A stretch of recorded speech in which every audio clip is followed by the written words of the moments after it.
True lovers when I do this. So, Ram, this is for you. Let's get this shit started. All right. Uh, Looking at the salary cap for each team. And by the way, the Rams, the Patriots, and the Niners are going to clean up and the Saints with comp picks. And if you don't know what compensatory picks are, that's when you lose a free agent the year before. So, like they lost their free agents in 2020. New England, San Francisco, New Orleans, the Rams. This is what the good teams do. Notice the teams I mentioned: New England, New Orleans, the Rams, the Niners. What do those four teams have in common? They go deep into the playoffs to let players go. Okay? That's what smart teams do. They don't give a damn about keeping guys.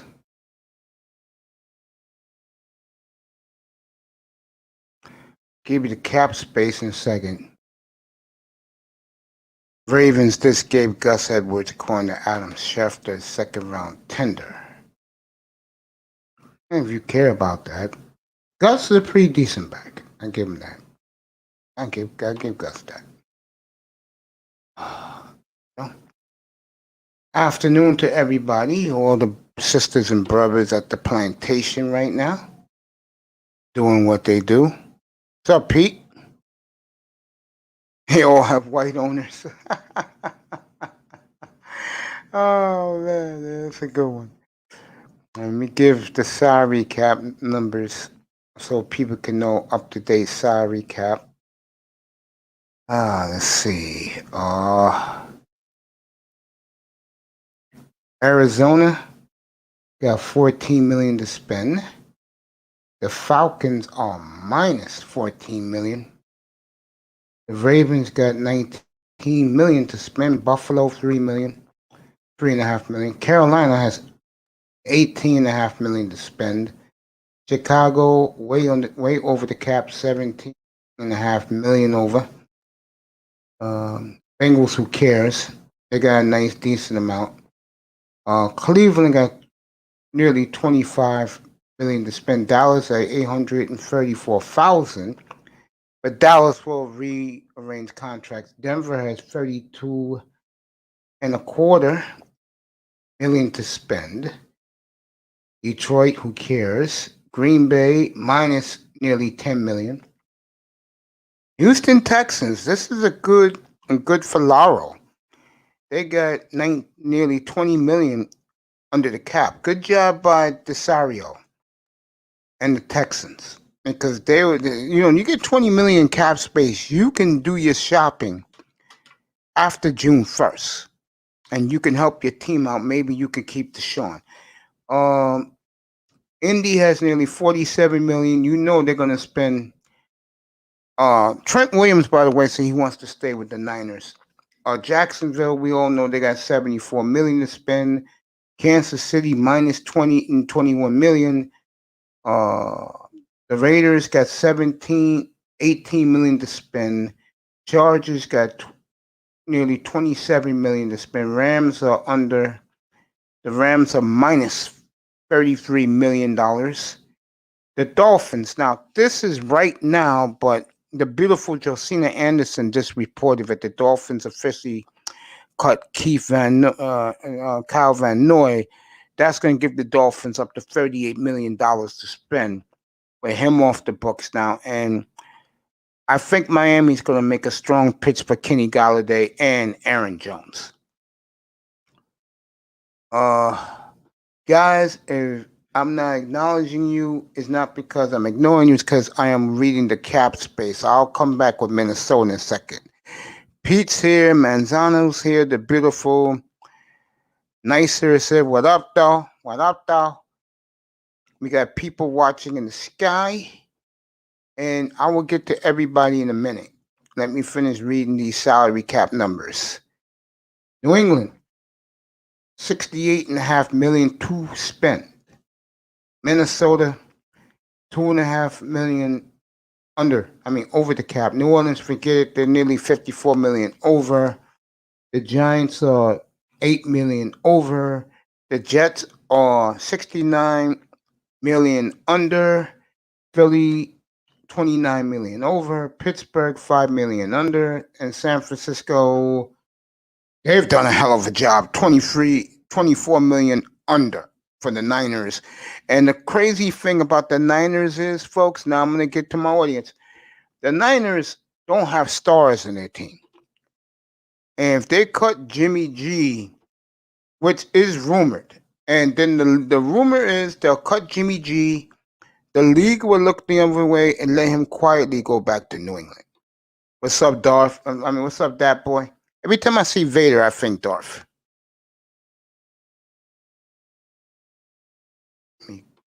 All right, here we go.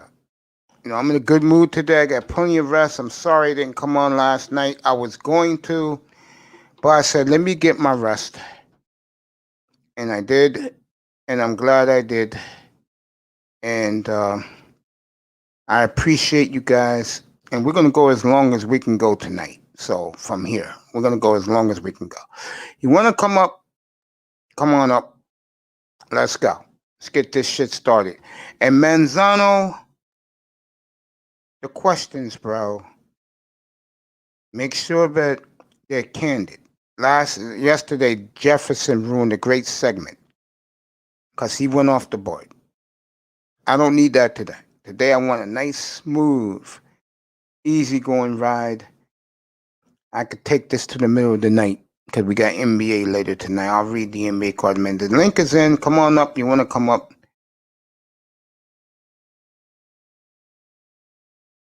Manzano, I'll tell you one thing. Pete's a big fan of yours. For what it's worth. Hit that like and subscribe button, folks. I don't care about the cash apps. Just hit the like and subscribe button. Let's go with this. Who is first? Yeah. Who else? I wish Vader would have been first. I guess he's still in DJ Kuda's chat room. Kuda's on live right now. By the way, he's live. By the way, last night I was on a brand new Little Big Nate's platform. I was trying to get some words in, but your typical ass clowns came up. I don't give a fuck what they think about me because I don't think about them. And I know they don't think about me because these are people that believe that subscribes and views and pussy and views are everything. Not this nigga right here. Fuck pussy, fuck views. Let's get this. What's up, Manzano? Yo, Bongo Savage, what's up?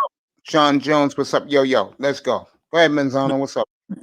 Mace, apparently that wasn't a question, but apparently ESPN and other major news media for like football specifically are projecting that there's going to be a blockbuster trade for Russell Wilson either to Chicago or Carolina.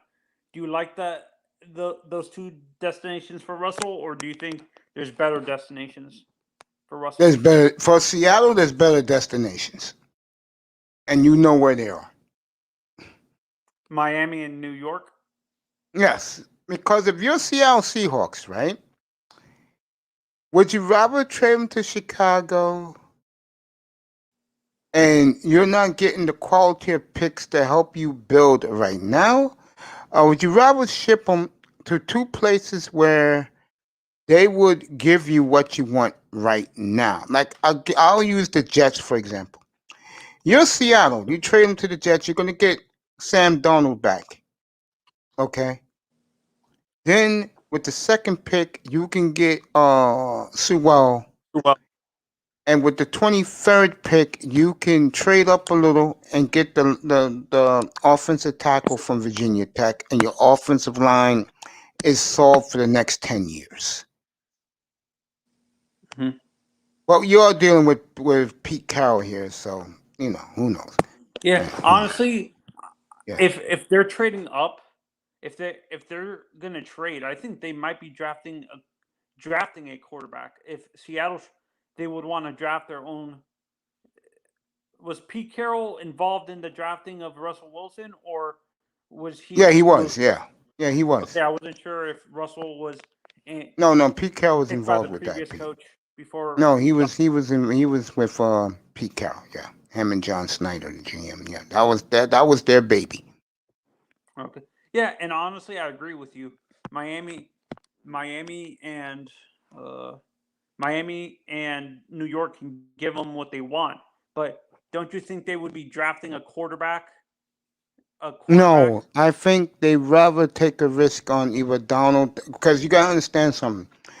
Donald will sell out there because he's SC. The Pac-10, the Pac-12, it's like a fraternity out in the West Coast. If you was Pac-12, they're gonna give you a chance. And with Tungala, it's a big Asian community in Seattle, huge. Like for them in Seattle, it's like Puerto Ricans and Dominicans here in New York, Cubans in Miami. It's like that. Out there is the Asian community, huge. Is there a big Samoan community there? And Yeah, but they'll consider him Asian anyway. They know him from Alabama.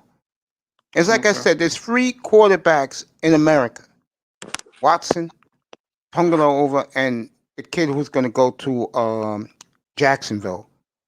America knows these kids. They're American heroes because they see them every Saturday play in the big games in their college career. Why do you think there's so much talk about Watson all the time? Because America likes Deshaun Watson. Like they said yesterday in Good Morning Football, has anyone fallen off the earth more than Tua Tagovailoa nationally? Kyle Brandt made that great point yesterday. He's fallen off the face of the earth because now people know what he is. He's a game manager.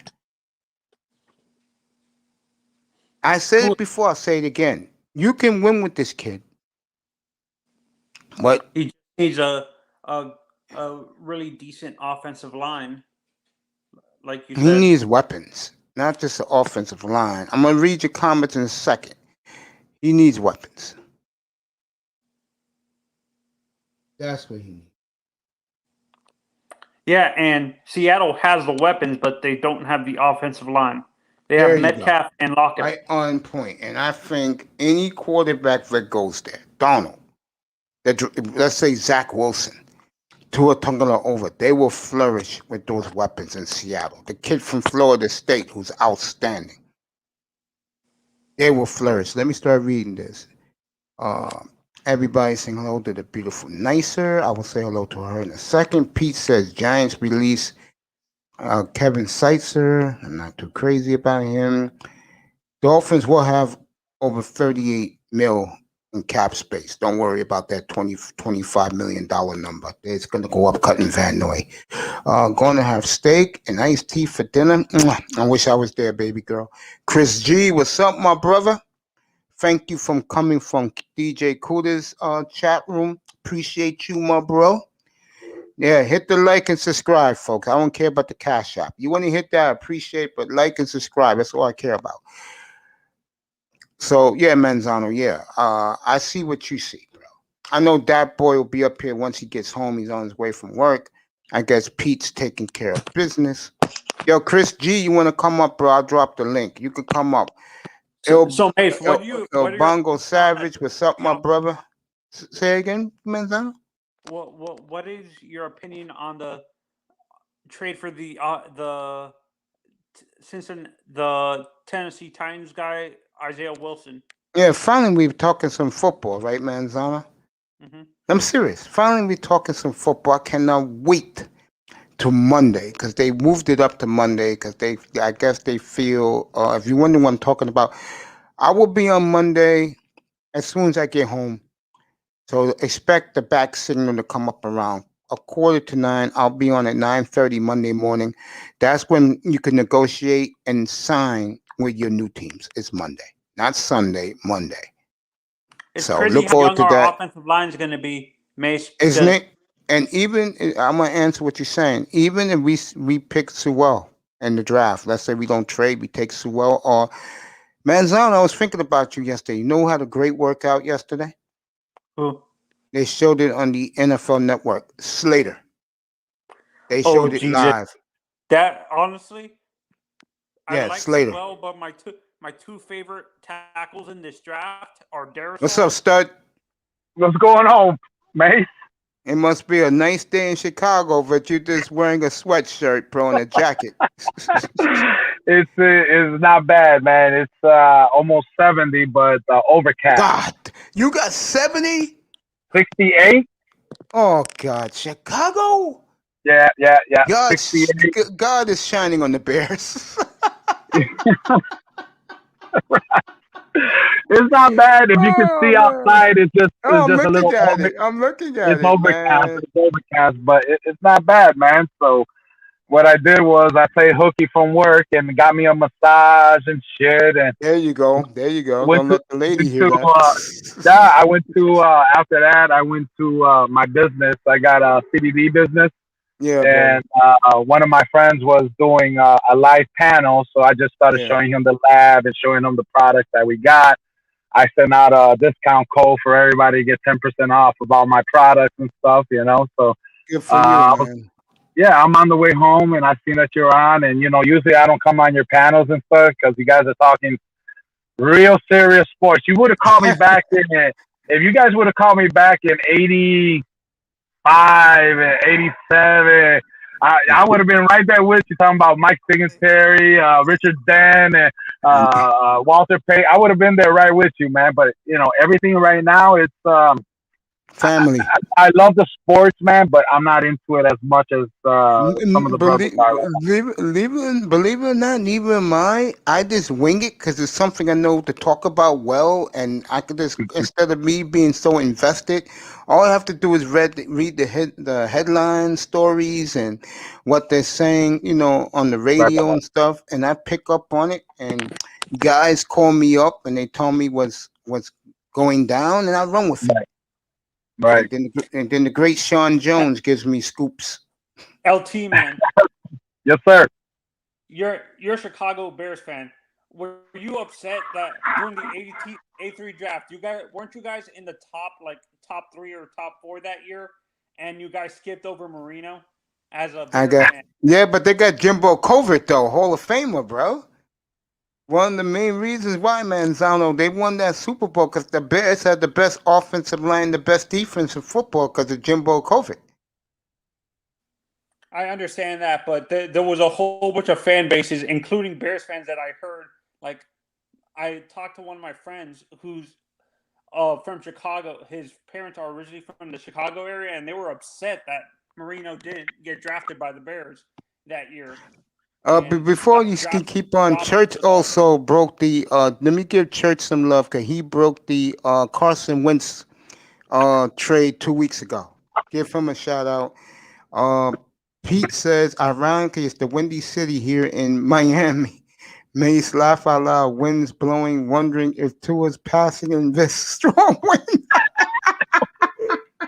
That's horrible. And Sean Jones says, I think so, Church, but anything's possible. I don't know. Let me get back to life with this man. A matter of fact, Manzano, ask LT Man the question again. Okay, what I was saying before was, I understand that you guys had the best offensive line, but not having you had a game manager in what's his name, Jim McMahon. Jim McMahon. Would you have preferred getting a guy like a Dan Marino or a Ken, the guy who the Jets drafted that year too? I forgot the guy's name. Ken O'Brien. USC. He didn't go USC. He went to Cal Davis. O'Brien. Right. To me, what you're saying is Dan Marino or McMahon. Yeah. I stick with Mike McMahon because, well, damn, nah, man. Manzano, you're not gonna like his answer. Go ahead, tell him, bro. You're not gonna like his answer. There. Yeah, McMahon's been there. He knows his team. He knows the game. I stick with my boy McMahon. Plus, Even though Marino was a better talent. I love Marino. I grew up with Marino, bro, and I wasn't even from over there. I love the way this dude plays. I love the way his mind works on the field. Um, but if you were to say you want him or you want him, I'm going to stick with my Chicago Bears. Okay. Not just because Because Chicago, the it's reason why because asked I that is because they know. say I'm sorry. Marino's Go ahead. ball could cut through the Chicago wind. Like you saw, his arm talent wouldn't, his ball wouldn't have been affected by the Chicago wind like a McMahon's was, because I saw highlights of McMahon's throws. Sometimes they would die down at some point and stuff like that. Like Mm-hmm. the ball would like die down, like dip down, and Marino's wouldn't. That's why I was asking that question, because Marino's arm talent could cut through that Chicago wind and stuff like that. You're getting some pushback, Manzano. Abdul Jones in the chat room said nobody was upset that they didn't pick Marino. And I totally agree with that. I think Bear fans were happy with Jimbo Covert.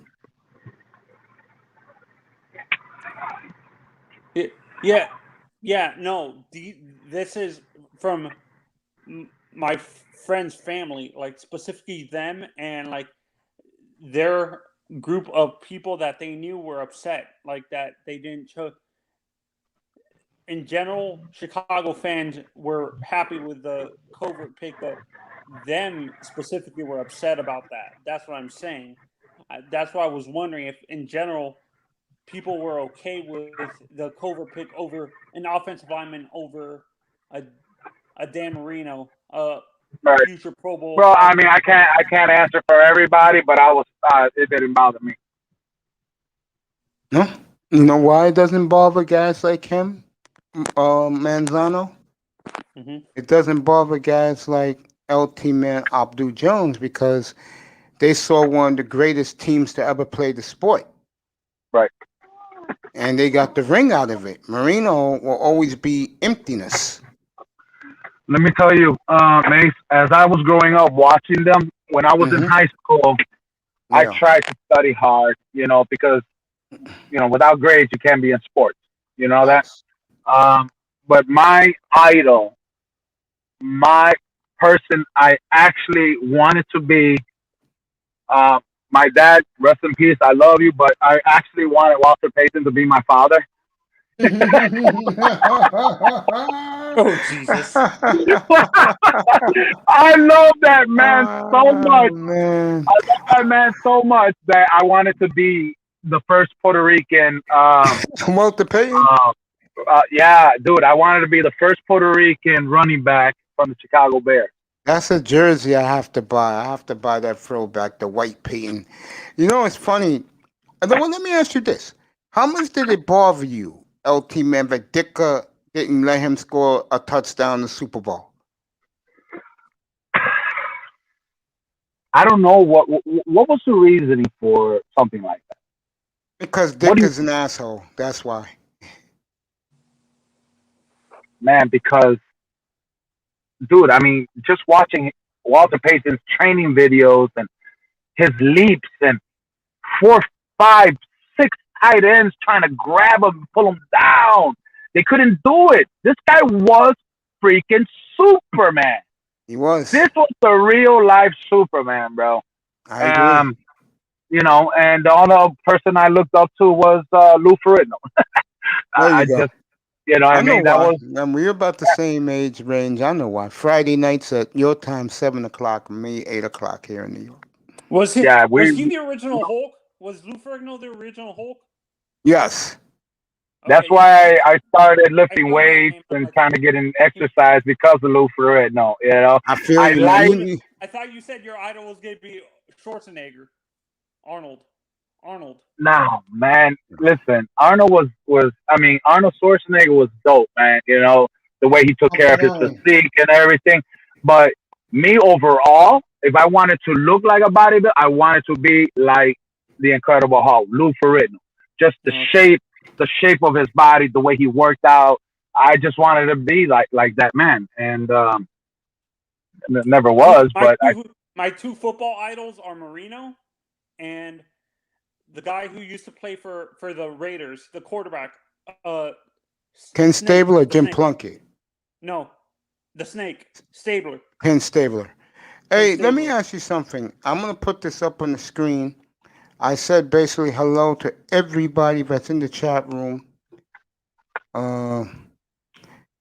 But I wanted to, yeah. What do you think about that, LT, man? That's true. He regrets Good. it to this day. Good. He should regret.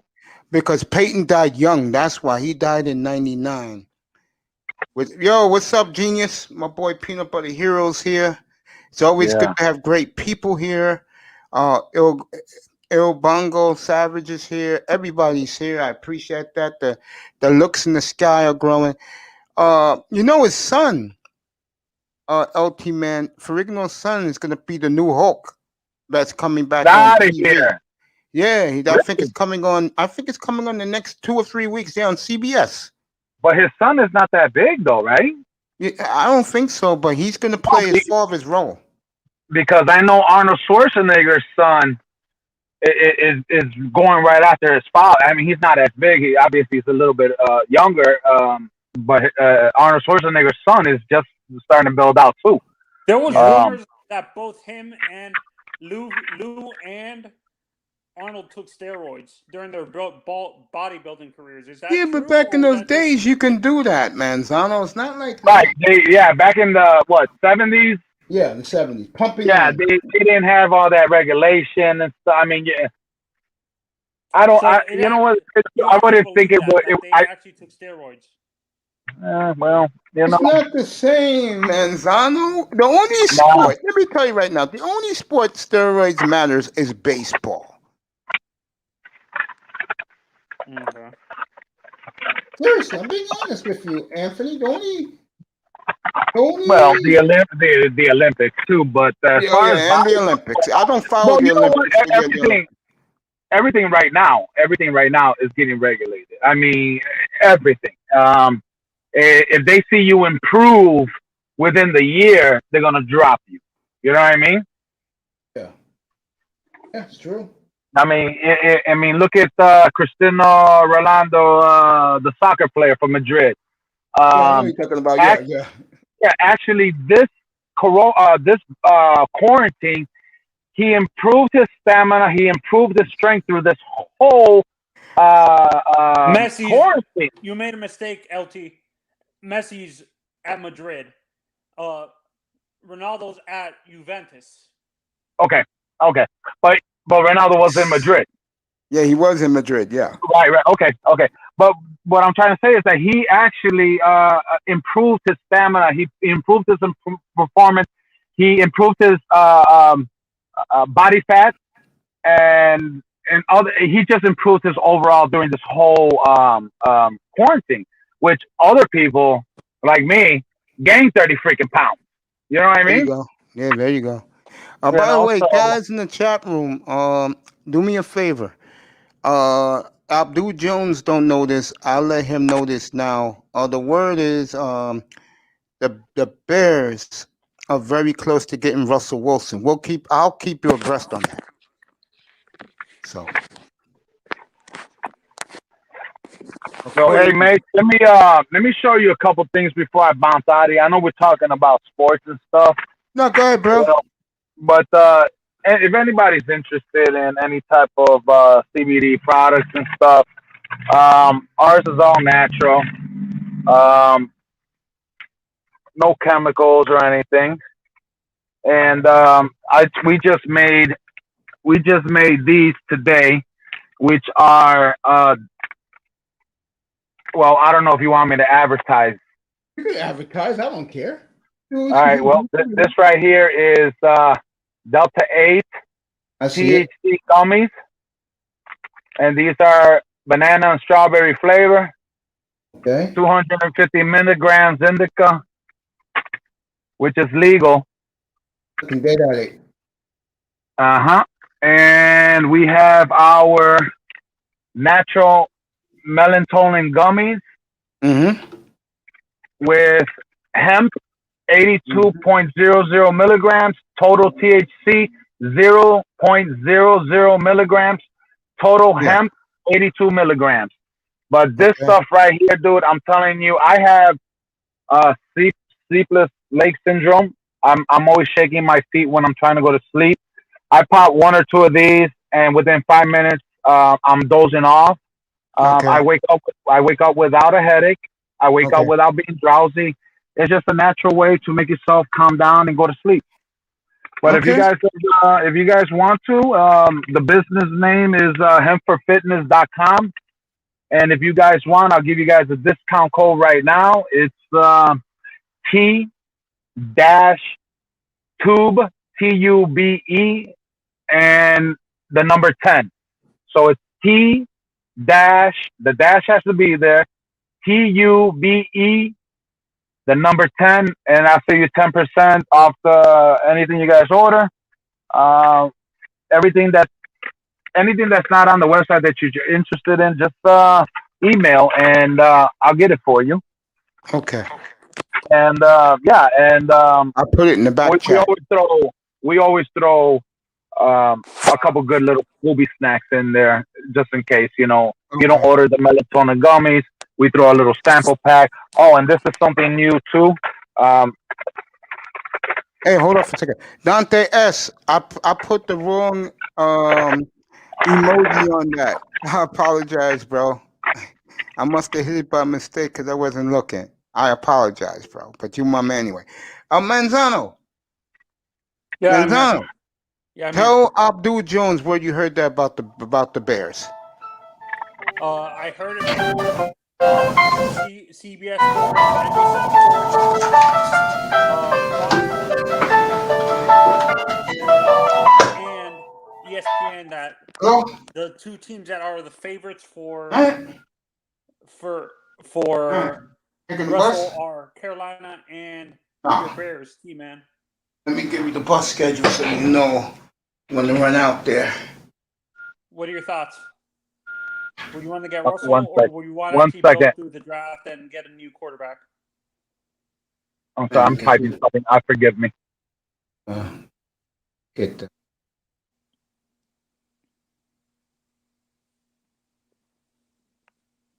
Okay. I put that in the private chat, so if anybody wants to copy and paste it for me. All right. Whew, it's hot now. Shit. Anyway, this is what we're making now. This is what we're making now. This is Delta 8 flour, bro, which is What legal. Is Delta 8, it's flour, CBD. it's legal spray. federally? Yeah. No. It's CBD flour sprayed with Delta 8, and Delta 8 is THC, which is legal. Okay.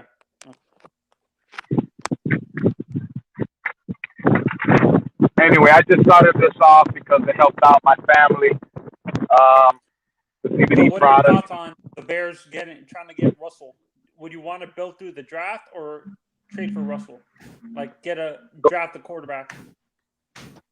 I don't know, man. I really never.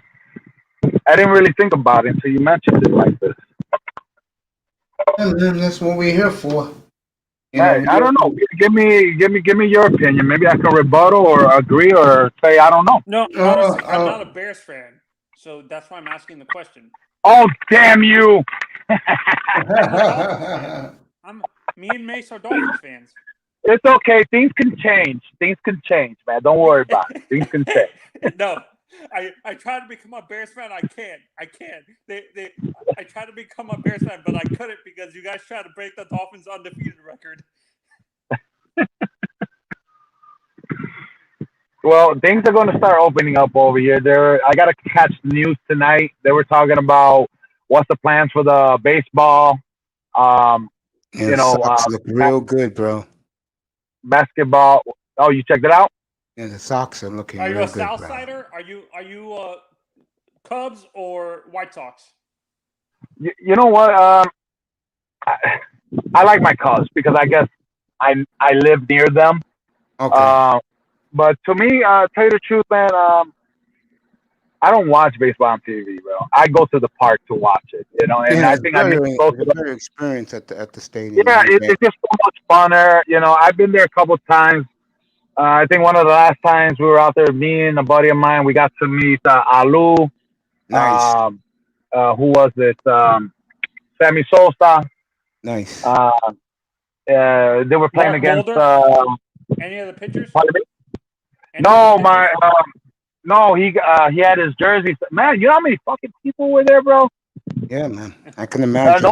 Sosa didn't even sign his thing. Only one that signed my friend's jersey was Alu. What's his name? I know who Alu is because he played for the Marlins. Yeah, but he was in Chicago, no? Yeah, he was. That was the Bartman incident. Now you know how far. Now you know how far I'm going back. Damn, did I just say how old I was? I wish I was living there. Let me rephrase that. I wish I can go back to 2003, bro.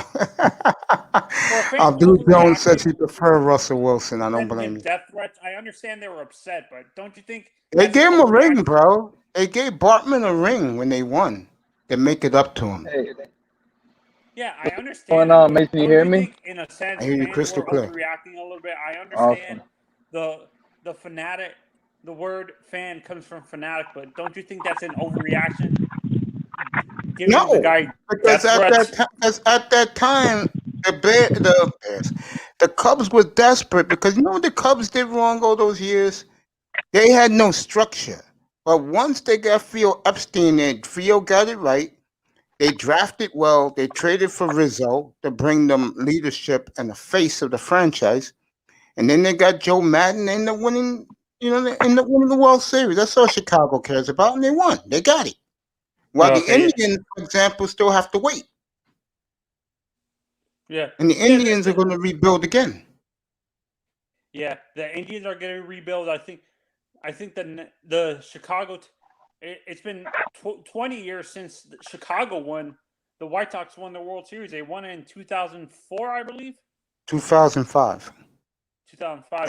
And the city of Chicago didn't care. So that's the way it is. Oh, and home sweet home, man.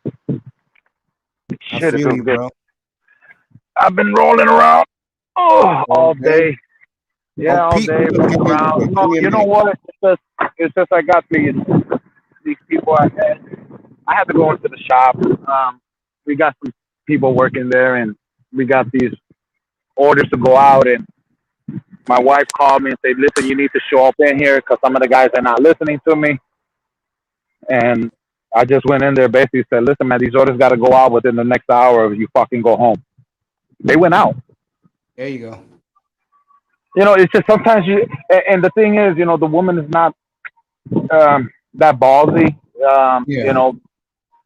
Dude, you don't get nowhere in life by bashing somebody. All right, a pat on the back gets you a long way, but sometimes those pat on the backs get advantage. They take advantage of them, right?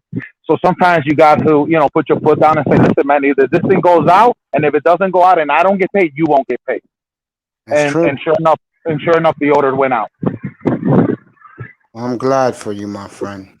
Well, dude, man, like I said, man, for making in my pocket $7,000, $10,000 every single month to making $2,000, $3,000, not even $4,000 to take home every month. Yeah, I'm starting to get hungry again. I want my freaking lobster, bro.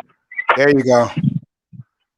So if I like to eat that way, there's nothing gonna step in my way of getting my paper, okay? Because my Captain Crunch cereal and bologna days are effing over. Now, no doubt, I can still eat it to survive. Yeah. But why do I have to? I'm not gonna let someone take that away from me. You're right, bro. Okay, I work too damn hard. I come from home. I come from, let's just say this, powdered milk and powdered eggs. And everybody can relate with that. If I come from that and you all know where I'm at, right? Yeah. No one's going to make me go back to that powdered bullshit. Goddamn right. I mean, no one's taking my pork chops and my chicken wings away from me, bro. Hell no. Oh, damn, I forgot, bro. I'm Puerto Rican. My pork chops too, man. There you go. It's like yours is fried with no flour. Mine's is fried with flour. You know what, man? I mean, you cannot have a pork chop that's not fried. But since I'm almost half 100, but I'm almost 50 years old. Yeah, So we're on the same age. yeah, I bake my food, man. I bake my chicken. I bake my pork chops and There stuff, you and go. I understand that. I even bought me an air fryer, man. I mean, there's certain things that can go Yeah, how in was there. that? Dude, I put a porterhouse in there, bro. Yeah, and how it worked out. There you go. Dude, That's for hey, man, everybody out here. it still got. My suggestion is, what's up, mommy? You okay? Okay. Let me. I'll be done right now. My suggestion is when you put your steak in there, right? Season what you're gonna put on there, but with the oil, olive oil or whatever it is, Yeah. just Avocado. It's avocado just oil. just give it a little tiny bit, just baste it a little bit, and that'll give it a sear on it as it's cooking. Okay. I didn't know that. So you put a little tiny bit on there, and I say, you put it on air fry or broil. It's some other studies that. Hold on.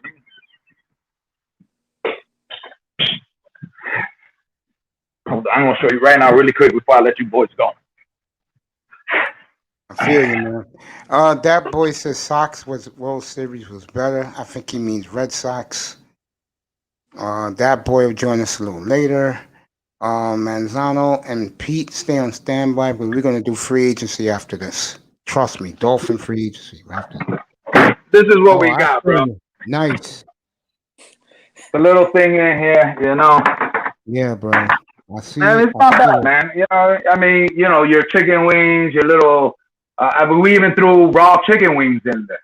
You know what I mean? And we put in this little rotisserie basket, and it came out good, man. I mean, anything to cut out the fat. I mean, who doesn't like a little bit of fat? You know what I'm saying? Yeah, a little bit of especially on you your don't like steak. bacon. Especially on your steak and pork chops.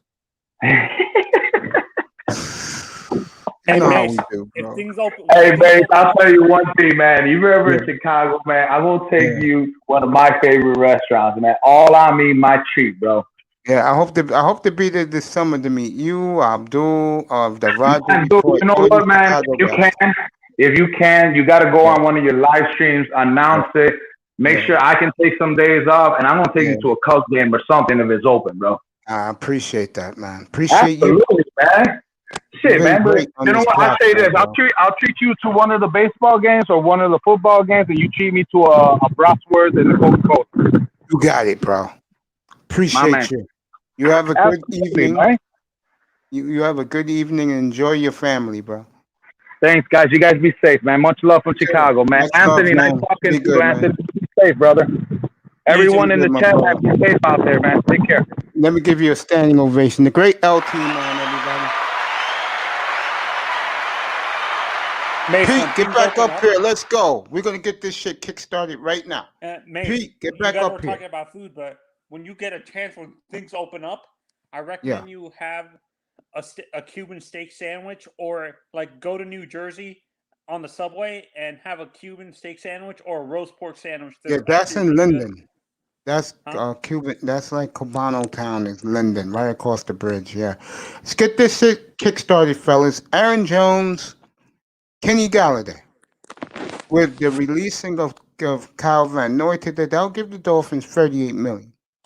They franchised the kid from Tampa. The tackle from Carolina. They franchised the center from Green Bay. I knew they was going to do that because Aaron Rodgers is more important to them than running backs.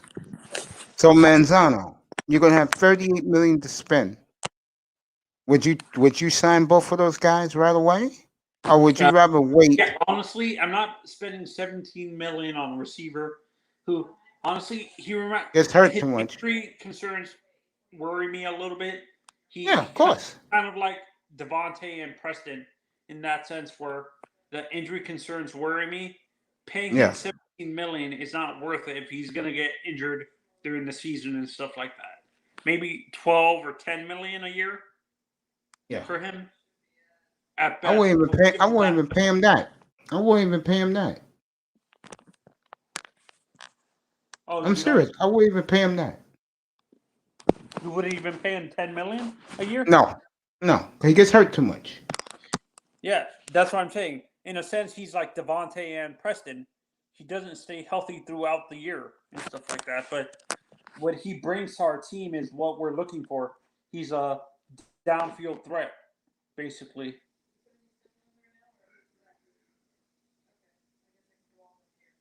And honestly, I would rather draft a running back, to be honest. I understand why people want Aaron Jones, but I would rather draft a young running back like a Javonte Williams or maybe a Kenneth Gainwell. There's a guy, you know who I really like? Oh, you know who's available? My boy, Curtis Samuel. You get him a lot cheaper than you can Kenny Galladay. He will fit perfect for Tua. You know why? He can do screens, he can run reverses, he can throw passes. And he is a speed demon. If I'm the Dolphins, the guy I would sign is him. Curtis Samuel, I'll sign him first. And then I'll see what Aaron Jones wants. If not, we can always draft a running back. I'm telling you right now. Mace, how Yeah, about do you think you said Leonard Fournette is signing back at a price? No, they got too much cap problems. The only reason why he'll go back because of Brady. Other than that, he'll be available. But you can get him later. No, that's what I'm saying. We need a power back, honestly. Aaron Jones is terrific, and he can block. He can do it all. And because Green Bay shares the football, he's only 25 years old. He don't got a lot of wear and tear on him, believe it or not, Manzano. That's why the Dolphins are so interested. Everybody in the world got him linked to the Dolphins. See, that's what scares me a little bit, that they're linking him to us, then he signs with another team and stuff like that. That's what worries me a little bit, that he's using us to get a better team to sign him. Anthony, that's what the draft is for, bro. Yeah. So you don't think you would actually, your backup plan would be Fournette, but you're worried about his wear and tear because of the amount of carries he gets? No, I'm not worried about Fournette. I'll take Fournette right now. I don't got a problem with Aaron Fournette. I mean, I don't have a problem with Fournette. No, but you understand the question. Are you worried about the wear and tear on his body with the amount of carries he gets every year? Like, he gets 2,000 carries every. Besides Tampa and Jacksonville, the 2 seasons he was with Jacksonville, he got 200 carries those 2 seasons and stuff like that. Isn't that a little bit worrisome with him? Yeah, but this year in Tampa Bay, they didn't run him much into the playoffs. Oh, okay. That's what I liked about what Tampa did with Leonard, because I understand he's a featured back, but they didn't use him a ton until they switched into playoff mode. Yeah. So do you think Carolina has enough trade capital, draft capital to trade for Russell, or no? Who does? Do you think Seattle, Carolina, because that's the two, Chicago and are the two favorite. Chicago and Carolina are the two people that they don't think the Jets or the Dolphins are going after Russell. It's going to be, for them, it's Deshaun. They switch over to Russell once the other team gets Deshaun. The two favorites are Carolina and Chicago for Russell. Do you think Carolina has enough draft capital either to If they trade with Miami, they will. Like, they trade up with us and give us what we want from them. Yes. And remember, the word is Philadelphia is looking at quarterback too. Does Russell fit in Philly or no? No. What I mean by Philadelphia, they'll draft one. Okay. You confused me a little bit. In Yeah, but in a sense, they're at as 6. If you want to secure the pick, you better trade with Miami. yeah, in a sense, I understand why people think it was a good deal for Dallas to sign Dak Prescott, but realistically, I think they overpaid for him. He's not a Talk to the audience. I'll be right back with the same conversation. Right, talk to the audience, folks. I'll be back in a minute. 1 minute. Pete. Honestly, I think the Dak Prescott deal was a little bit overpaying for him because realistically, I understand why they did it because they didn't want to draft the quarterback and wait to develop him, but he's not worth 160 million. He's not Aaron Rodgers or Tom Brady or a Patrick Mahomes type quarterback.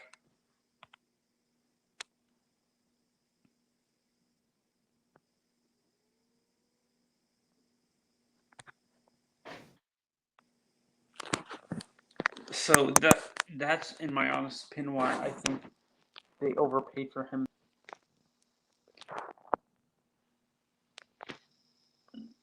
I understand why they did it, but the $70 million guaranteed was a little bit of an overpay with a $160 million contract.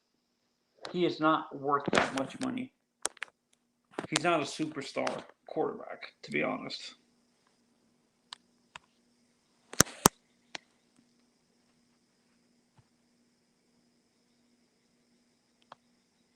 Does anybody agree with my analysis or thoughts on the Dak Prescott extension, or do you guys disagree?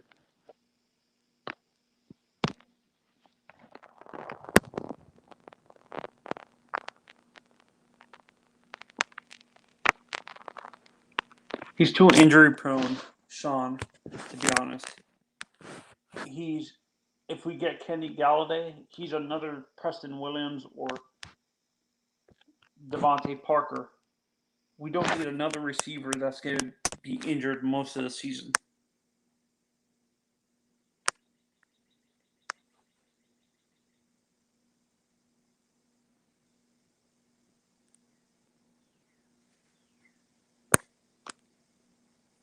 I'm not saying Dak is not a good quarterback.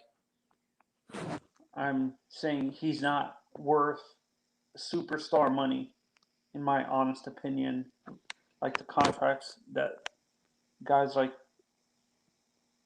Mahomes or Rodgers get. That's why I'm saying it was overpaid.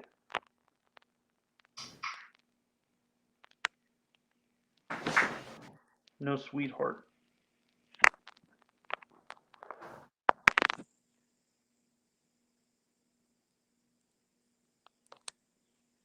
Irv Gotti's in the house. The latest news for you, Irv, is between Carolina and the Bears to get Russell Wilson. Stay tuned.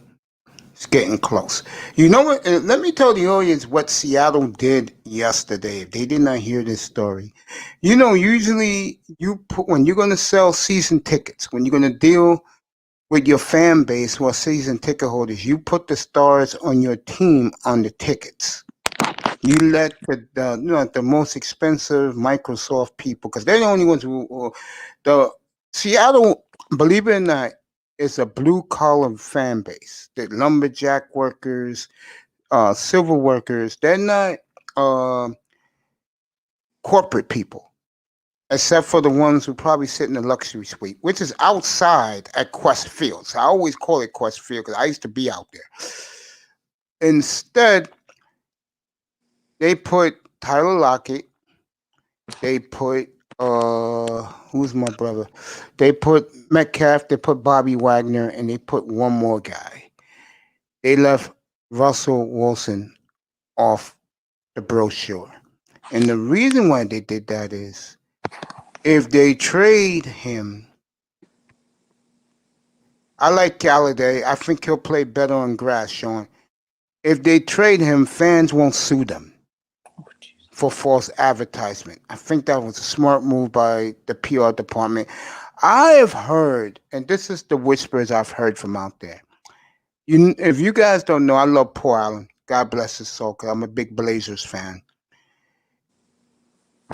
How could you not love Paul Allen? But anyway, his sister, who runs everything, she owns everything, all the companies, Vulcan. Vulcan are guys who I've walked past them before. No joke. Remember that movie Men in Black?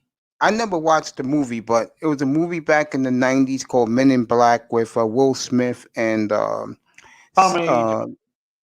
Jones, the actor, who was great in The Fugitive as the cop looking for Tommy Lee Jones. That's how they dress like. They dress in all black, white shirts, black tie. No joke, with sunglasses. They don't talk to you, especially if you're a fan of either the Blazers or the Seahawks. But I got some, no joke, I got some access from them because back in those days, I was the innocent fat guy. Everybody likes to talk to a fat guy. Okay? But anyway, to get to the point, she loves the Seahawks, but word is she's getting tired of Wilson's mouth. And when the owner is getting tired of you, and I don't mean to be sexist, she's a woman, an older woman, that with older women, you can get on their nerves very quickly. Well, the word is out there, Wilson's on her last nerve. That's why here. Let me also tell you this. You know how, like, in your city, when you are a fan of a team, the quarterback is the star. Seattle, the fan base out there don't love Russ. They like Russ. They think Russ is cool, but they know he's a corporate shill. I said it a couple of weeks ago. Wagner, the number one and number two from the Legion of Boom group is definitely Richard Sherman and Marshawn Lynch. Those two are number one, number two. To the fan base, to Paul Allen, God bless his soul. He already said before they died, those two guys will get their numbers retired. Okay. And apparently their favorite hardcore Seattle fans, they say their favorite quarterback is Jim Zorn. Yes. And Matt Hasselbeck. They love Matt because Matt took them to their first Super Bowl. They didn't win it, but Matt took them there. They love Matt in Seattle. They really do. I used to be out there. I used to be in the Pacific Northwest in Oregon. They love Matt Hasselbeck out there. They adore Matt Hasselbeck. Now, let me say this about Russ. There's some fans that adore Russ, but there's a lot that will never forgive him for that throw, which would have been a dynasty. If Seattle would have won that game, gave it to Marshawn, or Russ would have ran that football in himself, that group would have won 4 Super Bowls because a lot of those guys on that roster were second-year players. Remember, the Seahawks hit the jackpot with the 2012 draft. They had over 13 players undrafted on that roster. Plus, you add in Bobby Wagner, Russell Wilson. No, Earl Thomas was 2010. I forgot the running back. Robert Turbin. Yeah, there you go. Turbin, KJ Wright. They hit it, that draft. And a year later, they wanted to win the Super Bowl. And I remember I told people in national radio they were the next dynasty of the league. I got laughed off. And then when they went 11-5, people were saying, "Oh, okay." Everybody was in love with Kaepernick. And how did that work out in 2013 in the championship game in Seattle? How did that work out? Didn't work out well for Cap and the boys. And believe me, by the way, I'm going to text iTest in a minute. Tom, come on up. I unblocked him. I found a way to unblock him. And I did. I blocked him by accident because he was being disguised.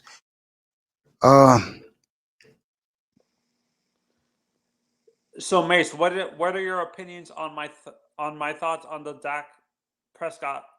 I'll get to that in a second because I'm finishing. Alexander is one of those guys, yeah. Sean's one of those guys, Sean Alexander, Lofo Tupupu. I was living out there back then. You know, for me, it was a joy because when Mike Holmgren went there in 99, I went there too. It was ironic that the Dolphins have not been the same since really the day Marino got hurt nearly 30 years ago. My God, it was 28 years ago, 1993. Dolphins never been the same franchise since Marino got hurt. Plus, you throw in bad drafting. I mean, they did great with the offensive line. Ruddy, who I loved him, Ruddy, Keith Sims, and the great Richmond Webb. Jimmy built a championship defense that Wannstedt wasted. And away you go. Dolphins have been a joke ever since. I don't think. We all know that's turning around now. I'm going to play Cal Brandt's comments about Tua Tagovailoa a little later on. About he really believes that the Dolphins wasted that pick. A lot of people have come to that conclusion. See, my favorite Seattle player, even though I'm not a Seattle fan, as a football fan in general, is Steve Largent. Oh yeah, he's the greatest Seahawk ever. He's one. You know what about Steve Largent? You're gonna laugh at this, people. He's top 5 greatest receiver of all time. I know that sounds crazy to people. Even Jerry Rice, Paul Warfield, those are the 2 best ever. Warfield and Rice. 2 best ever were Paul Warfield and Jerry Rice. Now, I'm going to be biased because Warfield won in Miami. What's up, Fred Ward? He won in Miami with the great Dolphin dynasty of the very early 70s. So I'm going to be partial to him. But if you're going to start any great team ever, those are the 2 receivers you start with. Rice on the left, Paul Warfield on the right. And I would have Largent in the slot. Yes, there you go. There you go. You can, hey guys, I know you guys are going to give me some pushback with this.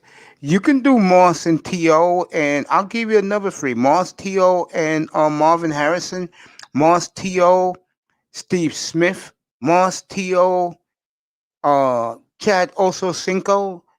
Moss, T.O., Torrey Holt. You can go with that. Actually, this is my I wouldn't argue with you.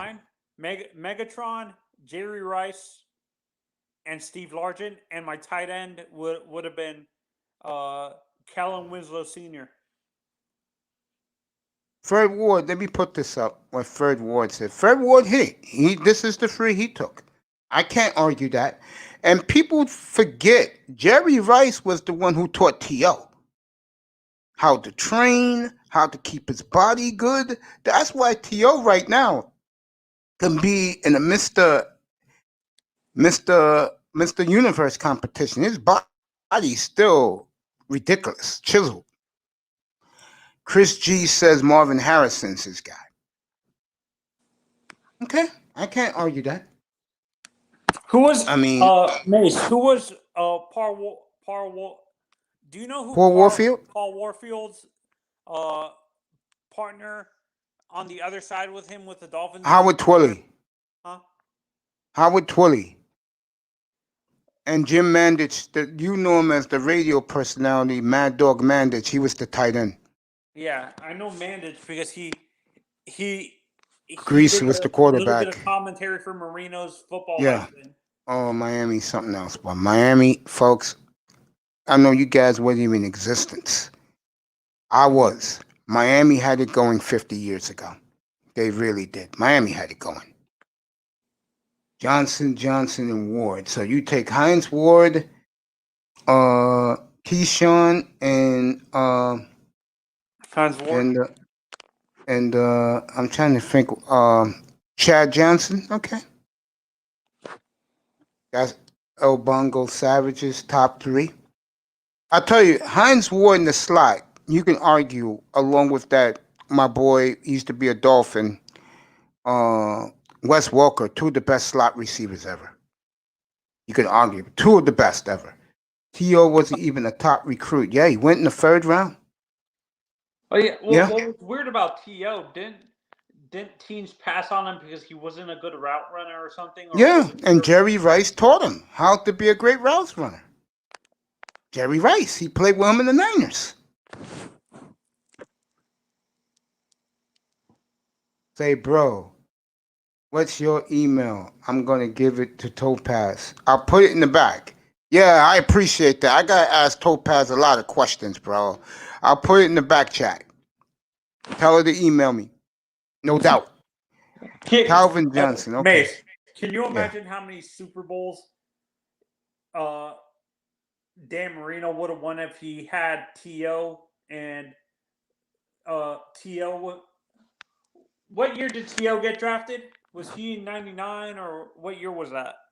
T.O. was 96. That was a great draft. Kerry Glenn, Eric Moulds. That was a great wide receiver draft. Yeah, that's what I'm saying. Or Andre Rison as his receivers. No, Andre Rison was, I think, 90. Andre Rison, I think, was 90. Because he was with Dion in Atlanta. Can you imagine if, at least during his careers, he had superstar receivers like a Jerry Rice or T.O.? Oh, he had Duper and Clayton. He had Duper and Clayton. He had Irving Fryer in his prime. No, but I wouldn't consider them superstar receivers, is what I'm saying. Oh, Irving Fryer was a superstar, bro. Duper and Clayton, I know the national media didn't like them because they all say Marino made them, which is true in a way. Oh, yeah. You could put Fitzgerald in there, too. No doubt. What's up, Mr. Miami? What's up, little bro? Oh, the 90 draft was great for Miami. It was. That was a good draft for them. Jarvis Williams, Sims and Webb. Yeah, that was a good draft for them. Chris Carter was another great one. Dolphins? Did Jarvis Williams ever pan out with the Dolphins, or did he? Yeah, he was good. He was a safety. He was good. Oh, okay. Because I thought they drafted a running back. That's it in that year, and he got injured all the time. Did they draft a running back that year?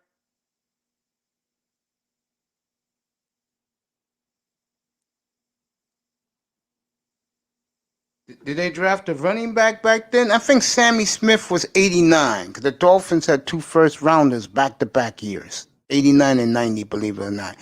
They drafted Sammy Smith and Louis Oliver in 89. Jarvis Williams was a second-round pick with Keith Sims and Richmond Webb. They stole at 9.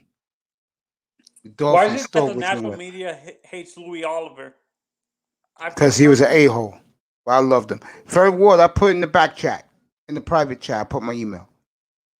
Tell her, email me. I'll get her up here. We're going to talk about what she said about a manosphere topic.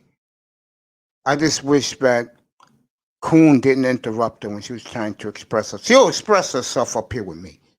Andre Johnson doesn't get overlooked as a receiver. Andre gets overlooked because he never won with the Texans, but he was great. He was great. He gets overlooked because he never won. You think, Mace? Say again?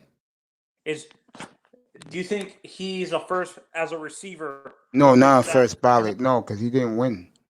Plus, he was overshadowed by J.J. Watt. J.J. Watt's going to be a first ballot. But Third Ward's right. He is very overlooked because he played for a Texan team and never played in a championship game.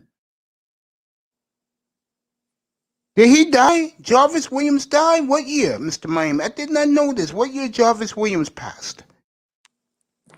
Wow. I didn't even know he passed. See, and honestly, I really don't. When it comes to my Dolphins players, yeah, I don't care if you're not good with the media and stuff like that. I actually prefer certain positions not to be communicating. The safety position specifically, I would rather not them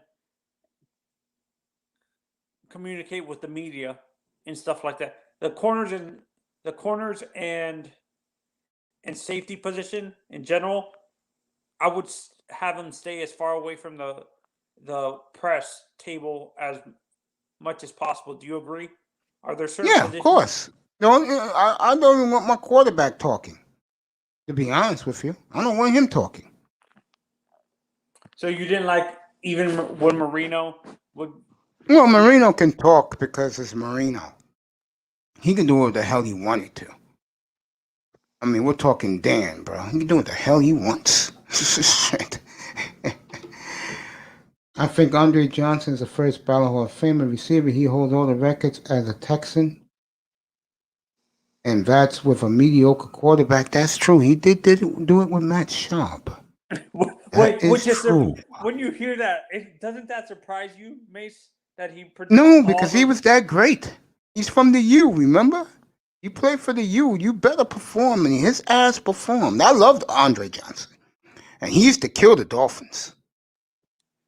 He used to kill the Dolphins. Everybody in the sky, hit that like and subscribe button. That's all you have to do. Hit the like and subscribe. That's all I care about.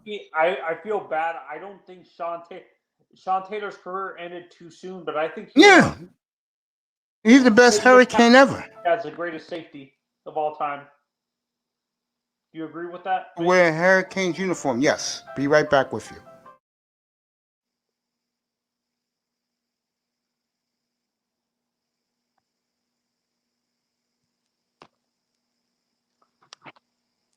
Vader, do you think if Sean Taylor was still alive, he would eventually passed Ed Reed as the greatest safety in NFL history? Or do you think he would have still been behind Ed, in your honest opinion?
Entertain the audience, man, son. I'll be right back. Rest in peace, Sean Taylor, Jerome Brown, and Brian Pata of the Miami Hurricanes. When did Pata pass away? Mr. Miami, when did Pata pass away? Because I thought he was at some of the spring practices last year. Let's get back to this. Yeah, talking about Andre Johnson. He was great. I mean, he lived up to his Hurricane playing in the NFL billing. He'll be a Hall of Famer. I don't think he's gonna be first ballot though. Because Fred Ward, the one thing they ask when they're gonna put you in the Hall of Fame, what was your memorable games? Big games. See, Chad Ochocinco had a lot. Marvin Harrison had a lot. Reggie Wayne had a lot. Randy Moss definitely had a lot. T.O. definitely had a lot. Andre Johnson, like I tried to tell Laurel, Houston Texans are a nondescript organization. Miami been that way for the last 23 years. When you're nondescript, no one cares about you. I used to always say, never draft Dolphin players in fantasy football because they suck on offense. On defense, they had a couple of good ones. But on offense, no, I'm not touching no Dolphin players. Hell, I wouldn't touch them now. Now, if they sign, let's say, a Curtis Samuel and an Aaron Jones, oh yeah, and then you go get them. A draft pick at receiver, go draft those guys. Hell, even draft Tua or whoever's the quarterback, because they're going to put up numbers. Mace, But before before you had to go deal with that, I was asking you, do you think eventually Sean Taylor would have passed Ed Reed as the best overall safety in NFL history? Easy. Even though he played strong safety mainly? Easy. Because Ed Reed was a smart, honest. Do you think Sean Ed Reed Taylor was gets great, overlooked? bro, but even a lot of Hurricane fans down there in South Florida, the guys who come up here who are Hurricane fans, they also say Sean Taylor was the best Hurricane player ever, bro. Ever. Think about that. Ever. Yeah. Even Warren because Sapp, who was inducted to the Hall. Do you remember the 2018 Hall of Fame class for the Hurricanes, bro? Warren Sapp. I mean, the Hurricanes Hall of Fame. I think it was Sapp. Yes. Ed Reed. Right? Yo, boy. Yep. 3 more who are going to be NFL Hall of Dan Famers. Morgan? Well, no, Dan Morgan.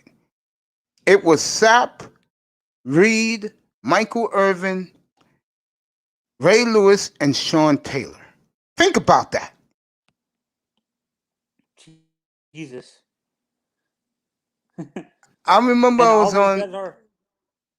I remember I was on a sports talk radio show and I was bragging about that. Oh, the haters, Manzano, because most of the country hates the Hurricanes. They still remember the swag back in the 80s. They still hate the Hurricanes. Bro, the hating I got. Oh, I said, damn, that's an NFL Hall of Fame class. Hell, better than Canton. Are you kidding me? Those 5?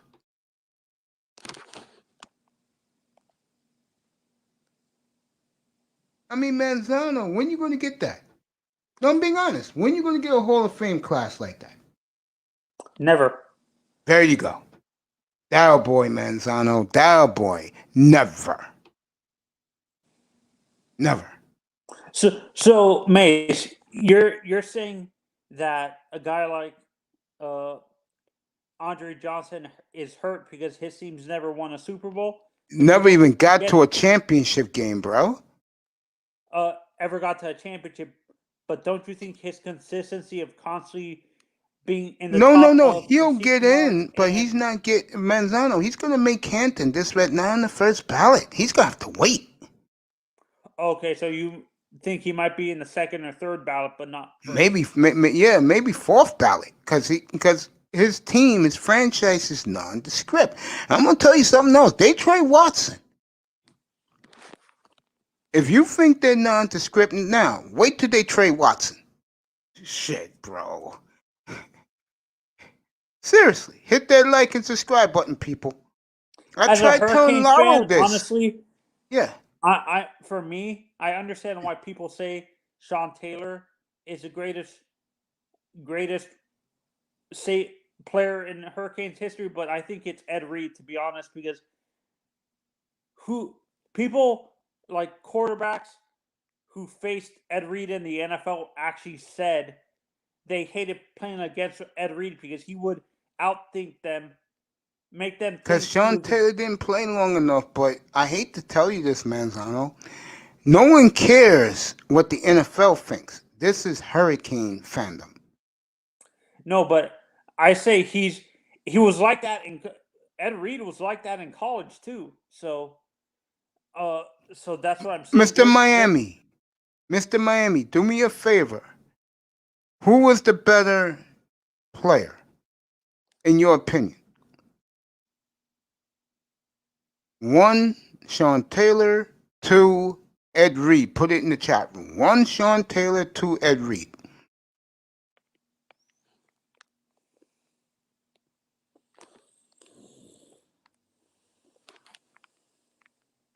Put it in the chat room.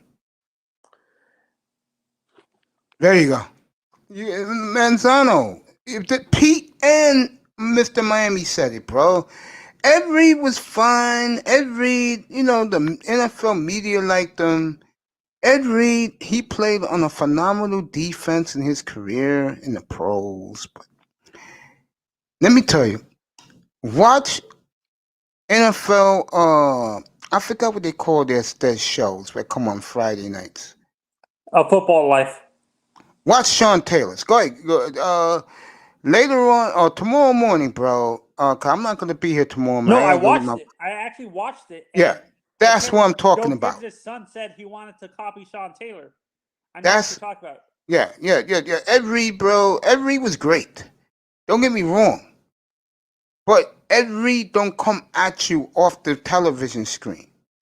Sean Taylor comes at you out the television screen. Do you think Sean Taylor was since you lived through all the old school safeties, do you think Sean Taylor was the closest to like a Dick LeBeau type safety and Night Train Lane? Like my boy who's on NBC now. What's my man? Archuleta? Harrison. He used to be with the Patriots and the Chargers. Harrison. Rodney. Like Rodney Harrison, bro. I always underestimated Rodney Harrison. But when I saw his football life, I was like, oh, shit. No wonder why they hated this guy, bro. Well, that was Sean Taylor was a young Rodney Harrison. Rodney Harrison's going to make the Hall of Fame. The only reason why you don't hear from him because the league hated him. Oh, he died a decade ago? What did he die of? Find that out. Wow, I didn't know. My man been dead for 11 years. Jarvis Williams. Yeah. For me, it's crazy. When it comes to Hurricanes players in general, I noticed that some of them die young. I'm not being negative or anything, but have you noticed with Hurricanes players specifically, they died on because of off the field issues. Jerome Brown died in a car accident. Yeah. Sean one poor kid was shot to death in a 7-Eleven down there, who I knew personally, grew up with the guy. He was talking about it last week. Yeah. Hit that like and subscribe, people. Manzano, take it away. Pete, here's the link if you want to come up. Mr. Miami, where is your laptop so you can come up every night? And all you guys, Sean Jones, Fred Ward is making the rounds. I will be back in a minute. Please, someone else come up before Mace goes. I don't want to be by myself. I'm nervous. Manzano, you're only going to be up by yourself for a minute. Manzano, I got a big place. My place ain't small, bro. This is a condo. That boy, Ed Reed, was good for taking it to the house. That's it. Yep, 65 picks for pick sixes. You're right. That boy, you want to come up? The link is there, bro. I know my man has some dinner because an hour ago he told me he was on his way home. Everybody stick around. Enjoy. I will be back in 1 minute. Trust me on that. Yeah, please. Before Mace comes back, I'm so nervous being left alone. I'm not good with public speaking sometimes. Someone come up, please. What happened where John Olerud batting helmets, right? I don't care. But why wouldn't that be more fun for everybody? The threat of that happening. I will tell you that Could have been asthma attack in 2010. For the president's.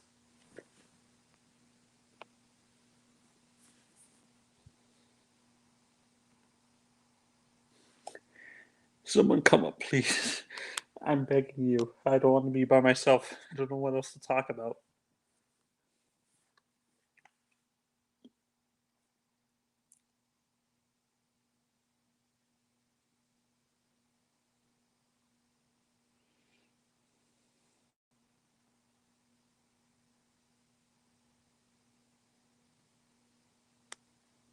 Goldberg.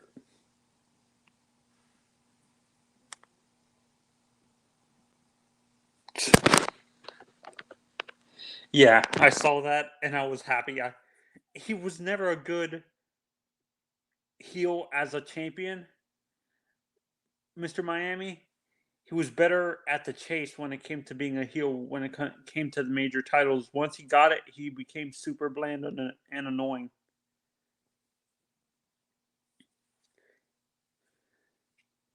And I prefer Bobby Lashley to be the champion once you get into WrestleMania week, WrestleMania season, because I think Drew McIntyre would have destroyed The Miz at WrestleMania.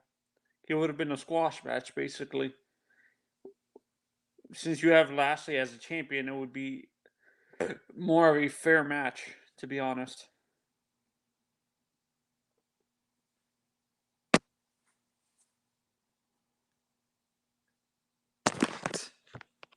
Yeah, I saw that too.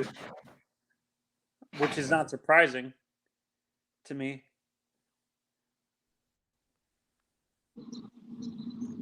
Hey, Vader. What's good? So Vader, what are your thoughts on what I said about the whole Dak Prescott deal? I understand why they did it, but he's not a superstar quarterback where he's worth 160 million like an Aaron Rodgers or something, or a Patrick Mahomes, where they're paying him guaranteed money of close to 70 million at signing. Yes, it's a risk. He's not a superstar quarterback yet. They're about to pay him for potential is what it is. They believe he can be an elite level QB. No, He's right on at point the about level, that. but he's not a superstar quarter. What I'm saying, he's not in a marketable. To be honest, he's only marketable. I'm not being offensive or anything to Dallas fans, but he's only marketable in Dallas. He's not marketable nationwide. Don't you agree? Oh, yes, he is. I You're believe forgetting he the is. reason why he got paid. What team does he play for, Manzano? The Cowboys are marketable, not Dak, is what I'm saying. Oh, he's Dak marketable. That's why he's in all the commercials. He's marketable. If he wasn't, he wouldn't be on commercials. Oh, okay. Dak Prescott to them is corporate image. Am I right? That boy? Yeah, no doubt. Like He's with Russell Wilson. yeah, it's not just Dallas. It's him as well. Like Yep. I believe I've seen Dak in a couple commercials. He's in a lot of commercials. Yeah, like he's highly marketable. He just need to get those numbers up. Like once Dak gets those numbers up and he's throwing for 3,000-4,000, 20 Dude, touchdowns. you do know he threw for nearly 5,000 yards in 2019. See, I didn't know that. Yeah. People seem to forget that. That's why I'm in Dak Prescott's corner, because I have seen his progression. I mean, guys, just to let you all know, I'm just not the Miami Dolphins.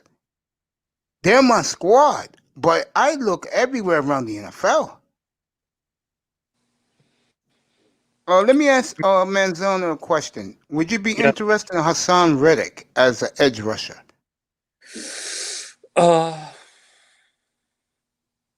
No, not really. I'm with you. No, because I think that was contract year playing out of his mind. I wouldn't touch him. Yeah, because that's what worries me. I'm not sure if you and Vader agree with me. When a player balls out on their contract year and they get the big contract with another team, they don't always perform correctly, and then the fan base attacks the player for not performing like they did on their contract year. The contract year means nothing to me. He's just doing that to get more money. Don't you guys agree? Yes. That boy. That boy, you there? Bro, you dropped off? Let me see. There's something I want to tell him. Oh, he's still there. Bro, you there? That boy. Yo, I'm here. Can you hear me? Yeah, I hear you now. These are Okay. his numbers in 2019. 30 touchdowns, 11 interceptions, 99 passer rating. You ready? Yeah. I'm about to tell you something. Yeah. I'm all ears. 4,902 yards. Mm. 65% completion. But that was 2019. Okay. Those 11 interceptions though. It's a little. That's a tad bit high. Yeah, but you didn't have CD Lamb either. True. All true. You didn't have number 11 either, who's in Buffalo now. Right. Beasley up, and you didn't have Gallup. Was Gallup there? Gallup was there, but they didn't have CD Lamb. And they didn't have a tight end either. Right. That was the year Witten retired. Yeah. Right. Okay. And again, this is another room I did not bring up today. Word on the street, Zeke Elliott's on the block. Oh. So Wow. I forgot about that. I read that. I saw that on Mike Florio. Yeah. That's major right there. Like I can't even believe that. I can believe it. Well, would you, Mace, as a Dolphins fan, would you trade for Zeke or no? Would No. you stay as far away? I'll stay not far away, but it has to. Dallas going to want something. If they want a fifth, it's done. I'll take them for a fifth. For a fifth, I'll take them. Other than that, I'm not touching them. So if it's like a third or a second, you stay away? No, not second. If it's a fifth, I'll do it. Anything higher than a fifth, I'm not touching them. Also, the Giant GM, smart man. I said this yesterday about this player, and people were looking at me sideways.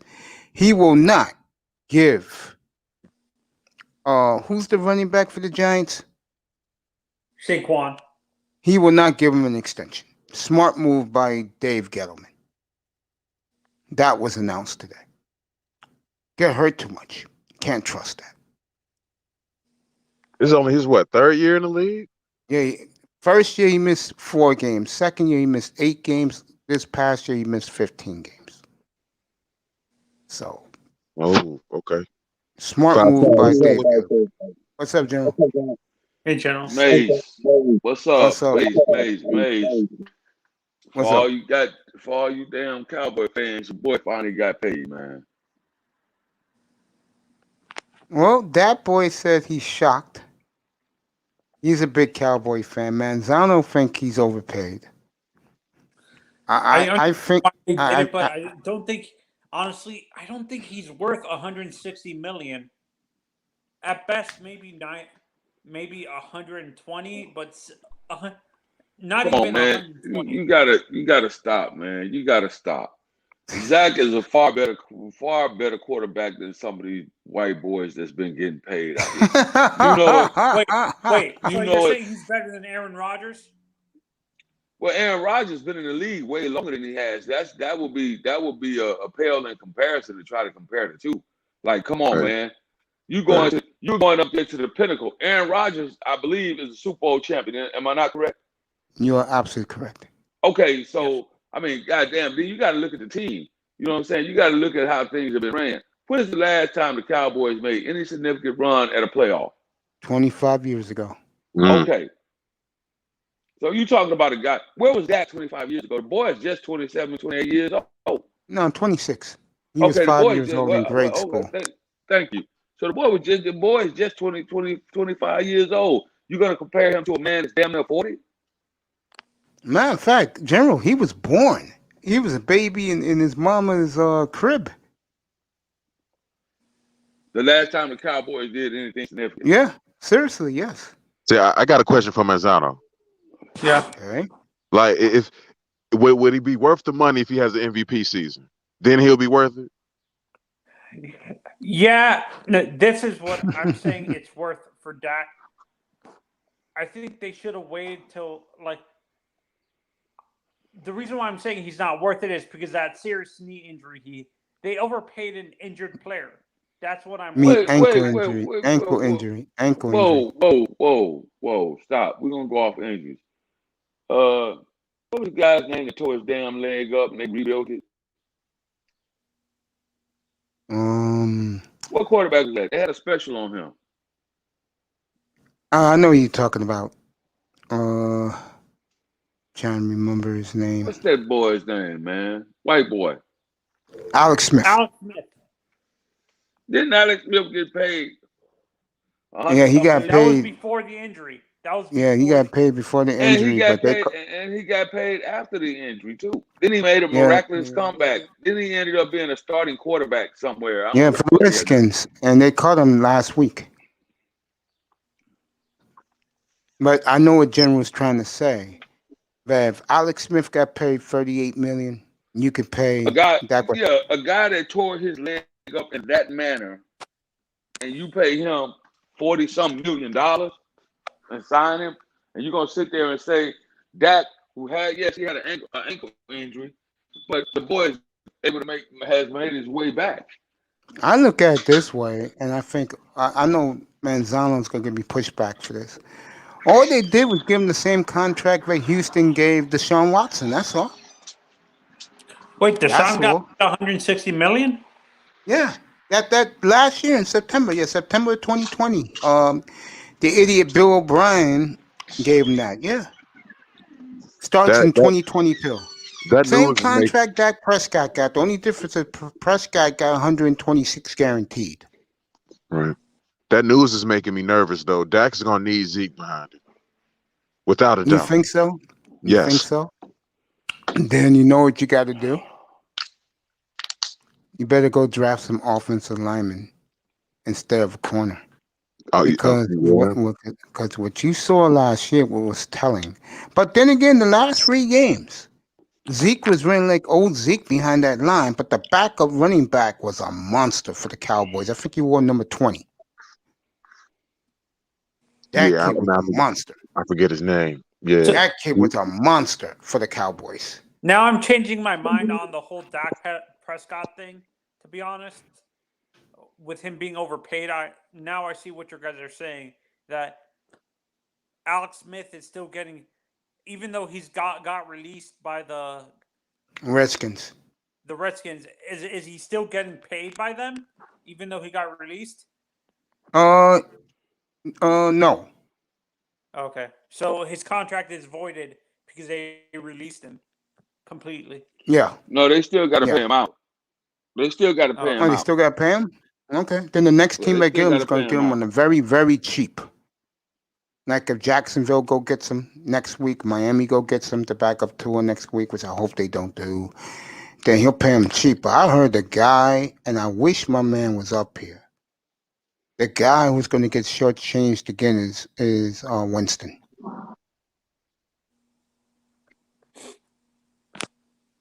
I will say what Dak isn't. What Dak isn't is a gunslinger. He's not Rodgers. He's not Favre. But He's I not think that. he will be. I think he was well on his way before he got hurt. He was well on his way. Yeah, Look at that talent he got around him. Look at that arsenal he has around him. Yeah, he was well on his way. He has a fortress on offense around him. God damn, I wish the Dolphins had those receivers. Wait, General, you're saying Yeah, are Tony you a Cowboys Pollard. fan That's too? the name of the kid, Tony Pollard. Are you a Cowboys fan too, or no? No, fuck no. He's a Niners. Okay. If they get them a quarterback, I don't care if it's Sam Donald. That team is winning the Super Bowl. So Vader, as a Cowboys fan, when you look at Dak, I'm not saying he is like this. I'll be right back. As a Cowboys fan, when you look at Dak Prescott's playing style, does he remind you a little bit of a Roger Staubach or Troy Aikman when it comes to his playing style, his athleticism? He's more athletic than Aikman, but he reminds me of Aikman a lot. You wouldn't say Roger Staubach? No, well, I don't. I can't place Roger Staubach like that. I know he was legendary, but I don't know exactly how he played. Okay. Wasn't even a twinkle in nobody's eye. Well, Well, Roger Staubach, you got to understand the game was a lot different back then. Those guys kind of changed the game. That's when Roger Staubach and my man from Pittsburgh and a couple of other quarterbacks. That's when they went to Terry Bradshaw. That's when they went to throwing the long distance ball. That's when they hit the thing when the bomb, what they call the bomb, was first introduced into the league. That's when they were throwing the ball 40, 50, 60, 70 yards down the field back then. So the game was totally different. It was evolving. You understand? Those guys did for the NFL what Dr. J and Daryl Dawkins and Daryl Griffin and all these other guys did for the NBA with the slam dunk. That's what happened. That's how the game changed. So you can't necessarily. Marino added on top of what Staubach and Bradshaw did. Yeah, he did. Yeah, facts. Mm-hmm. Yeah, and this is what I hate. This is what I hate about. I was talking to other Cowboys fans this was like they do comics, but they were talking sports, and this Cowboys fan had the arrogance to say that Dan Marino was the most overrated quarterback in NFL history. I'm like, where do you get your facts? Marino evolved the quarterback position when it came to the accuracy downfield and the release and stuff like that. I understand he didn't win a Super Bowl, but he is not the most overrated quarterback in NFL history, to be honest. Do you hate when people say Marino was an overrated quarterback? General? No, you can't say the motherfucker was overrated. Look at what he did. So I get tired when people try to say, "Oh, this person's overrated. That person's overrated. This, that, the third, so forth, so on, flip, flop, fly." And here's why. The fact is, the motherfucker was able to play the game at a certain level. When he was underrated. The motherfucker was undersized. He didn't have the speed. He didn't really have a lot of the athletics. So yeah, he was underrated because of what he accomplished. People don't understand what the fuck they be saying when they use certain words. Allen Iverson would be considered an underrated guard in today's NBA because the motherfucker was barely 6'6'1". When you see guards now, that the average two guard is 6'6", 6'7", 6'8". So that's underrated. When you're an exceptional player at a position, you can say underrated, right? You can't say he's overrated because of the things he was able to do on the court at his size. Yeah, that doesn't make sense. That's what to say Dan Marino was overrated is to say Jim Kelly was overrated. How the hell you gonna say that? Yeah. No, do you think when certain Cowboys fans say that it's because of jealousy that Dan Marino? Well, Cowboy fans is gonna any quarterback in the NFL that's not playing for the Cowboys is always gonna be overrated to the Cowboy fans. True traditional Cowboy fans will very rarely ever give any other quarterback a fucking, we'll very rarely ever say, hey, this quarterback he was great, but he can't compare to this and that and the third. And that's because of the championships that the Cowboys are able to win and how they coined the phrase to push the Cowboys as America's team. So you think it's more the new generation of Cowboys fans? The old school generation wasn't like that. It's the millennial generation, like the from the 90s and above, that are like that. Yeah, because it goes back to in my opinion, I think a lot of guys that don't understand, don't have the knowledge because they didn't see a lot of people play. And then the game has changed so much over the last 50 years that it's hard for, somebody to look at old school football and say, compare it to today's game. Like it's certain players in the NFL that play. Okay, you take Mike Vick. If you put Mike Vick his athletic ability, able to run the ball and throw the ball the way he was. If you put him back there in the days of Bradshaw and all of those guys, even with Aikman and them, man, the motherfucker will be head and shoulders above the pack. Would he be better than Randall Cunningham? Because Randall Cunningham was Michael Vick before Michael Vick came into the league. Who's better than Randall Cunningham? Would you say Michael Vick? Dak? Because I would say Randall Cunningham was Michael Vick before Michael Vick came into the league. Because but quarterback. A lot of quarterbacks back then wasn't running the ball the way these guys are running the ball now. You know what I'm saying? Oh. You take these guys like Deshaun Watson or what's the kid name that's over in Patrick oh Mahomes. man, nah, Kyler Patrick Murray? Mahomes. Kyler Murray? Nah, I wouldn't even put him. I hadn't watched him Lamar enough Jackson. to see how he Lamar. plays the game. But you take these guys like a Vic. You take these guys like a what's the Cam Newton. You take these guys. You put Cam Newton back there in those days, man. That's like having a fucking running back that can throw the ball that's athletic. He fucking run away with shit. Oh, so you think having those quarterbacks like Cam Newton, and like a guy like who is it? Lamar Jackson back then would have actually evolved the league even faster. Like guys like that would have pushed the league in the 70s. Would have actually pushed the league more towards a passing league than it was a running league in the 70s and 70s. It just would. Yeah, it would have been a very difficult thing for defensive coordinators to try to come up with a scheme to stop those guys the way they could run the ball with the running backs and the receivers that they had back then.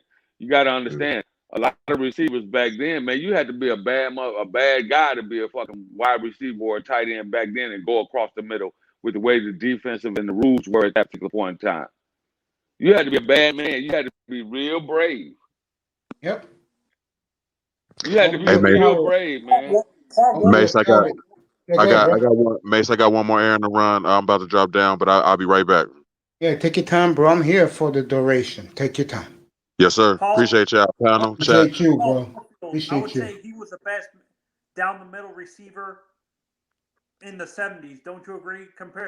I would say he's the best in the 70s specifically. I would say when I looked at his tape and like guys like Lynn Swann and stuff like that, or Lynn Swann's teammate on the other side in Pittsburgh, John Stallworth. I would say Paul Warfield was the best yards after contact receiver in NFL history in that era. Don't you agree? Well, no fucking doubt. General, do you agree with that? Yeah, there are some others out there that were outstanding receivers too, as far as yards after the catch and all this other shit. And what General was saying, I'm gonna add to about Lynn Swann. You know, yeah, he was General. You know, he was a punk. Every time he went up against the Raiders, he was scared to get hit by George Ackerson and Skip Thomas. Well, damn, who wasn't scared? But God, come on now, Mace. Who wasn't scared to get hit by the goddamn General Raiders? Paul Warfield used to blow past those guys from Miami every time Greasy threw him a bomb. Yeah, but he wasn't goddamn running. He wasn't going across the middle. He wasn't doing the shit that Swan was doing. You know, I mean, you know, it's certain players that had certain teams had their numbers. But remember one thing, and I told this to Manzano earlier. Paul Warfield was voted by the NFL as the second greatest receiver ever, next to Jerry Rice. I will switch because I'm a little biased. I will switch. I will put Paul Warfield 1 and Jerry Rice 2, but they're 1, 2, greatest ever. And again, General is right about one thing, Manzano, and I'm going to add to this point, and General will definitely sign off on this. They hit real hard then, bro. There was no 5-yard rule back in those days. Lester Hayes had to stick him. He was in your face. And didn't receivers have stick 'em during that time too. Yeah, Fred Biletnikoff. I mean, the Raiders, they didn't even think they could to get an edge. Yeah. General, for you, go ahead. State of the Lakers address the All-Star break. Go ahead, General. Well, I'm trying to see what's going to happen now. I think it's a lot of good things that's happening, in my opinion, in the NBA. I think it's going to be a hard reset. And now, as you know, generally after the All-Star break, what generally happens is things kind of tighten up because now they're jockeying for position as far as where they're going to end up, in the playoff, what seed they're going to get in the playoffs. So it's going to be interesting, and we're going to see who's going to come out, in the top four positions on either side. So right now, I believe that the Lakers are like tied for second at this particular point in time in the West, and I have to look it up to make sure. I don't like to I'll give let you out. know.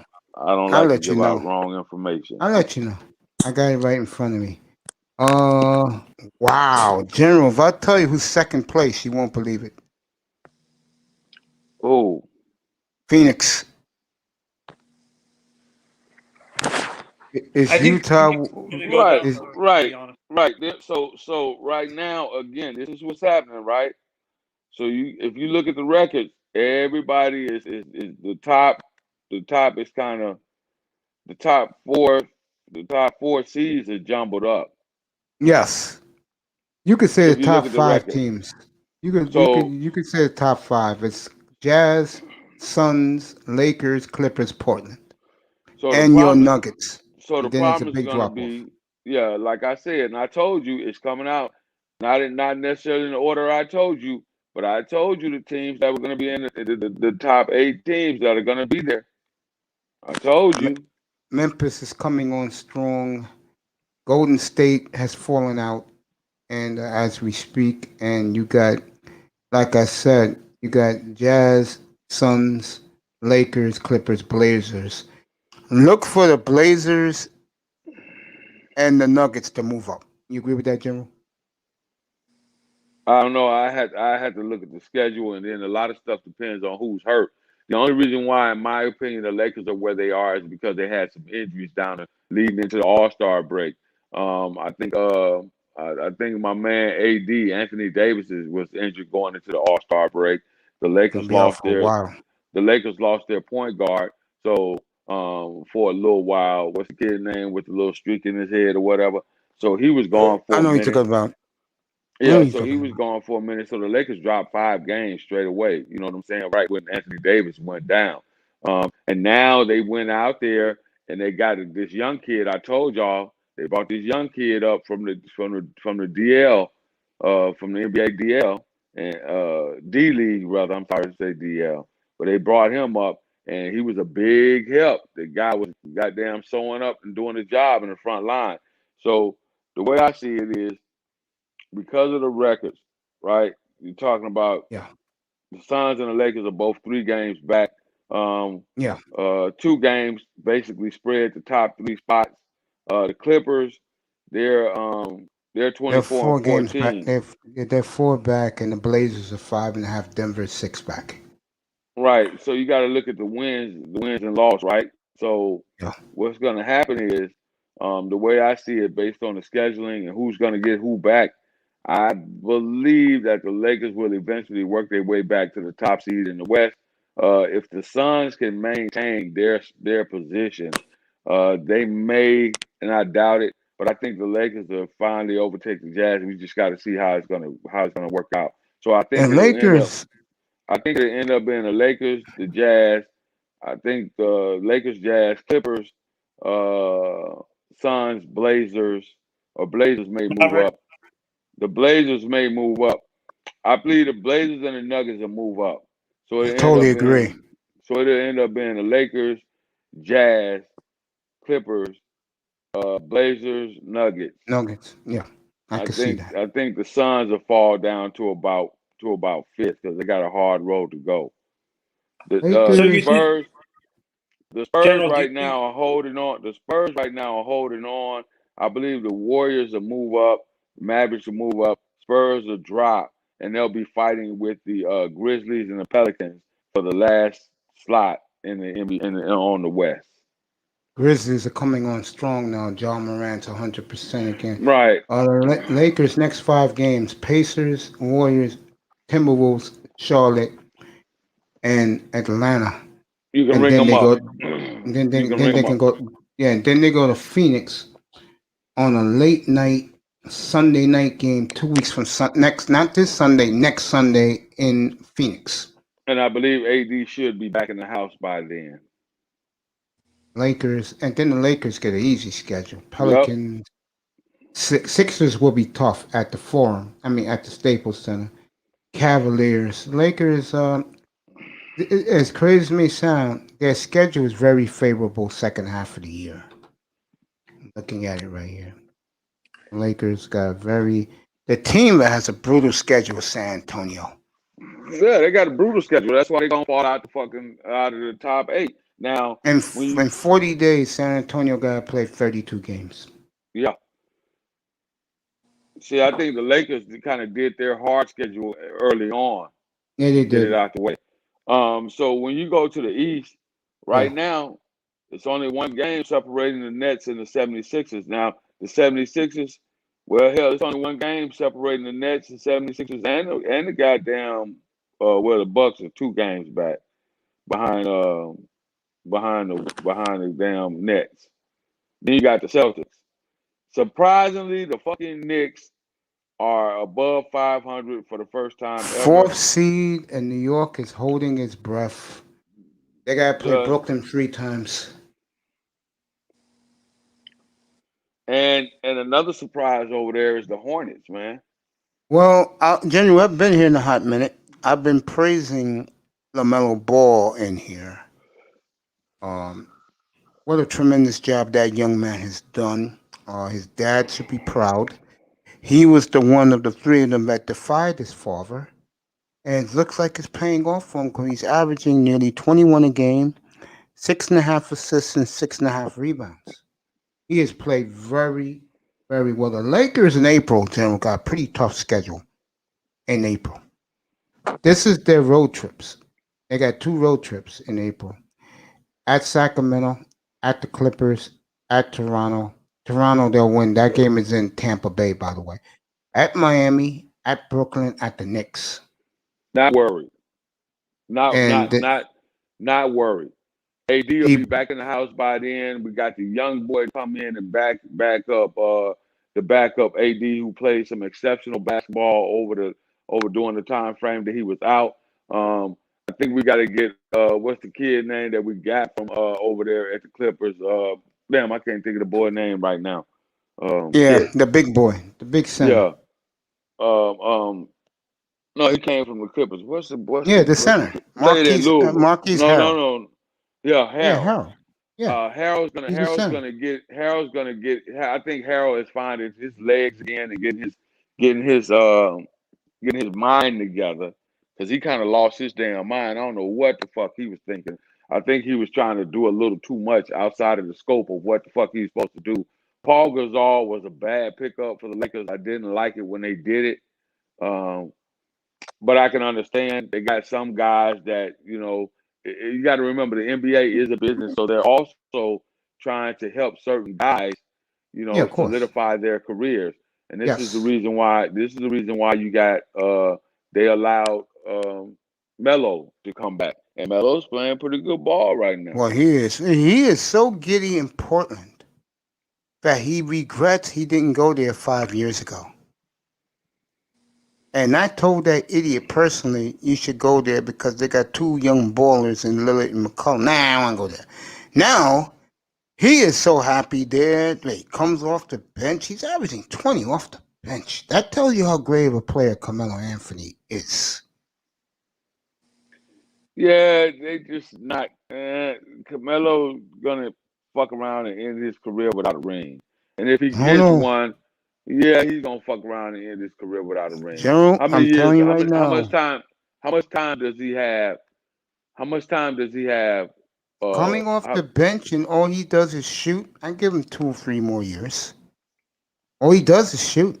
Don't play no defense. 2-3 more years, but you got to Off the understand bench. how. Remember that. Off the Yeah, bench. but teams are positioning themselves, brother, to whereas they can sew up these positions. Look at what the Lakers are trying Yeah, to you're do. right. Look, you got to understand. So, is it likely that they'll get one? But LeBron decided to come back and stay another 2-3 years. So with Anthony Davis, so that's going to make it kind of tough on the West side. And then you got these other teams that are moving up. Look at what Phoenix is doing. Look at what Utah. shit. Look at what Utah is doing right now. Yeah, I gotta go to the Brooklyn game against the Blazers. That's on a Friday night, the end of April. I gotta get tickets for that game. Let me ask you this, General. Let me ask you this: do you really think they're gonna beat Brooklyn, General? Honestly, Who? the Lakers. Yeah, and I Do tell you you know why. what Brooklyn's starting lineup is? I know I've seen what Brooklyn's starting lineup is, but at the end of the day, here's what's gonna happen, man. And I keep Okay. telling you this. I keep saying this, right? Yeah. Brooklyn doesn't have, and they got a pretty good. DeAndre does a pretty good job down there for Brooklyn at center. He's no match for fucking AD. He can't contain AD. The reason why is because AD is gonna drag his ass out on the perimeter, and he can't guard anybody out on the perimeter. Can I tell you their starting five? Yeah, sure. Okay. Harden, Offense, Kyrie, offense, KD, well, offense and defense. KD is the only one on that team that DeAndre really plays Jordan, in defense. DeAndre DeAndre Jordan. plays defense, but no Yeah. real offensive threat. I'm gonna tell you who's the wild card. Blake Griffin. They moved Blake Griffin over there. Yep. Okay, so now you got Blake Griffin. Has he ever really been a defensive threat in the bottom in the post? I don't think my point I'm making is they're unstoppable to guard. They're I mean, yeah, unstoppable to you guard. got Okay, but see, you got AD and LeBron, but KD's gonna neutralize LeBron. but the deal is, no, I don't see that happening. They'll cancel each other out, sure, but I That's don't what I'm see that. saying. I Yes, just he'll don't see that neutralize happening. LeBron. Okay, Yes, I'll take the other five guys. So now Right? somebody's got to play some goddamn D. Somebody's got to play some D. Oh, Manzano left. Let me read these questions, General. Let me see. They hit. Okay. Well, who do you think would be a better starting quarterback for the Patriots and Bears? I will go Jimmy G for New England. And for the Bears, I guess Russell Wilson. And then I saw someone get a helmet-to-helmet hit in the 80s. Yeah, that's the way it was back in the day, Fireman. Back to the NBA. Go ahead, General. Back to the NBA, General. Go ahead. We're talking about Brooklyn, LA. I'm just not Yeah. seeing. I'm just not seeing. Okay, so first of all, here's what's gonna happen. First of all, the goddamn Nets, they got to get out of the playoff, and you got Philly over there, you got Boston over there, so they got to get. I'm not past worried them. about them. Yeah, I know you're not. Everybody's sleeping on them, but Boston is actually playing some good ball now. I know you're not worried about them. I get it. I know you're not worried about them, right? Yeah. Don't forget, Mama, there go to that man. You still got to fuck with goddamn Bucks. So they, in my opinion, the top four in the East, that they got to get past 70. The Knicks got to get by the 76ers, which they haven't been able to do yet. They got to get past the goddamn Bucks, and they got to get past the Celtics. And the Celtics are finally coming on playing some good ball. I watched them the other night. Let me look right at the before the standings. All-Star break. You look at the NBA standings. The standings are the 76ers at 24-12. Yeah, The look at Nets at that. 24-13. The Bucks at 22-14. The Celtics at 19-17. Then you got the Knicks at 19-18. You got the Heat. Let's not forget what the Heat did last year, which surprised everybody, right? So you still got the Heat over there. That's the Eastern Conference defending champions. So let's throw it in the mesh. Let's throw it in the meshes. Everything plays out right now. The Raptors are at 8. They could be surprising. I don't think they're going to have enough to move past the 8. or get out of the Matter of first fact, round. I'll make a prediction. I think Charlotte moves past Miami. I think I will put Charlotte over Miami. I will put the Bulls or the Pacers over the Raptors. I don't see it happening. I don't. I think the East is going to end up being the way that they are. I think the 76ers will maintain the #1 seed over there. I think the top 3 slots are going to stay, and possibly the Yeah. Bucks may skip past the Nets, and the I don't Celtics know about that. may. Nets got an easy schedule. I'm trying. It's not the scheduling.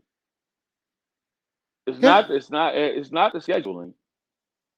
Is look at who's already played who and who's already beat who and how bad they beat them and what the team who was playing at the time, who sat out, who was injured, who was hurt. This is why I say I'm not worried. I'm not worried about my Lakers. I don't give a shit if we're the 3rd seed. I don't give a shit. Well, I don't really care. Boston's in Brooklyn tomorrow night. Exactly. So now you got to watch that game and see what the outcome is going to be. Play the Knicks Monday night. That will get this town abuzzed. Right. But again, you can sleep on him if you want to. But that guy is still over there with the Bucks. Antetokounmpo, he's still there. You like Giannis, don't you? I like Giannis, man. Mm-hmm. Yeah, that's the TNT game tomorrow night. Boston I do. at Brooklyn. Yes, I like Giannis. Giannis is going to be, in my opinion, Giannis is going to be that guy, man. I'm sorry. Boy, He's ESPN's going to show you the Knicks game Monday night. Interesting. Brooklyn is at Portland in 2 weeks. That's a game I would definitely circle on the calendar.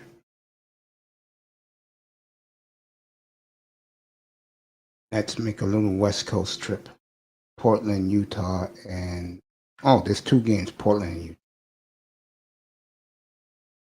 So Lakers again. Manzano, let me see if he wants back in. I was watching ESPN now, and the NHL and Disney agreeing on multi-million-dollar rights deal for the NHL to have their games on NBC. ABC. What's my thoughts?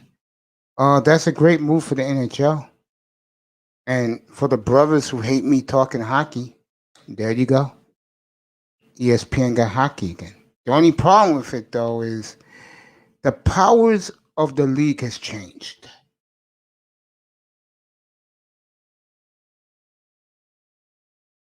That's going to be a problem. Because more people want to see the NBA than the NHL in America. Am I right about that, June?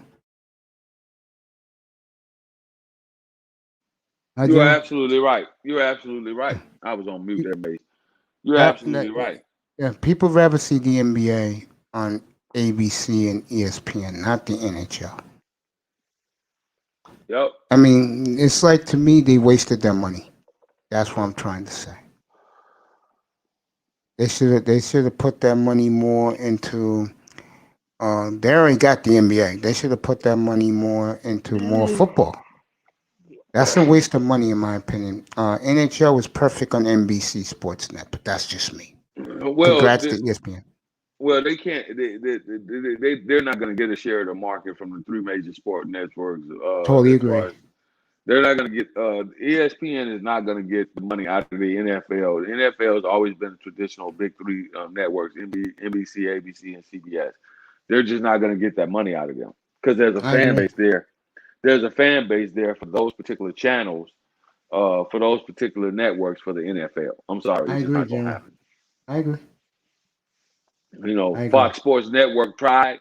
They tried, and it didn't work out so well for Fox Sports Network trying to steal a share of the market from the other networks. Now, I think Fox is an affiliate of one of the big major networks, and I'm not for sure how that works. I mean, they're all kind of tied together, except for Disney is its own independent network. The rest of them, like Fox, these little smaller stations that came out, I think they're independent of the larger corporate networks. And that's why it made sense for Disney to go to try to steal a to not try to go after one of the big three sports. That's why it made sense for ESPN not to try to go after the NBA population, trying to grab that from the big three markets. It just ain't gonna happen. I agree. I think that was really a waste of money by ESPN. NBA, NFL, you got the number one, number two sports, and baseball. That's all you I think, need. yeah, that's that. Now that's where ESPN could actually, and then maybe not for Major League Baseball, but in my opinion, ESPN probably would do well with trying to stick to snatching some of maybe some of basketball, which they've done quite decently. They get a share of that market from the major networks. But hell, you still got TNT. To me, they wasted their money, General. They should have just stuck with football, baseball, basketball, and the college sports, because I'm going to read in a second. Matter of fact, let me put it up here, Sean Jones, and I'm going to go there in a second. Yeah, General, they wasted their money. You're right, General. Yeah, I agree with you. They wasted their money. I got the General up here, the Grand Master Manzano, Sean Jones, my insider, has said they're interested in James Conner. You know why they're interested in James Conner? Who's I'll tell interested you in what. James Conner? The Dolphins. You know why they're interested in James Conner, folks? Because he comes cheap. And guys, Yeah, he's back up to Russell Wilson in Seattle, Mr. Miami, Geno Smith. you Yep. guys are forgetting one big major factor of this. Disney owns both ABC and ESPN, so they actually have controlling interests of both of those companies. So, But Manzano, the point me and Jim was making is no one's going to watch those hockey games. No, unless you're me or you, no one's watching the games. Nobody's going to Disney for fucking sports, man. No one's watching the games. Trust me when I tell you. I will tell you in a year and a half from now, ESPN is going to regret getting the hockey, and they're going to put the games on ESPN free. You will see. or directly on ESPN Plus, like the streaming service. Yeah, on the streaming channel, because it's not the NBA. You can't see the players. And number two, people get tired of trying to find the puck. It's like you think people are going to lose interest, and the ratings for ESPN are going to go down because Yes, no one's going to have interest. That's the problem. It'd be really low. Yeah. For the hockey, yes. You see the NBA is suffering. They're hemorrhaging. Baseball is non-existent. So you think it would have been more prudent for Disney to wait for the NFL to contracts with Fox and what is it called? Fox and NBC. What's up, Ed? NBC and CBS to lapse, and for them to buy all the rights to the NFL games, is what you're saying? Yes, and Ed makes a good point right here. Disney probably can't run those beer advertisements either. That is true. Because Disney's for children and families. Yeah. Ed makes a great point. They'll probably show the hockey at first, regularly to try it out, but once they start seeing no one cares, then plus you're not going to show, like I said, there's a switch of power in the NHL. Your juggernauts are Toronto, Edmonton, Carolina, Tampa, Florida. That's not going to sell. Here in the U.S., you have to have the teams in Detroit, Boston. Yes, you need a very good. I'm glad you brought that point. And General, we'll get back to the NBA in a second. You need a good team in Detroit, in the worst way. And Detroit's the worst team in the league right now. Mm-hmm. Who do you think carried ESPN in the late 90s, early 21st century when they had it. And you need I could tell you the good teams. too. Don't I'm going to forget tell you the teams that drove ESPN's ratings, and this is why they had to get rid of it. Dallas Stars, Colorado Avalanche, New Jersey Devils, Detroit Red Wings, Pittsburgh Penguins. Now, why do you think that was? their original 6 teams. That's why. Only one of them is original 6. Why do you think that was? Because it was a Midwestern team. That, a Southwestern team, and those were your 5 best teams. There was no Boston. There was no Rangers. There were no Chicago Blackhawks. So Right now, you could arguably say the 2 best players on the planet play in Canada. ESPN ain't going to show that. Austin Matthews and Connor McDavid. That's right. ESPN. You really think they want to show the Florida Panthers? No, not really. And yeah, there you go. There you go. Even though Tampa won a championship, I don't think they're a really marketable team. Don't you agree? There you go, Manzano. You're proving my point. Me and General's point. Okay. Now, I will say this for the Rangers. They're beginning to play a lot better, and maybe when the contract kicks in, when it kicks in next year. It didn't say when they just signed it, but it didn't say. It says it probably starts in 2023. Okay. What's going to help them then is the Blackhawks are resurgent. The Red Wings, they're getting on their knees praying they'll be resurgent. The Islanders are good right now. The are resurging too. Which one? The LA Kings. Yeah, the LA is resurging. Yes. That's what they need. They need the. I mean, nothing against Connor McDavid, who I love. I think he's the best player in the world. Nothing against Austin Matthews.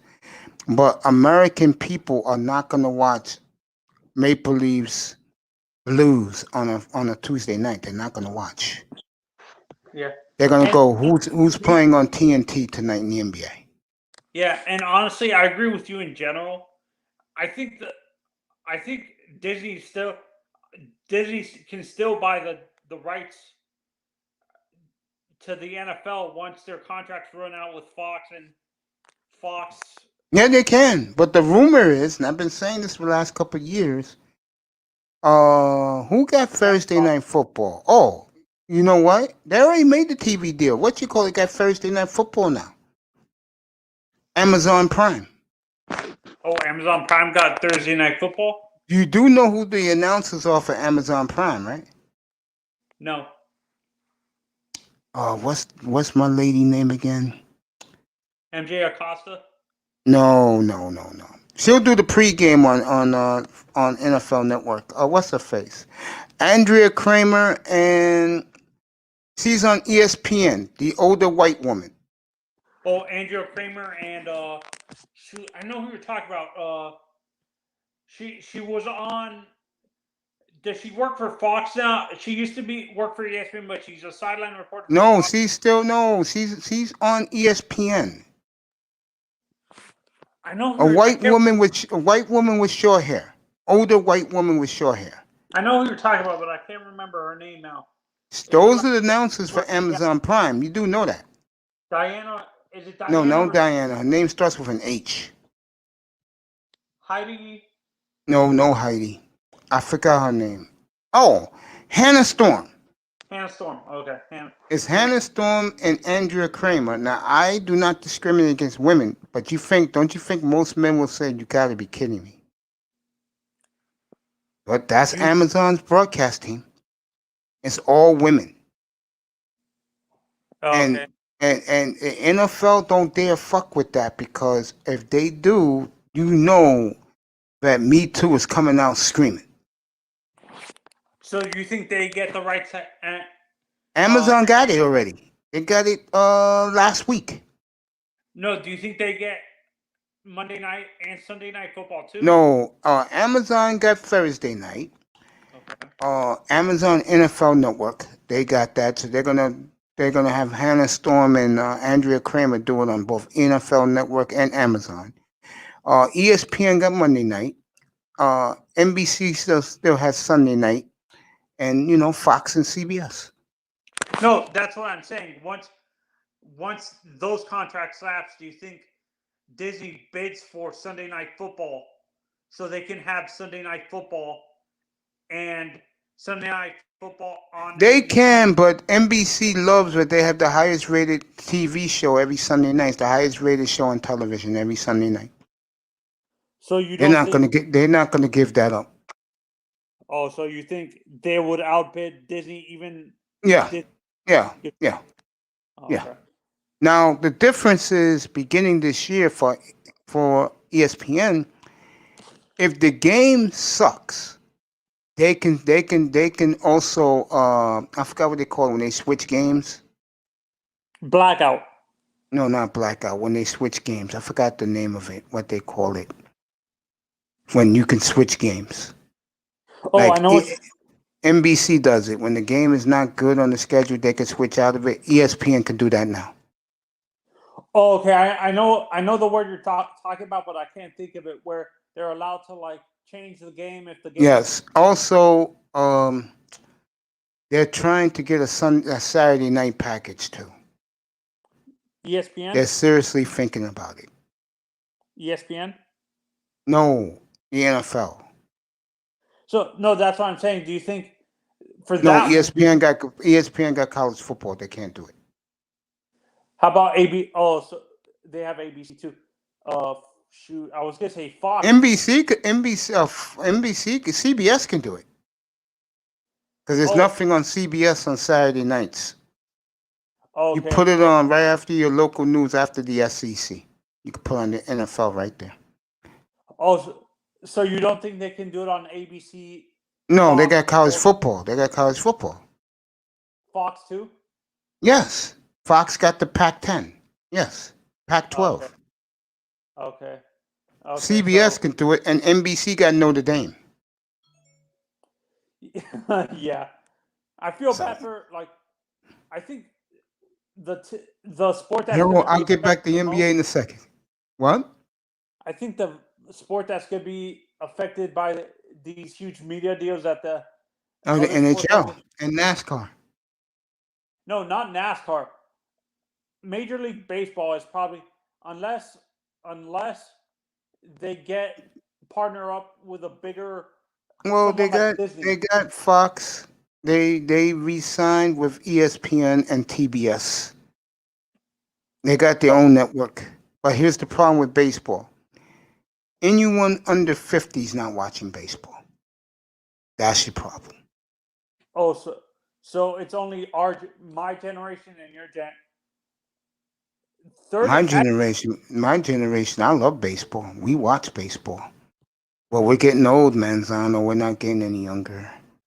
Baseball is going to end up, I'll make a prediction.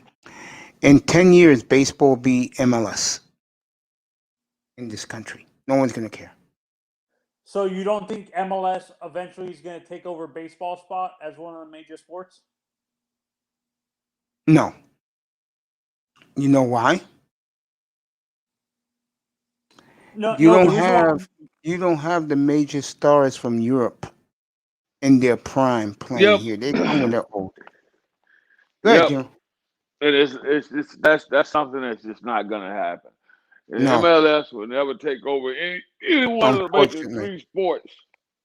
It's unfortunate because I could tell you right now, if the MLS opened up their purse books, they can get those guys over here. But the problem is the American players that you draft, they're going to say, where the F is my money? F you, I'm going to Europe. Nobody from the damn Major League MLS is going to take a pay cut to come over here and play ball and play soccer. The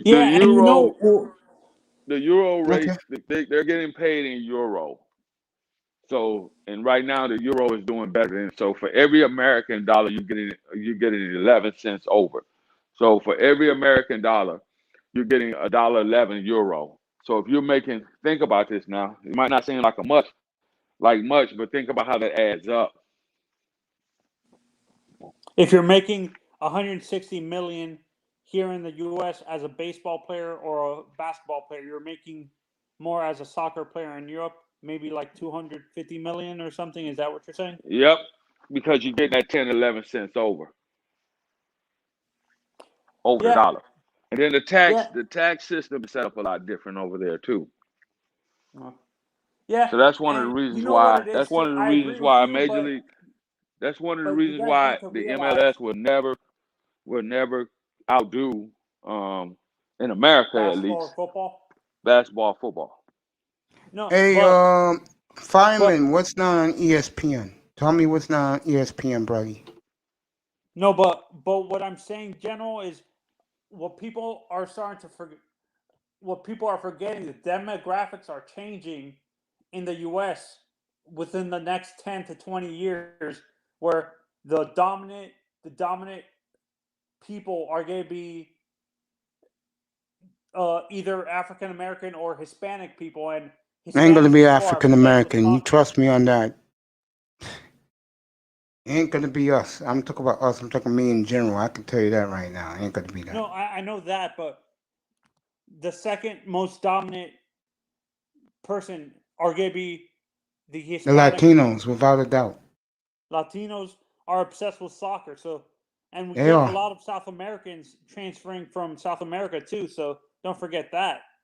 And we have a lot of Europeans from Europe that are soccer fans. So you're gonna see because of David Beckham. Don't forget, David Beckham owns a team in He owns the MLS. Miami team. He owns the Miami team. So he's gonna create a lot of buzz for the MLS because you're gonna guys like Messi and Ronaldo are gonna want to own a portion of a future franchise coming to the Yeah, but they're MLS. not. But they're not playing in their prime. See, Manzano, for you to get some buzz like the MLS, they're gonna have to go out there and pay somebody from Europe who's right now a young Like a Neymar, superstar. like a Neymar or something. How is Neymar? He's 27. They have to pay him. Yes, they're gonna have to give him like 80 million to come over here, and the They MLS already don't got tried that. that with Freddie Adu. Yeah, and They it didn't already work. tried that. They already tried to lure the big time soccer players to America to play soccer here. Didn't With work. that young kid that was, I think, 16, 17 years Yeah, old, Freddie from Adu. Washington D.C. Yeah, Yeah, never they already panned out. tried that. And That the backfired on. goalie, That's what I'm saying. yeah, That's and why. the goalie, the kid who's playing for Manchester United, the goalie from America, I forgot the man's name. They Zach could even Steffen.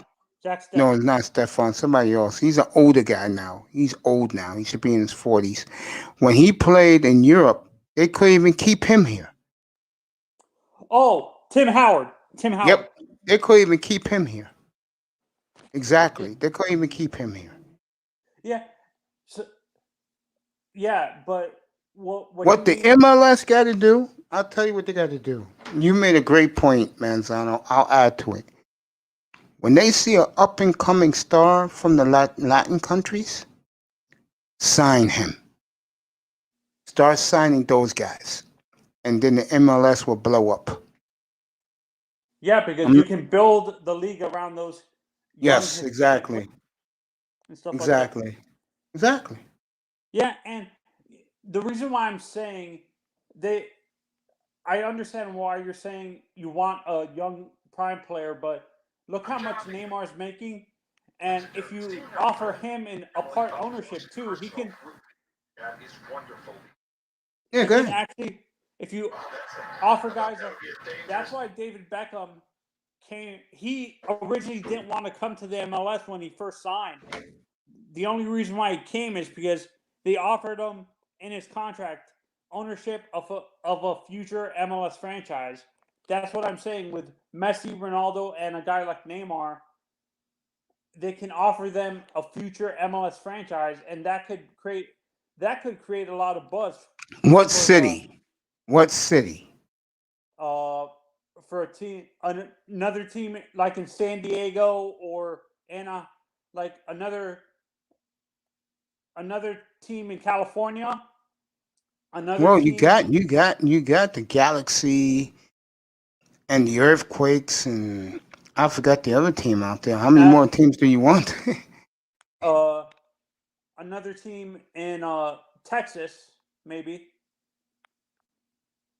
Another team in Florida, in Tampa, with Miami and Orlando, and stuff like that.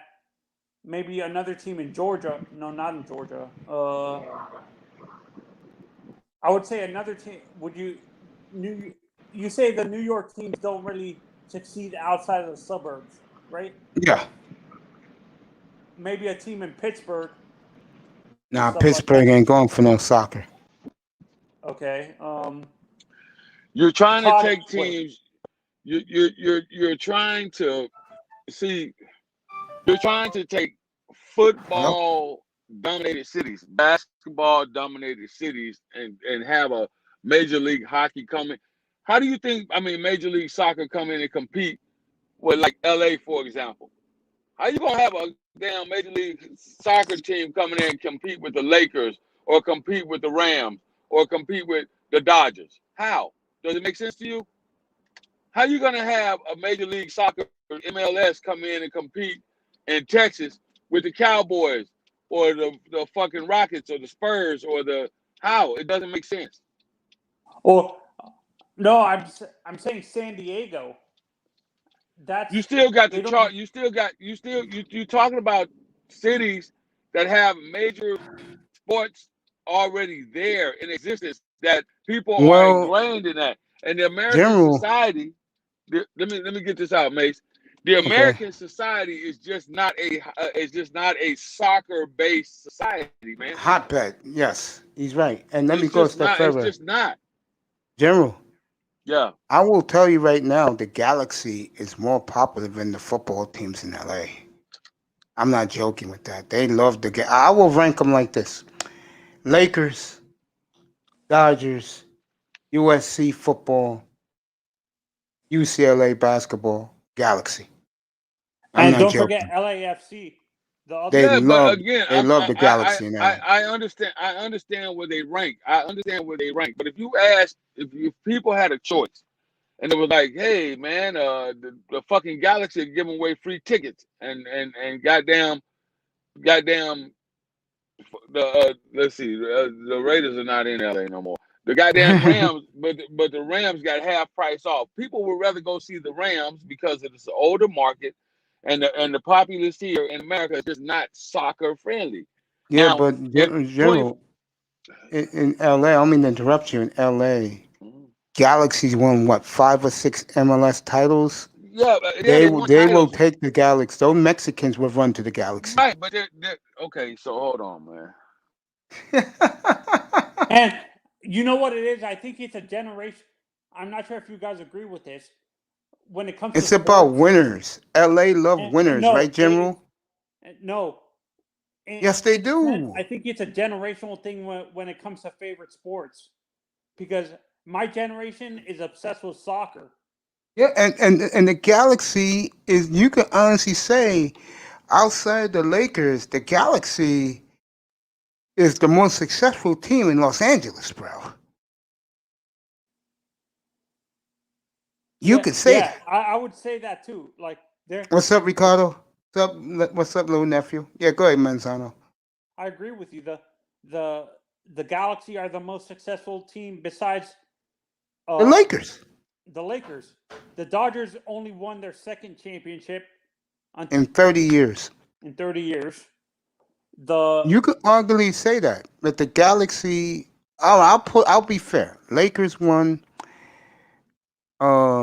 Dodgers 2, USC football 3, Galaxy 4. That's fair because UCLA basketball is falling off. Would you agree with that, General? How, General? Wait, UCLA basketball is falling off too. Give me a second. Yeah, take your time, General. Yeah, it's falling off. Carlo Rodney's in the house. What's up, nephew? Angels are out of it. And that's my team. I know, Mr. Miami, trust me, my buddy. No one cares about Mike Trout in LA. See, that's what I feel about. I feel so bad about Mike Trout because no one pays attention to the Angels that much. And In the everybody in LA the Affairs. chat room, Manzo, I'm gonna let you speak in 2 seconds. Everybody in the chat room, welcome my brothers from the Manosphere, Mr. Miami, Little Rock. Go ahead, General. I'm gonna say it again for you so you can hear this. Lakers 1, Dodgers 2, USC football 3, Galaxy 4. That's how I rank the LA teams. Well, yeah, you can rank them any way you want to, but the bottom line is they will never compete with the major sports, the major professional sports, the Dodgers, the Lakers, the Rams. You can rank them high. You can put them in number 1 if you want to. No, they're not the Lakers. Come on, General. I'm not stupid. I'm just saying you can rank them. You can rank them however you so decide to rank them. But at the end of the day, America is not a soccer-based I fucking totally country. agree. Yeah, we're not arguing that. We're not. I know. No, I understand that. So it's going to have a level of success and popularity because the younger demographics are going to get into it, especially with more and more immigrants coming to this country.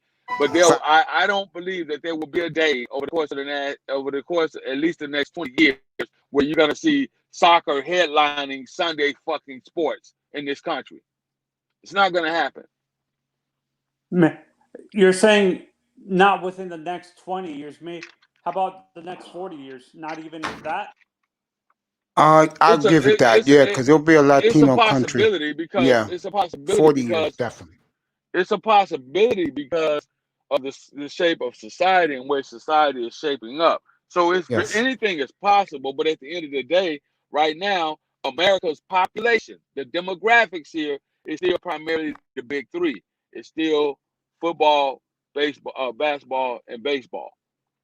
I'll tell you that sport will die within the next 20 years. Baseball is actually making a comeback. You think so, General? Making a comeback. Yeah. You think so? Yeah, it's gonna make a comeback. And I'll tell you why. It's gonna make a comeback because people are beginning to swing back to baseball now because of the way the society is being shaped. Baseball is gonna make a comeback.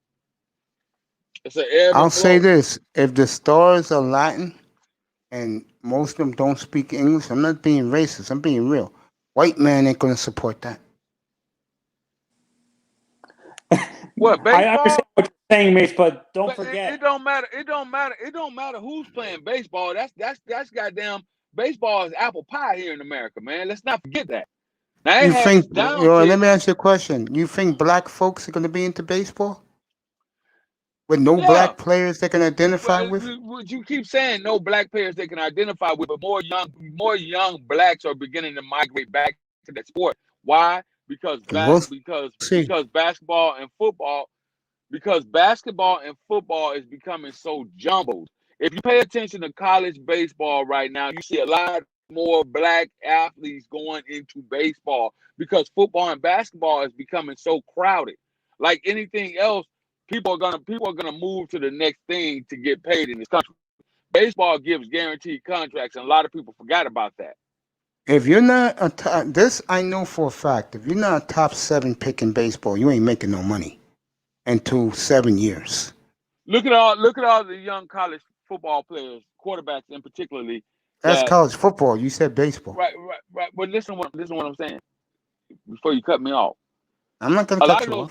A lot of those guys, a lot of those top prospects actually had baseball contracts before they even signed or graduated from college, before they even signed with the NFL. A lot of them, but they chose the NFL based on that's the sport that they love for whatever reason. But if you're looking at guaranteed money, then motherfuckers would be smart to start looking at baseball. You know why Kyler Murray, who was the 10th pick by the A's 3 years ago, you know why he took football? Why? Because he wasn't going to make no money in baseball until the year 2027, and he ain't waiting that long. NFL, he got a signing bonus. He got at least $30 million in the bank being the number 1 overall pick. You're not getting that in baseball. That's the point I'm making. A lot of these baby mamas ain't going to let their babies go play baseball. They're not going to do it because the payday is 7 years down the road. I don't disagree with you, but here's the problem with that, Mace. So what happens is you can get that upfront money, but then when your ass get waived or traded, you lose it. In baseball, it doesn't happen. Exactly. So people are looking for the get rich quick scheme right off the top, right up front. That's You it. see what I'm saying? So when these guys lose these contracts, when these guys get waived or get traded from these NFL teams, this is why you have a lot of superstar athletes that go into football, and after 1 or 2 years, you don't hear from them or see them anymore. They disappear. It's true.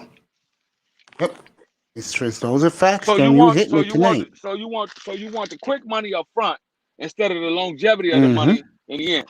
Baseball is not nearly as physical of a sport as fucking football is.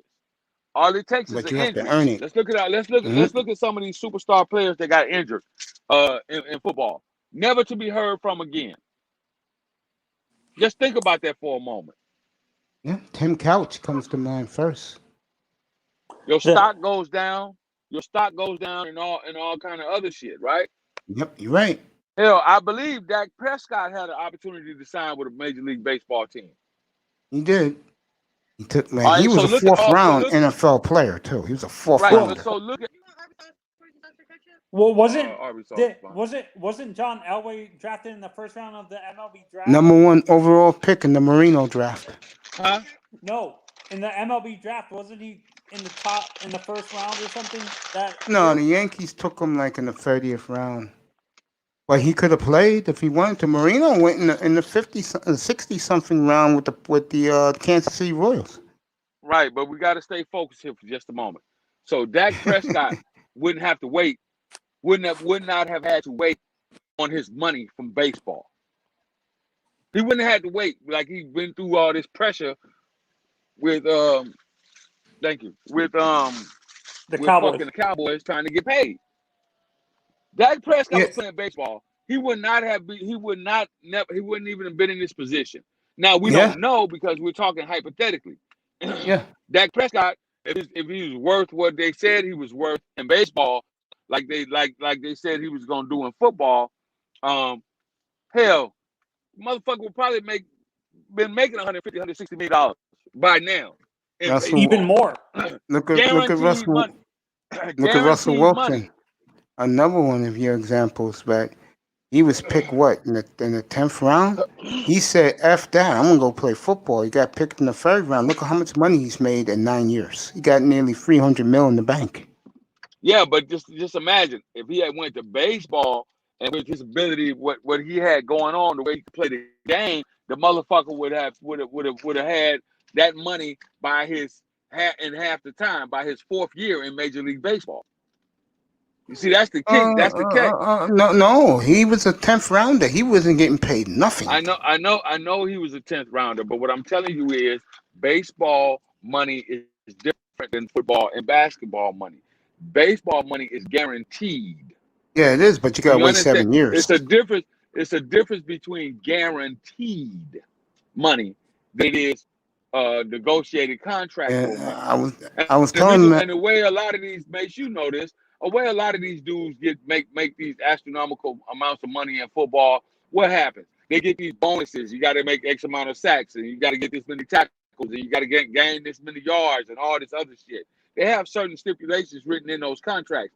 Baseball doesn't have that shit written in their contracts. Well, you got to hit so many home runs, you got to steal so many bases, you got to get so many outs, and all this other shit. They don't have it like that for the most part. By the way, I was just gonna say, it slipped my mind. When you play baseball, you really have to love that sport because it is so hard to make it. You can be very talented, but they pick you in let's say round 6. It's gonna be hard to make it because what baseball does now is like the NBA. They like first rounders. And you're a 6th rounder, and you can hit. Mate, I ain't mean to cut you off, but you gotta look at these guys. You gotta look at these guys that are coming into the game who've not played any college baseball, who came out of these AAA leagues and all this other shit. So by the time they get there, they've already pretty much proven themselves. It's just like the college system for the big 3 sports. A lot of these guys are coming into the sport. Hell, they can't even speak fucking English. Yeah, and look at Tatis last week. Me and Manzano talked about up here. Padres gave him $347 million, but here's the key. They give him for 14 years at $24 million. To me, that's nothing. They stole him. Look at Mike In Trout baseball, makes. Yeah, they stole him, General, because they gave him for 14 years at $24 million. To me, that's nothing. yeah, well, it's all about bargaining out. And 24 million to play a goddamn sport that you love. I mean, who wouldn't take that? I'd take that shit. No, I'm talking about in 24 their million world, to General. do a sport that I love. Yeah, Right, in their world, where it's play a different in kid's their world game. and Yeah, our world, of course. yeah, in their world. When it comes to the players' union in general, when it comes to these contracts, what players' union do you guys think? Which major sport in the U.S. has the weakest players' union? Do you think it's baseball, The, football, the, or the basketball? NBA. The NBA. The NBA. Okay. Say what Yeah, now? and Has the what? who has the weakest union? No, let me take that back. In the United States, Manzano, For the major sports, hockey. I wouldn't. Who No, has the I'm weakest saying what? union, Hockey. players' union. Hockey, no doubt. Because those players Oh ain't well, making it's nothing. not the NBA. Yeah, it's not the NBA. Yeah, I took that back. The NBA got the second best. It Baseball ain't the got clearly NBA. the strongest. Baseball got the strongest. Then the NBA, then the NFL. Hockey's dead last. Those other than Connor McDavid, those guys don't get paid. Did you hear Austin Matthews' extension last year, bro? He I'm got talking to you, nothing. Manzano. Did you hear his extension? Yeah, he got nothing.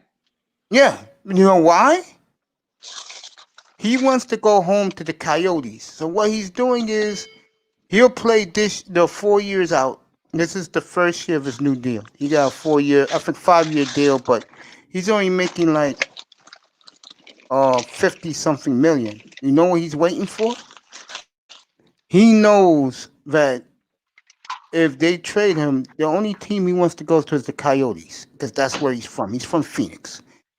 He knows that when he goes home in his next contract, he'll be 27 years old, Manzano. Think about that. He'll be 27. Mm-hmm. The beginning of his prime. Coyotes will give him 150 million. Yeah, and honestly, for me, I feel bad. Like, I agree with you guys that baseball hurts itself. It's the strongest. No, not the union.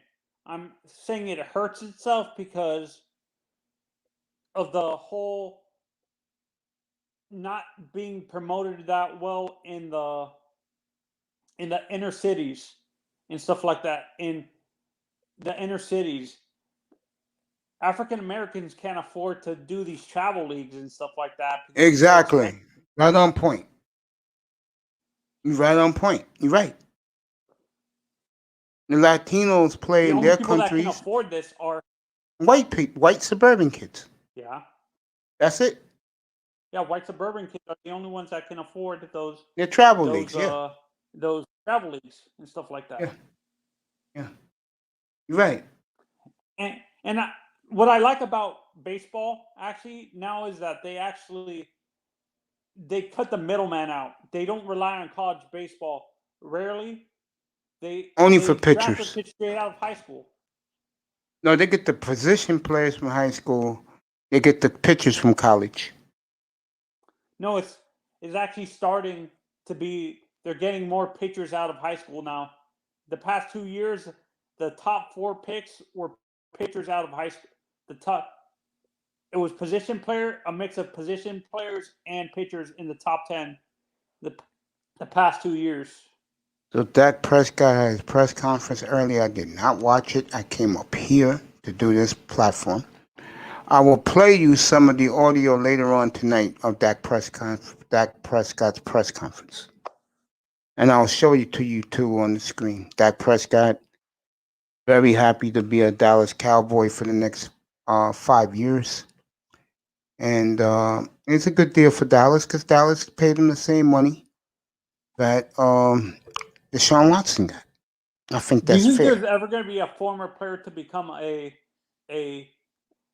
from either major sport in the U.S. to become the commissioner of the league of either sport, like NHL and MLB. I could see that. Yeah, I could see that. But see, here's the problem: to be a commissioner, you have to be a lawyer or an apprentice. Roger Goodell gets over because he was an apprentice to Paul Tagliabue.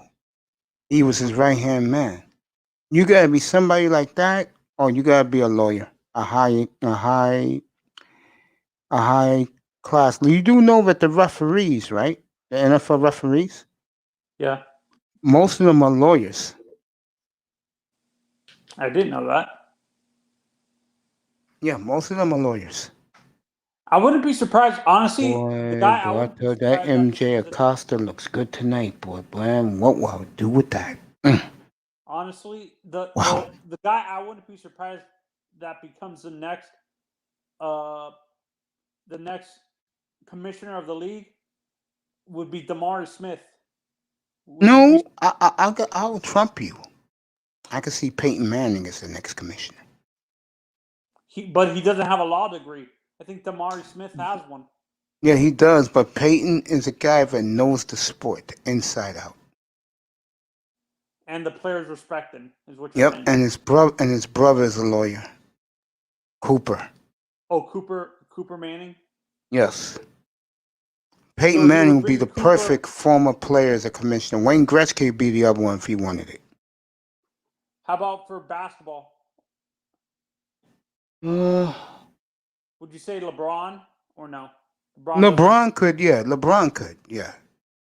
LeBron could do it. For the NBA, LeBron, yeah. I'll tell you who else for the NFL, and I think he's climbing up that ladder. Troy Vincent. Troy Vincent? Yes, I was he gonna- I was got gonna his say law Tom degree Brady. too. I was gonna say Tom Pete, Brady. you back, bro? You want to get up here? Pete, get up here, bro. My man, that boy is back. Come on up here, fellas. Let's go. I would say Tom text Brady him would be before. a good commissioner. Don't you agree? No, he don't want nothing like that. Tom Brady wouldn't go clubbing. Tom Brady doesn't have the patience for the politics. No, he doesn't. He wants to be at the 40-40 club here in New York with Derek Jeter and Jay-Z. That's what he does because what's her name is out of the country, bro. See what you call it. Gazelle's modeling. Yeah, she's modeling. She's making her hundreds of millions. She's modeling. Gazelle runs him. She takes the kids with her. How about baseball? Do you think any former player would become the commissioner? Or that would I be don't think so. I don't think so. I don't think so. That's another sport. That's a sport that's gonna be too. Jefferson who? powerful. What's Jefferson? What Jefferson you talking about, peanut butter? Put it in the chat room. What I do give me the time. Yeah, take your time. Guys wanna come up here, come up. Yeah, Troy Vincent. Yep. Jimmy didn't want him, that's why he went to the Eagles. Jimmy was a fucking asshole, let me tell you. One more. Stop, Wait, please. who was a okay. receiver that almost got cut from their team? Like there was a Hall of Fame receiver that they said he was. I think it was during Jerry Rice's thing. Jerry Rice's Football Life documentary that he said he almost got cut by the 49ers because because early in his career he used to drop passes all the time. No joke. And then I'm gonna tell you the game that was the turning point. Their rival was the Giants. I believe it was week 2, 1987. And what happened was they threw a bomb and the two giant defenders collided and he caught the bomb and he ran it like 75 yards for a touchdown. And San Francisco won that game and San Francisco was back after 2 or 3 year malaise, and that's when Jerry Rice never dropped balls again. It's just like Owens. T.O. used to drop balls all the time. But in that playoff game against the Packers, when he caught that touchdown late in the game, and you see the highlights and the announcer for the Niners go, Owens, Owens, Owens, because Owens finally caught a big pass, and the Niners won that game. He was crying. Everybody was hugging him, and then T.O. just took off. It happens that way. it is. Look at Wes Welker. When he was on the Dolphins. Jerry Rice, Mace, do you think his speed is underrated? No, he wasn't that fast. He was a great route runner. That's how he created his separation? Yes. Okay. A receiver with speed was like Torrey Holt, Steve Smith. Steve Smith has speed. Ocho Cinco has speed. So would you say T.O. has speed or not really? He has speed. Yeah, he's the type of guy, if you hit T.O. on the slot, he's gone. No, but they said T.O. was more of a... He didn't use his speed. He was a yak receiver. He was a yak. Yard after catch guy. When you look at him later in his career, he became more of a possession receiver, right? Terrell? All I know is that every time I saw T.O. wave, he got the football, he was going. Yeah, that was early on when he was younger. But as he got into his late 30s, like early 30s and stuff like that, he became a possession receiver. Maybe he did, but he was still great. That's why he's in Canton. I tried to prove that to you the other night with Barry Larkin. It doesn't matter how you was, how you ended up. If you're wearing a jacket or in baseball, you got the plaque. Okay. You know, the other night you tried to question me about Barry Larkin. I said, Manzano, read the second line on the left. I didn't mean to call you out like that, but for guys like me and that boy and Big Time, Barry Larkin was our boy. So you actually liked him over Ozzy? Yes. Yes. You know why? Ozzy wasn't really an offensive player. He made himself to an offensive player. That's why I give Ozzie Smith a lot of credit. Barry Larkin was the total package. I'd rather have a player that is the total package. See, Derek Jeter wasn't the total package, but you know what Derek Jeter did? Consistency, leadership, and he did it in a very quiet way. That's why his nickname was the captain. He did it in a very quiet way.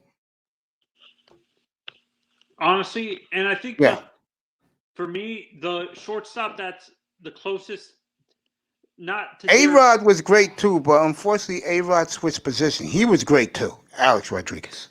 No, of the younger guys, when I look at the younger guys, I think the closest shortstop I would say to Barry Larkin, that's the total package, would be Frankie Lindor or Fernando. Do you agree?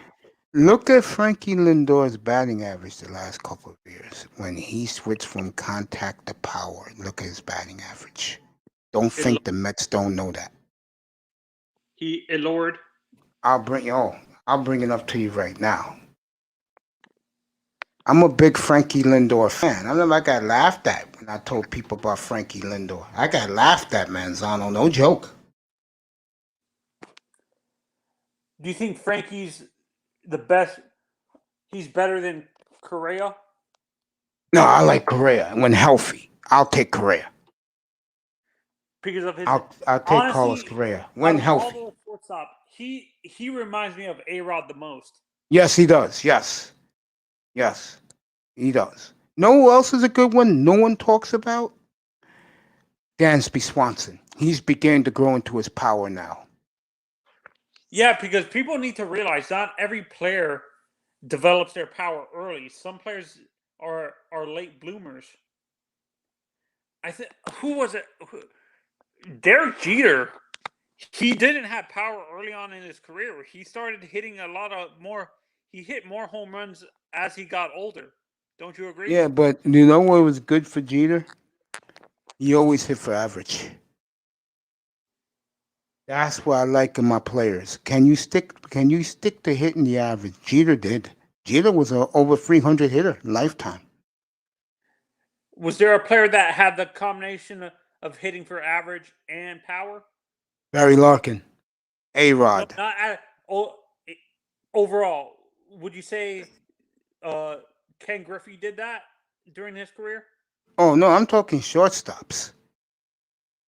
But Ken Griffey, the first 10 years, yes. The Cincinnati years, no. He's hurt too much.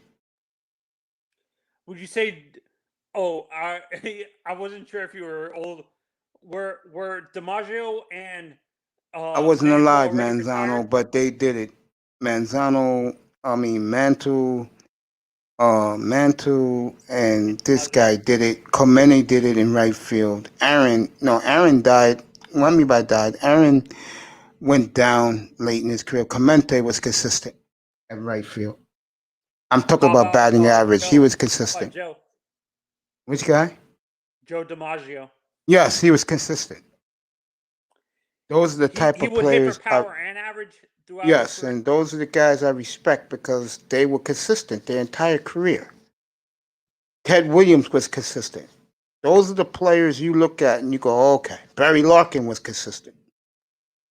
All right, this is Frankie Lindor's averages. You ready? This is Frankie Lindor. Frankie. Rookie year 2015. 12 homers, 51 RBIs. He hit 313. Second year, 15 home runs, 78 RBIs, 301. Here it comes, Manzano. Third year, 33 home runs, 89 RBIs, hit 273. Fourth year, 38 homers, 92 RBIs, 277. You getting the gist of this? 2019, he must have bounced back late in the year. 32 home runs, 74 RBIs, 284. And then last year, 8 homers, 27 RBIs, 258. The point I'm making is Frankie Lindor, his first 2 years hit over 300, but he didn't have the power. Since he's gotten the power, his average has gone down 30, 40 points. You get what I'm saying? So you don't think he can be an overall shortstop where he can hit for both average and power? No. He took the power. Dustin Pedroia was great, but he broke down. I loved him. He was a leader. I love Dustin Pedroia. Do you think I love that Tatis might be motherfucker. that? Do you think Say again? Say again? Do you think Fernando might be that, the guy from the Padres? No, I think because he's 22 years old, he's gonna. Oh God. Oh, his best years are coming. And remember, Machado, I believe Manny's near 30 now. And I love Manny. I told you guys that. He's one of my favorite players, Manny Machado. Him and Manny works well together. Honestly, I'm excited for the shortstop we signed from Cuba, the young guy. Yeah, the Marlins got an issue right now because they got some good young players, and what are you going to do with them? Correa's going to be a free agent. Would you sign Correa? And you the Marlins? I think next year is the year the Marlins do sign a big name. I do. I don't know what position, but I think they will sign a big free agent this offseason in December, around my birthday. Would I think you the build Marlins around Correa, or he's too inconsistent? He's too old. He's too old, and the injuries. But I could see the Marlins going out there and getting a big free agent. Dansby, maybe? I could see that. I could see that. Yeah, that's what I would do. Because honestly, I like our shortstop now, but he's not a power hitter. He's more of a slap hitter and a defensive player. I like those type of players, believe it or not. I do. You like Edgar? Do you like Edgar Renteria? Yes, when he was with the Marlins, hells yeah. El Nino, yes. Yeah, I love Renteria, but the Cardinals stole him from the Marlins. So did you like our combo during that time of Renteria and Castillo? Yeah, Luis Castillo, yes. They hate him here in New York because he was a bust for the Mets. He dropped an infield fly, believe it or not, 1 year at Yankee Stadium. Yeah. See, that's what I like about certain, like, Renteria. Edgar Renteria, man. What a player. Did you like Jeff Conine or not really? Nah, I didn't like him, no. How about Mike Lowell? Who? Mike Lowell, the third baseman? Yeah, I like Mike Lowell a lot, yeah. I like Mike Lowell. How about I liked him. I liked Josh Beckett. Did you like any of our outfielders? Charles Johnson. Did you like Alou when he played for the Marlins? Yes. Yes, I like that Florida team. I did. Was Devon? I had a satellite dish back then. I used to watch the Marlins every night. Wait, was Tommy Hutton used to call the games. Craig DeGeorge. You know him, Craig DeGeorge. That was his name in the WWF, WWE when he was in the studio. Minervini? Craig Maravini, yeah. Yeah, they were interviewing him. I was watching an interview with him Dave Van on Horn. the Coffee Channel, and he said, "I didn't know he worked for WWE." Yeah, he did. Yeah, he was Craig DeGeorge. Yeah, back it was like 30-some years ago. Where did the time go? Yeah, and honestly, my favorite outfielder for the Marlins of all time was Devon. I know, and they fired my boy because I knew Rick Waltz very well. They fired him. I think it was because of racist comments or something. Rick Waltz made some racist comments, really? Yeah, I think that's what did why he they fired say? him. What did he say? I forgot, but it was some race I think he accidentally said the N-word during an interview or whatever. Right, let me look that up. Rick Waltz used to work for the Mariners. That's why I knew him. Good guy.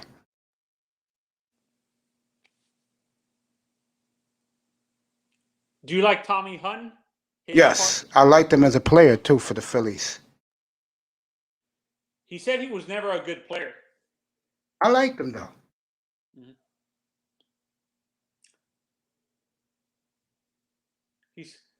I'm pretty sure he got fired for racist comments, but I'm not positive. I'm gonna find out right now.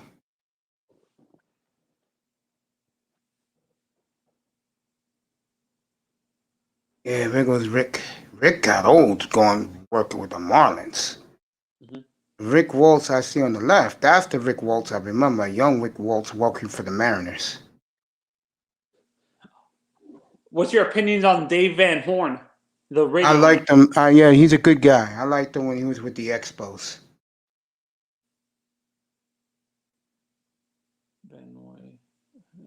You're surprised, ain't you? He is now doing college football now, Rick Waltz. Yeah, no, and he never said racial comments. I got it right here.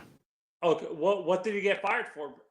I assumed it was Derek Jeter fired him because they wanted a brand new broadcast booth. Okay, they wanted This is fucking stupid. This is fucking stupid. Do you hate when former players become announcers, like former baseball players? Are there certain? It depends. Because I don't like the guy who's his Tommy Hutton's current. They brought Tommy Hutton back, I believe. I don't like his broadcast partner that he has now. I kind of hope they would have promoted Minervini to the box, because he's been working with the Marlins for close to 20 years. I think he was working with the Marlins in '97 when they won their first World Series.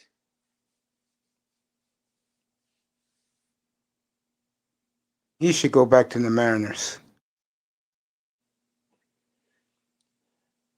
Who's your favorite?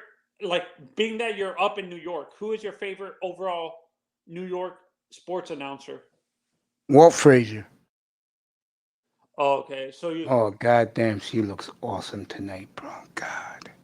But you did like Francesa and oh, you mean with those guys? Yeah, I like Francesa and Russo. Yeah, I love Chris. Chris got personality. Mike is too serious, but me and Mike have mutual respect.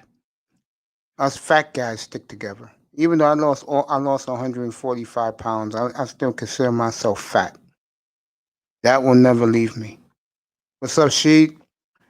That will never leave me. Hit that like and subscribe, people. And yes, MJ Acosta looks great tonight. Mace, can you explain to me how good Howard Cosell was as a football and boxing announcer? Because what it was with Howard was he didn't know when to shut up. People hated him. He was an ass clown. Was he good at what he did? He was okay. But he was a personality. What his claim to fame is, he was Muhammad Ali's mouthpiece in the 60s and 70s. Him and Muhammad made each other. Black Jerusalem, what's up, buddy? Sheed, what's up? You guys gonna come up? Here's the link. Harry Carey from the Cubs? He was all right, but I think Harry was a little overrated. In Middle America, they like Harry. I'll tell you who I liked. God bless his soul. Jack Buck, Joe Buck's father. How about Jack Buck was good. He did all the major sports. Jack Buck. How about Vincent Scully? Vince Scully was great. I mean, he's a legend. In L.A., I'll tell you something. No joke. He's as big as Magic, Kareem. Matter of fact, most people will put Vince Scully the number one guy in L.A. He's near 90 years old now. God bless him. Honestly, when I hear him, he knows how to tell a story. Like I love his stories. Yes. If you have DirecTV or you have MLB Extra Innings, let's say he retired 2016.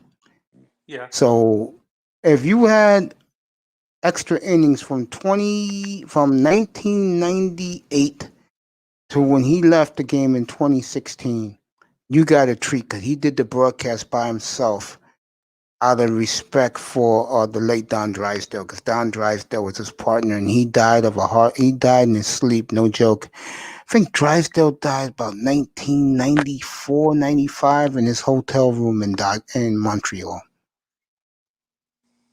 Oh, I didn't know Drysdale was a Canadian. I thought he was American. No. Drysdale did the games with Vince Scully. The Dodgers were in Montreal. He died in his sleep in his hotel room, Manzano. Oh, okay. Okay. Honestly, I another announcer I like is the guy from Seattle. Which guy? The Hall of Fame announcer. The Hall of Fame announcer from the Mariners. Riz? I forgot the guy's name. Riz? Huh? Riz? Yeah. No, I know who you're talking about. Yeah. I know who you're talking about. You liked him? Yeah. No, he wasn't bad. I remember when they used to call the home run calls. Seattle got good baseball now. Seattle, I'll rank you the sports in Seattle. I'm going to do it backwards. You ready? Number 4 is the Seahawks. Number 3 is the Mariners. Number 2 is Huskies, the college football, college women's softball. They love that up there. You know what the number 1 team by far in Seattle is? The Supersonics? No, Supersonics been gone. You know who's the number 1 team in Seattle? The Sounders. The Sounders, yep. They love their Sounders out there. Good God, they love the Sounders. When the Portland Timbers won the MLS, I think it was back in, when did Portland Timbers win? 2013, 14, something like that? They won in 2019. The Timbers? Yeah, the Timbers. Yeah, because... And they won their second title because they won one before that. Same decade. Well, the point I'm making is when they won, Seattle was pissed and they fired the coach because Portland won before them. See, I'm going to say something. I don't want to get in trouble, but I'm going to tell you the truth. In the Pacific Northwest, Seattle fancies themselves after New York. If you ever go to downtown Seattle, like if you're driving into the city, like Baltimore, you're coming from, let's say, Portland, and you're going up to the city of Seattle, the first thing you're going to run into on the freeway is both stadiums. They're right behind each other, and it is a beautiful sight. You go there, you will kiss the ground. When first is Safeco Field, when you drive into the city, then it's Quest Field right behind it. And the cool thing is, if you take the Amtrak, which I used to do, the last stop in the United States on Amtrak is Seattle. It drives right behind the stadium. If you ever watch a Mariner game, you hear the train go, It's either leaving to go to LA, San Diego, or it's coming in from Portland. it's the last stop. It's the first stop in the United States. It's the last stop. How about the Amtrak? How about does the Amtrak from the East Coast go all the way to Seattle? Yes, from New York. Yes. Oh, okay. And don't forget the biggest companies have their headquarters in Seattle too. The Microsoft And Minnesota, Minneapolis, and Seattle. Yes, that's Microsoft heaven up there in Seattle, and Starbucks. in Seattle. Yes, it's a nice city. If you like, see, when I go there, I don't like the swirlers. That's a story for another day. But it reminds me of Midtown Manhattan there. That's where I feel comfortable. And there's a lot of New Yorkers there, and they look out for you. You know, they say, yo, you can eat here. You can get your bagel and coffee here. You don't have to go to Starbucks. If you want a good burger, you can get it there. And I do. And they treat me well because I'm a New Yorker. They can tell by my accent, so they take me in. Yeah. They go, hey, fatty, what's up, buddy? You regular? The usual? I said, yeah. I love it out there, man. I don't like the swirlers, though. That's what I don't like about Seattle. I know you've been to the fish market, man. Yeah. Yeah. You catch your fish, you keep it. Yep. But you gotta catch that big fish, though. Yeah. Am I Dat boy, you live in Texas, right? Are you The Natty. The Natty. No doubt, Cincinnati. Okay. He's with Big Time. In Cincinnati, is there a certain, like, what are you guys known for up there? Like, when it comes to like certain things, like, you know how Seattle's known for technology, LA and New York are media, Dallas baseball and chili. There you go. Yo, let me ask you this for brothers like me. What's the hot spot in Cincinnati for some soul food? Man, that's a great question. Black Jerusalem, what's up, my boy? I didn't even forget you. I see you in the chat. Spot for soul food, like there's a couple places, man. I enjoy. There's a place downtown called the Eagle. Okay. Like great chicken. It's like some There of the you best go. chicken in the city. There you Like, go. yeah. Yeah, either that. No. When you go to the cities, bro, always ask where your favorite food spot is. Like wherever your mom makes you that you like, ask. Like I can tell you, for you, Washington Heights got everything you want. Yeah, and for me, like, if I go to Cincinnati, there's not gonna be a big Cincinnati or Cleveland doesn't have a big Hispanic community and stuff, right? Dat boy? Cleveland does, believe it or not. Cleveland does. There's a lot of, believe it or not, there's a lot of Puerto Ricans that live in Cleveland. Been like that since the late 70s. They talk Hispanic white, community. like Big Time. He's Puerto Rican, but he when you listen to him talk, he sounds white. He lives in Cincinnati. Yeah, it's the Hispanic community is growing in Cincinnati. Like, and a lot of that, like, we got FC Cincinnati now. With the they still building a stadium downtown. Like that's you like, got your MLS team there? yes, MLS. Like, yeah. See, I didn't know that. Man. Soccer. I didn't know how big soccer was in the city until because of the Columbus Crew. Right. And they just won the MLS. The Columbus Crew just won it this year. Yeah, that's gonna be a crazy rivalry right there. Hey, Mr. Miami, for guys like me, I'm not Caribbean. For guys like me, Mr. Miami, what's a good chicken spot, chicken and ribs in Miami area? Let me know. Put it in the chat room. I don't live in Miami, so. If you want to have good, authentic Cuban food, Washington Heights. That's a spot no, on 181st Street. Here in, like, coming to Miami, go to Calle Ocho. Okay. And if you want, I think he's gonna say Little Haiti for good Caribbean food. No, but I want American chicken, fried chicken or barbecue chicken and ribs. I don't eat Caribbean, not because I'm racist. It's too spicy for me. Oh, you're not a big fan of jerk chicken? Like Jamaican food? No. Club 112? Okay. Okay. What part of Miami that's in, Mr. Miami?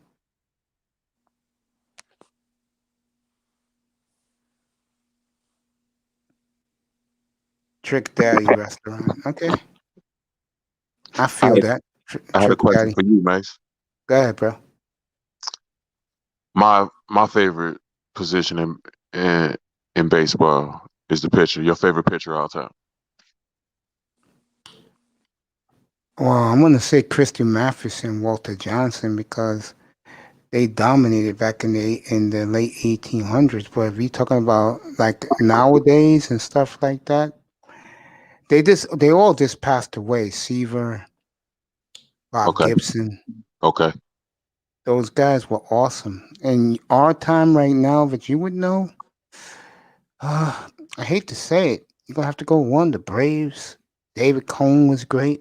Okay. The big unit. Oh yeah, Randy, yeah, yeah. Randy How can I Johnson forget? was See, I that. always forget about RJ. I always forget Yeah. about him because he's been Yeah. out of sight, out of mind. Yeah, Right. Randy Johnson was ridiculous. Right. I remember, guys, no joke. I went to Philadelphia on a Friday night to see him pitch against the Phillies back in '89, right before he got traded to the Mariners, because he was wild. I mean, he had control problems. But once he got that under control, forget it, bro. And I Yeah. knew that too. Nice guy too, back when he was young. Yeah. Signed my book. Nice guy. Bob Gibson, I believe that's his name, Bob Gibson. That's him. Yep, that's him. One of my all my favorite pitchers have one thing in common: mean streaks. That's Absolute right. mean streak. Bob Gibson, Right. Nolan Ryan, Earl Hershiser, like Mm-hmm. Randy My Johnson. favorite Another pitcher. These are my favorite pitchers. I need your guys' opinions, actually. Hideo Nomo. That was my neighbor's favorite dude back in the mid to late '90s. Nomo. Mariano. Okay. And I can't believe I'm saying this, even with his steroid allegations, Roger Clemens.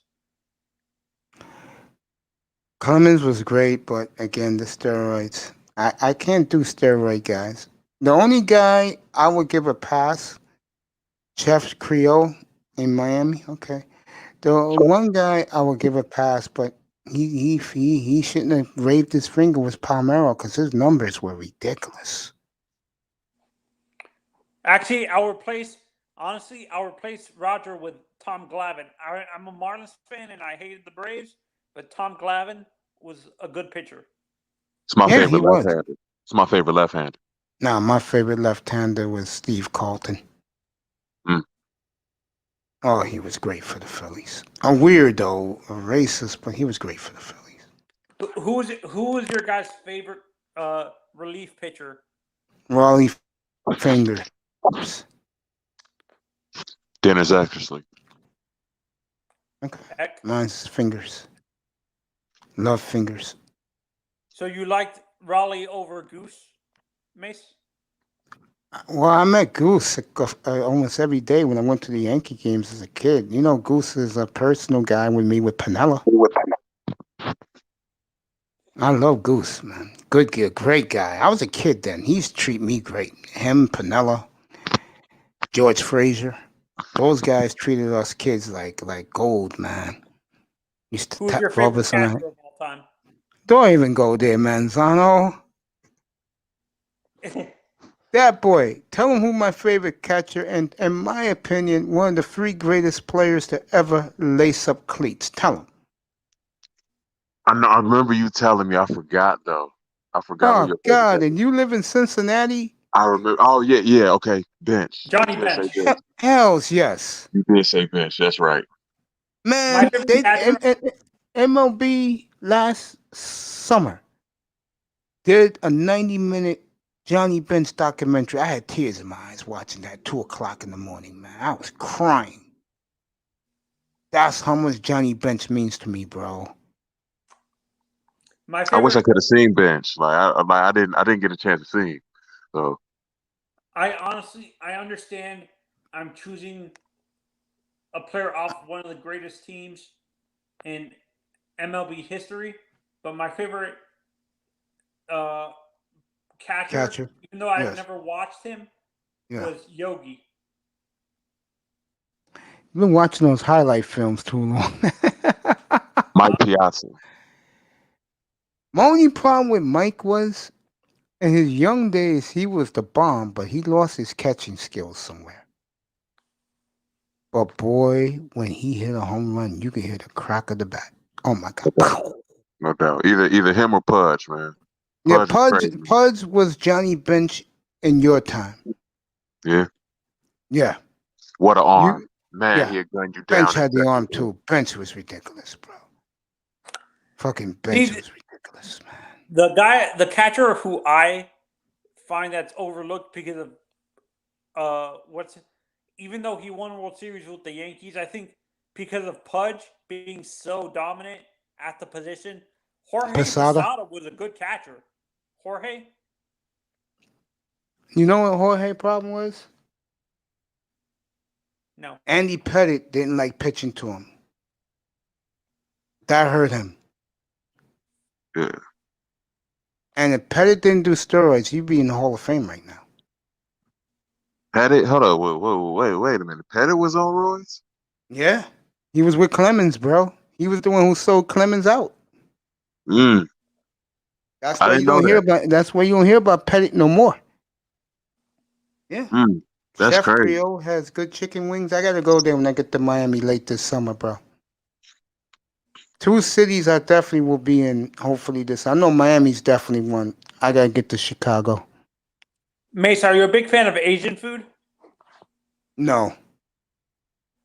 Oh, so you don't like Japanese, like sushi? No. Chinese food or anything like that? No. Yeah, no chicken and broccoli for you, Mason. No, hells no. No chicken and broccoli, no beef and broccoli, none of that. No. I don't eat wing wong. And I don't mean that to be racist, but no thank you. I don't do panda.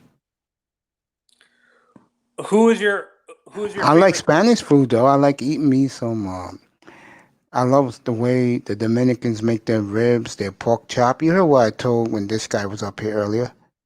LT man. Yo, Manzano, you will love this place, bro. Nothing but if you like Latin women, come to the Bronx, bro. They're all over the place, bro. Mace, have you ever tried their Dominican roasted pork? Yes. Oh God, out of this world. Yes. Eat the crunchy skin. Yes. Yellow rice. I don't eat the beans. I eat like yellow rice with beef stew on top. Oh, have you ever tried their soup? Yes. The chicken Very soup? good. Yeah. Are you a big fan of eating like stuff like tripe and stuff? No, I don't like tripe. That's my mom. Brother Mace, you eat shrimp? No, I don't eat seafood, fellas. No seafood for me. Now I could take you to some great seafood spots here in the Bronx, bro. Place that you can recommend in Washington Heights, Mace, that does good Hispanic roasted chicken? Melicon, 175th Street and Broadway, and it's all you. You go there, they'll treat you like family. Yeah, we went there when we were in because we went there to eat.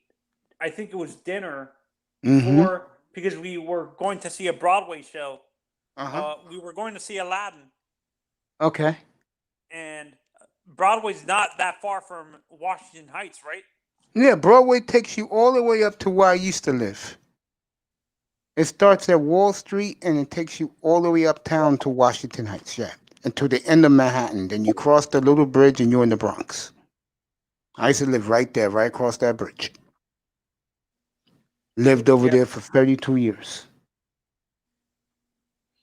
Yeah, so Mace, you say you don't like a lot of spicy food, so you wouldn't want to eat Creole food could get spicy depending on what. That's why I don't eat it. The Lions have just announced the GM. They are definitely looking for quarterbacks in this draft. So, Dat Boy and Mace, who's your favorite third baseman? I was never a Mike Smith guy. I was never a Brett guy. I love Troy Glaus. I loved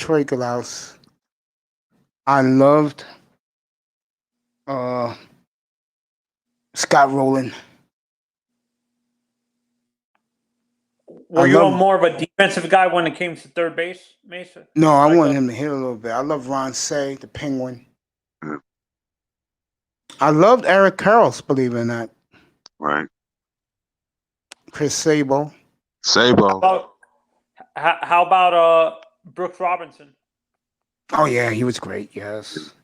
See, but I said this a couple nights back, man. He got the steroid cloud over him too, Ken Caminiti. Oh God, yes. You guys know, true story. Ken Caminiti OD'd and died in the South Bronx.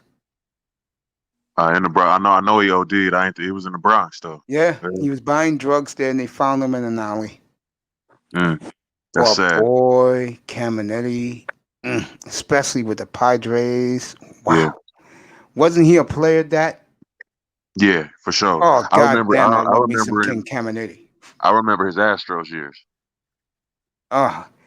He was traded back and forth because the Astros, the Padres, and the Tigers knew each other. They were friends in the front office. So they used to trade with each other. This was the infield for Houston. Brad Ausmus, Jeff Bagwell, Berkman. Craig Biggio. Berkman was in the outfield. I forgot who the shortstop was, but Caminiti was at third, and that team never got past the first round. But they can hit, man. Man, could they hit though? But when Caminiti went to San Diego, they went to the World Series. These are my two favorite third basemen. I like Alex Bregman from today, the Houston third baseman. Yeah. And I would say, welcome back, buddy. My classic third baseman was the guy who used to play for the Yankees. I forgot the guy's name now. Craig Nettles? Not A-Rod. Nettles? Yeah, Greg. Yeah, Craig Nettles, yeah. He could be a dick, but he was good to me. He signed my book. He was good to me. He tugged my Angels cap. He was good to me. But he was a dick.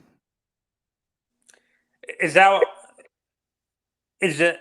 why you think Nettles is he a Hall of Famer or he's still not in the Hall of Fame? No, because he didn't hit for average. His career average was 246. We're not getting into the Hall of Fame.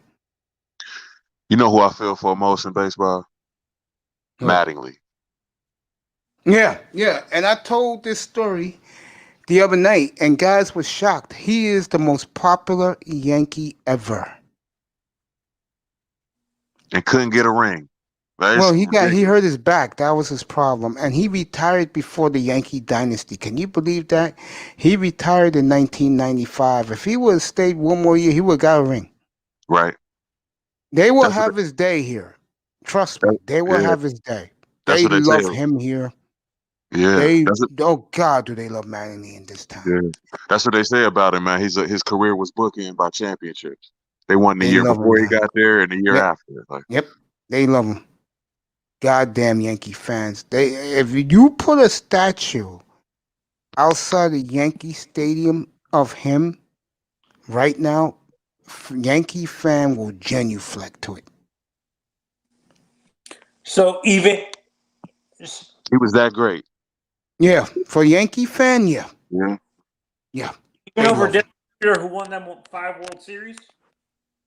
They don't get. Let me tell you right now, the women like Jeter. Mattingly in this town, I'll say Mattingly, Bernie Williams is Yankee fan. God damn, do they love fucking Mattingly in this town. The guy if they announce tomorrow that they'll have his day, standing room only. They'll be lined up outside. And they won't be a dry eye in Yankee Stadium. Yeah. I didn't see not one bit of his career. I wish I would have seen. Yeah, I got his batting jersey in my closet. Mitchell and Ness. Goddamn, do they love him, bro? Nice. Before he passed away. He didn't pass. Oh, who? Which player? No, for the Marlins specifically, the player that they would have built a statue for was Jose Fernandez. I totally agree with that. Yeah. I totally agree with that. You ready, Ites? He's not ready yet. Yeah, they will have built a statue for him. Yes. And honestly, when I looked at his curveball, honestly, I'm not sure if you agree with this, Mace. His curveball reminded me a little bit of Steve Carlton's curveball. He had it all, bro. I'm not even going to sit here and deny that. Number 16 had it all. Do you think he would have been? He wouldn't be a Marlin for long. He would have left already if he was still alive. God bless his soul. He would have left. Couldn't afford him. He was that great. Yankees was ready to get him, too. They was talking about him all the time, Yankees, up here in New York. Mike Francesa. Pressure of being a Yankee, though, Jose? Yeah. Because Mr. Miami, if I come to New York, I want a good catfish dinner. I can arrange that very easily, buddy. Trust me, I can arrange that. What's up, Sight Bud? All I know about baseball is that the movie Bad Lieutenant, starring Harvey Keitel. You want to come up? Come up, bro. I got the link for you. Come on up. You ready, I-Test now? I want to say hello to my buddy. I missed him the last couple of days. He's not ready yet. There goes the link. I don't know which statue do you give to a red. Like I bench, Rose, yep. All of them. Perez, just put them all together. Right. I would say Perez. I was about to say Perez too, man. But man, for what I hear about Perez, I mean, he was such a dick. Like, really? Yeah. Like I remember when Griffey got here, he's the one that stopped Griffey from getting 24. He said no. He said you can't wear 24. Really? I didn't know that. Yeah. Mace, how good was Al Kaline from the Tigers? Very good. Very, very good. That's right, Johnny Bench. You tell him, Mr. Miami. Johnny Bench, baby. You damn right. God, do I love me some Johnny Bench, bro. Right, man. I wish I would have seen those teams, man. That shot her around the world. I've seen that highlight like 1,000 times. I wish I would have seen it live. I was talking to Big Time like a month and a half ago. We talked about those Reds. He was shocked when I knew him. I said, yo, man. God. If there was one team yeah, go ahead. No, I was saying that they were big time in the 70s, man. They was all over. I got punished by my father.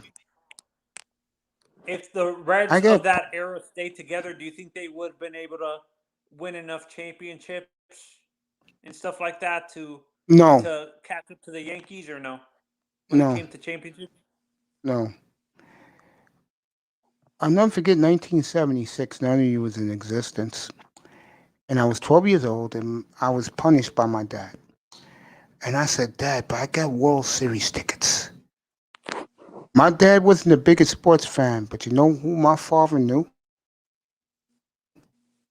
Not personally, like he knew about the big red machine. Yeah. And I said, Daddy, this is a once in a lifetime thing. Bench, Perez, Rose. My father said, all right, son, you can go, but Jackson. You're gonna have to. My father said, son, you're going to have to do an extra week of punishment. I said, thanks, Daddy. I got to see games 3 and 4. What a fucking performance Johnny Bench put on, bro. Yeah. God damn, the Bench put on a show. That World Series, bro. Right. I can't believe that. I can't believe it, man. I can't believe they beat that Reggie Jackson-led team. No, Jackson came a year later. Oh, he did? Okay. Yeah, they got Jackson because of the Reds. That's why George Steinbrenner went and got Jackson. The home field, did they have home field during the World Series? The Reds did, yeah. The Reds did, yeah. 76, yeah. The Reds. The All-Star game that year, then, right? The All-Star game that year was at Yankee Stadium. No, it was in Philly because it was the bicentennial. No, that's what I'm saying. They didn't do that back then. They didn't do that back then, Manzana. They started doing that in 2004. Or 2003, they started doing it. Back then, no. What happened was they used to alternate the World Series. And I remember the Yankees were out of their league, bro. I mean, the Reds. Johnny Bench alone beat the Yankees, bro. He embarrassed Furman Munson. Nice to tell Yankee fans I don't ever want to hear another effing word about Munson. He is not in Bench's league. Now, a young Carlton Fisk, you can argue that from the Red Sox. You can argue that. Fisk, What position did Pinella play? left field. Okay. I don't know why I thought he was the catcher.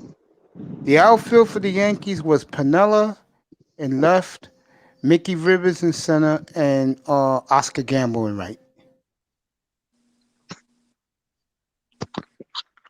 The infield was Bucky Dent and Willie Randolph off the middle, Chris Chambliss, Greg Nettles on the corners, and Munson catching. Yeah. That that ESPN movie that The Bronx is Burning is probably like one That of the was best. great, right? You like that? That was one of the best Yo, sports great one. movies Come on. I've ever seen. Yeah, man, it was great, right? Mickey Rivers' wife coming in with the fur coat, yelling at Steinbrenner, and Steinbrenner Right. had to back down from that woman. No doubt. And whoever was playing Billy Martin should have won an award for that. Yeah, man, that was real, fellas. The Bronx is burning the Yankees back then. That was true story, man. The Yankees were crazy. They called them the ghetto Yankees.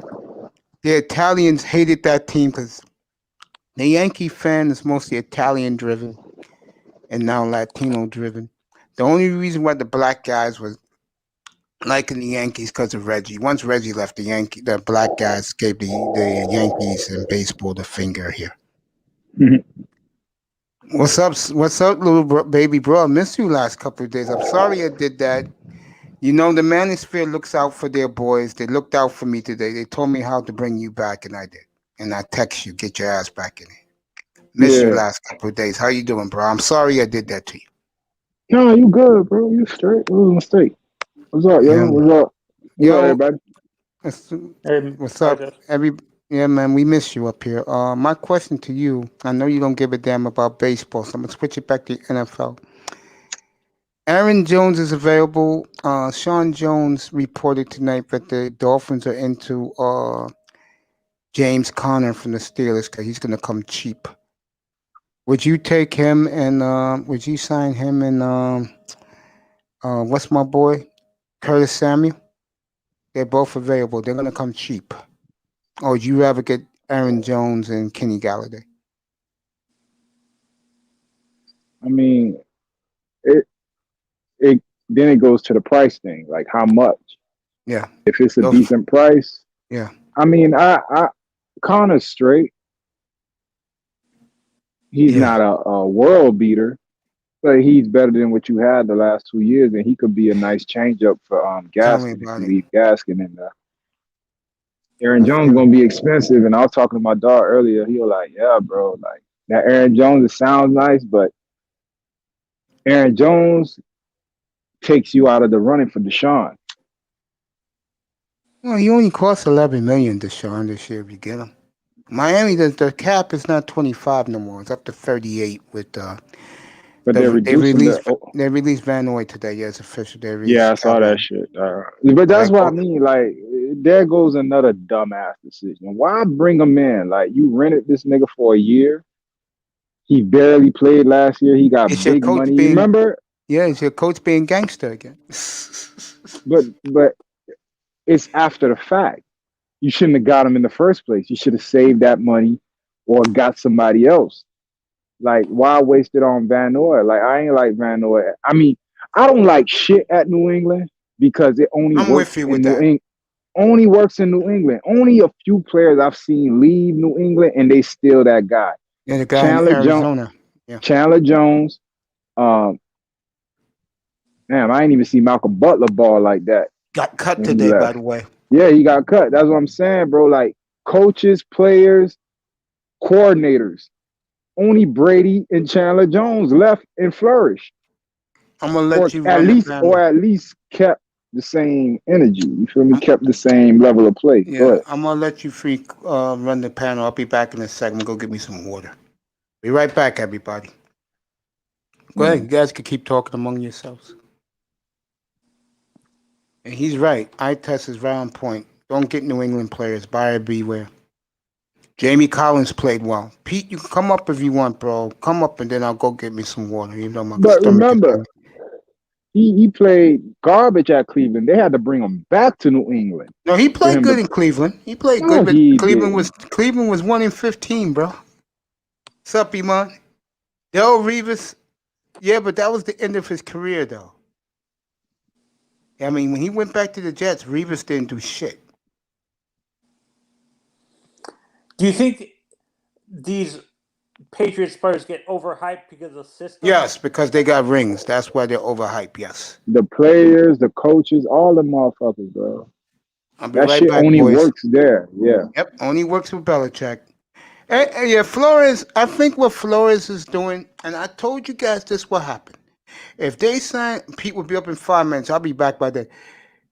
Like I told you guys, Flores is building his own guys.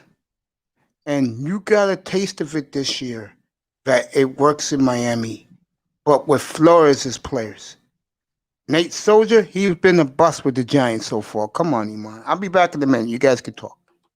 Yeah.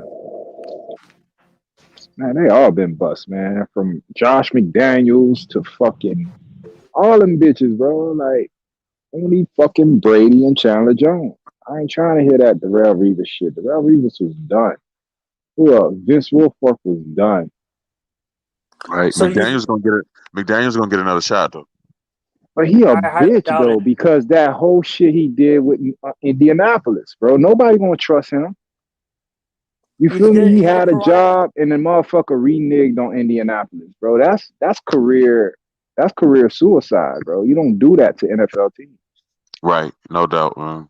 And the only reason they gonna fuck with him is because he over here with Belichick, thinking that he really on there, but he not, bro. Right. He want to be Belichick's successor is what it is. He want the Patriots job.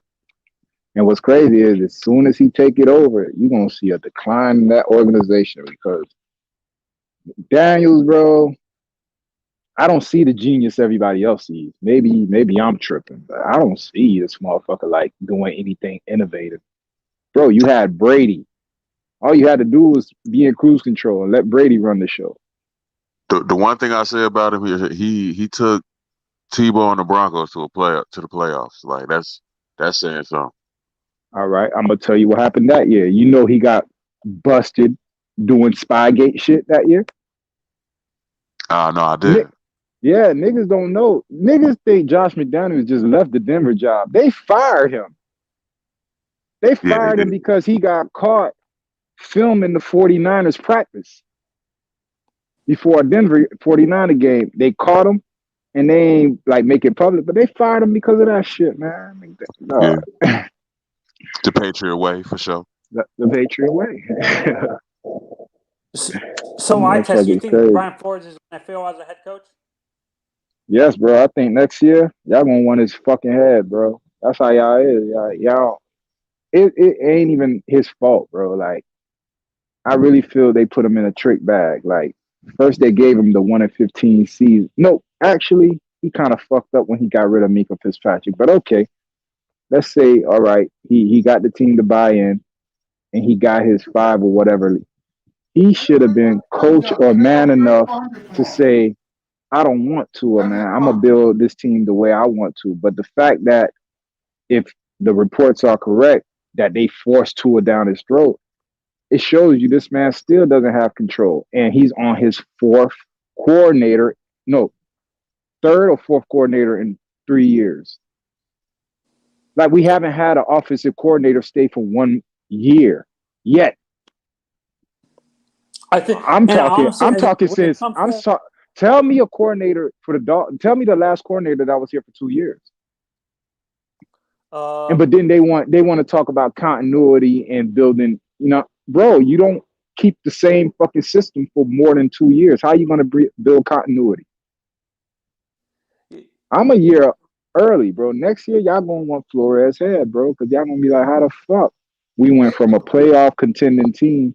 Y'all going to be bottom of the gutter next year. Depending on what fucking Belichick does, you already heard that they trying to build around Sam Darnold, so they're gonna get him Mekhi Becton and Sewell, give him 2 bookends, you feel me? And here you go with Tua. And don't let Belichick start working his magic and get him a quarterback. Now you fucked. Now you had 5 picks in the first round for 2 years, and you still at the bottom of the division. Bro, that shit is gonna speak to the incompetence of the front office of the Dolphins for the last fucking 2 decades. It's like Yeah, I read an article talking it's about that. going it's I going just un it's going like nobody's really focused on it. I've been focused on it for like 3 years now. But I think next year the whole national media focus on it. If they blow 5 number 1 draft picks in 2 years, because bro, you're only supposed to get 1 number 1 draft pick a year. You got 5 in 2 years, and if you at the bottom of the division, bro, you thought that take the tour season was when it bad. comes to that, I think honestly, I heard or God damn, we going on 4 hours already. I read an article talking about that. What you're talking about? It's actually apparently the guys that wanted Herbert were Reggie McKenzie and Marvin Allen and Chris Greer. Thank you. I told you guys it was a owner's pick. And it was. But that's what I mean, bro. Like, why would the owner bring in 2 guys who have proven history of getting it right? One guy brought in Pat Mahomes and Tyreek Hill and all them other motherfuckers. The other guy brought in Amari Cooper, Khalil Mack. The list goes on, bro. And then when they Derek Carr. But what I'm saying is you bring them in to do their job, right? Not only do you have one, you have both of those guys there. And you don't listen to both. Yo. I'll say it before I say it again. He's a dumbass motherfucking owner who fucking thinks he knows the whole fucking world. What's up, Pete? He thinks he fucking owns the world with his dumbass real estate on fucking 59th Street and 7th Avenue. You know why I'm disagree? I said, isn't it 5 offensive coordinators though?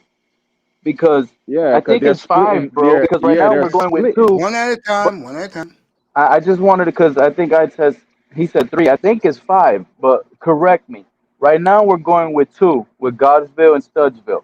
So that's 2 automatic. But after we fired O'Shea, who was the offensive coordinator after that? That's another 2 from last what's his year. face? The old guy. Chan Gailey.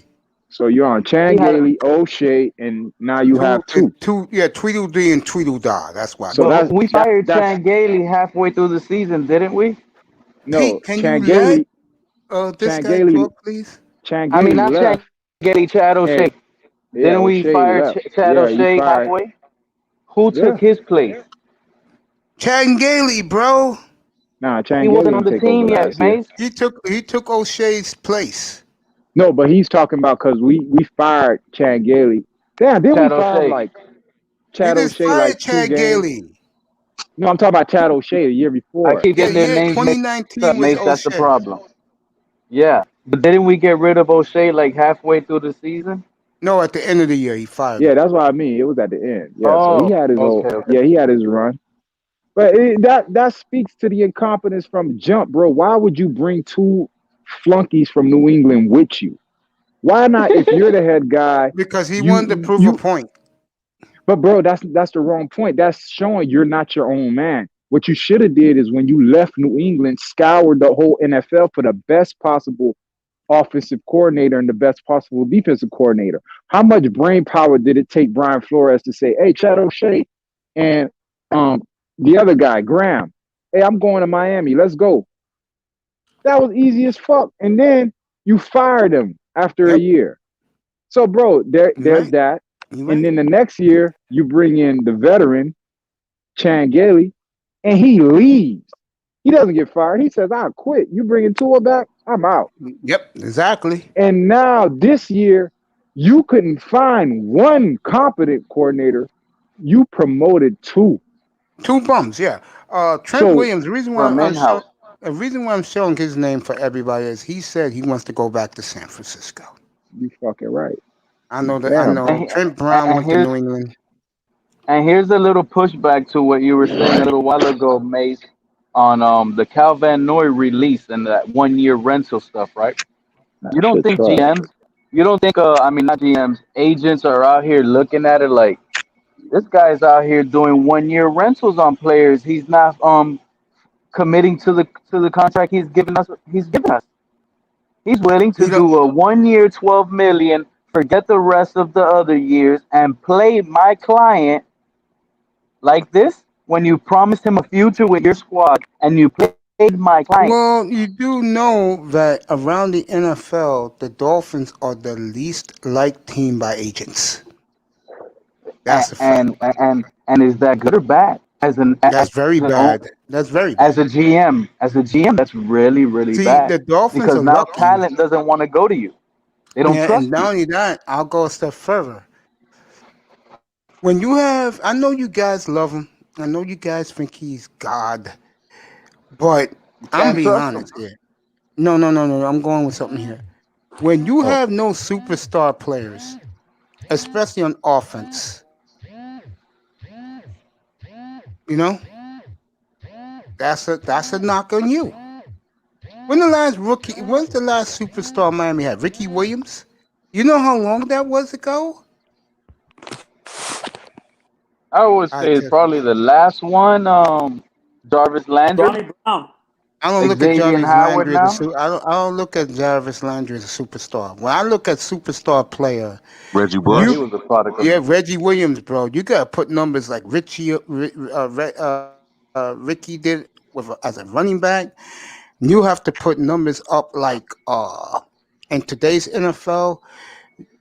Damn, you have to put numbers up like that rookie Jefferson did for Minnesota. Stephon Diggs. That's superstar territory. Yeah. He keeps getting phone calls. Put him on mute. Yeah, yeah. Yeah, so that's the Those are only guys point I I call wanted to superstars. bring up on your Chris Greer take on the Cal Van Noy. Yeah, it sounds good, 1 year rental, but at the end of the day, two things are bad in my view. One, you even thought about signing Cal Van Noy to this contract when almost everybody else knew you had to overpay for a Cal Van Noy. That's number one, the player evaluation that I see in him. And number two, these 1 year rentals aren't going to continue working. Because now you're gonna Man, have someone like Aaron Jones turn around and say, instead of you signing me to your 3 year deal you're trying to give me, how about you give me 1 year, 19 million? That's why That's an James automatic Conner. no. That's why James Conner is now their number one priority at running back James Conner's because he looking comes like, cheap. look what you just did to Jordan Howard last season. I play his same role. I'm sorry. You're either gonna have to Yeah, pay up a lot more. but the offensive line's gonna be better. That you're gambling on probably a 1 year rental and hope that they give you the opportunity. And if you this, I'm telling you, Chris Greer cannot be trusted by agents. So how is this guy trusted by players? That's already that's already been known that the agents around the NFL, the worst team they like to deal with is the Dolphins. They do not like dealing with the Dolphins. So they don't even So trust Marvin Allen or the other Reggie McKenzie.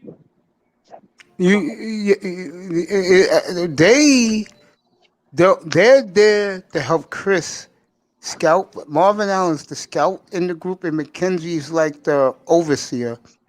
But the owner only talks to Chris Greer, and See, this is what I hate. I don't know why not have Chris Greer as not the overseer.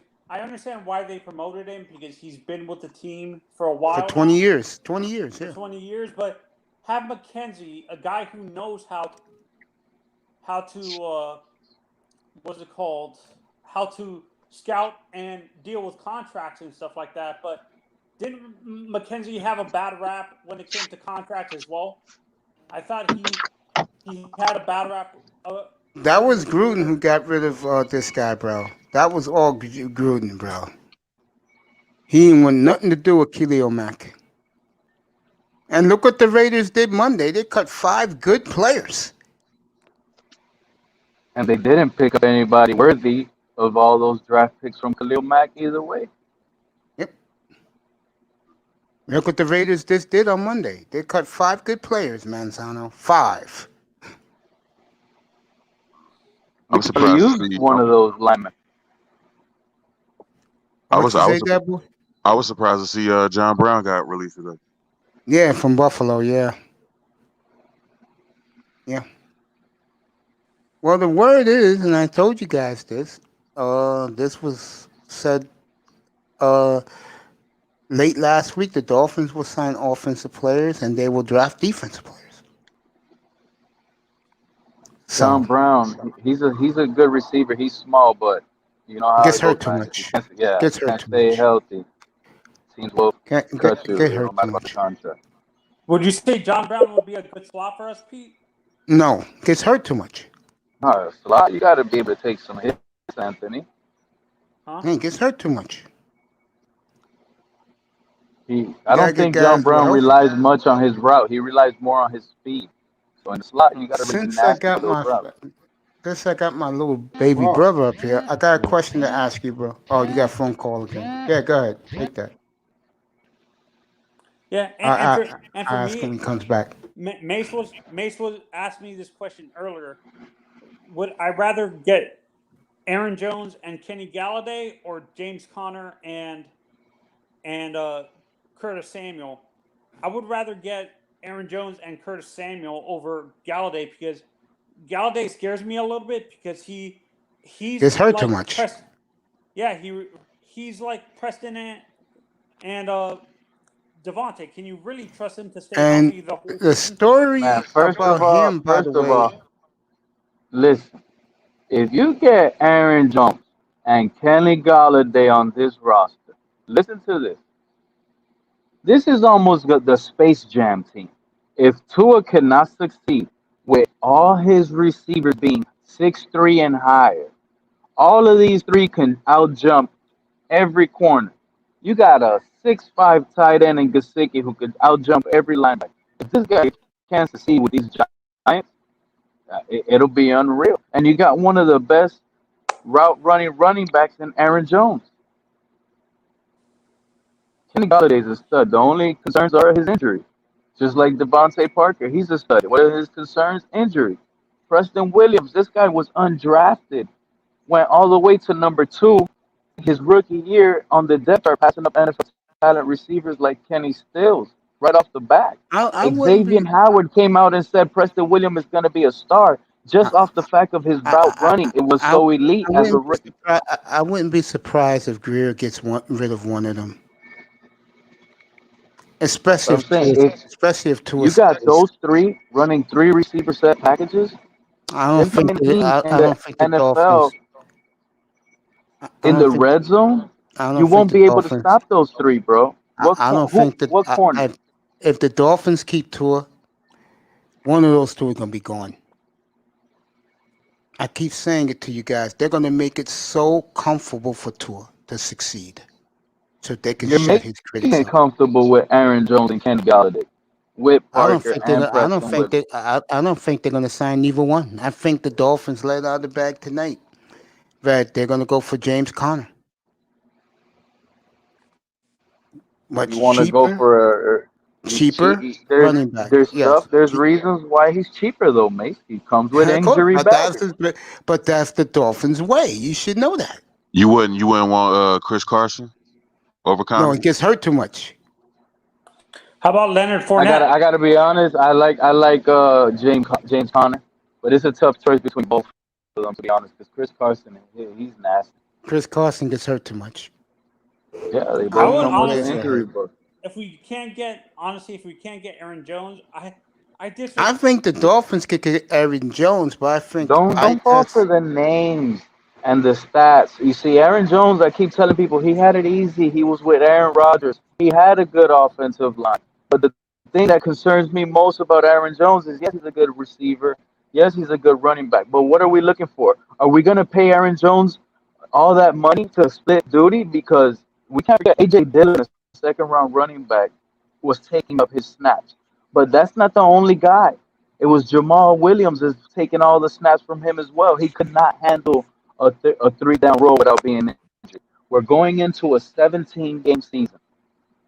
Are you I going to just pay this guy all that money to try to last you a full season? I just feel that the Dolphins have shown their hand already. But if James Conner with Sean Jones report is on their radar, that tells you right there they're going cheap again. Typical I'm Dolphins. for that route too. I'm with you, man. So can. I'm with you on would that you one. rather draft running backs then, like a Javonte Williams or Michael Carter? I would rather take a Javonte Williams all day if he comes to me. I just don't want to take him in the first round. Honestly, I don't even care if they take him or not. I don't even want these first rounds. Give me Watson. All right, Pete. Let me go the extra mile with you. I want to hear your reaction, and don't bring up what you think. If they do what I think they're going to do, keep Tua and get them double down receivers to make Tua comfortable, how unhappy would you be? I'm gonna be a hopeful fan. I'm gonna go into the season concerned and see what this guy actually has. What do these? Or we're just fans. What does this GM see that I don't? He sees what I That's what I go see, with. that he needs guys who are fast, who are quick, who will jump off the break, and he We're can talking hit about Tua quickly. here. They need That's the But point, because Tua got listen, Mace, that's what Mace, Tua. it When I doesn't look at the Alabama film, that's what he did best. Mace when you're going into Sundays and you're Yeah, not gonna be able to beat up every team because you got a squad full of rookies now all over that you're building with Tua. The games are tight. Second half, fourth quarter.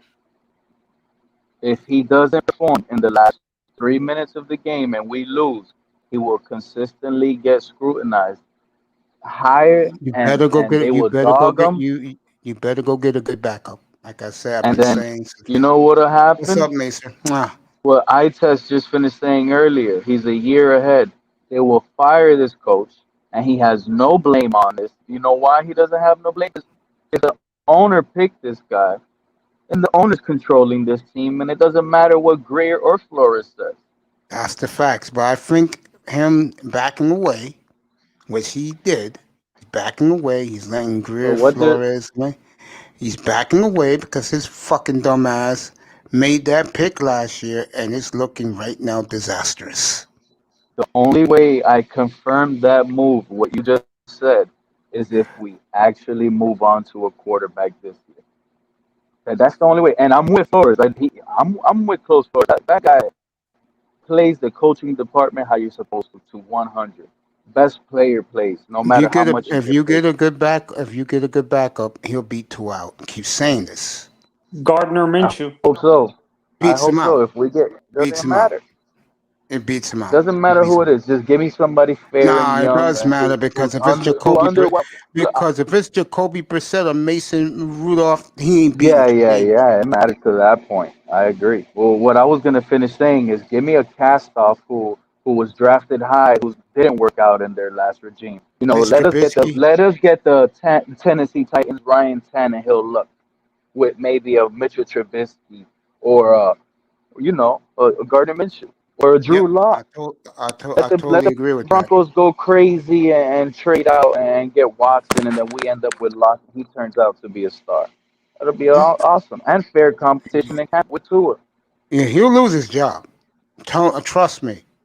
Uh, if somebody like Gunnar Minshew is Miami picked him up because they're gonna cut him if they get Alex Smith. They'll cut Minshew. If if what you call it, Miami gets a good backup quarterback, he loses his job in training camp. Now here's the topic I wanted to bring for all of you guys here. Now there was already reports out that the Miami Dolphins organizations have had internal discussions for if and when Deshaun Watson goes up for trade. That means they're having internal discussions about trading for Deshaun Watson, right? You guys agree? If they're having Yeah. it, so if they're having that discussion, what does that only for Watson? You guys don't think that they're actually having that discussion somehow, some way to try to trade up for Lawrence? And the subject to that matter would probably be who would cost less. Would you stop dreaming about Trevor Lawrence? He ain't I'm just going saying, nowhere. who would cost less to get, Mace? Who would cost less to get? Would it be Of course, Trevor Lawrence or would it be Trevor Deshaun Lawrence Watson? is his year, but again, Trevor Lawrence, but again, Urban Meyer's not sitting in that chair because of Deshaun Watson. I'm gonna say it one more time: Jacksonville is not gonna support a black quarterback. They already proven that. They want the Yeah, but here's long the thing. blonde hair good old Here's boy the thing, though, that's mate. one of them. This is what this is genius. What I thought of. Look, I go crazy of finding ways to sell Tua because we're at a position here where Tua outplayed his fifth overall pick.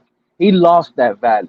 He's lowered, in my opinion. He dropped stock. His stock dropped, and it doesn't look like it's Well, gonna be they going they up they anytime they soon. said it So yesterday morning on if Good Morning Football. They said that if no one Christopher has lost like no one's lost like no one's more tarnished in the NFL at quarterback than Tua Tagovailoa. That's true. But listen, so now you have to try to sell this guy. You can't sit here as a GM and be like, this guy is not my quarterback next year. Are you crazy? We saw you're going to say the positive to sell. So that's what you have to do to these players. So I'm going to sell Tua to the Jacksonville Jaguars right now. I'm going to tell them, look, I'm all in on Trevor Lawrence. I've done my homework. I do got to agree. I see him just a tad bit better. Jacksonville Wait, doesn't deserve an NFL franchise. wait. I do agree that I see, Trevor Lawrence a tad bit better in this area, but you can actually build with Tua because he has every skill set you need in the quarterback. And here's And what you you'll get. think You'll get Urban a Myers? franchise quarterback. You He think will Urban because Myers if you gonna got to buy sell it that, to him, bro? this is how you sell it to him. You could get all his Alabama buddies.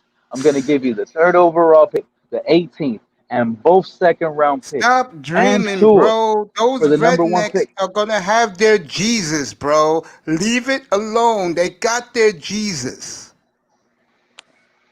I Honestly, I Yeah, think told So you just that. so Byron. just answer I, Yeah, my question though, Byron mate. left with Byron I left with told didn't get no support in Jacksonville. I told I you completely agree. before. I told you before. If the Jets Well, would have Tua won looks a that little pick, mixed though, right? he's Hawaiian. I don't care about him. I said this before. If the Jets would have had the number one pick, Lawrence would have stayed at Clemson. But because it's the good old boys, fits him, pickup truck, getting those redneck girls in the back of his truck at night from I the agree. country I agree. western bar. I agree. That's I all agree. him. I agree. I knew That's you were all gonna him. go there. But look, That's all. so what would cost less, Trevor Lawrence or Of course, Deshaun Watson? Trevor, of course, costs less, but That's they're what we not should giving pursue. up. They're not giving up their Jesus, and they I don't want just no switched it. I brother. just switched it. Yeah, they don't want Do their all y'all brother. think Trevor Lawrence will cost less in the trade as well? Yes, Because they're not really trading far back. They're going to three. They're still going to be able to get a good, maybe they a get Justin anybody they want, Fields. They could but get Justin Fields with they're not Urban going to do Meyer, Zach that. like Wilson. Anthony was Zach calling up. Wilson. And by the way, the jerseys are already printed up for Trevor Lawrence in Jacksonville. My advice for you rednecks out there: get the black one, not the teal. Get the black. Win You lose or think the Dolphins draw. would ever? Win lose or draw. Watson is the answer for Miami. I totally agree. How I do about agree Zach with that. Wilson? It feels How right. about Zach? And Zach Wilson too. Yes. If they drafted Zach Wilson, then wow, Miami will be lit. The national media will be there at training camp. Miami will be lit. They drafted Zach Wilson at 3. They will be lit. I don't think you guys know how lit Miami would be if they get Deshaun Watson. They, That too. that But according to Jeff, there's nothing bigger than getting but Deshaun according to Jeff, Watson right but now. did you hear what Jeff Darlington said about that? By the way, to That Rich will Eisen. break records in Miami, bro. You know what? Since Pete likes to talk and Pete likes to dream, I'm gonna play what Jeff Darlington said. What Miami fans think of Deshaun Watson, and Pete's gonna be very disappointed. Jeff Darlington could easily get on my backside from one bad take. You know that, right? Well, you're about to hear what Jeff Darlington said. What Miami fans think of Deshaun Watson. Since you're so gung ho Is about this this, a you are not yuppie? gonna like Wait, it. Mace, You are Mace. not Is gonna this like the this. overall fan base? Is this the Say again. overall? Is this the Say, I don't hear overall you. fan? Speak louder, Is this man. the There overall you go. fan base?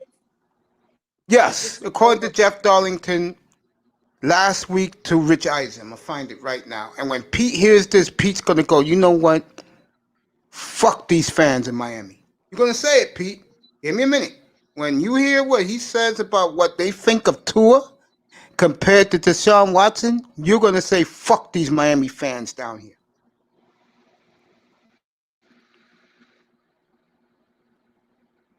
It is really gonna piss Pete off. Pete, you're not winning. Either scenario you fantasize of, you lose. And I already told you, Mace. I'm in a win-win situation with this organization. I told you I see Tua ever becoming is Jeff Garcia. That's the max. And how angry So would you be if it's the Jeff Garcia you're talking about? How pissed off are you gonna be? Be honest. I'm gonna keep ranking because you drafted a Jeff Garcia with the 5th pick. Jeff Garcia was never the number 1 quarterback of the NFC. He was always the third fiddle and being the third replacement in Pro Bowls because the NFC quarterback was in the Super Bowl. Here we go.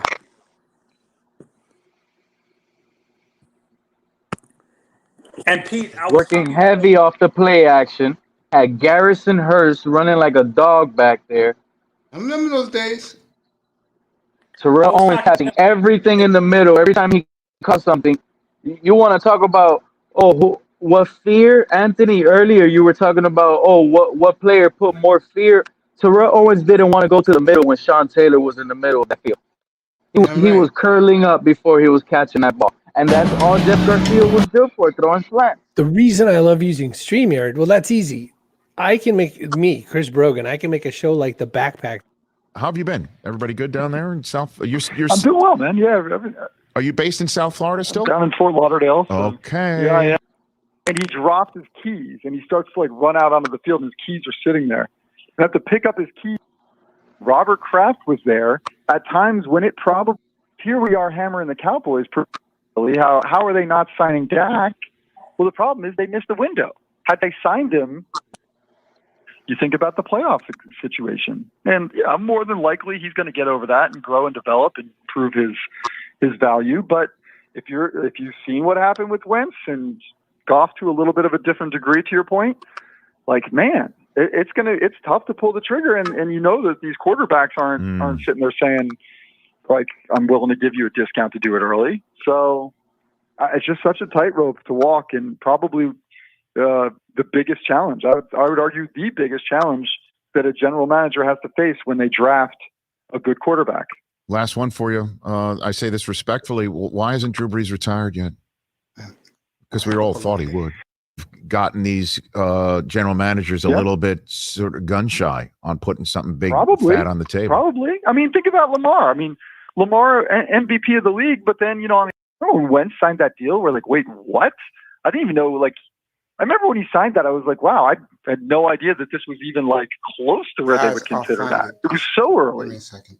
So there has to be a balance, and it's such a tightrope that it happened with Kirk Cousins. Scott McLuhan, I remember the GM at the time, told me that with Cousins, we missed.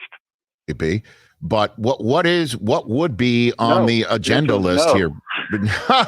That's why they're in counseling. But what is the counseling here between Pete and Russ? What's on the list here to go through? Not that very different from what you just cited. At their craft, maybe it's worth paying attention to them. And I think that would be Russell's argument. Now, Belichick, for instance, we joke, but he was basically like, no, Folks, I'll handle don't worry, it. I'll have go it. do Just your hold job. on. Literally, do your job. And that weighed on the relationship. But again, Robert Kraft was there at times when it probably would have been. Another in golf fall out of favor. Yes. Is that going to affect the quarterback class that's kind of up right now for long-term deals? Mayfield. I find it fascinating. Right now, there's a sense around the league that Russell Wilson will not be available.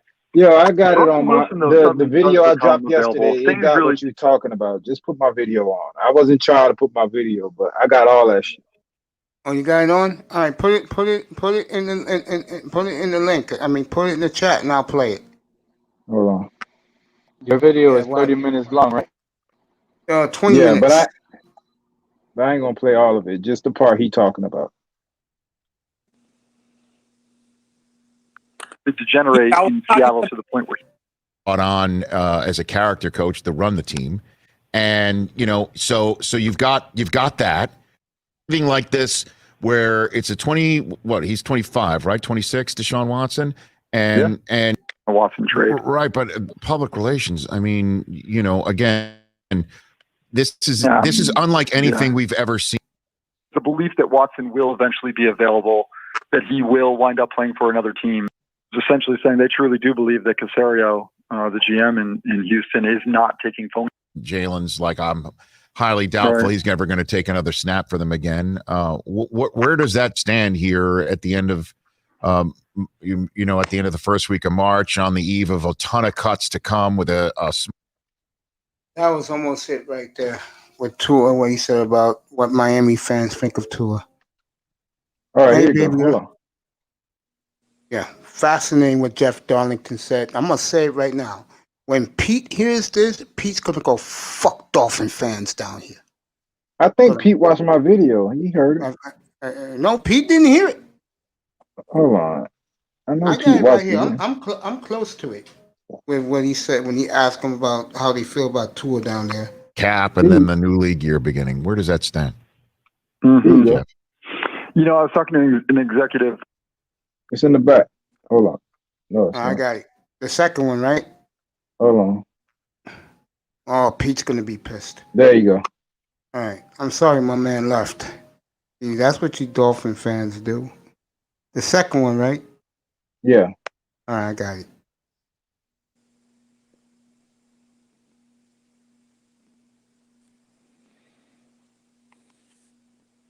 While this is loading up. Oh, with her?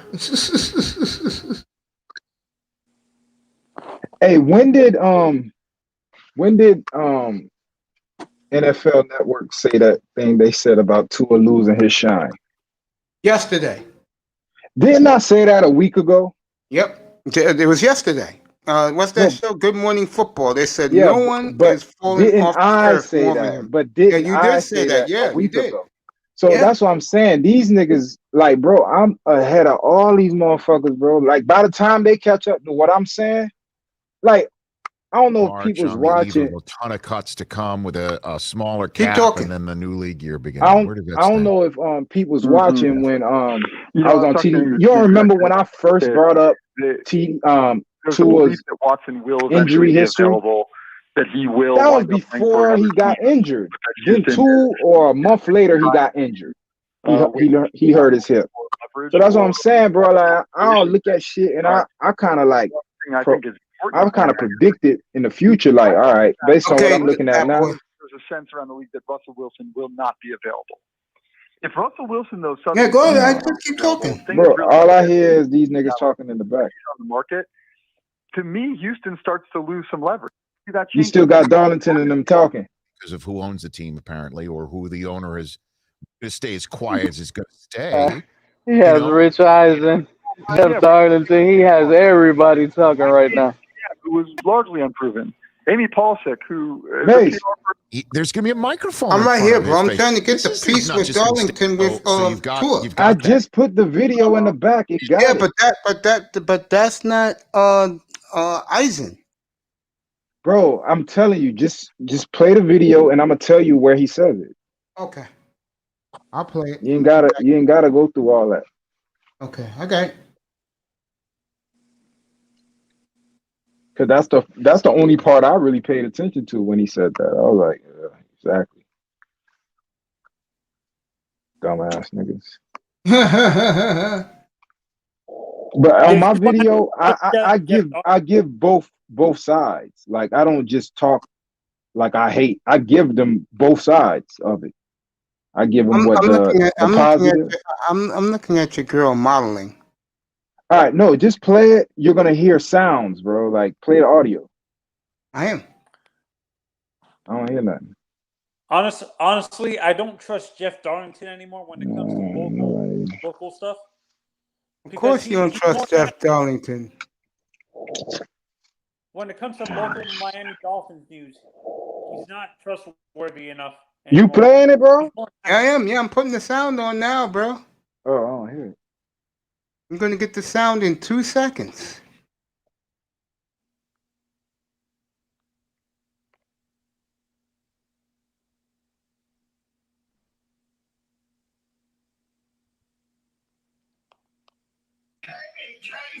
I predicted Tom Brady would go 40 this year, and I hit it right on the nose. Yeah.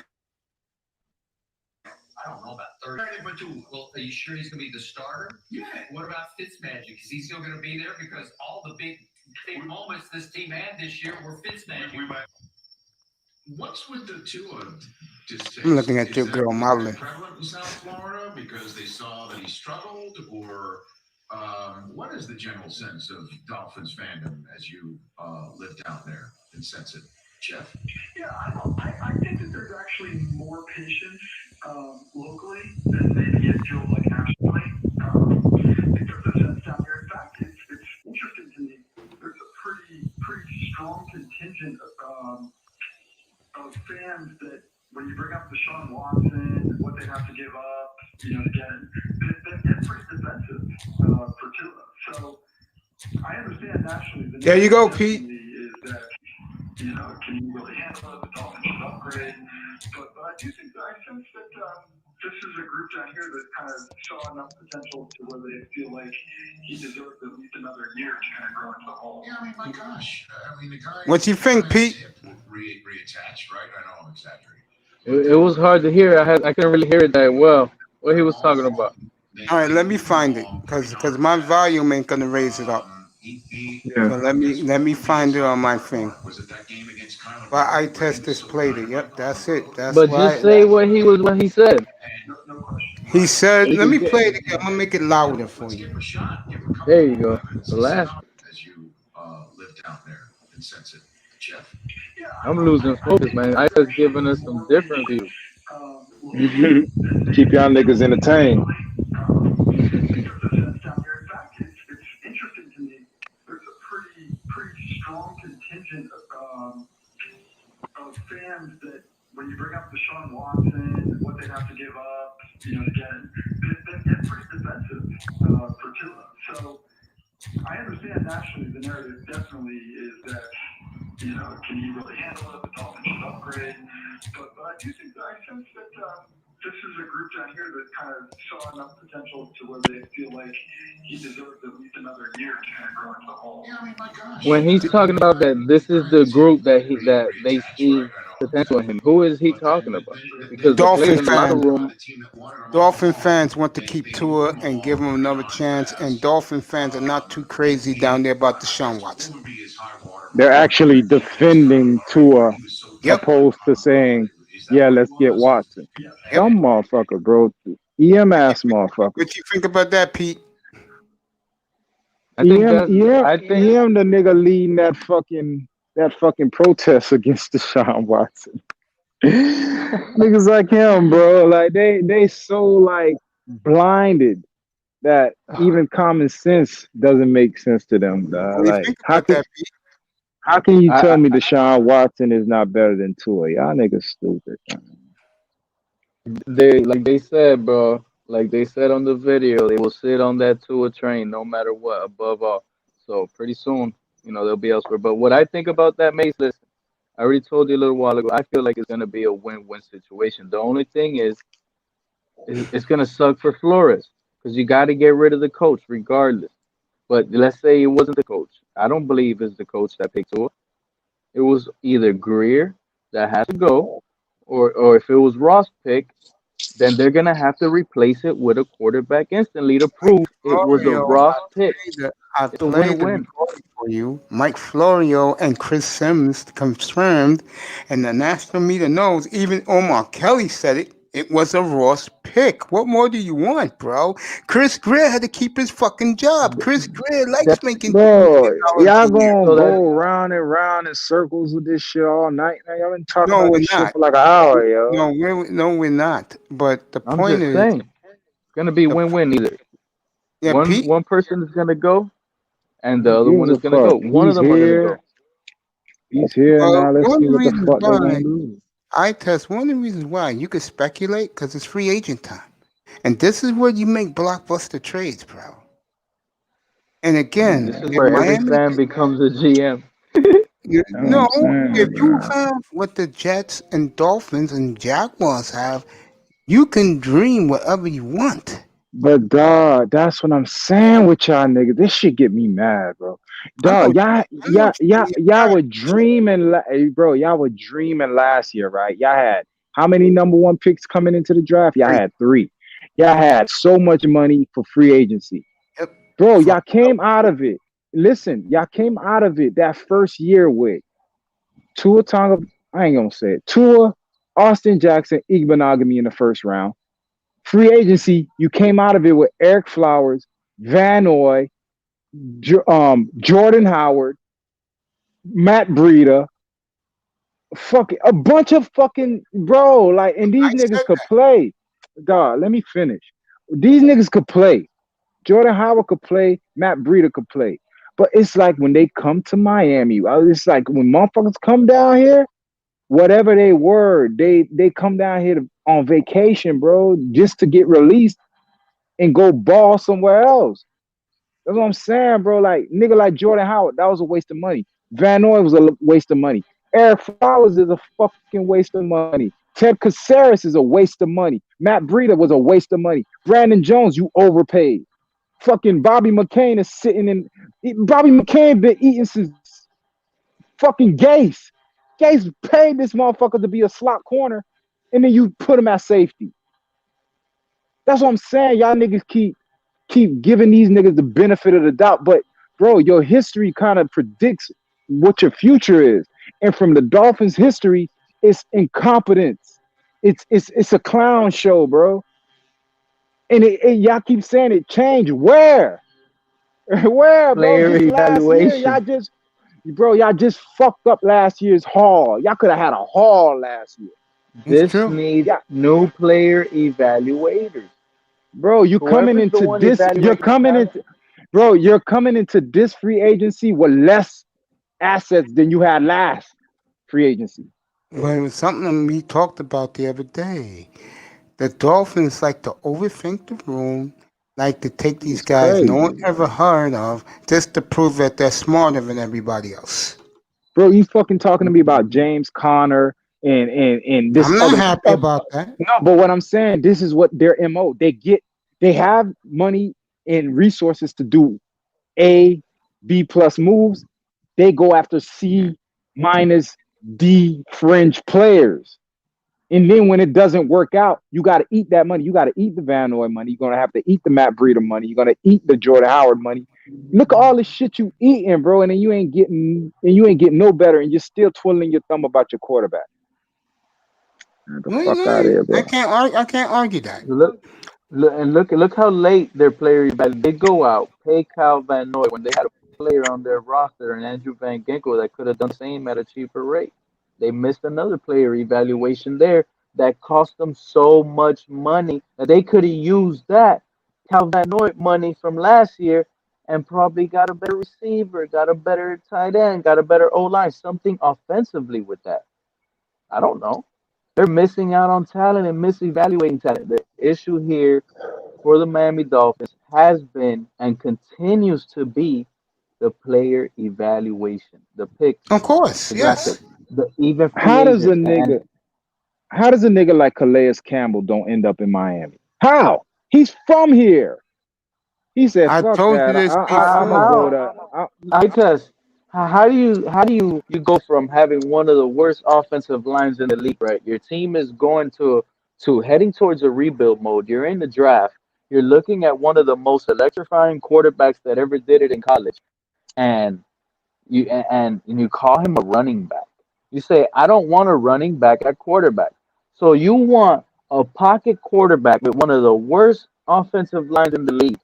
You don't fix an offensive line in the league overnight. It's not. Bro, teams will always fix it. I'm telling my homeboys this, bro. Hey, I got a lot of room on this bus. Fuck the Dolphins, man. It's gonna pick up steam after next year. You might as well be the first on the bus with me. You know what I'm saying, bro? Because after next year, y'all niggas finna be pulling y'all hair out.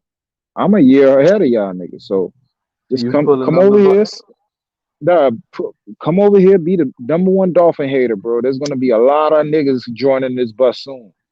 So I'm already on. I'm telling you, bro, I'm hating all year. I'm hating all fucking year. Do it. If they don't show progress, you're gonna continue to be Fuck right. progress, I'm telling nigga. Unless I see them in a Super Bowl, I'm hating. Nigga, you, I'm hate. hating all We year. call this shit That's the how I'm doing, Dolphin man. Hate, Bash hate, Show. hate, Give hate, me hate, an eye hate. test. Give me an eye test. 45 minutes, and call it the Dolphin Bash Show. And what's This crazy, is. it's gonna I'm sound gonna like put it's it up hate, here. but it's just the truth. It's I'm It's just gonna. the gonna be truth. what we I'm not. see on tape. I'm not There gonna you go. exaggerate. I'm gonna tell you exactly what these niggas did, bro. And it's gonna sound like I'm hating, but nah, it's your dumbass organization that's making these moves. There it is. Just I because you're I, I from didn't here, do it. just because you're I, from here, doesn't mean you're gonna end up here. That's true. that the people that grow up here in Miami that are super athletic, they cannot go to UM and then go from UM and play for the Miami Dolphins. There's too much risk in their life there, especially if they grew up in in the ghetto. There's gonna be problems. There's gonna be hate. There's gonna be this. So it's best for I think the homegrown talent to go to NFL teams across. Shit, Do fuck I out of hate it here. as I a want to fan? win games. Yes. Do I hate it as a fan? Yes, but do I understand their safetyness from really hearing stuff in real life and actually hearing real true stories from knowing some people? Then I understand it. I truly do understand why they don't play here at home where they're born and raised. Bro, how a nigga like Gore come down here and play at the crib? How a nigga like No, it Lamar depends. Miller come down here and play at the crib? Like, bro, it could be done. It just if you It pussy, could be done. You just I can't be born and understand raised Calais in Count. He from Overtown. I don't know he One more he, time. he NMB though, but uh, Well, you gotta You remember can't one come from thing. Kodak Plaza I and be all. I was gonna say Wayne Huizenga said he never won Hurricane players in his team because he was a racist. So, you gotta understand something about the Dolphins, and I knew this from afar. They're a country club type organization. They would get Watson. You heard what Jeff Darlington said. They wouldn't be happy about that. But if they got Russell Wilson, they love it because Russell Wilson is the company man. He's the type of guy that will fit down there more than Watson. Me and I Test was saying this the other night. Watson would be hanging out in Little Haiti.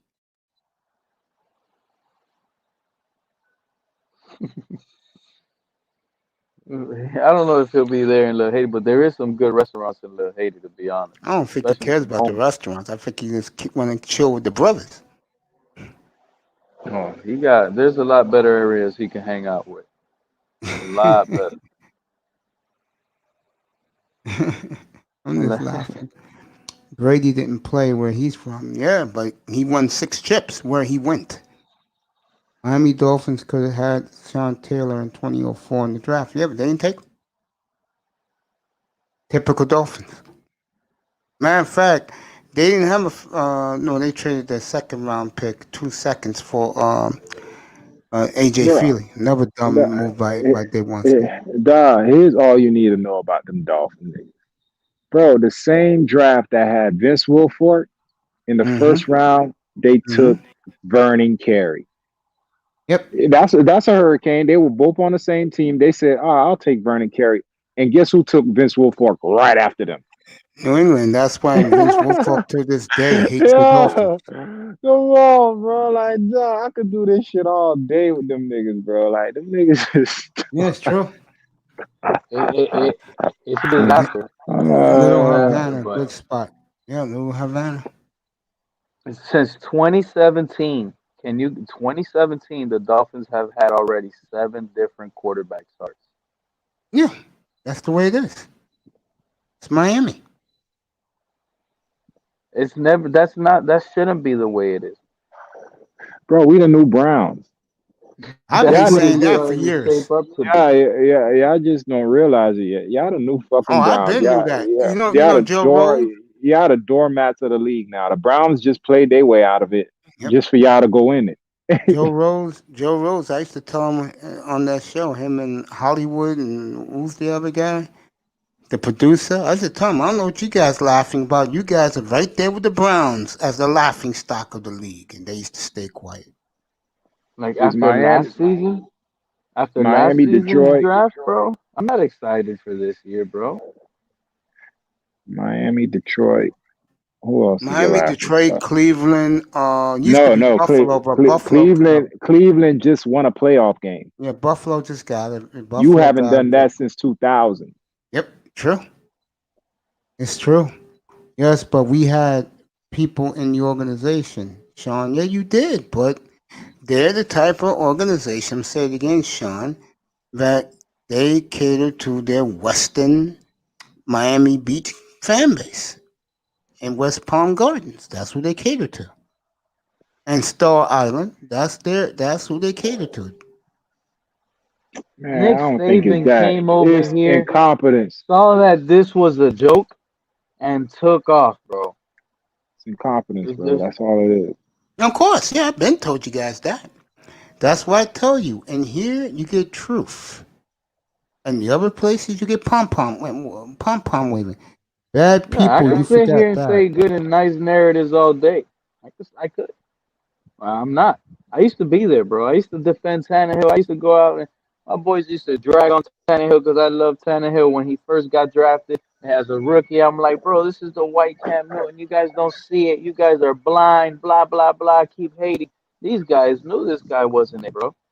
And I would defend him and give all type of excuses and be a homer.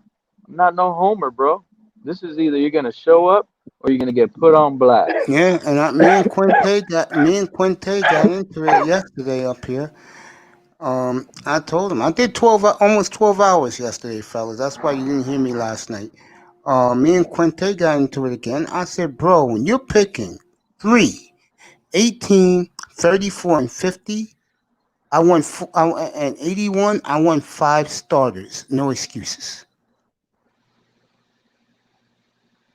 Yo, what's up, bro? Man, talk about another team, man. Let's talk about your Niners. If they get Sam Donald, I see him going 13-3 in Super Bowl. What do you think about We that? can I talk think they're about gonna end up with the Niners opponent, Arizona Cardinals. We could bash them. They're out a here lot of paying JJ Watt. That yep, GM is an idiot. and a lot of people think they're gonna end up last place. They Nah, are. bro. In my opinion, they're gonna end I up think last so place in too. that Yeah, division. because I believe, let's say if Seattle trades Wilson to, let's say, the Jets, and when they get all those draft picks, for example, Seattle can still win 11 games with Donald because they're gonna make their team better. They're gonna get 2 offensive linemen right off the bat. That's going to strengthen the offensive line, and they'll give whoever the quarterback, whoever they trade with, they'll give them the protection Russell Wilson never had. This is the way I see it, Mason. If the Packers get a wide receiver, Tampa Bay's already doing what they're doing to keep that team. And they cutting a lot of You, guys. if once Drew Brees retires and it's confirmed Jameis Winston, I guess I'm the only one putting the Saints in this pedestal. So it's gonna be Tampa, Saints, Uh, or Bucks, uh, or San Packers in that Super Bowl. San Francisco gets a quarterback. It's a wrap. No one's beating San The Francisco. GM already said they're gonna stay, and he said it confirmedly, like 2 or 3 times already, that it is gonna be Jimmy Garoppolo. You see, that's the I difference. will When they bet say it you. 2 to 3 times I will already, bet we you. gotta really buy that. I will bet you $100 in the Cash App that will not be Jimmy Garoppolo. Because yesterday rumors are spreading that when they cut Jimmy G, because I think they'll end up with Sam Darnold. When they do, they will release Jimmy G, and Goodell already told everybody, look the other way and let him go back to New England quietly. That's to See, make up for that's another team. I don't think they're trading their quarterback. That's 2 teams right there. You just, New England. I New think England don't Niners have a are keeping quarterback. Jimmy, and the Jets are keeping Sam Darnold. We'll see. I do not see the Jets keeping Sam Darnold. I live here. They're already You said they're that. more You said into Zach. that. They're more into I Zach Wilson than they are even Deshaun Watson here. They want Zach Wilson. I'm I almost do at agree. 50-50 with the number 2 pick. To me, the Jets are gonna either get Devontae Smith, the Heisman Trophy I winner, to do try to agree sell they something can't for fuck Sam this Darnold, up. They or can't. Panay Sewell. They can't fuck up the free agency or the draft. All right, that's going Who said that? on the hot seat. Sean Jones, he's right. Nah, that's a lot. You don't think that Miami blows this draft that it's going to be okay? Bro, I don't think about the Dolphins. There you Like go. that shit is a headache. There you go. I don't look at the Dolphins as a headache. I just look at the Dolphins as a team that either they'll make a monster move, and you know who that is, or they'll keep their quarterback and I'll be back in a bit, pick fellas. players. All right, bro. Bro, they've done monster moves. Wasn't Ndamukong Suh a monster move? Yeah, but that was a bust. We know that. This is a new regime now. Let's see what they do. This is it for them. If they fuck it up this year, they done. They're done what? Like, They're done. what do you mean? Explain. That they'll get rid of this guy, the GM, Uh, and this time Stephen Ross will probably have no other choice but to go get a big young GM from a winning program. bro, I don't know what it is the Dolphins did to the fan base, but they got y'all. They got y'all. No. hooked. You know what it is? I'll tell you what it is. I can't even speak. I'm gonna tell you what it is. 45, 50 years old and younger, never seen them do shit. Their expectations are so low in Miami because they never seen them do shit. That's what the problem is. They never seen them win. I saw them win, so I can have the attitude I have. Bro, I'm talking from the aspect of what gives you the confidence. You just said 50 and younger. What gives me the confidence? Because I Like see. that means 50 years of just stupidity. Yeah, And no, well, I wouldn't say again, 50 years. I'll say about and a good 30. bro, I'ma say since fucking Joe Robbie. Not Joe Robbie. Yeah, Joe Robbie. Yeah, you can say that. Since fucking the Orange Bowl got blown up. That's it, dog. I said this and I say it again. Burial ground. Dan Marino's one and only Super Bowl appearance was when they were playing at the Orange Bowl. True. How do you have the best quarterback ever, in my opinion, and the best coach ever, in my opinion? And they only Super Bowl together was when the Orange Bowl was in existence. Well, Then after that, you move to the Indian Burial Ground, and it's been nothing since. How? You know also what hurt the Dolphins? Nah, No, I'm being honest. fuck all that. Yeah. No, I'll tell you what else hurt them. The Hurricanes became big in that town. Nah, That does has nothing matter. to do with it. That Why? does matter. Why? Because you had some of the best collection of talent in that program for at least 25 years. And instead, you rather say, I don't want none of those niggas on this team. I don't care. I don't want them here. Hello? How do you know that for a fact? Like, you know he said that, or that's what you just assumed? Big O confirmed. Big O confirmed it. Who the And fuck he's is Big Cuban. O? You don't know who the Big O is? Local sports guy in your area in South Florida? Pete No, got bro. banned from the Big O? Nope. Big O said it. Fuck All right, he Big went O. to Fuck all- Walgreens. He went to Walgreens, Pete. He'll be back.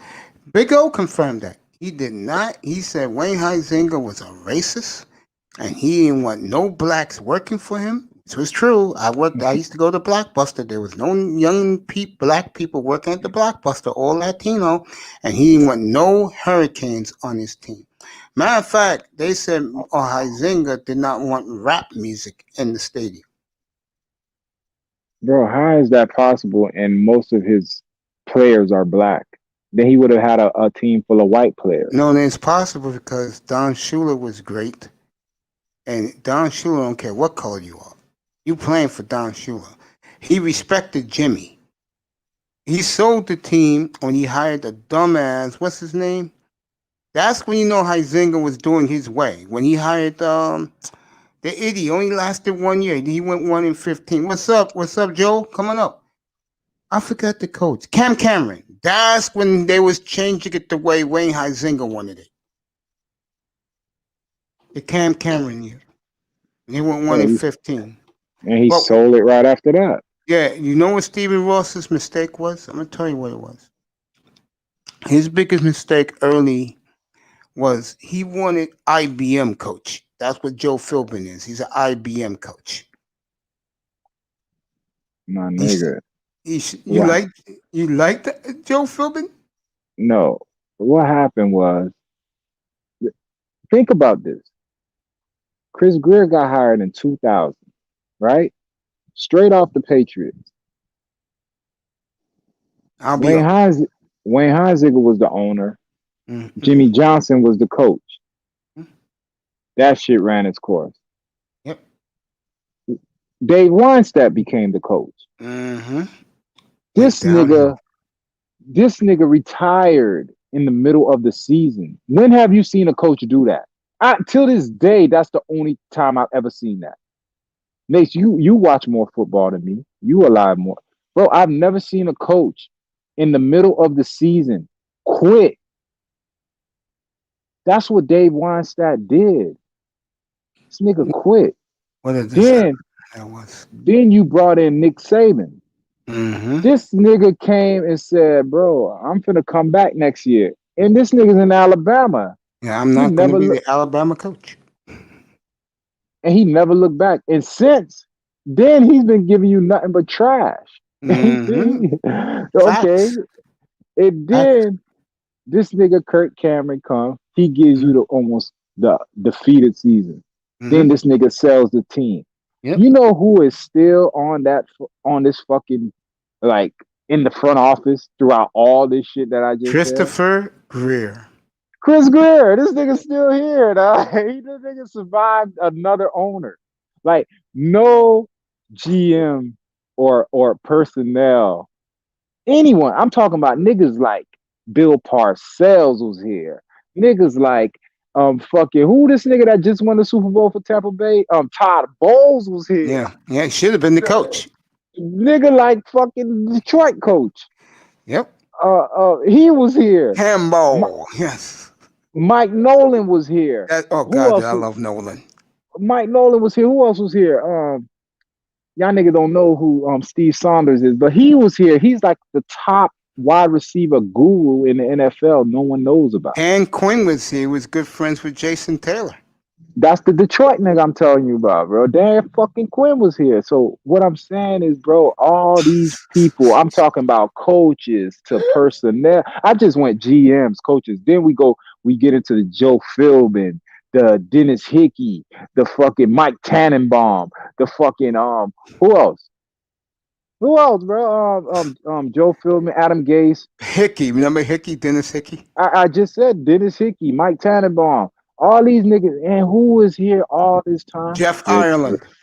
Jeff Ireland. This nigga has survived some big names. How is he still here? Now you bring in fucking Dennis Allen and McKenzie, two top niggas. I would say only Ozzie Newsome is a better GM than them two. And they're on the bench, and you don't listen to them, and you tell them it's cool. We're gonna go with Tua, bro. It's something wrong, bro. I can't name all the owners. I've just named you 20 years of personnel, coaches, and all this other shit, and one motherfucker. You know when they take a picture every year for staff and everything? Yeah. Since 2000, Chris Greer has been in all those pictures. Yep, sure was. He's the one face. He's the one face in all them fucking pictures. I'm talking about owners, coaching staffs, GMs. Chris Greer, black ass, just right there in the back of the picture. Hi. Yep. Joe Philbin. I totally agree.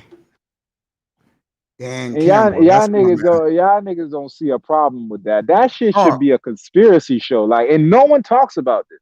I do, bro. But not to the extent I do. I'll break it down into all them people. Like when I start naming names, niggas like, yeah, that nigga is still here, and all these people, Bill Parcells, my nigga, ran him. Tony Sperano, God bless his soul. Yes, bro. A field goal. Here's the fist pump. He got the field goal. Come on, man. Dan Carpenter. It's good. Nah, this nigga came in and got rid of John Denny his first go round. The longest tenor Dolphin, dog. Yep. Just got rid of John Denny. 19 years got rid of him. Got some young Then, guy. you know what I'm saying? Didn't even say, all right, just for nostalgic shake or just for the team morale. Let's just keep this. Nah, get rid of this motherfucker. Hey, kiss your beautiful wife for me, John. What a beautiful queen he has with him. God bless him. Kiss her in the head for me, buddy. Yeah, I test is a conspiracy first. Yes, he is. I am too.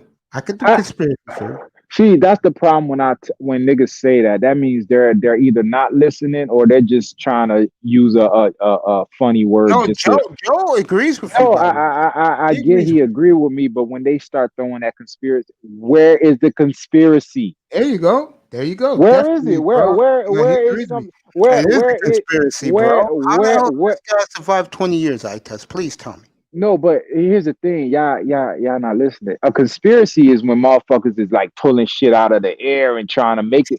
Oh, I know Bro, what you mean. Yeah. everything I'm saying, you could fucking Wikipedia it, nigga. Right. Oh, you're right. How is that a conspiracy?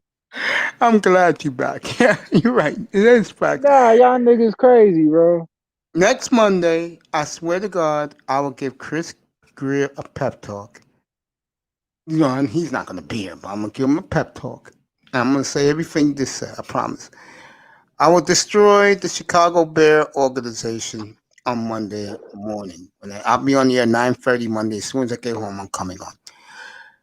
I also will destroy. I won't rip the Lions, but again, if you never see it, when the Detroit Lions hired their GM, the media asked them, I gotta find the clip.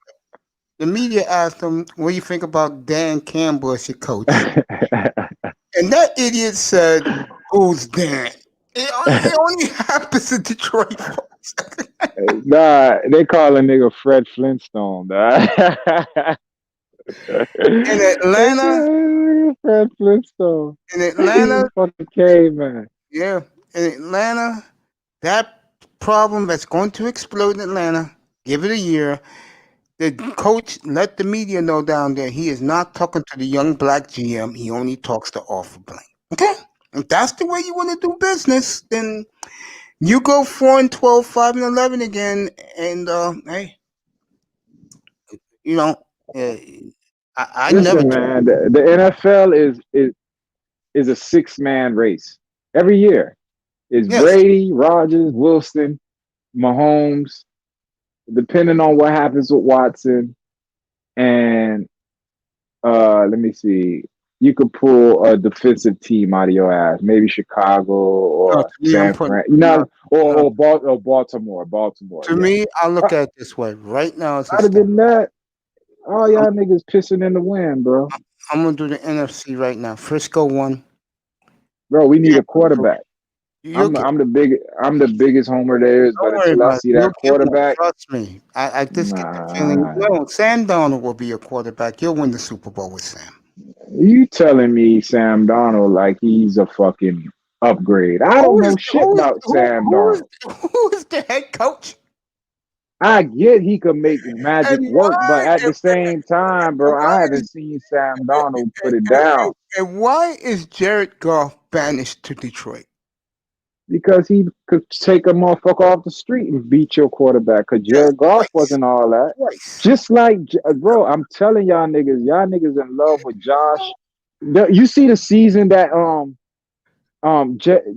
Goff had when he went to the Super Bowl, and y'all was calling him a top quarterback. I don't know y'all, but people were calling him a top quarterback because he went to the Super Bowl. Bro, that's the same type of season, minus the Super Bowl that your boy Josh Allen just had.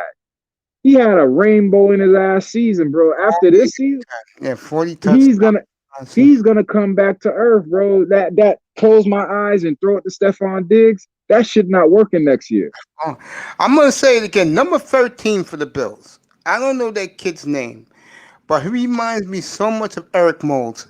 I'm telling you, Buffalo's going to be a bear to deal with up in Buffalo. Bro, Eric Moulds was a beast. How you put him at? I said number 13. Bills is a But monster in the making. he's fast. Eric Mose wasn't that fast. That kid, how many touchdowns against the Dolphins last game of the year? 3-4 touchdown catches. Burning what's our guy who they signed to a tender? Ooh, Nick Needham? I hope you ain't talking. They signed Needham to man. That dog, man, I'm out, man. See, that's what I'm talking about, bro.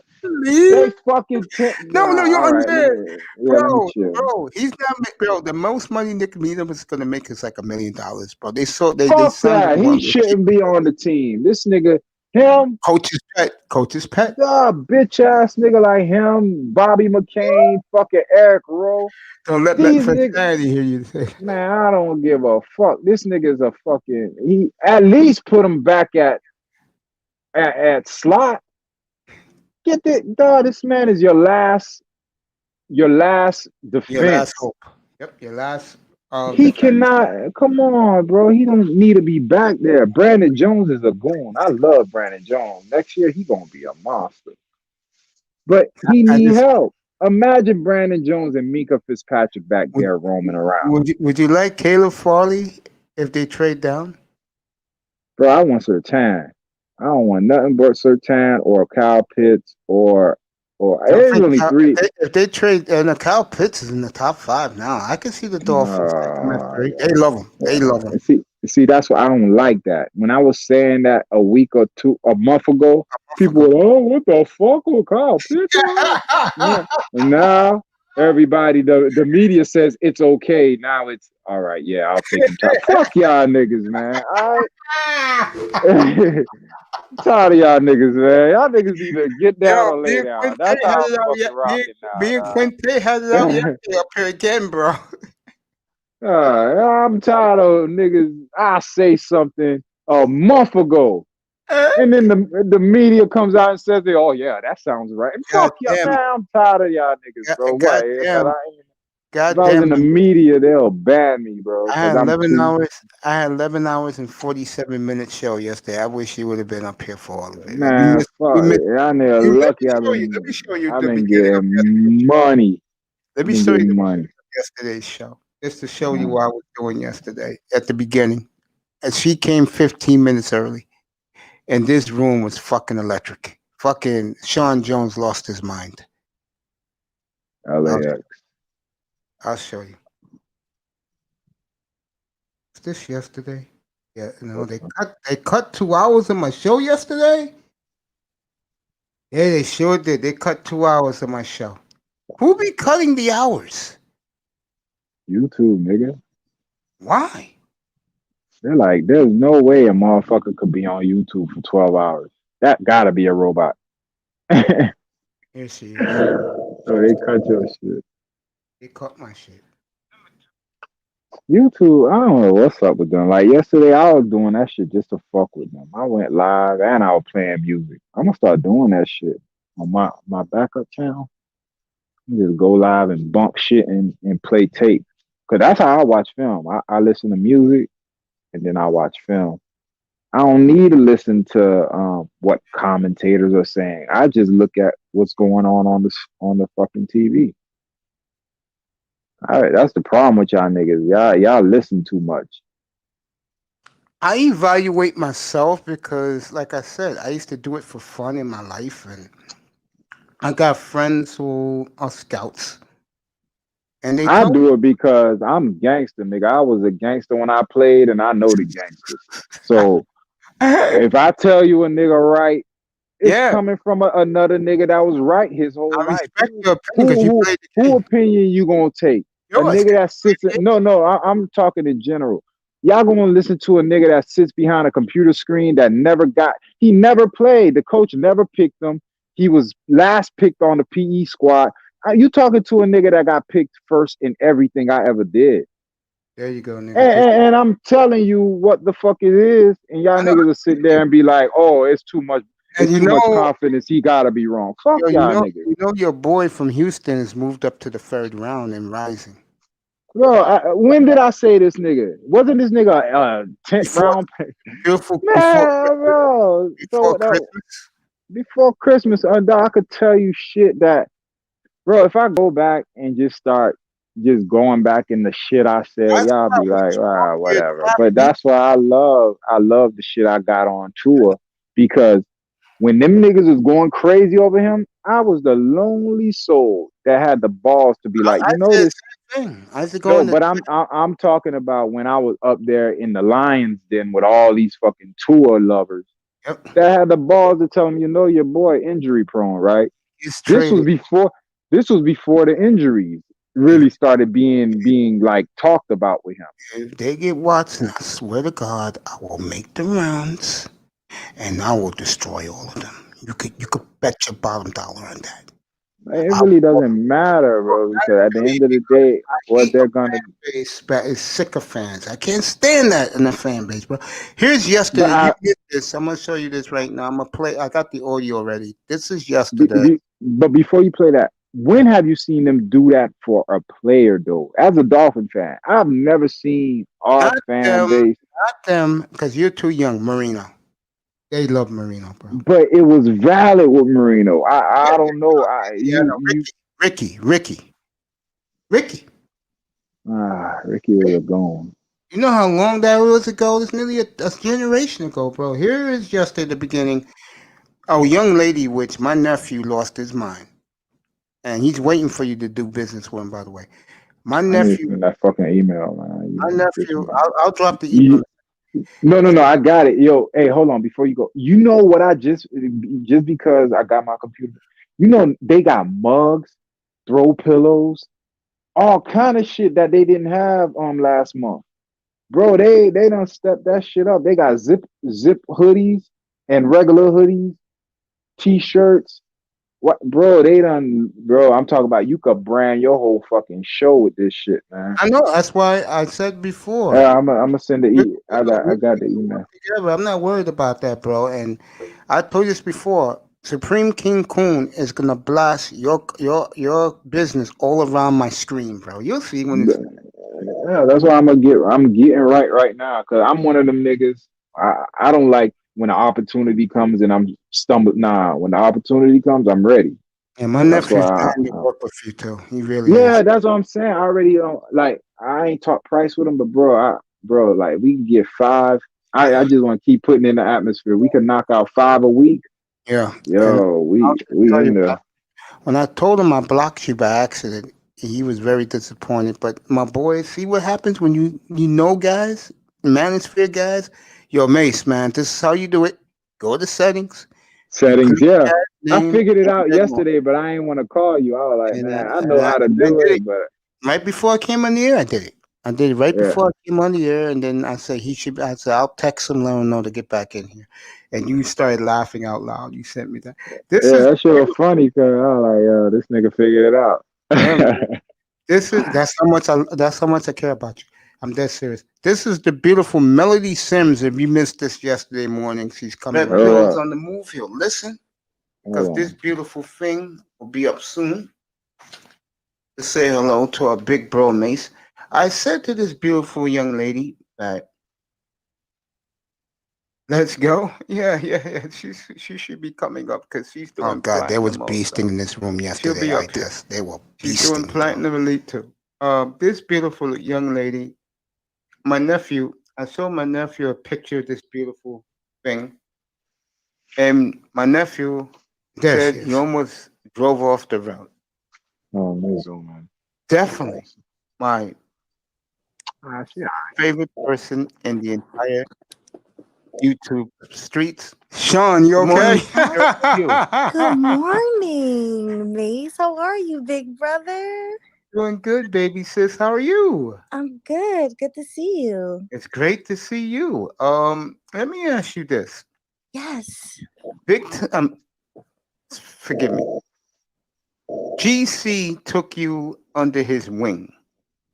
Yes. On your first show, I saw you hatching women up on your platform. And I said, oh my God, you got a big fan in here. Said, pull the red carpet, red pill. Yeah, the red carpet's out for my baby girl. But before I do that, let me do this because I forgot to do this. You definitely deserve this.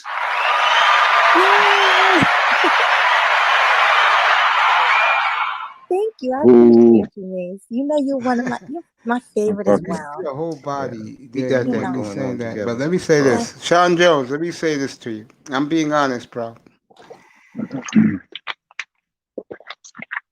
How can I say this to you? I'm gonna do this the right way. Because you're my boy, you know this. If man, I talk, nigga. if I gave you guys this beautiful young lady's Instagram, you guys will lose your fucking minds. What Nah, what she be wearing? Let me nah. tell you something. I'm gonna be honest. I love her so much. I'm gonna say from the waist down, you will not be disappointed. Sean Jones will tell you. Sean Jones lost his mind yesterday.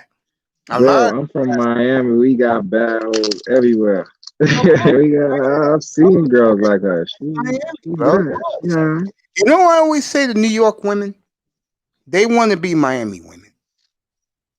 Because I'm gonna tell you, New York women to me are whack, bro. I seen better in Cali, South Florida.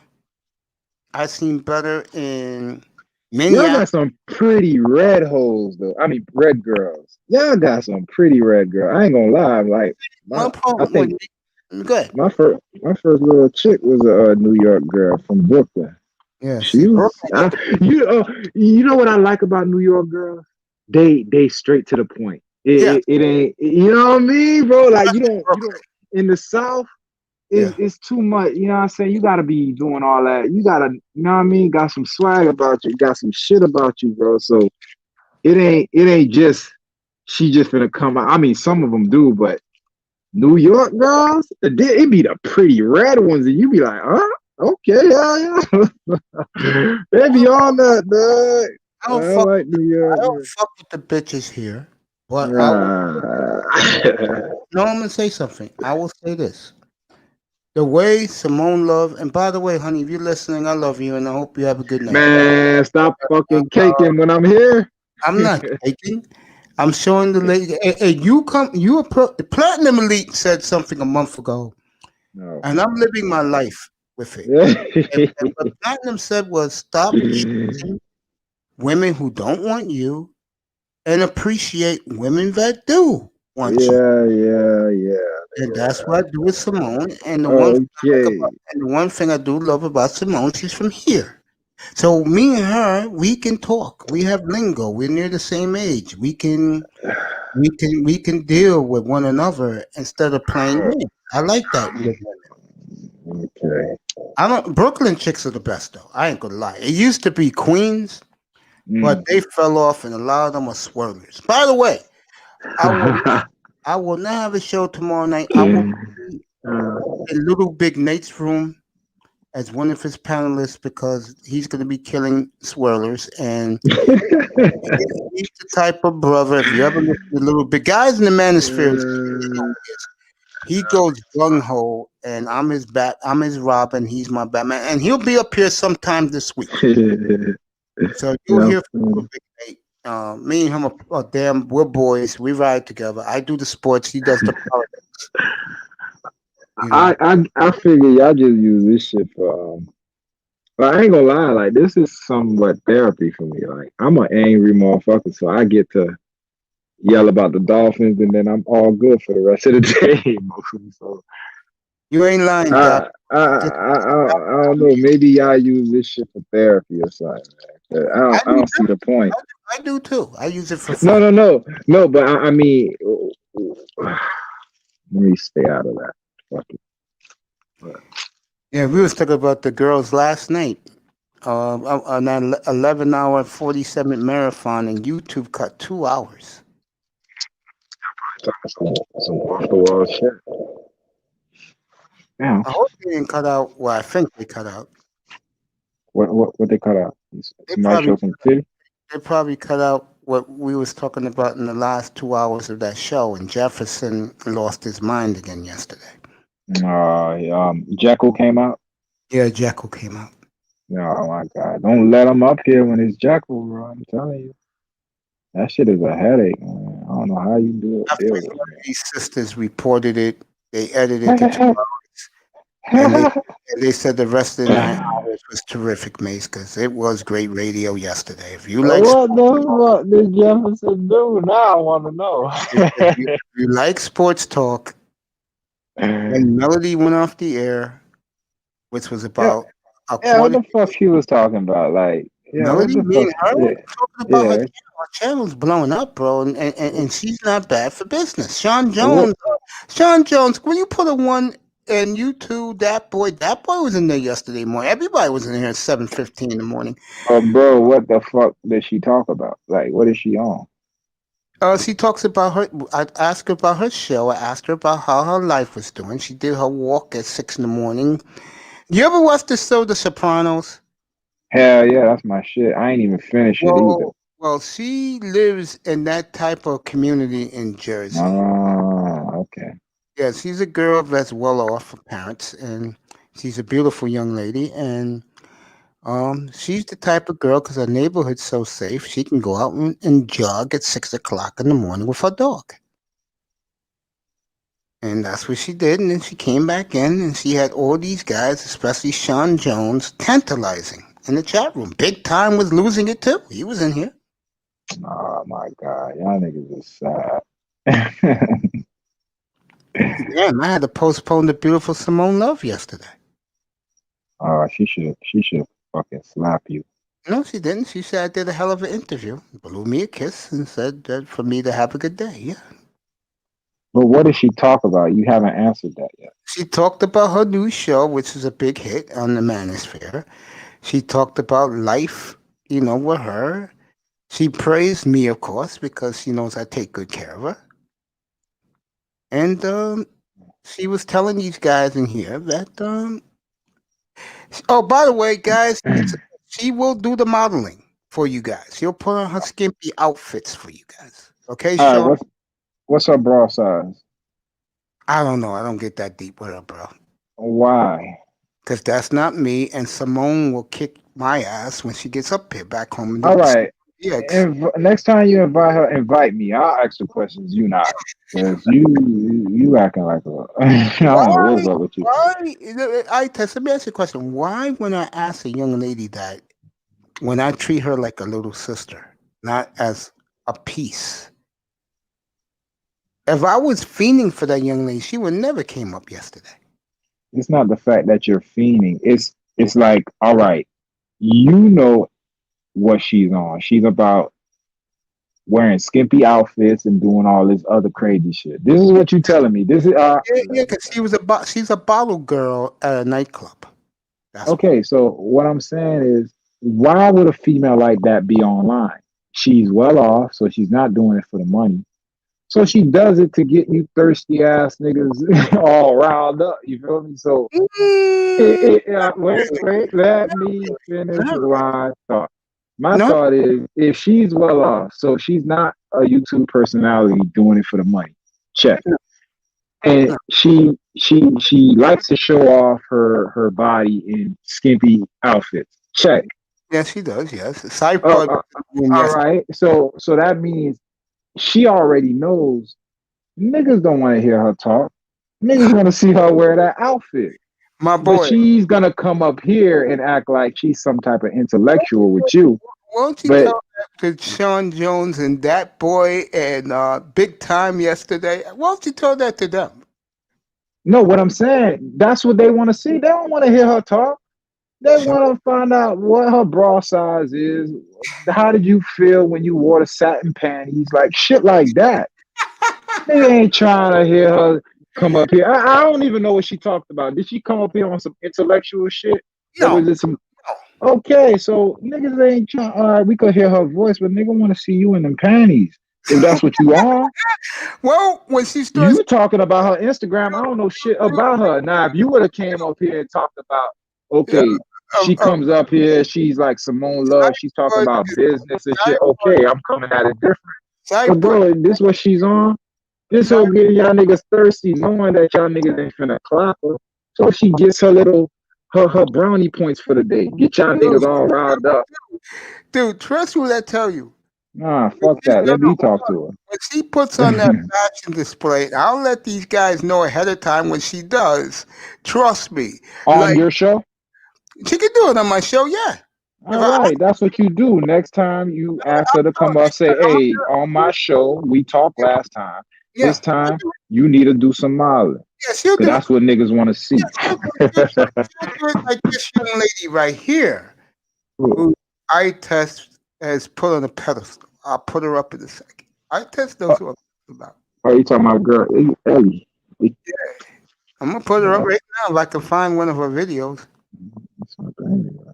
That's your baby. I told her this. You know, he thought she was your real woman, bro. Nah, bro. But Quinte said, I'm not gonna look at my man's lady. I was laughing. Bro. That's a respect thing, bro. But nah. She ever fuck around in the same vicinity? Let me see. I got some more. Don't worry about it. Oh, here she is. I got it right now. Here's your baby. This is Itess's baby now. But here's the thing, y'all niggas, bro. I want to fuck the shit out of this girl. Like, I want to do some nasty ass shit to this girl, bro. She's 5'11", bro. She's perfect. She's 5'11". How do you know her height? I don't even know that. She said it in one of the videos I showed the other night for these guys. So y'all niggas listen to them talk. You know how I watch her? Bro, here's how I watch her. I put that shit on super slow motion. And I put that bitch on mute. I don't want to listen to that whole talk. Talk about what? Nigga, I just want to see them panties and them bras. Yeah, put that bitch on slow motion and mute that hoe. I don't want to hear her. Hello guys, this is Ellie the Empress. Today Shut I'm up. doing a Q&A. So these are basically questions that I normally get. And Guys I'm like to gonna give hear you her guys some talk. answers. Gets them, you know what I If you have mean? any extra questions Bro. to ask, just go ahead and place them in the comments below. So the Fucking first Shark question that I Jones see was is what I your don't views even are know what her on. voice So sounds I like, do bro. not I just tell model you, full I'm time. Here I you go go. to She's Instagram 5'11". or She's my from website your full neck of time the or woods, by the TikTok. way. Like, I actually do have a 9 to It 5 was crazy. outside of the internet. So I I do seen work the a little normal 9 thing. to 5 job as a I'm going there secretary, next and week. I'm also in the Army Reserve. So I really Yes, have a she's in full-time Miami. job, so I am pretty busy. Most of the time when you guys saw me, like my downtime is usually on the weekend. Dude, I bet you could pull that. Thank you. I Thank you, bet bro. Mute that hoe, man. I bet you could pull that. I've had something like that before. That's She's why I 5'11", was like, bro. but her titties wasn't that big. That's the thing, bro. Like I'll have to feel those to see Mr. if they Miami. real.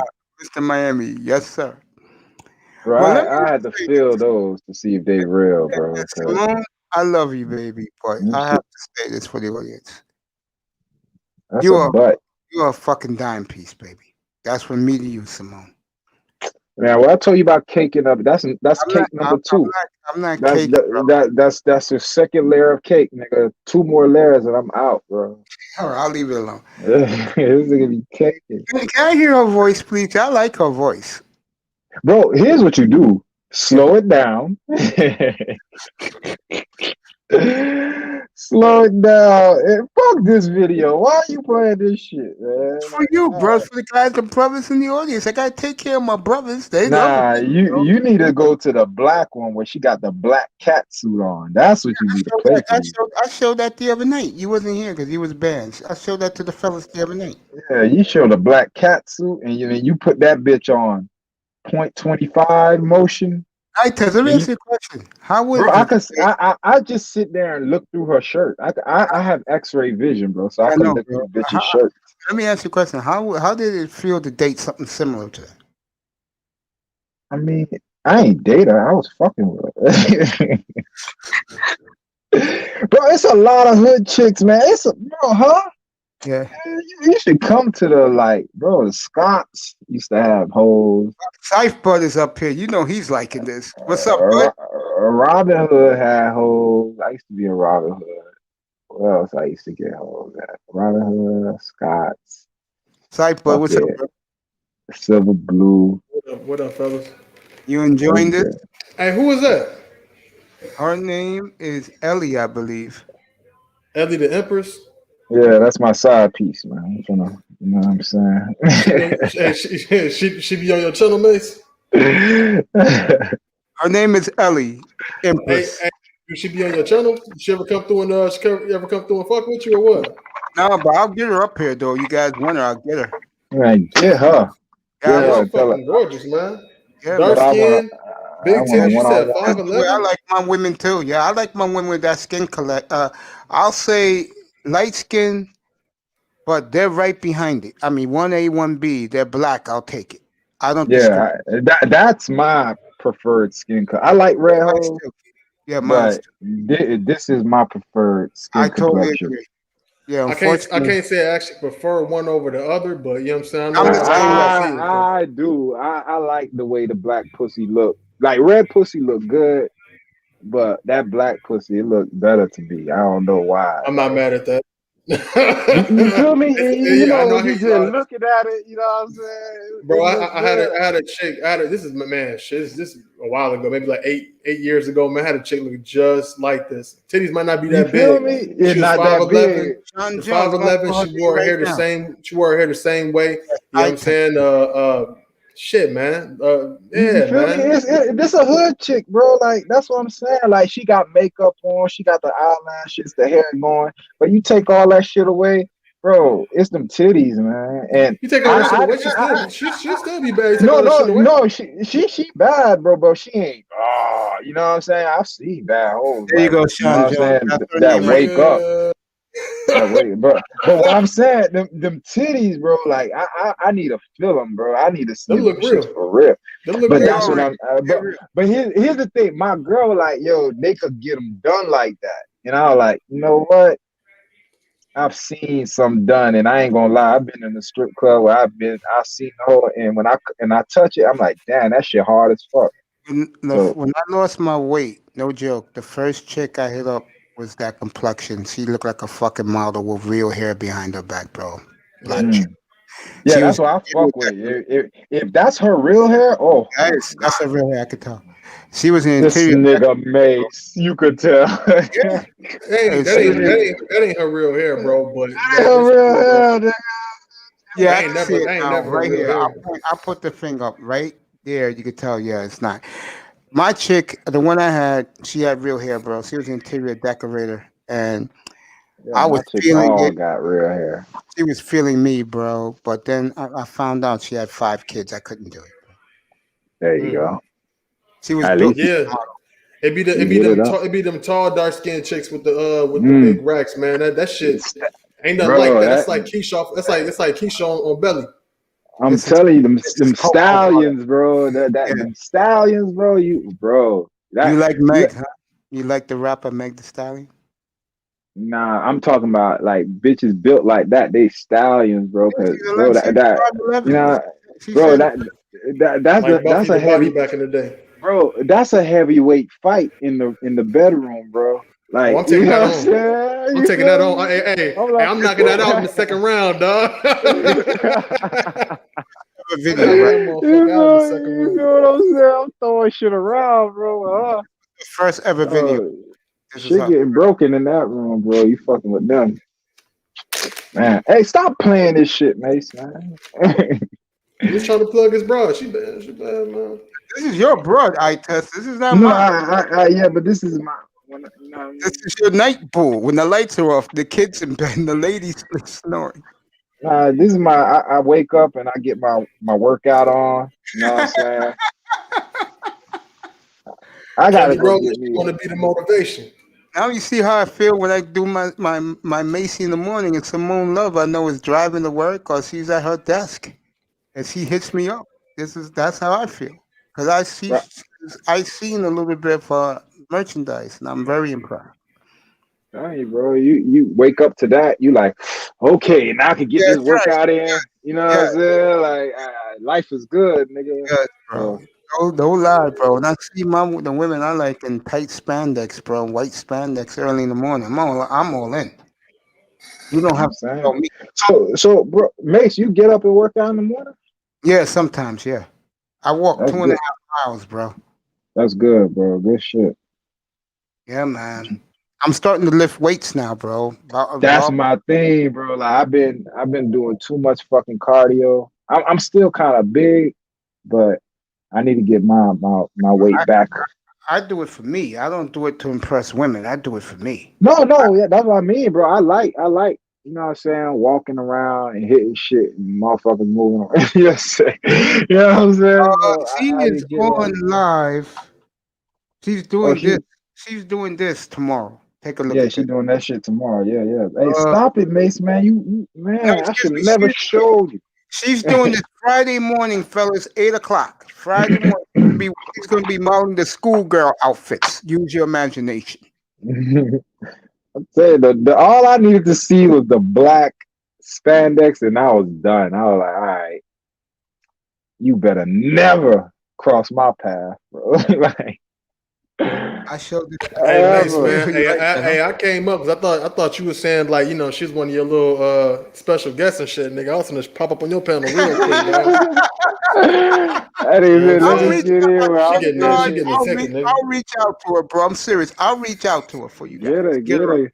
I'm be there. Let me see. What's today? I'm leaving to go there next week. I fuck around, cross her path, bro. She's in Miami, by the way. No, she's not. Where she's at? I seen a little tag on one of the videos. It said Orlando. Oh, then go up to Orlando, bro. I'm going, but I wasn't going for her. But I fuck around. I see her up there, bro. Hey, I just got back from the gym, man. Actually, since y'all talking about working out and shit, man. Shit, I was up there with my brother or whatnot. You know what I'm saying? Doing the most, really, man. But mostly we getting that bench pressing in, man. That's that I was just about to ask you, bro. All I need is a bench press. That's why I figured, because I've been in the gym almost, you know what I'm saying, a good part of my life. And most of the exercises I do, I could use a bench. I could squat with the bench press. I could do my inclines with the bench press. I could bench press, of course. I could do curls with a bench. You know what I mean? So all I need is a bench, bro. I don't even like going to the gym, bro. I got my little setup at the crib and shit too, man. You know what I'm saying? I actually ain't got no rack for my bench, so I really just I clean pull my shit, sit down and then bench it. You know what I'm saying? Like press it or whatever. You know what I'm saying? But when you do it like that, it's like shit. It's only so much weight you really put on there. You know what I'm saying? Exactly. You know what I'm saying? So that's why. Here it comes. Here it comes. My hope is, bro, I want to get a bench, and then after I eat, go right outside and lift. You feel me? Like that's what I'm gonna get on probably in the next couple of weeks, bro. How old are you, brother? 35. Okay, we run the same age. I'm 33. Yeah, man. So that's what I'm on, bro. I stayed in shape just doing that shit. Oh yeah, there you go, bro. Don't tell me you can't. You feel me? But look at the titties. You could just, if you could have seen like I could see. I know she feeling. She butt naked, bro. I don't know if that ass is real though. Be real. I don't know. It's real. It's real. We seen it. Yeah, that ass real. She kind of do like she got a little bit of something like, you know, kind of transferred though, low key kind of. I ain't mad at her though. Let me ask you a question. You walking down the street with that down Biscayne Boulevard, bro? That's what I said. Like I was saying it to myself, bro. Like my hand will be on my joint. I know niggas is stupid, bro. But as long as it's respect, it's respect. Most niggas respect shit like that. They ain't gonna fuck with you if you official. But if you a bitch ass nigga walking around with something like that, man, they gonna fuck with you. They gonna fuck with you, dog. Like, how the fuck this bitch ass nigga got that? I swear to God, this happened in 2017 before I lost. Yum. Man, Mace, take this shit off, man. I can't focus. It has nothing to do with me. Take this off. Take her off. Man, you might as well leave that shit up, Mace. You might as well leave that shit up, Mace. Nigga Mace, bro. So I was at a lounge one night, and this 6'4" skinny screen beam white boy walked into the lounge with one of the finest black bitches I've ever seen in my life, bro. She was wearing white spandex. You could, her ass was so thick and big, bro. So Yum this, yum yum. so this black dude walks in. You could tell he did a bid in prison. That nigga walked up right to him. What the fuck you gonna do about it? That's Put your it. whole hand up this bitch's ass crack. That's it. And this fucking white dude was so scared he fought the cops around. No cops around, nothing but niggas in there, bro. And I told him, bro, cat bit your tongue, bro. Fucked up. You walked into the wrong place. Bro, and like because yeah, he done. He done. I know the girl left him. I don't think so. She gave the white boy a little. Oh my god, bro! I'm with a man. Black girls don't play like that, bro. Like not from how here. she react to it? She was humiliated, bro. That's what I'm saying, bro. Like, there's no way a girl's gonna feel comfortable around you if you can't even protect her when she with you. I'm gonna tell you right now. I don't respect that shit, man. I'd have clapped that nigga. If I had, no, I'm serious. If I was dating, let's say, or I took out, which I will when she gets up here. If I took out Simone Love, and some nigga tried to just play that nigga's dead, bro.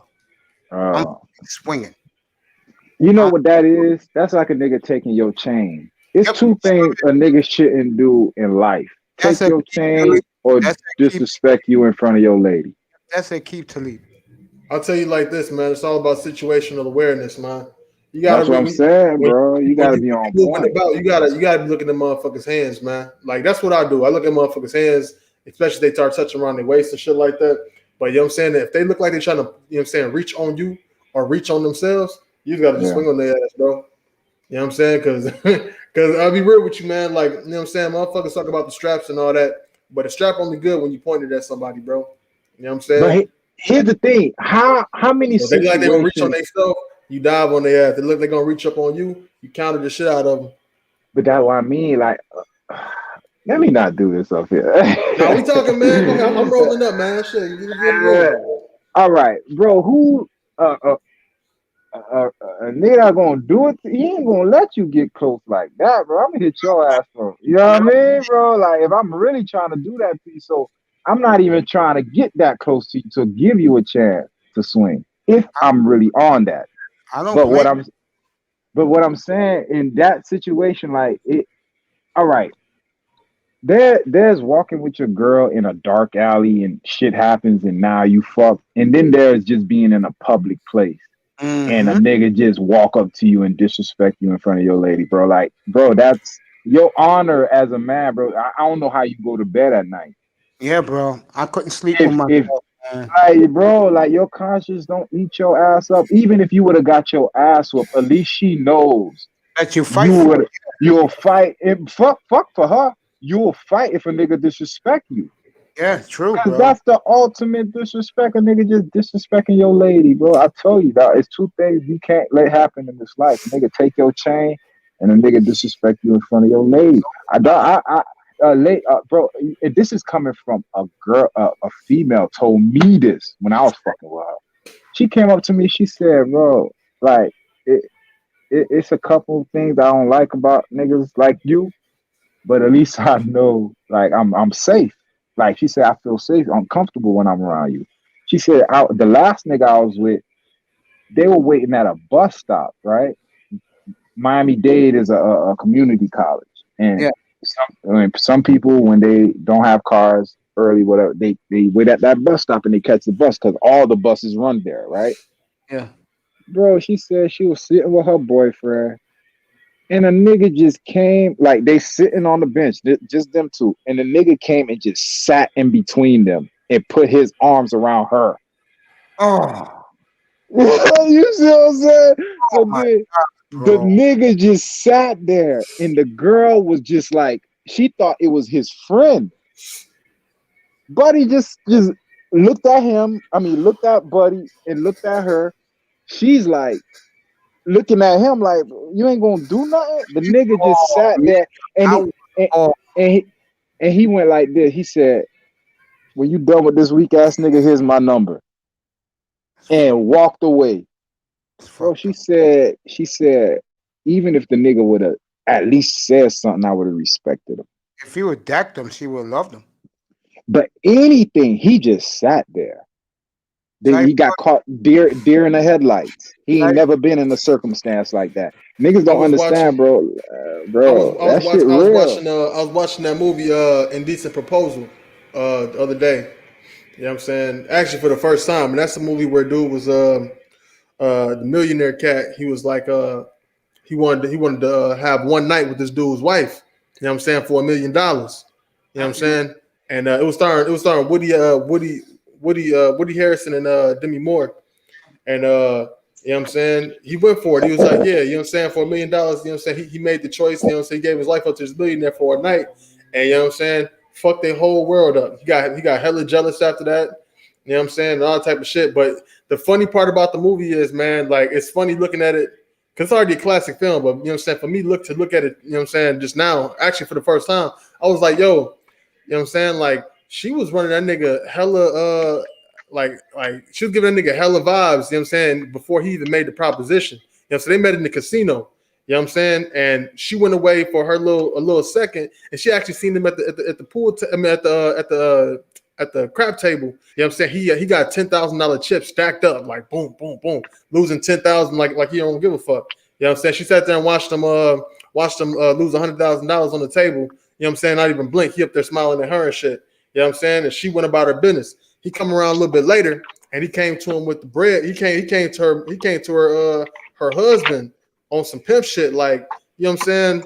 First, he was just being cordial and shit like that. He was like, "What the band?" He was like, "Sir, can I borrow your wife for a second?" You know what I'm saying? He was like, "What?" You know what I'm saying? But they knew what he was doing there for. He a billionaire ass nigga. So he was like, "I want her to roll the dice." Do that he shit said, too. He said, "I want you to roll it." He said, I want her to roll the dice for me.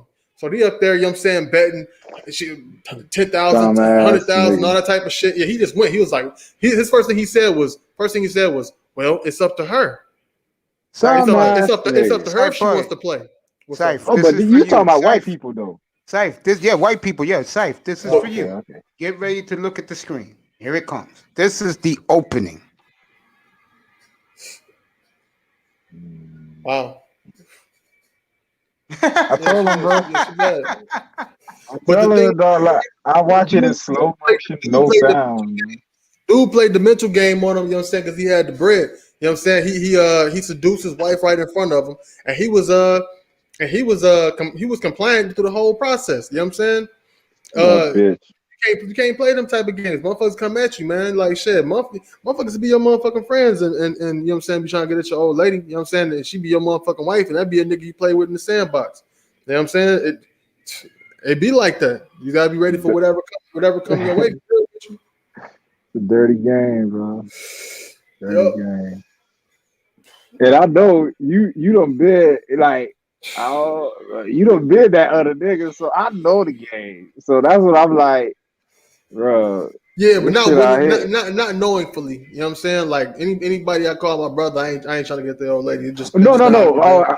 All right, not your brother, but I know, bro. There was a chick. She told you, yeah, I got a nigga, and you're like, yeah. Oh, you feel what I'm saying? So you damn near can't avoid that shit, bro. It's crazy like that. So. You know what I'm saying? You damn near can't avoid that shit. Especially, I remember on a college campus, man. Yeah, I used to be in the dorms, nigga. I was one of them niggas. I was in all the looking dorms. At that? Nigga. Hell yeah, I'm looking at that, man. Hold on, where we at? What you saying, brother? I'm about to see her. She the right type of brown, my nigga. Like that's a hell yeah. That's chocolate, cocoa. Man. Yeah, that's cocoa.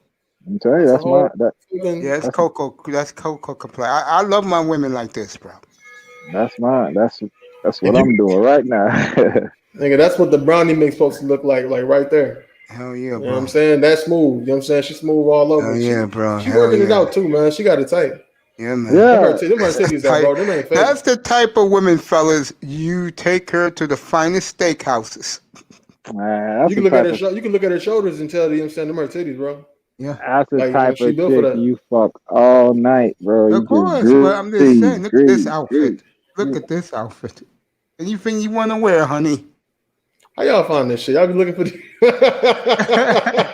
Damn, man. Honey, anything you want to wear, keep your hair like it is. It's a wrap. Yeah, But dog, it's like every other chick, bro. After a while, you been fucking that for a while, you gonna start dogging. You gonna dog her too, dog. Like, bro. You know, you an asshole. It's real, but you know what though, man. It depends, man. You know what I'm saying? Because every woman got their own little situation going on. You know what I'm saying? So, no, that's real. Like it get to a point, bro. You tired? Cause I know for me, that's why I slowed down. I was like, man, is that, bro? I say this all the time. It was one night I was done doing what I was doing, and I was like, is that all it is? Fucking and sucking. I felt like Scarface, bro. I was like, yo, I'm done with this, bro. Like, I need me something I could trust, bro. So that's why I slowed down. But, bro, the game is real. The game, if you know the game, is wicked, bro. Hey man, how much you working out though on some real shit? How much you working out, man? Bro, you got that proper blood flow. You might just be wanting to just still, you know what I'm saying, look at some, you know what I'm saying, whole bunch of situations going on out here in the streets. You know what I'm saying? I'm consistent. See, you know how you be like, you know, I don't have to get ready. I stay ready, nigga. I'm ready for whatever. So like, nigga, I'm ready for everything, bro. Everything life want to throw at a nigga. Cause, bro, if you a black man, you gotta be like that. I don't understand niggas be loafing out here. And I be like, yo. The beautiful Simone, by the way, this is her complexion. You feel me? That's my lady too. That's what I settled down with. I told you I had the red, I had all that shit, but I was like, I love the cocoa. And bro, you know she smell like cocoa butter. Hell bro. yes, Like, Mr. Miami's going out of his mind right now. Mr. Miami's going out of his mind. Yeah, man, you should call her up, bro. I know you got. Thank God, Simone sleep. it is when I wake up and I say, all right, good shit. All right, let's go. Bro, cause life can't be that bad with girls like this walking around. Hell no. Like, I keep it a buck, man. She actually look like a little sweet chick. You know what I'm saying? Like, yeah, you know what I'm saying? She had a nice little voice on her and shit. You know what I'm saying? She wear some panties too, by the way. Just to let you know, Sype, but she can wear some panties. panties. But when you live with a chick, even if she bad as shit, bro. Like, even, you know what I'm saying? Like, you gonna start learning some shit about her. You know what I'm saying? That you ain't know at first. Yeah, of course. You know what I'm saying? Here it comes. Get ready. Here it comes. This is another one of our outfits. Blast off. I know I-Test likes the all blacks. About to put it on right now. Yeah, I ain't gonna lie, man. I'm starting to feel some type of way. Y'all looking at Yo, the video I showed the other night. She gave her the script, bro. 5'11". She's 5'11", 130. This is my little midnight treat, man. Y'all niggas over here. I'll go get my little, you know what I'm saying? Matter of fact, let me go get my bottle. God, yes. I ain't finna go crazy, though. Yeah, man. You know, a young chick, you know what I'm saying? A chick that's like a good, you know what I'm saying, 22 to 20, 23, 24. You know what I'm saying? In this frame right here, that's what's up. You know what I'm saying? You're going to have She's a good 30 years old. No man. Yeah, you know what I'm saying? So, you know what I'm saying? She's probably a little bit crazy or some shit or some whatever the fuck. Yeah, some shit. She's into this shit to make money. I could tell you guys that right now. She's into it to make money and to be discovered to be like one of those low budget models to make money. Oh no, she got no low. She's wearing that. You taking her out to dinner. She can speak. She probably should try acting. You know what I'm saying? On some real shit. I-Test taking her wearing that to dinner. Prime 112. No, man. I promise you get any table you want. Bro. You taking that woman, you're 6'2", 6'3". You taking that woman to Prime wearing that black dress? Shit, nigga. Bro, I've done it, nigga. Like my lady, when we go out, when she wears what she wears, bro. Yeah.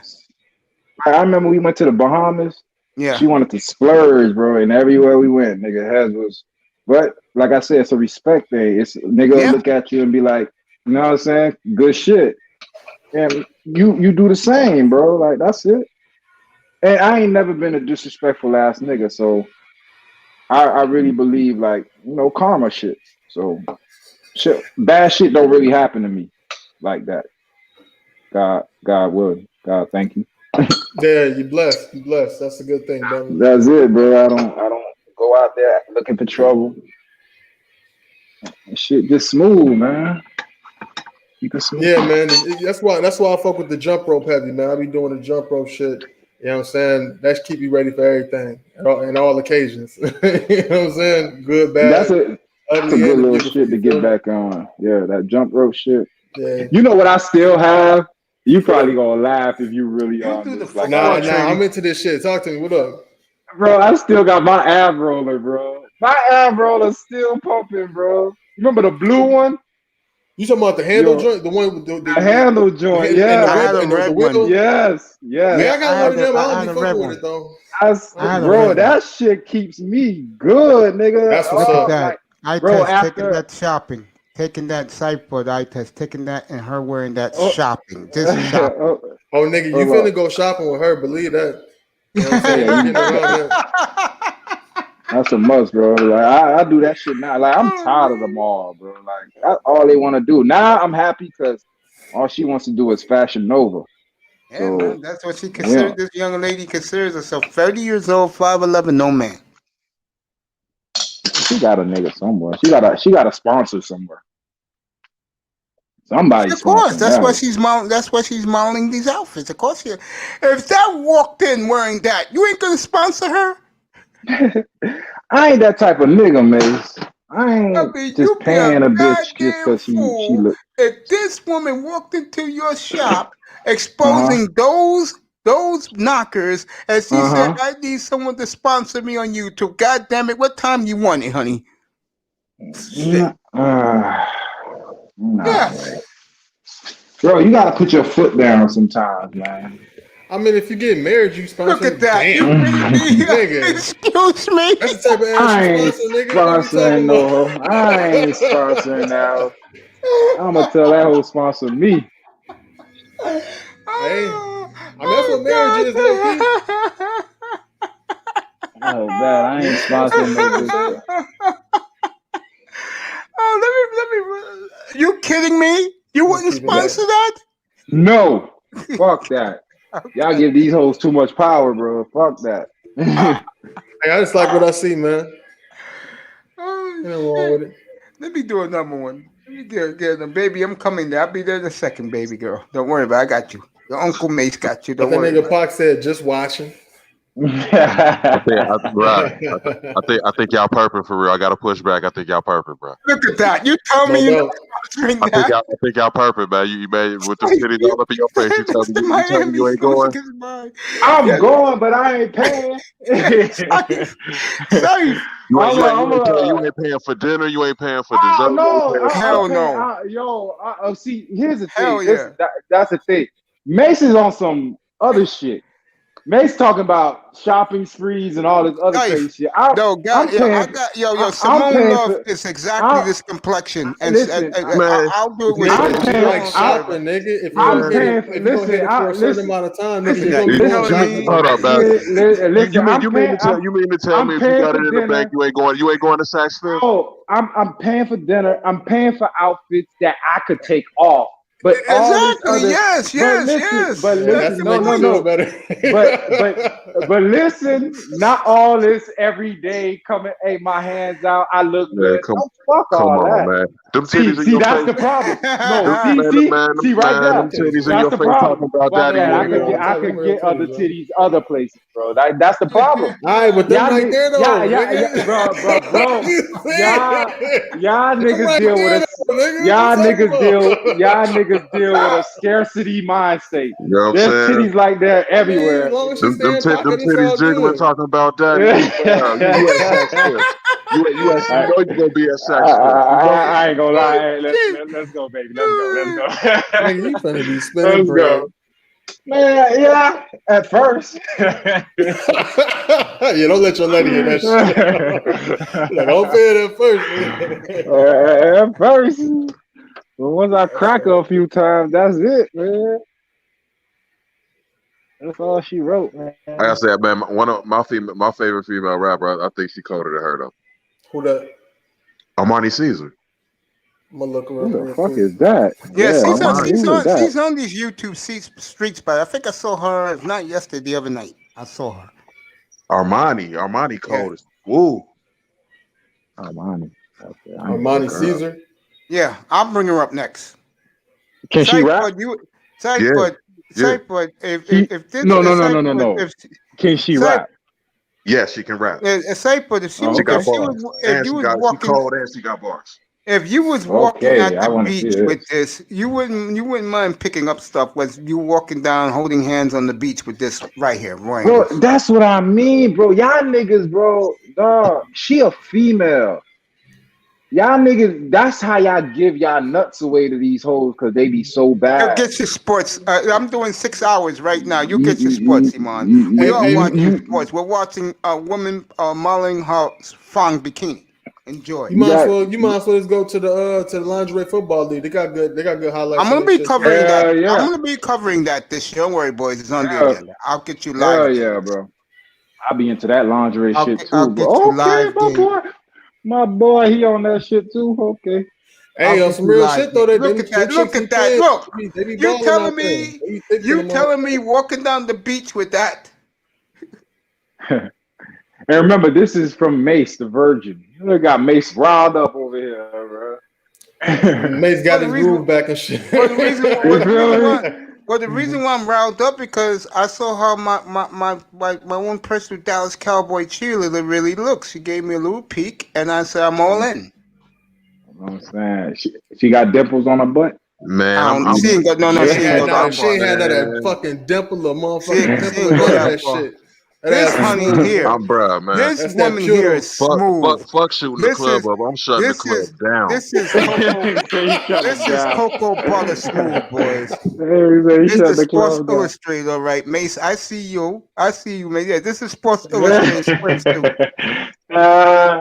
Niggas edition. This is niggas only. This is niggas only. Manzano had a heart attack the other night. Manzano stuttering. What are those? Yeah, Manzano couldn't watch no more. What are those? I went inside three times to my keys. Big time it showed up. Man, I would want to see it without the makeup though on some real shit.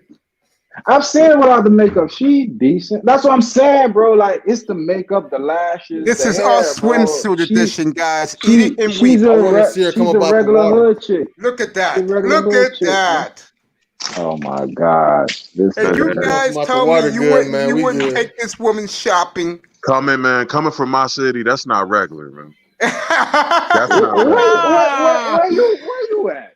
Cincinnati, Iman, you're not getting this in Minneapolis. I don't know why I thought this nigga was from Florida somewhere, bro. Look at that. You're not I getting thought this that. nigga from Florida. You from Cincinnati? You're not even getting this in New York. Hopefully I'll see you next week. That's cocoa butter at its finest, fellas. That's ask Mr. Miami, ask Pete, ask Quintet. Bro, we see chicks like her all the time. I know, but that's down there. We're up here in the Midwest and in New York and the Northeast where it's today it was 70 degrees. New York, y'all got bad hoes in New York. Don't say that, bro. Yes, y'all do. We got a bunch of fucking barracuda bitches. Well, Simone accused that. Every New York hoe I meet that's down here bad, bro. All New York bitches that's in Miami. You roll through any block in any block in Cincinnati, man. You getting saluted all up and down the hood. Hells yeah, bro. You walk down the street with that in my town, you gonna have niggas swinging at you. What you said earlier, nigga will come up to the girl and put her arms around her. They are real, Iman. Those are real. Cocoa butter breast. Cocoa butter ass. I got a feeling. This woman could wear a pair of panties. Let's just all salute that. You got a feeling what, buddy?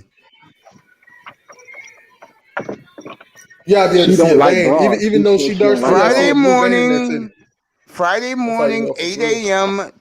The Epic Empress She'll be on Friday morning, 8 o'clock. Go to our website, brand new live modeling for you guys. Mace fucking my shit up, man. You gonna have all these. Oh, yo. Your boy Quinte was so blown away yesterday.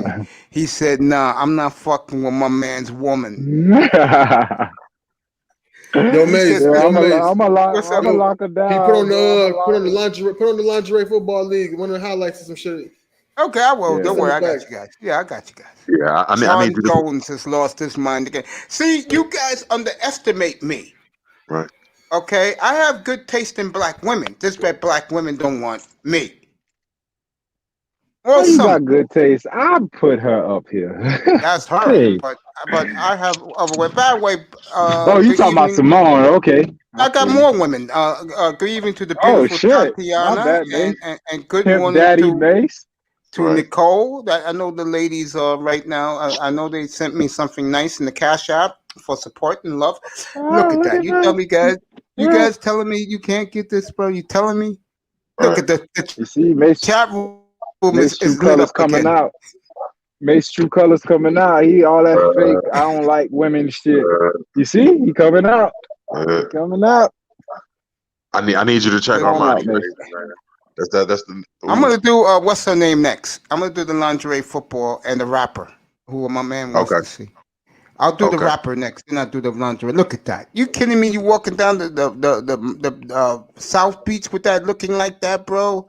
On fucking rollerblades, and she's with you? Fuck out of here, nigga, bro. The way y'all acting, her bro, working some really stilettos. Fuck out of here, bro. Now she's too tall for me. I'm 5'7", but you know. I'm saying, nigga, I still tower over her. I know you do. That's why she'll fall for you. Easy. Look at that. Look at that. Lord of mercy. Look at this. Man, get my baby off the screen. I gotta say, man, man, shit. If you can resist the sensation, man, you will be. Now I got a couple of hotties, so I got my hottie Simone, bro, and my chick at my clinic, bro. Listen to this nigga Mace. Daddy Mace coming out the closet. Yeah, I can't wait till Simone gets back up here when the weather gets warmer, bro. Daddy. Honey buns could be driving me around, bro. We could get in the back of the caddy. No, she got a BMW sports car. Look at that. You telling me you taking that to dinner, nigga? That cat suit? Fuck out of here. You niggas will fucking give her the black card. Baby girl, you can have it. Buy whatever the fuck you want. I'll pick up the tab. I'll tell you something, guys. Don't get mad at me. I'm about to say. White guys do that for women like her. You want to make that? If fucking dense white boys could do it for, why can't you guys, bro? You guys should be ashamed of myself. of yourselves.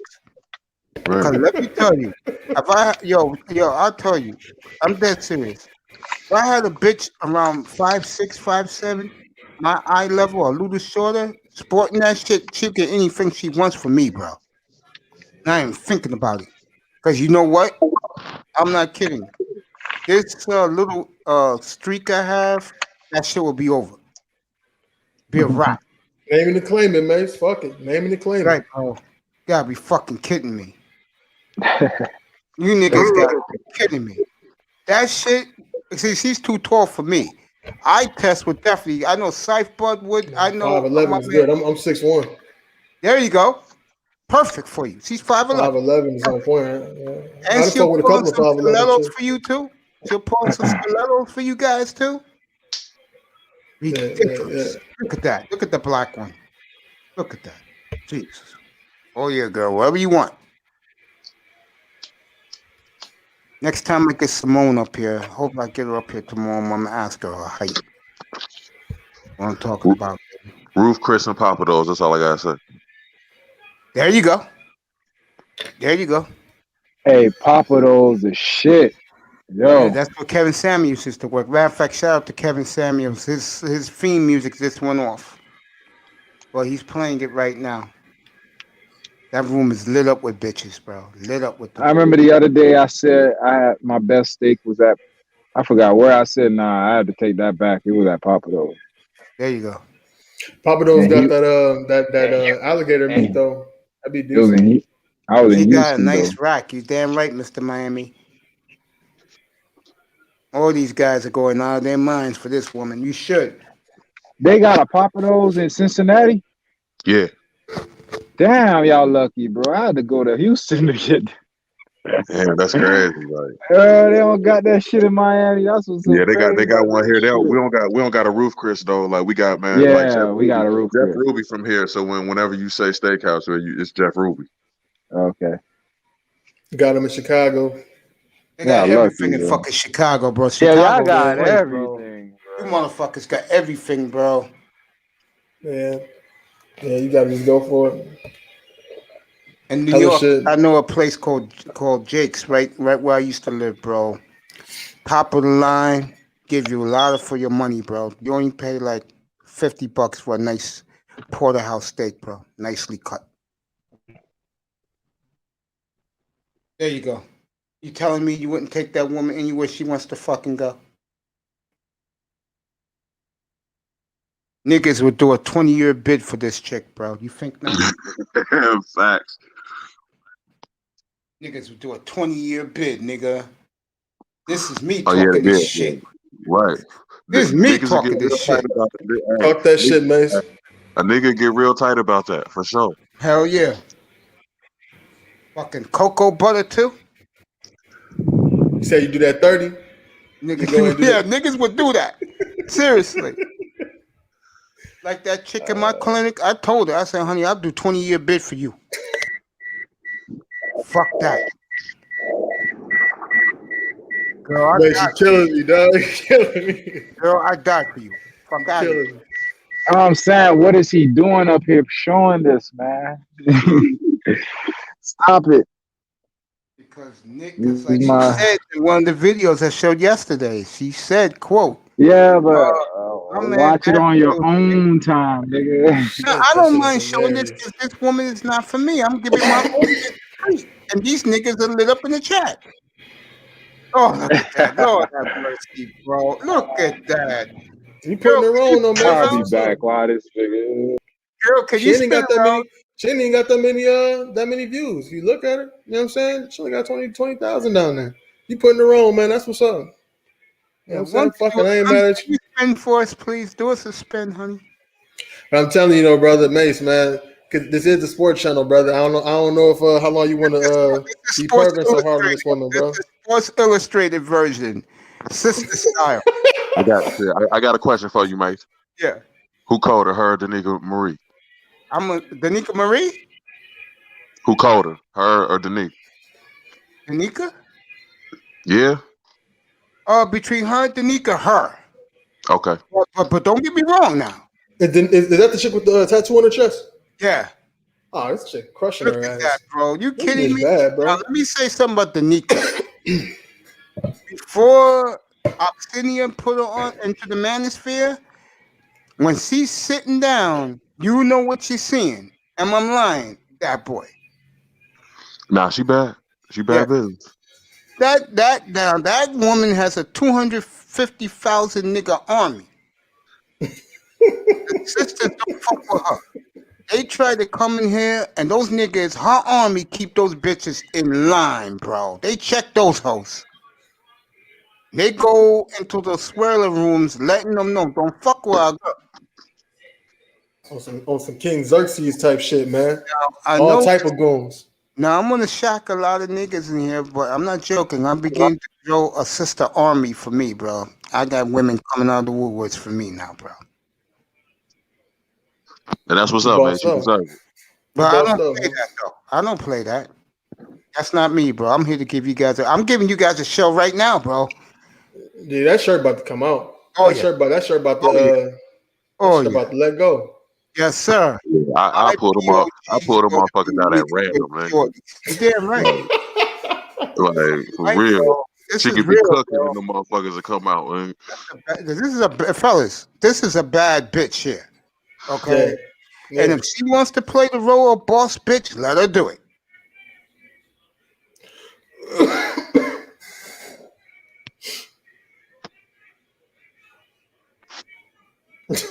Makes you drooling, nigga. Damn. Hey, you lean to your left hard as shit. I'm just chilling, bro. But again, women driving 74 dunks. You damn right. I know Miami has them. She's from Orlando, bro. God damn. Oh no, honey, don't do it. Don't do it to the brothers in here. Don't do it to the bros. Can you imagine this honey's fucking donations, bro? Niggas will sponsor you. Trust me, girl. Niggas got your back. I know they do in Miami, Mr. Miami. I know. Of course you got. Oh, look at that. Jesus. She's wearing that, fellas. What steakhouse you taking her to? Anywhere she wants? I'm gonna go take her to play pool real quick and slide her to the crib. If I can get her, I'm in the right place at the right time, my nigga. So I'm just keeping it a buck. That answer might change at any other given time, but right now, shit. Yeah, bro. She getting slid to the crib. You know what I'm saying? If I see her. Yeah. Yeah. This is ridiculous, bro. If she was shorter, I'll be more into her, but because she's tall, that's not me. Tall, dark skin, bro. Yeah, you know what I'm saying? You be hitting that with, you know what I'm saying, with one light on, with the dim light on, you think you up in there with a whole motherfucking shadow, dog. She look like pretty babies, man. Yeah, man. She's Coco. That's what you want. This is the perfect complexion for brothers like us in here. Perfect. That's the type, that's the type where you want to take home and meet the crew. Niggas ain't gonna fuck with that. They're gonna respect that. Nigga, you come across that, you finna disappear with that for a little bit first. 5'11". You gonna disappear with that for a little bit. She's 5'11", 130. Yeah, man. Bro, pull out ain't even in my vocab, man. With her, like it's slow, like. Yeah, I'm gonna email her in the morning. Tell her, can I do a one-on-one? Bring her up here. That'd be dope. Yeah, no doubt. Let you guys. Let my nephew now. He just got a raise. He's the guy who does my thumbnails. Do a thumbnail with her. Pick whatever outfit you want. I'll put it up. Yeah, have her do the swimsuits and her little sporting gear, or whatever. You know what I'm saying? You got it, fellas. I promise. I'll do that. She's 5'11", Iman. 5'11", 130. Iman said he'll knock it down. I don't blame you. She damn near 6 foot. Like what? Oh man. She can't be short with all them titties, bro. Oh man. Like no. And I love tall chicks too, man. That's She's my natural shit. She's natural. That's something you unwrap on your birthday, bro. Oh God. Nice, man. Damn, bro. Your ass is really in there, brother. You'll fuck around and make an NBA player with her. Oh yeah. He'll be in the league for sure. Yeah, man. Man. That, if I had the money, boy, that's easily 20. That's easily 20 grand on that, bro. Easy. She don't have a worry in the world. Honey, you went by the store. Go ahead. I got you. Don't worry about it. Just wrap it up. Whatever she wants, wrap it up. I am not mad at you, Mason. This is just just to have that sit on your stubble. I'm gonna be honest, bro. I'll leave it alone because she's much taller than me. But again, if she was 5'7", bro, God Lord have mercy. Let me get to the next one real quick. No, let me put. You guys want to see more? Or you want to see that rap chick? Armani. Get off my baby. Armani. Get off my girl. Get off. That's my boo boo, Armani. Get off my girl, man. I'm gonna get on your girl now. Everything. Imani's what you say she is. I want her too. Bruh. Oh my God, Armani. Man. Bro, I left my shit at the crib. I gotta go. What's her last name? Amani what? Damn. Armani Caesar. I gotta go back to the crib.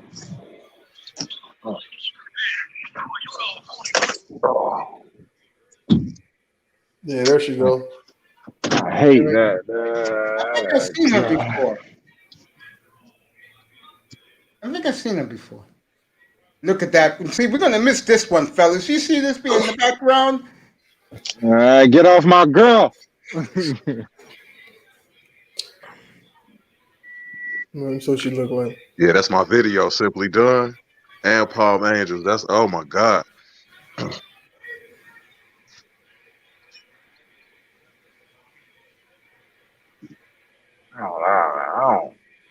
I don't fuck you. I don't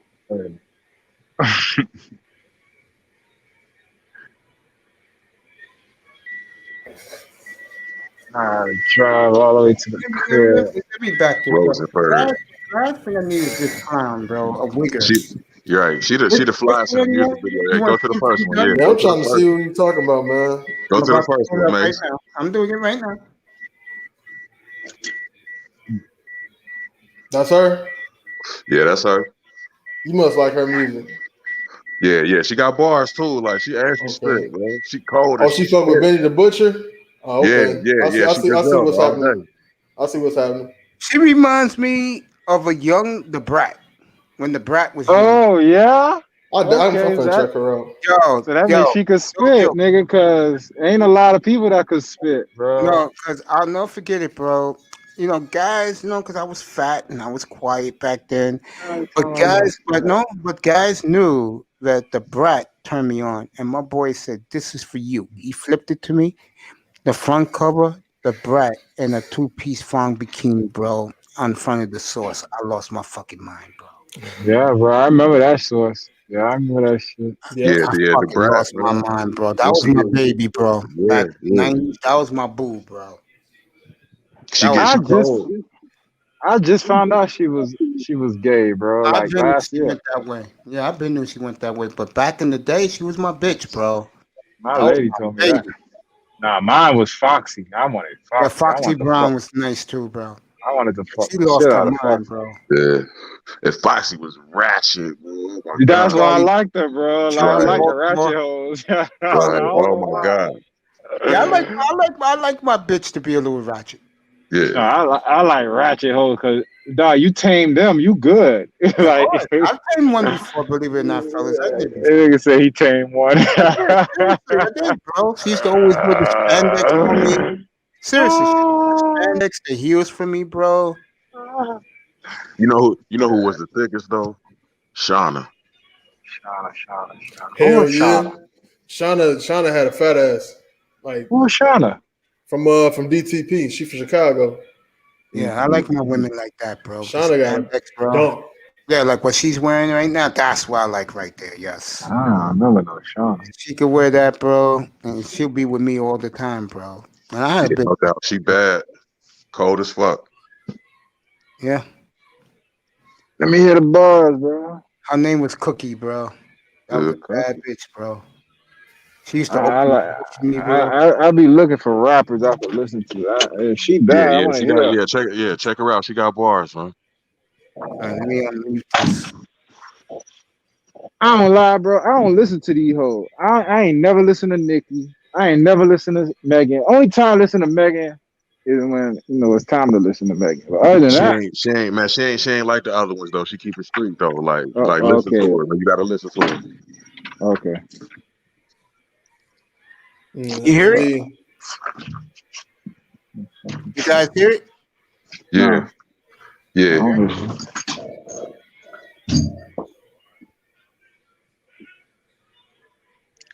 Nah, I did do that shit.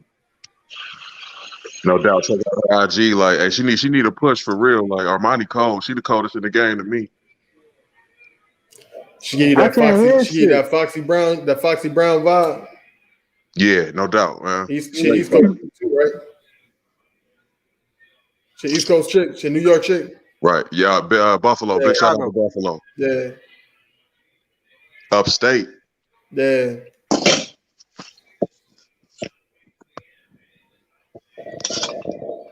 When you got a bitch looking at you in her eyes, gazing at you like that, you got her hooked, bro.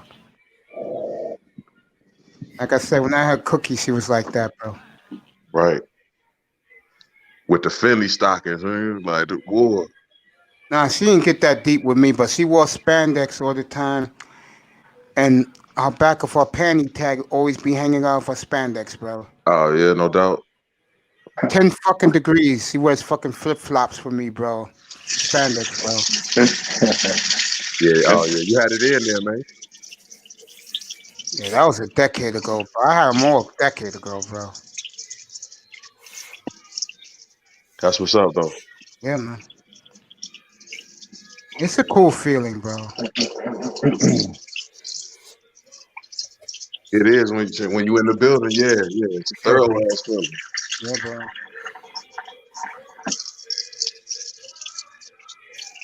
It's when they flip. It's when they flip on you. That's when they shit a nightmare. As long as you got the assets, they'll stick around. That's for sure. Yeah, no doubt. Let me go see some more with this young lady. Let me I play. for real ain't even no Meg fan for real like that or Cardi. They all right. I hate them hoes. I can't listen to the You chicks. feel me? I hate I don't hate them. It's just like Man, I hate them. I'll put it like this, right? Cardi B, you can tell. You know what I'm saying? Whoever, you know what I'm saying, she worked with to put her saying she do got some lyrical ability. You know what I'm saying? But I can't listen to that shit too much. I can't, you know what I'm saying? They bros, I can't relate. You know what I'm saying? I like to listen to the fucking lyrics and shit too, along with the rest of the shit. Lingerie Football League. Okay. Oh yeah, You no doubt. making motherfuckers forget you out of the sports channel, bro. I still want to look at some ass. You know what I'm saying? You talk that shit too. Bro, it starts in March. It starts in May. I'm gonna cover it up here. Right. Yeah, man. You guys want to see those women in their lingerie play football? You got it, bro. Right. It's March, bro. I'm just waiting for the tournament to start. But Yeah, well, we can still talk sports while we watch these hoes. Of course. That's what I like to do. You see my channel. I'm watching sports and I got hoes in the background. They talk everybody about entertained. I love the Dallas team. They got all the fine sisters on it. Oh Dallas. yeah. They talking about Duke ain't even gonna make the tourney, maybe, Base. Yeah, Duke, Carolina, and there's one more power. Duke, Carolina, Kentucky. All three of them most likely will not make the tournament. So who went in the NIT then? Look at that behind the coach. Are you kidding me? Look at that sister behind the coach. Shit. What were you girls? Yeah, they be wild. They be arguing and shit, acting a fool. Yes, they do, bro. They can do whatever they want. They dress like that. They team kind of busted, man. I like seeing the team with a whole bunch of sisters on it. They be having the ass. Yeah, Houston and Dallas. Yeah, they got the sisters on it. Yo, Mr. Miami, you know what me and Nicki Minaj have in common? We share the same birthday. Oh, that's what's up. Yeah, man. I do like the way Nicki look for some reason. Like she my favorite out of them. Like I think Nicki can rap too. She looks the way that we all fantasize sisters should look like. Nah, I wouldn't say that. You said Nicki Minaj? I agree. Nah, hell yes. I don't like Nicki. I can't agree to that. I don't like Nicki Minaj, but I can understand why my brother likes her because she dresses the way you want all sisters with body to dress like. Right. But all them hoes dress the same. Not these skinny bitches. I can't say that. You want the ones 7s and up to dress like that. Her complexion, them slanted eyes. Hell yes. All right. Yeah. All right. We could say this out of the three: Nicki, Megan, and Cardi. Nicki got the prettier face. Yes. Cardi B doesn't do it for me, and Megan. Bro, Cardi ain't even bad, bro. She ain't even bad, bro. She a ratchet asshole. I don't hate Cardi. I don't hate Cardi, man. She ain't about shit. Cardi without makeup. That whole can't rap. Without makeup, man. Cardi without makeup is hit. She smacked. Yeah, I don't like Cardi. Get out of here. Megan Thee Stallion's pretty, but she's too tall. Nah, I like them big hoes. That's about the same size. Of course, you can handle that, bro. She's 6'1". You can handle that. Right. Megan Meg, Thee see, Stallion looked like you Meg, might have went to man. church with her like 10 years ago and shit. Right. Yeah, Meg like to fight though. Meg like to That's fight. what I I mean. ain't with A that. hole like that. A hole like that. You gotta check her from the door, my Yeah, nigga. you got, like I said before, you got to fucking put her. But that's in what I line mean, early. bro. A hole like that. Yeah. Like I should know off rip if me and her finna we finna get physical, cause Right. most bitches back down. You feel what I'm saying? Oh, this Right. nigga close. I got it, man. I said when it hold comes on, hold on. when it Let me come get to Meg, I got to take one from AM, man. The angry man. Turner.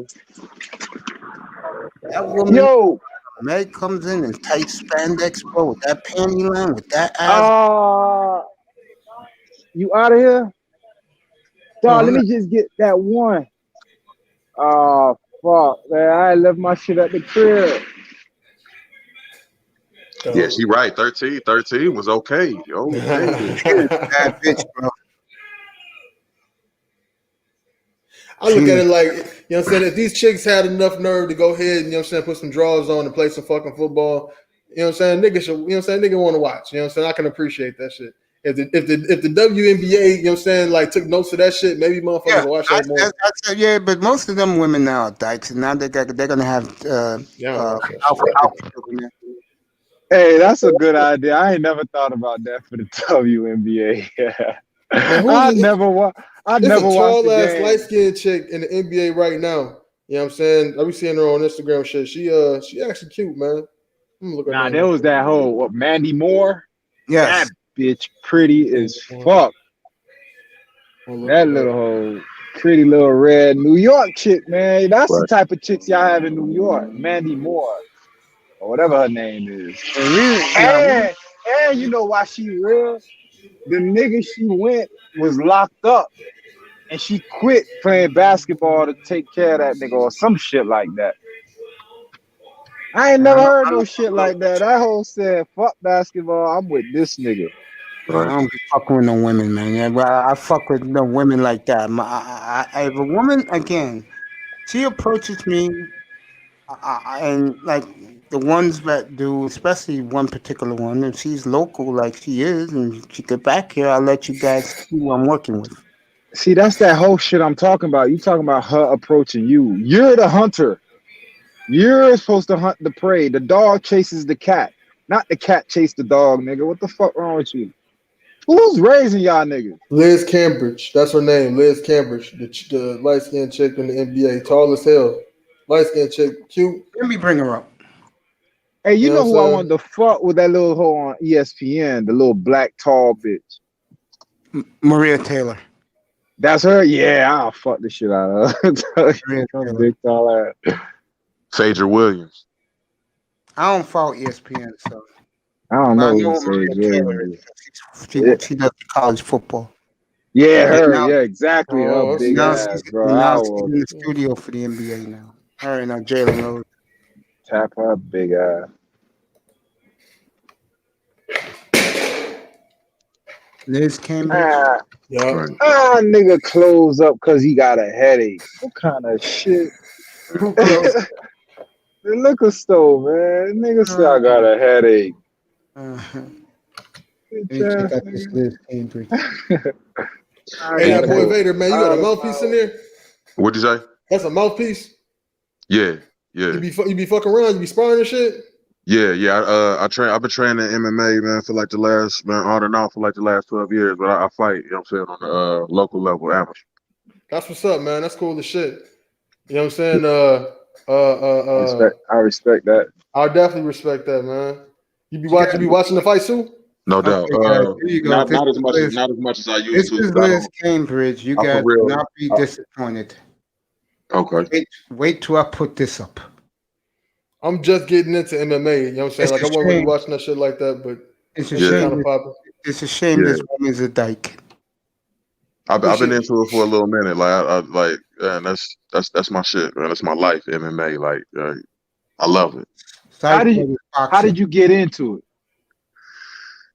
It was a way to get out of the street. You know what I'm saying? Like I credit MMA with saving my life, man, multiple times.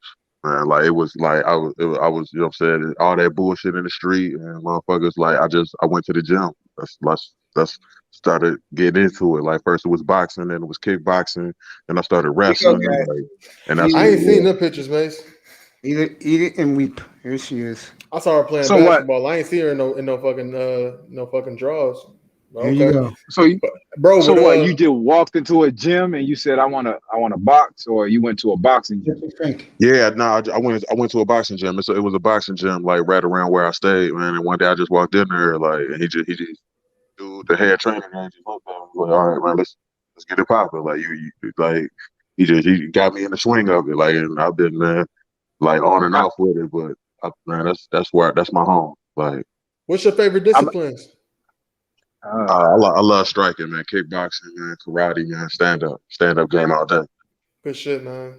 Good shit. You are you interested in like the you know what I'm saying, the BJJ and shit, or you just like fuck that shit? Yeah, you got to learn it. Like Got if to, right? you gonna fight, like if you want to take it serious, you got to learn it just so you know like defense and how to like block holds and locks and submissions. Like 'cause you'll go to sleep, you don't know what you're doing. You going nap. Like, so yeah, like you got to get into that too. I'm gonna ask you a question. Like a regular nigga, like, you know, niggas be out here fighting. So we all done fought out here. If you really been out here, so an amateur nigga that's used to fighting against a trained nigga like you. Okay, all right. Basically, maybe this a better question. How? Cause you kind of sound like what I think. So, how long did it take you to adapt? Like, okay, was it too much that, like, were you like learning from scratch, or were you just adding on to shit that you was already doing out here? Yeah, I was learning on the shit what I was already doing. My hands was already decent, like, and it got my hands better. And then from my hands, it went to my knees. To I got my kicks right, and then like I was just a kickboxer after that. So you know, usually we ain't out here using feet. We out here throwing hands, so the feet and all that came after. Okay, I get Right. Yeah, no doubt. Like, you know what I'm saying? And that's, you know, my opinion is that, you know, especially us as black men, American black men, we are predisposed to MMA. Like we're naturals at it. That's it. Yeah, exactly. I was about to ask Zulu, nigga. You were talking about the holds and shit. Cause you know, niggas be trying to hold. Oh, y'all close? All right. You know, niggas be trying to hold, and if you good at what you do, you could get out them holds. Just you know what I mean? Not on even on no training shit. It's just if you've been in enough fights, you know what's up. You know how to move around. You know what a nigga do, what he looking like. Right. Yo, Vader, what's your dimensions, brother? It's a different endurance. Like when you wrestling, it's like submission wrestling and Brazilian Jiu-Jitsu, it's a different endurance. Like it's not like standing up. Like it's different down there. What's your dimensions, bro? I'm walking around, man. I actually got a boxing match coming up, man, at the end of the month, like up in Columbus. Like right now I'm walking around 6 foot 240. Nice. There you go. Yeah, That's she bad. bro. Yeah, she cold. That's her on the beach right there. It's a Man. shame she is a dyke.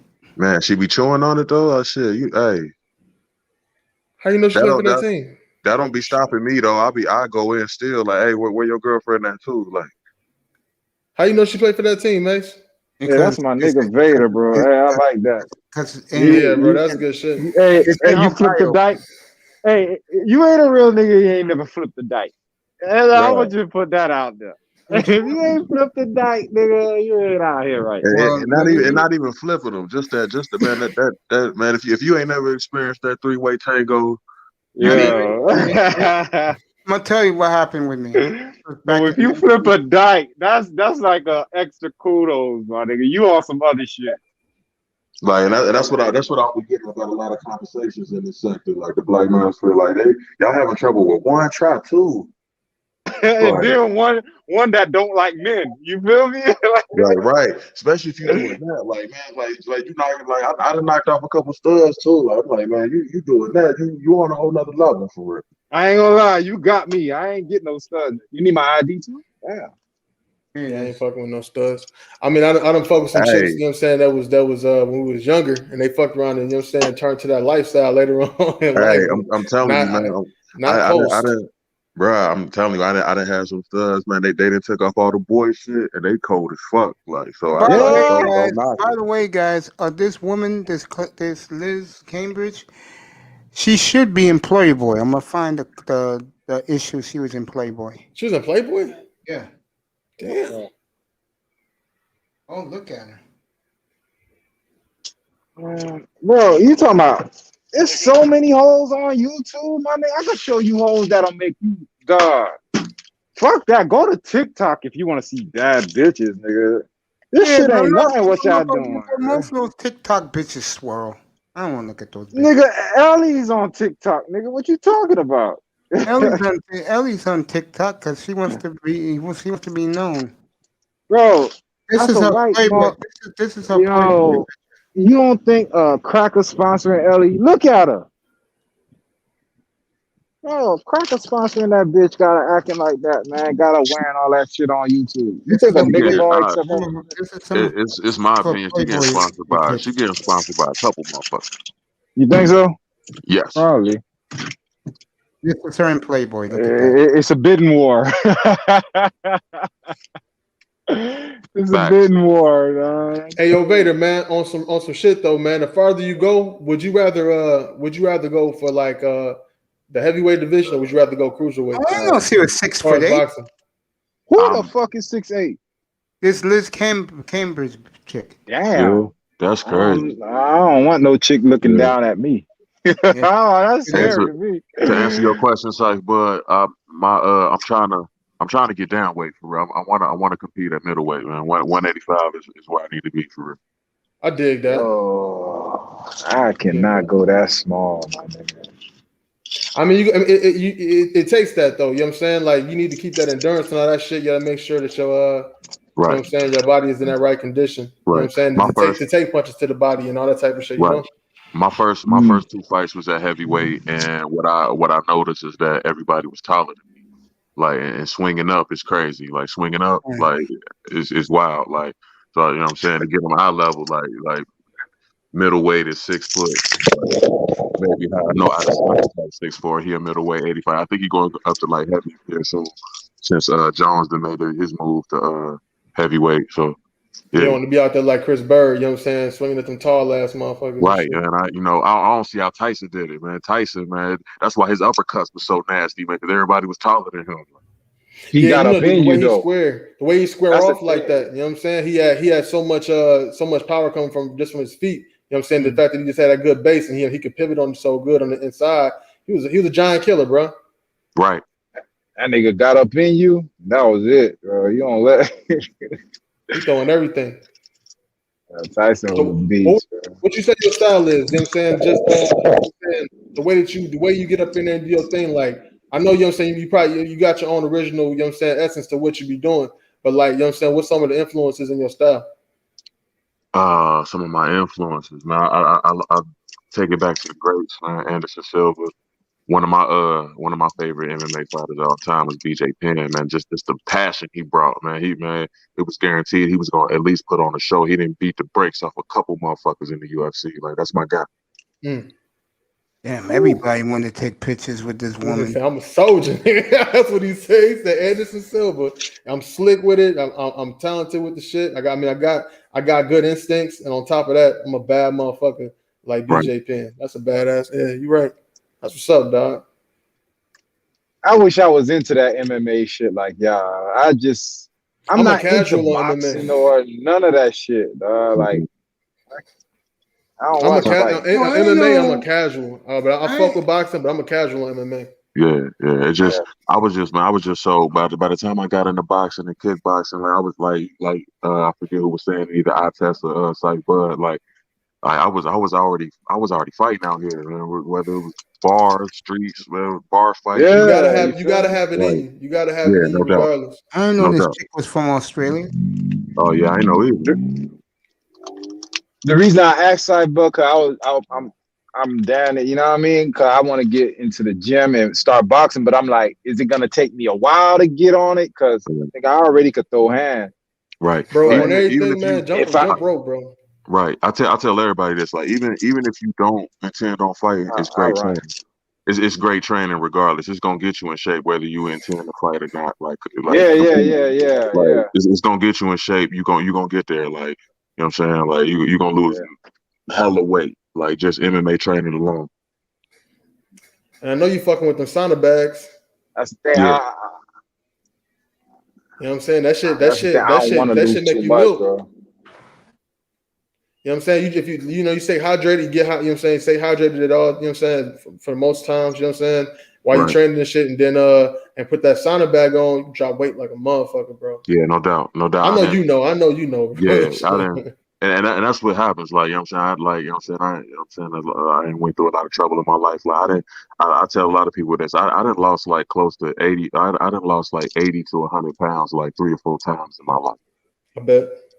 Like, it's that serious. Like I would lose the weight, gain it back, lose it, gain it back. Like I done did it like multiple times already by now. Like that's a fighter lifestyle. Yeah, no doubt. You know what I'm saying? So I mean, like, yeah, I know when you in that vibe, it's like I gotta go train. I gotta get busy on some shit. You know what I'm saying? That's that natural fight up in you. You know what I'm saying? Like everybody can harness that, and even if you just for your own physical fitness, man, that's where it's at, bro. No doubt. And I even take it like to the mental health route. Like it's even more than therapy for me. Like I got a lot of exactly. a lot of shit I be going through, man. I take it out on that bag, that speed bag, that jump rope. Like it's always there for me. Always has been. Yeah, I know you see it, bro. I know you see it when it shoot out your hands, bro. Because I can tell where you talking, man.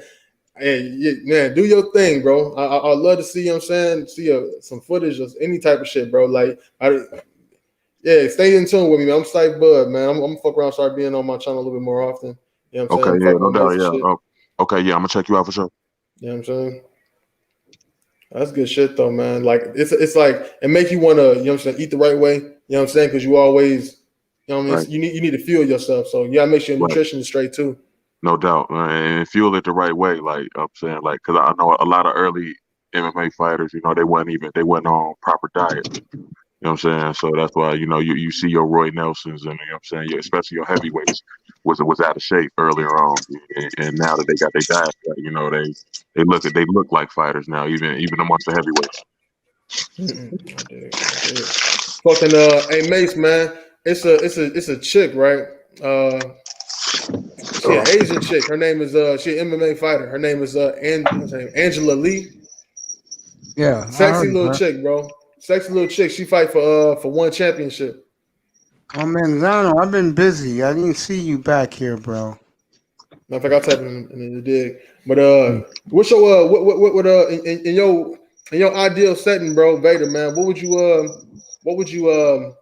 outfit would you go to? What fight organization? The MMA? Would it be like UFC, IFL? Yeah, I mean, it's a lot of them out there, but if you really want to, you know what I'm saying, if you really want to make that longest dollar, like it's the UFC is it, like. I dig.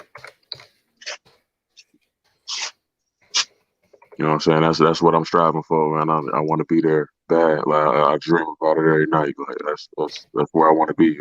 And I you know what I'm saying, I ain't too big on that. That's my main problem. Like fighting in the cage, to me, I do that in my sleep. But like, man, the bright lights, the cameras, man, and post fight press conferences and all of that, that's not my thing. Like that's what I'm not gonna enjoy about. Dig that. You was fucking around fighting in the street a lot?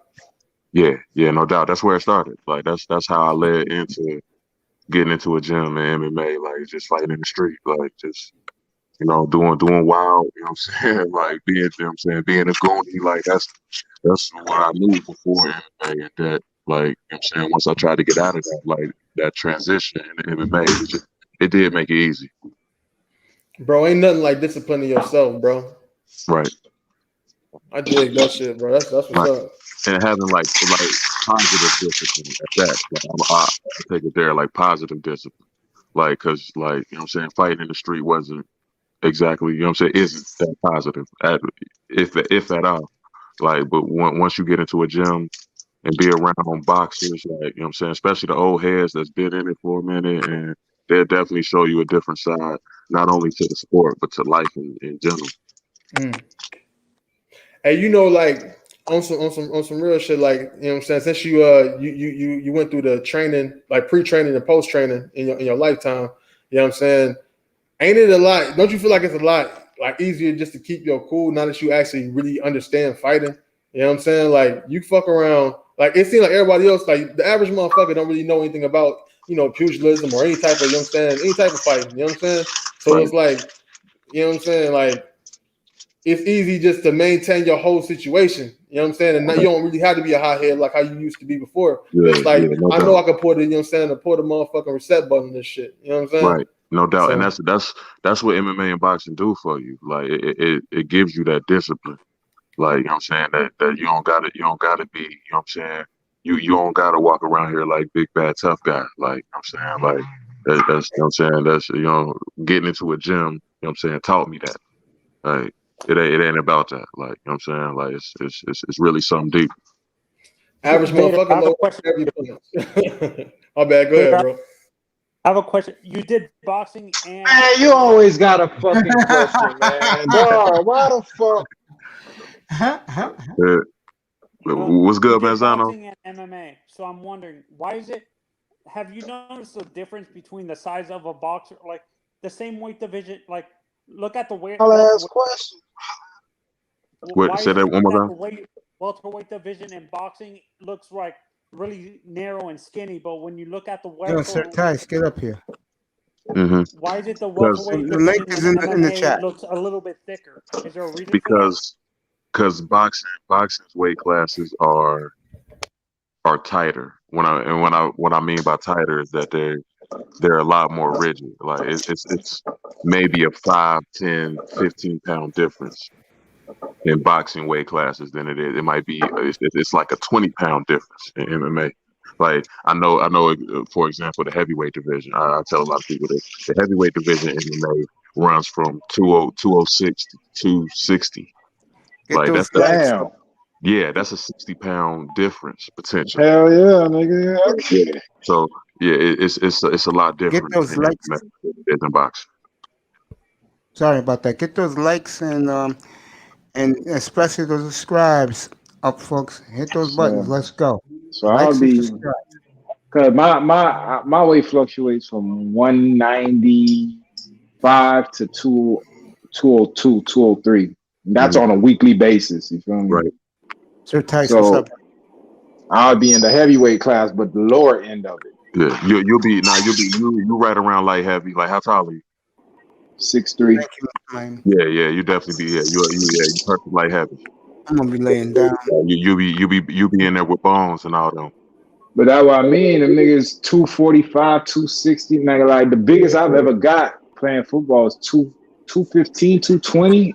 And that's in the gym every day, 3 square meals a day, nigga. You know what I'm saying? Right. Yeah. That's like that's heavy. Like once you hit 206, you a heavyweight in MMA. Which I think they should change that up because that 60 pound weight disparity is that's big. That's a lot, bro. Yeah, it is. Damn. Yeah, bro.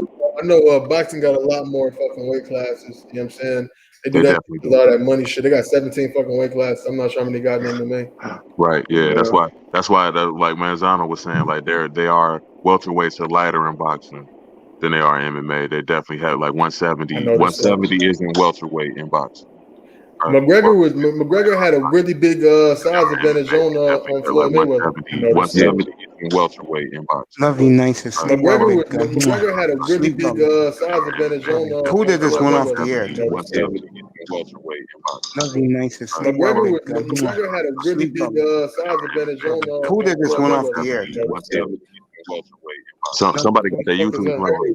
McGregor had a really big size advantage on. Who did this one off the air? Yeah, who the fuck is doing that? All right. Sound like a remix. Did that answer your question, Manzano? Yeah, and there's certain weight divisions that are a combination of, like the bantamweight is in MMA. The bantamweight division is a combination of lightweight and and super lightweight, right? In MMA, Right. So Right. the lightweight Well, is what's a bantamweight in MMA would be a welterweight in boxing. Damn. That's a big difference, though.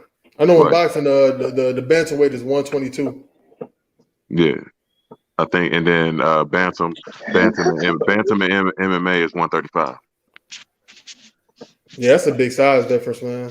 Yeah. Especially about cutting weights and you know what I'm saying, cutting weight and meeting and shit. That can make a big difference.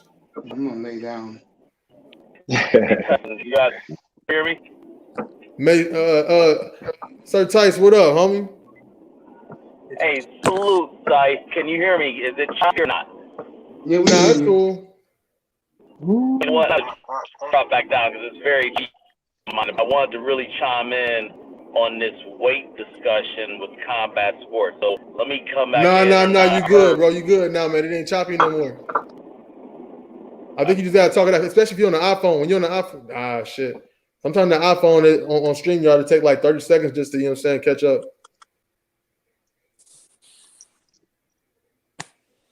Yeah, I wanted to hear what Tyson had to say on it. He'll be back. I know it's some certain type of ways to make weight. You know what I'm saying? Like it's like them certain you have to take alcohol baths and shit like that or whatever. Man, I ain't heard about all types of shit, man. Alcohol, like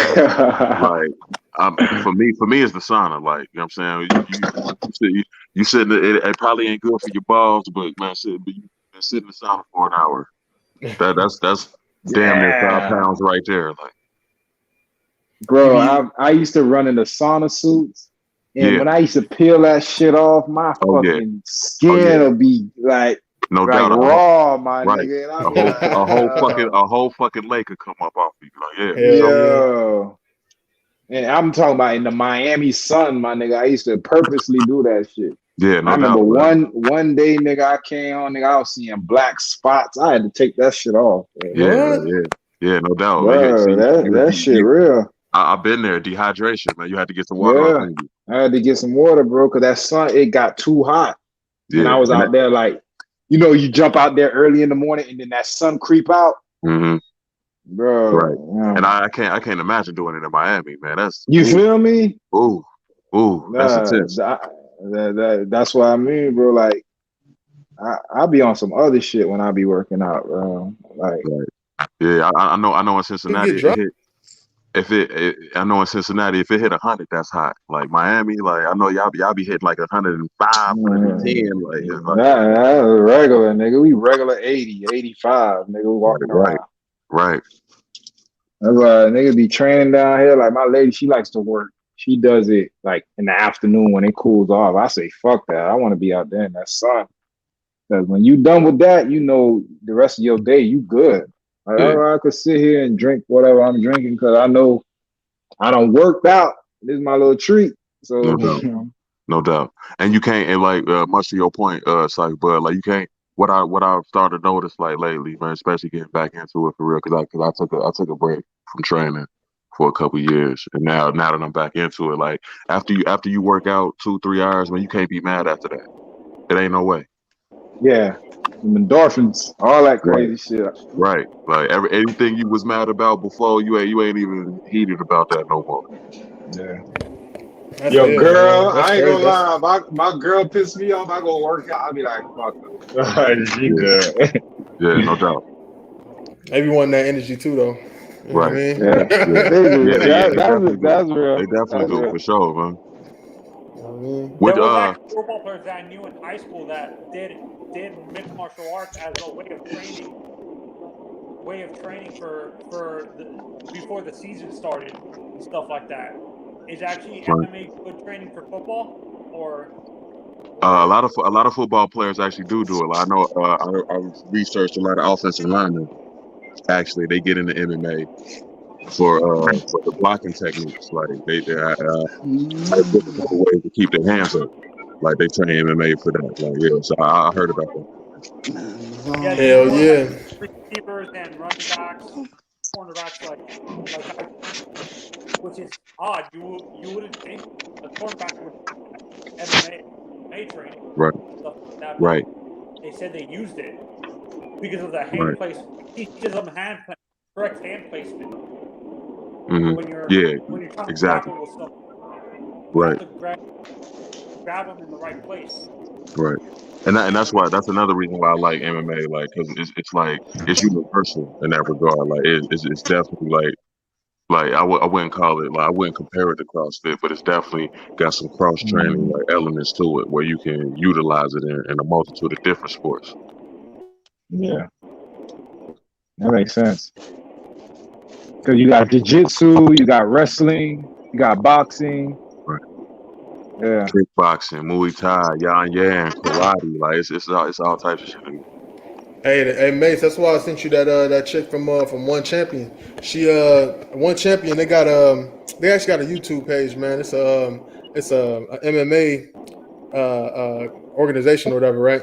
But they also got kickboxing and they also got Muay Thai fights. I'm like, damn, I ain't seen no organized Muay Thai fights like this. You know what I'm saying? Pretty much ever on a consistent basis. Yeah, no doubt. Maybe I'm slow. What's Muay Thai? Muay Thai, like it's Muay Thai is Thai boxing.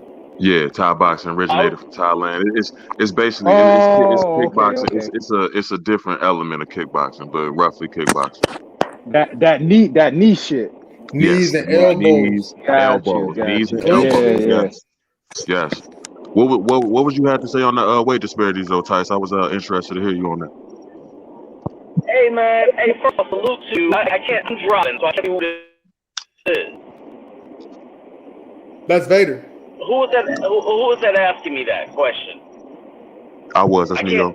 You guys hear me? Yeah, we got you. Go ahead. Okay, no, I was saying, who was that was just asking me that? I just wanted to address them by name because I can't. It was me. Vader. Oh, my bad. Man. Okay, no, my bad on the choppy connection. I hear y'all differently, but if y'all hear me fine, so who's the whole time, first of all? And you made real thing I was gonna add about the weight thing, and I would love to get you guys' thoughts on it. I'm about 10 minutes away home, so we'll definitely talk more on it. But what happens nowadays, more than ever, I mean, you had it in the 80s when I was coming up, but it was nowhere near as prevalent as it is now, and that's a lot of guys fighting out weight class.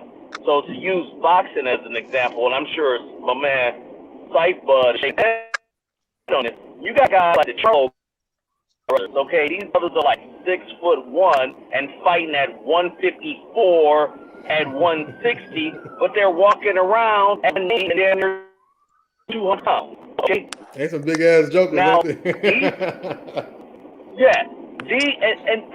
these are guys who would technically be heavyweights. Now, I'm not familiar enough with all the personalities in MMA to where I know what their lifestyle is. I mean, I'm obviously, but the boxing world, man, okay. You have a guy like Mayweather. I'm using him because he's a very easy person that everybody's familiar with. One of the things he criticized for by casual fans makes you laugh. And let me be clear, I'm not saying he's above reproach, but he doesn't get out. I'm like, do you realize that Floyd was initially a 118-pound fighter? In the pros, he started off at 130, and he's fighting at 147. 15 pounds doesn't seem like a lot, but just to be able to keep a guy off of you, to use a specific example that I know what Sightbud might specifically know, I never been able to fight between Holy Knight, who you guys might be familiar with. Yes, who some of you might be familiar with the Showtime former Showtime broadcaster. He fight Sean Porter, and they were both 147. And Sight, jump in on this if you. He's so walked down that if you do 107 pounds, but you punch like a goddamn 30-pounder fighter or whatever. So I'm just using those things to say that now you have a lot of bigger guys who, in my opinion, is very negative in that when they get into their 30s, it's very hard to bring that weight. You know, this is what makes the Bernard Hopkins so fucking great. Fuck their fighting style, fuck their defense. They pretty much in their normal range. I don't know enough MMA to think of boxers like that who don't have to train themselves. So that's kind of what I had. Feel free to come in and talk about the next. All right, I dig. Hey, salute, Sir Tice, man. I dig where you coming from. I know it was a little choppy, man. Basically, he was talking about how cats be coming down, you know what I'm saying, from you know what I'm saying, higher weights, you know what I'm saying, just to, you know what I'm saying, cutting weight just to get in the lower weight classes. But I don't think that's necessarily a bad thing. It's somewhat of a necessary evil, kind of. You know what I'm saying? Like all right, for example, you know what I'm saying? Like, you should be wrong with Bernard Hopkins. He fought around his fighting weight. But Bernard Hopkins probably he from Philly, man. He been fighting since he was like a shorty. You know what I'm saying? So like his body was already conditioned for, you know what I'm saying, for fighting and battle and shit like that. You know what I'm saying? Some people most people, you know what I'm saying, live their lives and they, you know what I'm saying, they punch a clock or do whatever the fuck they do. You know what I'm saying? So they ain't got time to be, you know what I'm saying, doing the rigorous training. You know what I'm saying? So by the time, you know what I'm saying, say you like you start fighting when you 17. You know what I'm saying? Some people consider that to be a late start. You know what I'm saying? So say you start fighting when you're 16 or 17 or whatever, start training or whatever. You know what I'm saying? Your body, you know what I'm saying, grew up a certain type of way and take a certain type of condition to get you to a certain spot. So you might be walking around, you know what I'm saying, low key, you know what I'm saying, especially if you're a fighter, you're probably a husky motherfucker more times than any times anyway. You know what I'm saying? So you have to cut some motherfucking weight. You know what I'm saying? Just so you can match up to your dimensions. That's why I asked you the first time, Vader. I'm like, what's your dimensions? You know what I'm saying? Like, you know what I'm saying? Like height, reach, and all that, and weight, like how you said and shit like that. Because, you know what I'm saying? Like, you might be 200 pounds, but you need to be down at motherfucking 160 or 168, 175. You know what I'm saying? You know what I'm saying? So, it depends on how long you've been fighting. You know what I'm saying? In my opinion. But it's a hot take for anybody. Would be Pacquiao. He's been fighting since he was like 14, 15 years old. And you look how big he got by the time he was in his 40s. People are assuming he took steroids, but he was growing into his body throughout his career. Don't you agree, Saif? I mean, I agree. I agree to a certain degree. I'm a boxing fan, so I throw shade at every motherfucking fighter. You know what I'm saying? The ones I like, the ones, you know what I'm saying, whatever. I respect all of them. I throw shade at all of them from time to time whenever they make certain decisions or, you know what I'm saying, whatever they do with their career. You know what I'm saying? But like Manny Pacquiao, he started fighting young, absolutely, like you were saying. And he said he started at what, at 118 is what you said? 118? I'm not sure exactly where he started, but I know he was at like one. He was at atom weight, which is like 115 or something like that. Yeah, god damn, atom weight, shit.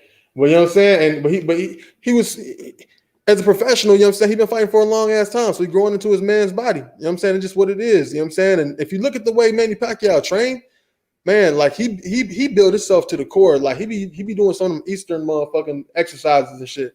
You know what I'm saying? You can tell that shit influenced by the, you know what I'm saying? Like I know I ain't trying to bullshit, but you can tell that shit is influenced by like the Shaolin Temple and some of the shit he be doing. You know what I'm saying? Like I started doing some of the shit after I seen him on YouTube. You know what I'm saying? Like he do the shit where, you know what I'm saying, he sit on his hands and, you know, he do this workout where he just kick his feet up and shit like that, and he turn it into crunches and all type of just variations and shit. So like that's why he's 40 years old right now with a WBA belt. You know what I'm saying? Like Manny Pacquiao, he been fighting for a long. He's a soldier, man. So I mean, he could have took steroids because he kind of did get big kind of quick.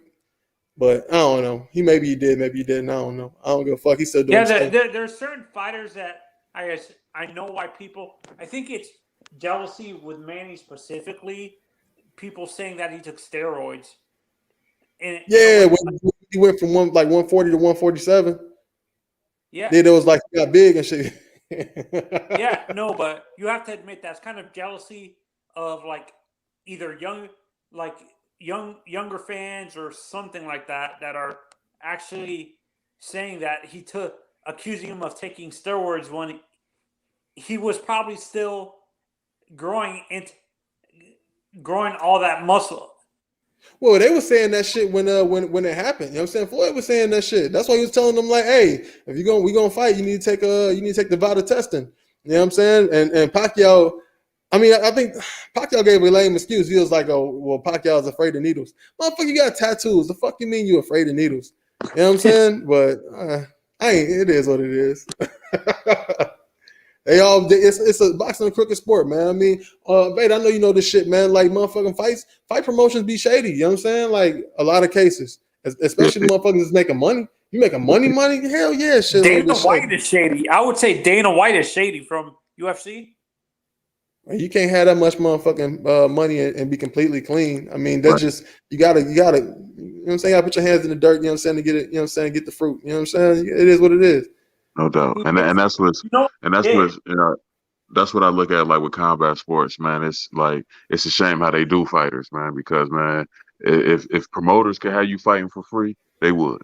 Like that's just how it is. Like they get the profit margin. you got to get every penny you can out of. Like that's how I go. Do you think it's hard for combat sports to have an overarching body deal with this issue? Like in general, like MMA and boxing together, where they have an overarching body dealing with these crooked promoters taking advantage, guys like Dana White or the heads of these sanctioning bodies for boxing. It's hard. It's kind of hard to put it in words like that because you do have the like the state boxing commissions who also govern MMA as well. So there is an overarching committee, but that's like drug testing for real. When it comes to like pay and payments, like that's where it gets complicated. Like because I know MMA fighters is trying to get like professional MMA fighters are trying to get a union together. I don't know if it's like that in boxing. Like boxing's been pretty much shown up for real. They boxing. I'd rather box for real. If I had my choice of boxing or MMA, I'd rather box because you can take a dirt nap and wake up with $3 million. Like that's I love boxing for that. I'm gonna bring something up old school. If Syph and Mace remember this, the saddle boxing incident with the FBI in the 80s with what's his name, Don King. Don King and IBF. That whole saddle boxing. Yeah, they were selling the rankings. Well, was he like, what happened with that? Like, what was it? He was like crooked. Was he actually paying fighters to lay down or something? Or no, it wasn't nothing like that. You know what I'm saying? The federal government was like, because all these fights are sanctioned. You know what I'm saying? So they got state commissions and shit like that and whatever. You know what I'm saying? But they were supposedly, you know what I'm saying, they're supposed to, you know. I guess it's illegal, you know what I'm saying, to sell your the rankings for your governing body. So you know what I'm saying, they just the feds ran down on them.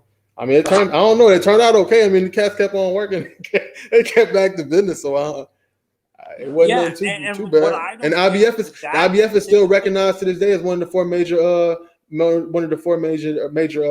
sanctioned bodies. You know what I'm saying? Like you need that to become undisputed. So I mean, they credible even to this day. I mean, it's just the nature of the beast, man. Like the shit started. I mean, this motherfuckers punching each other in the face. I mean, this is sanctioned assault. That's why they gotta have commissions and stuff like that because you know what I'm saying. Legally, you're not supposed to hit nobody. So it's gonna be dirty. I mean, you know what I'm saying? It's a little dirty. I keep on hearing rumors, like the No Mas fight with Durant. Yeah.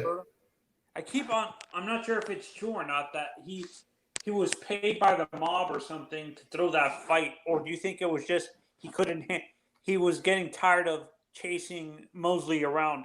That's why he did that. Well, I seen the documentary. He said he had to take a shit. That's why he said I'm he was ready to go. You know what I'm saying? He had to take a shit, man. So he just said no mas. So you don't believe like these conspiracy theories that he was paid by the mob for the fight? I mean, if you want to dream about getting paid, I guess. I mean, but I don't know, bro. I mean, it's only so much. You can only go by what, you know what I'm saying, what the record says. I mean, a lot of people say that. I mean, boxing is a spectator sport. You know what I'm saying? So, it's pretty much going to be whatever the three guys say is. That's the result. You know what I'm saying? So it could be anything. You know what I'm saying? But When it comes to the, I'm sorry, you talking about the IBF, right? Yeah, IBF. Yeah, they still credible. My bad, I fucked up your question, bro. My bad. I'm a little high, bro. You have to read. What was the last thing? Yeah, What was the last thing you said? This is why I stopped. In a sense, I was a bit. I don't like the heavier divisions when it comes to boxing. I only watch the heavier divisions in MMA for some reason. I like the middleweights and above for for MMA, but when I look at, I like the lighter divisions. I don't even like welterweights in boxing. I like the bantamweight, lightweight, and all the lighter divisions for some reason because In it seems boxing? they're more technically sound compared to the heavier divisions and stuff like that.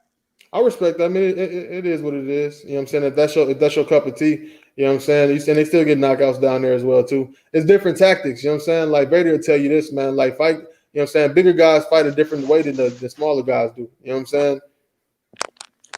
Yeah, no. And it seems like in MMA, too, they're more, even the heavier divisions, they teach them how to be technically sound because I think some of these guys come from wrestling and stuff like that and like other martial arts disciplines and stuff like that.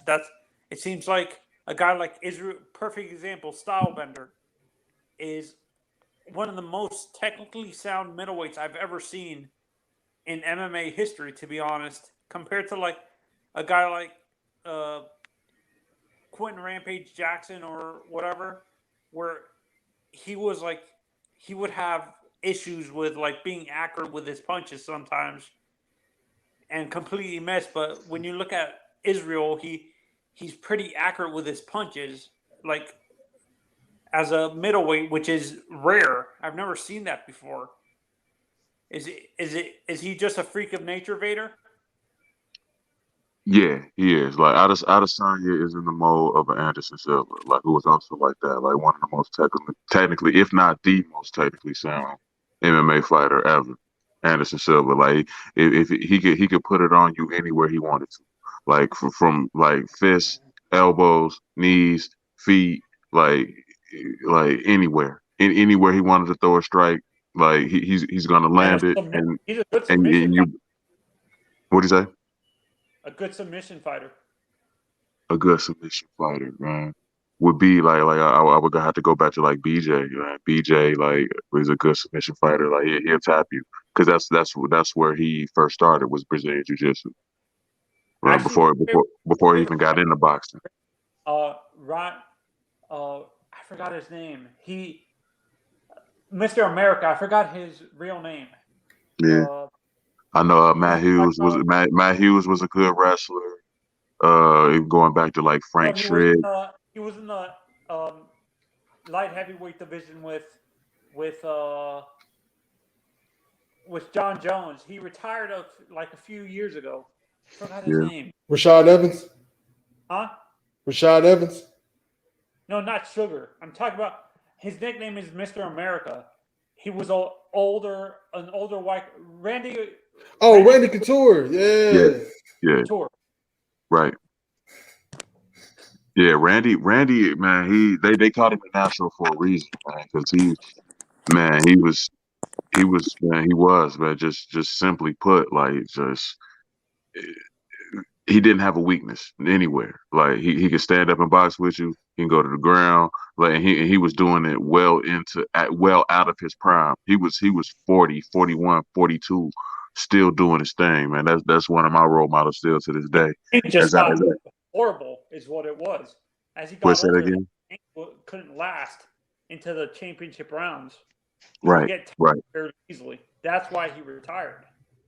Yeah, well, that was later, man, when he retired. I remember, man, when that Tito Ortiz fight, when he beat the brakes off of Tito, he was already like 40, 41, and Tito was 5 years younger than him. Like he whooped Tito ass in that fight. To be honest, Tito's a little bit overhyped. Nah, Tito was the man. Like when it come to ground and pound, straight up, I'm gonna take you down and whoop your ass. Tito was the man. They said he was one of the better technical fighters in UFC history when it came to action, stuff like that, which I saw some of his fights. He would miss a ton of punches and stuff like that. On his feet. But if he was to get you on that ground, oh, you in trouble. You in trouble. Yo, when I seen George St. Pierre, when I seen George St. Pierre beat Matt Hughes, that fucked my head up. I knew Matt Hughes was like, he was nice. He was a real good wrestler and shit. And George Santa Cruz, man, he dominated him. He dominated him in the grapple. Took him to the ground, fucked him up. Yeah, no doubt. GSP is one of those rare anomalies too. Like he started out in karate, but over time his wrestling got better. To the fact that, but to the point where all he wanted to do was wrestle. At one point in time, he wouldn't even want to stand up with people. GSP would take you to the ground, sap. Soon as the fight start, like you on your back, like that's where GSP game. There's a certain element of like your game will evolve over time, especially the longer you win it. Like you might start off as a striker and end up as a wrestler. You might start off as a wrestler and end up being like a good boxer. Like, and that's all you would want to do is stand up. Like, so GSP was like the real life Jean-Claude Van Damme in Bloodsport on motherfuckers. Yeah, no doubt. That's a good analogy right there. He definitely is. You know what I'm saying? Dude was nice with it. My favorite fighter in UFC history was Hoist and Ken Shamrock. Yeah. And I agree. I give credit to them more because when they started fighting, they didn't have sanctioned weight classes in the UFC. Right. They would be Hoist would be fighting heavyweights in these tournaments, and he would knock them out or submit them. Right, he would submit him. He didn't knock anybody out really, but he definitely, if he got an arm bar on you or Kimura, it's over for you. Yeah, I'm gonna fuck y'all head up with this one real quick, man. Y'all fuck with Bass Rutten? Yeah, Boss, man. Boss is the man. Nigga, that's them old ass fights. They was fighting in the ring with the fucked up boots on. Boss is the man. He's the man. Like, yeah, he was the first, like once they started actually getting like championship titles, man. Boss was the first heavyweight champion in UFC history. How about Fedor? What's your opinion on Fedor? Man, Fedor is the greatest, man. Yeah, Fedor in his prime, nobody could beat him. Like whether you stand or whether you're on the ground, whether you standing up, like you couldn't touch Fedor, man. If Fedor could beat you anytime he wanted to. He'll play around with you for 5 rounds, or he could end it in 1. Like Fedor's the man. Wasn't he like an all world kickboxer before he went to the UFC or something like that? He started out in kickboxing, and over time, like I was saying, his game progressed where he's like one of the best wrestlers as well, not just kickboxing. He's one of the best wrestlers to ever do it. Fedor looked like he'll drink a motherfucking 6-pack and test some shit up, dog. Oh yeah, no doubt, man. Like big Russian, just step in that motherfucker and whoop your ass. Like yeah. That's Vader. Right. It's a reason why they call Khabib, Vader.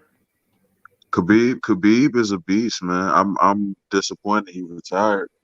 Like, cause he was a beast, man. Like he's one of the few people, man, that Conor didn't have an answer for. Yeah, I think they bringing them back, ain't they? I hope so. I saw that like he was in a meeting with Dana White like recently. Yeah. Okay, I hope so. I hope so, man. Because man, he's a man. When it comes to I respect why he retired in the first place because his father was his trainer and stuff like that. So when your father is your trainer, he passes away. Who else can you trust to be your trainer? Right.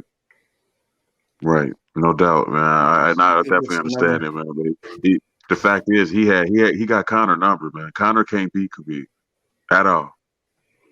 No, he can't. Khabib honestly reminds me of he can wrestle and he's a good submission fighter. And he's the closest thing to Hoist, in my opinion, in modern day MMA. Right. Hoist Gracie. He has a black belt in jiu-jitsu. He's a top level wrestler for Russia. He's a boxer and stuff like that. Right. So and that's where Conor. What's that again? And do you agree with my comparison? He would be a modern day version of Hoist Gracie. Absolutely. Well, he's better. He's better. But Yes. you're spot on. And can you guys hear me now? Clear Yeah. as Crystal well. clear, bro. What's up, man? Okay. Hey, Sir Tice, one more thing. Thank you for what you did for me, bro. Oh man, it's all good, bro. Appreciate you for that, man. No, it's all good. Hey, Anthony, salute. Shout out to that boy Vader, my man Syph. Let me continue what I was saying earlier. You know, you were the only name that I could really see when I was driving. So Anthony mentioned something when I just got off an exit. I'm like, oh, I gotta hurry up and get home and chime in on this. Okay, this is nothing negative against my man, and he's one of my favorite fighters of all time. This is nothing against my man, the Patrian Pacquiao. That's his real name, or whatever his middle name. Okay, but what arose suspicion about Pacquiao, and this gets back into our weight discussion. And let's be clear, and Syph, just say if you agree with this or not.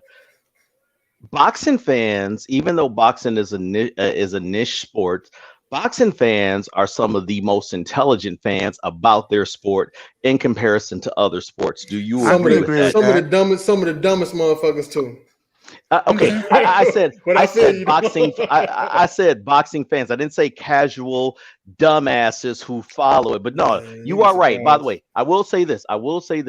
In this sport, you will hear some of the dumbest comments that you ever heard. But what arose? Okay, there's only been 2 fighters in the history of the sport. Before I get into the 2 fighters, just hear me out on this. Y'all were talking about weight classes in comparison to MMA and boxing. I'll just say this, because it's boxing, I more or less know. There are 8 original weight classes. Similar to hockey, the original 6, there's the original 8. The difference in those weight classes was typically plus 10 pounds. So your lightweight, which was 135, I'm sorry, it was 130. No, it was 135. And then your next weight class, it wasn't 140, it was 147. Then it was middleweight at 160. Then it was light heavyweight at 175. Then after light heavyweight, 190. That's heavyweight, or anything after 175 was heavyweight. This is what makes Sugar Ray Robinson so great, is that he traversed 3 weight classes when it was real weight classes, and he's a lighter guy, you know, doing this. Now, stick with me. I have to set this up the right way. I thought Oscar did it too. Okay, hold on. Hear me out. I'm glad you bring him up. But heavyweight didn't start off at 200 pounds. I mean, like, you're right, exactly. And by the way, let me be clear. Somebody way superseded Oscar and did it legitimately, and he's one of the 2 boxers that I'm referring to. One is my man Emmanuel the Patrian Pacquiao, but the other boxer, typically when a boxer moves up in weight, the one tell is this, or let me say it this way. Somebody's got some noise in the background, but somebody's watching the fight. Yeah, somebody's watching the fight. No, go for it. I'll go on mute. That sounds like Jimmy Lennon. See, I watch too much. I can even know the announcers. But here this distinction. Jimmy Lennon. Okay, yeah. So here's the distinction. Okay. We were talking about weights and traversing up weights or what have you. And the point I was trying to make is I just got my train of thought just lost. But here, I'll just go into my main point. So the one tell of a fighter, or I'm sorry, I know what I was going to say now. There's an expression in boxing that says speed kills. That's somewhat true. But what's the real expression is skills kill. I overheard Syph say something on my drive back when he was talking about Manny's workout routine, and he is spot on. Manny did some just crazy things that just defied logic. Plus, he had legitimate boxing skills, so he could overcome the size advantages. But typically, when you have a guy that moves up in weight classes, he will typically have to beat you by skills. It was kind of like that Floyd Mayweather example I explained. But to use another example, it's Roberto Duran. Roberto Duran is regarded as the top lightweight of all time. When he, after 9 years in that weight class, and he's grown into his body, as you men suggested, and he was coming at Sugar Ray Leonard, he basically was able to make Sugar Ray Leonard fight his fight, but I won't get into the details of that. We saw Roberto Duran go from 135 all the way up to 168 pounds. Give Marvin Hagler, let me repeat that, give the great, marvelous Marvin Hagler. That was 160. Right. One of the toughest fights of his fucking life. And marvelous Marvin Hagler is arguably one of the most underrated fighters. But by the way, he didn't knock any except for Iran Barkley, which was 168. He didn't really, and he basically wore him down. So what am I saying all this to say? Okay, you had two fighters. The other fighter is my man, but it's not because I'm a fan of his. It's because I'm just calling it as is. Is Thomas Hitman Hearns is the one fighter who, as his body came up, he was still able to carry his power and still knock dudes out up until 190 pounds. Now, granted, by the time he reached 190 pounds, he was past it or whatever, so you technically can't count that. But up from 147 to 175, he has legitimate KOs against legitimate champions. And when I say KOs, I don't mean wearing down KOs. I mean one punch knockout KOs. Okay, 100. Right. So here's what I'm getting at. When Pacquiao, before you go there, I just want to. Go ahead. I'm gonna let you cook. But and on top of that, fucking Tommy Hearns, man. I mean, he came in. He was skinny as shit. You know what I'm saying? He was a fucking real. You know what I'm saying? So he did fill out, just like you said. Aside from that, though, he did get knocked out a lot. His chin was a little bit questionable as he was going up, but he had enough. He came from a good pedigree, man. He came from the Crunk Gym, and he used to spar with Ali, bro. You know what I'm saying? The man was like 6'3". You know what I'm saying? You just said the key word. Okay, part of his pedigree, because I'm from there and I've seen it or whatever, is this. He already had the power, but he had the great technique, but he also was a great boxer. The only boxers, let me be clear on this. Let me rephrase that. The only time, I don't want to make this about a Tommy Hearns tribute. I want to get back to the whole point about the weight or whatever, but just stick with me on this. The only problems that Tommy had is against brawlers. When Iran Barkley beat him, he brawled him. When he was destroying Sugar Ray Leonard in their first fight, it was when Ray threw all caution to the wind and made it into a brawling match while he lost. We all know what happened in the second fight. We all know what happened in the great fight is in our lifetime is against him and Marvin Hagler, where they was just slugging blows for blows. Okay, those are all brawls. Those are his 3 losses. Okay, I'm sorry, his 4 losses. He got Ray, Marvin Hagler, Iran Barkley twice, by the way, because and by the way, this is where I get into the psychology. Tommy from the east side of Detroit. That's like being from the Bronx, Mace. I know you from there or whatever. You know, Tommy wanted to always come and Tommy wanted to always prove, hey man, I'm not just this pretty slick boxer. I can, and which is the dumbest way to sometimes fight a guy. Do what you can do better. But and then he had a loss late in his career, but 5 losses out of 70 fights is impressive. But when Manny Pacquiao beat David Diaz, I'll never forget this fight. Manny Pacquiao before you cook though, I want to mention this about Hearns. With Hearns, man, the point that you made, I thought was a great observation, man. Because look at the brawler, infamous brawler that Tommy Hearns fought, and he didn't brawl, he boxed him, and that was Roberto Duran. Thank you. He got clipped a little bit, and he tried to box his way out. And you can't box with Tommy Hearns. So he gonna knock your lights out. You know what I'm saying? You've seen what he did, bro. When the time when Duran decided to box, he got sparked. He should have just been the brawler that he was.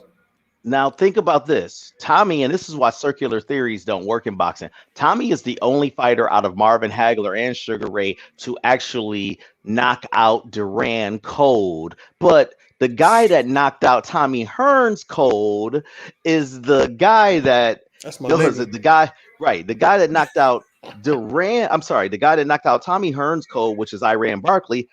Roberto Duran completely outboxed, and he did that at like 35 years old, which is and Iran was in his prime, you know. So tying this back to Mr. Manny Pacquiao, what a Rose suspicion was. Now, let me be clear. That dude, Floyd said on record, he's the best fighter I ever fought. Okay, but Floyd basically just subtracts. Did he say that? Okay. Yes, he did. I'll point you to the clip after, when we talk after, or to email. All So right. he was like, what Floyd does is he takes away from what you like to do. And that's why it can be a boring fight. But I'm not making this about Floyd, because, by the way, Floyd would have never beat, in my opinion, Tommy Hearns. Too much length. And Floyd can't brawl with a real 147-pound guy. Okay. But when Manny Pacquiao fought Miguel Cotto, before that fight, he fought a guy named David Diaz, a tough, good guy who was an amateur but decent pro. But it's like, whoa, this is you're biting off a little too much. You going up 10 pounds fighting a legit, and he mopped the floor with this dude.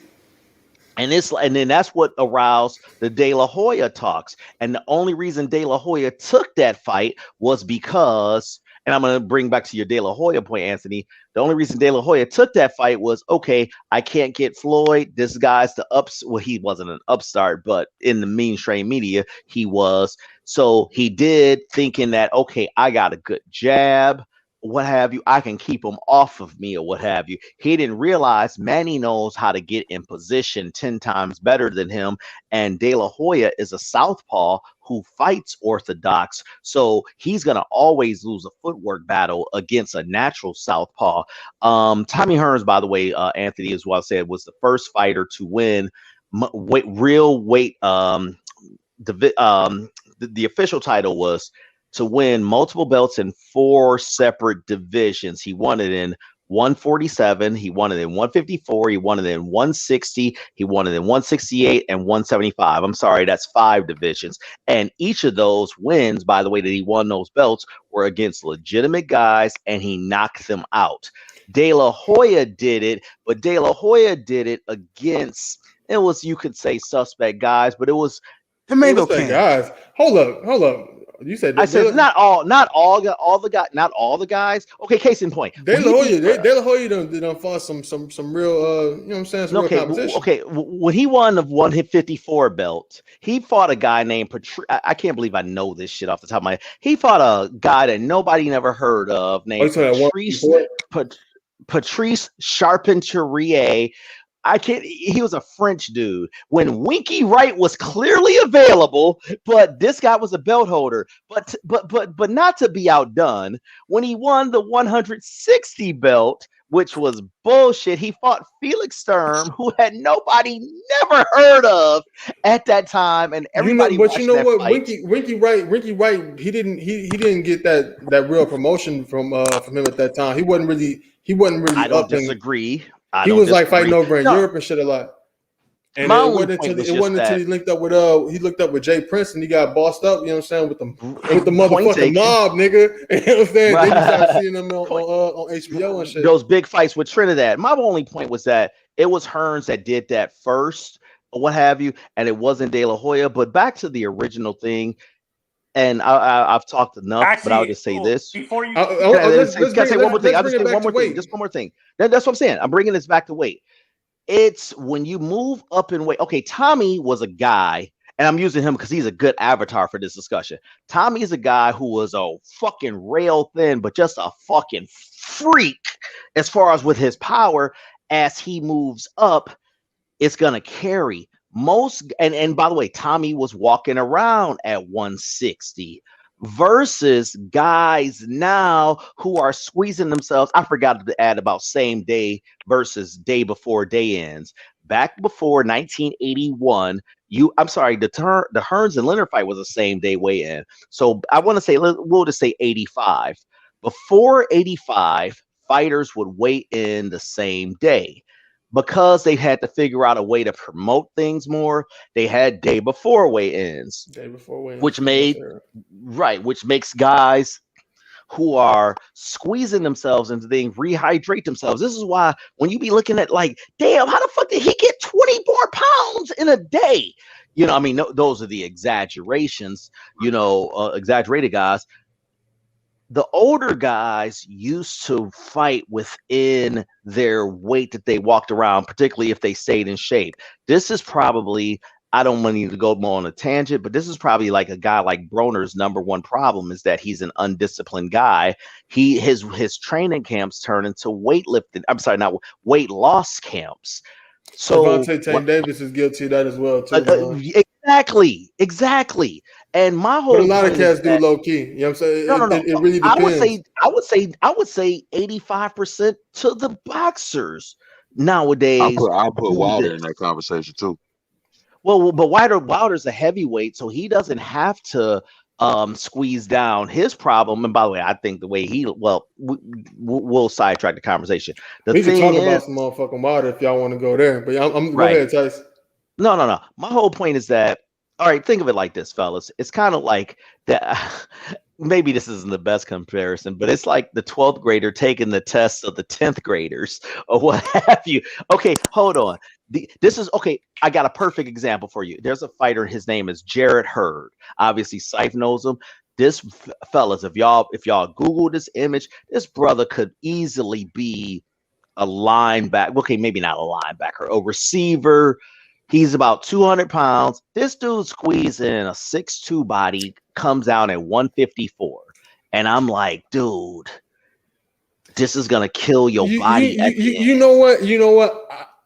I think that's a narrative that's been pushed for a while. I don't think he really no damn 6'2". I think he close. I think he he's 6 foot. Because I saw him up next to some other motherfuckers outside of the ring. Mm-hmm. He ain't necessarily as tall as he necessarily look when he up against these other motherfuckers. You know what I'm saying? Like I think he probably like a good 6'1", 6'2" tops. But like forget his height. 6'1", 6 foot. He around there. All right, forget his height. Forget even him as an example. My simple point is just that. Sir Tice. Go ahead, brother. Go. I have a better guy we can use as an example. Me and Syfe talked about him. Sebastian Fundora. I'm not familiar with this guy. He not squeezing. He not really cutting weight like that. That's his body. That's how he is, bro. Sebastian Fundora. He a 154 pounder, right? This motherfucker like 6'6", bro. What? Yeah. Guess what? But guess what though? He not even weight drained. He not even weight drained. Is this an MMA fighter? No, this is a boxer, man. As much as I follow the sport, I am not a 6'6". He fight for PBC. Yes, bro. He fight for PBC. Hold on a second. That's a lot of torso to hit.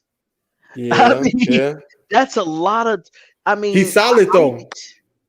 That's a crazy part. He's solid. Sebastian you like Fedora, like the hat? Fondora. Okay. F-O-N-D Aura. No, fellas, there's anomalies. Okay, there's anomalies to everything. At the end of the case in point, Errol Spence should technically be a middleweight. Oh, hold on. Before you go there, Tice, I'll tell you like this though. We're gonna stay on Fondora real quick because I want you. You gotta know who this kid is, right? He fought and stopped Nathaniel Gallimore. The same Nathaniel Gallimore. I know Nathaniel Gallimore. The Jamaican dude. One who fought Jason Rosario. The one he's Jamaican, but he's from Chicago. He live in Chicago. You know what I'm saying? Wow. He trained up. Yeah, he stopped Nathaniel Gallimore. So let me ask you a question, Tice. Shoot, brother. For being the smaller fighter that he was, why was Aaron Pryor so feared? Man, wow. That is a brother. First of all, I owe you a drink on that question. Okay. Good looking. Appreciate I had the opportunity as a 9-year-old to see him live, man. Mm. The reason he was so feared is shouldn't say simple, but the reason he was feared is that he actually had boxing skills and he had a tough streak and he understood movement. The problem with him is that he didn't have the greatest defense, but he didn't care, and guys knew that. And they knew there's a great fight. You can find it on YouTube, but I saw it 15 years ago and was blown away before YouTube. It's Tommy Hearns and Aaron Pryor as amateurs. If y'all have never seen this fight, I've never seen it. Oh God, you can look it up. Okay, you're gonna be like, that's Tommy Hearns. Yeah, he gotta be skinny to the motherfucker, huh? Tommy, no. You're gonna be like, he's boxing. He got the length. Man, Aaron would just get inside of him and just basically mauled him. Oh wow. And what happened was during that time, okay, here's a cool story, and everybody can relate with or will understand this. Okay, Sugar Ray Leonard did not qualify for the Olympics, and this is back when Olympic boxing was huge. I mean, like huge. Yes, I agree. Right. Sugar Ray Leonard did not qualify for the Olympics in Maryland. He came into Detroit, and they said from Detroit, Michigan, Sugar Ray Leonard.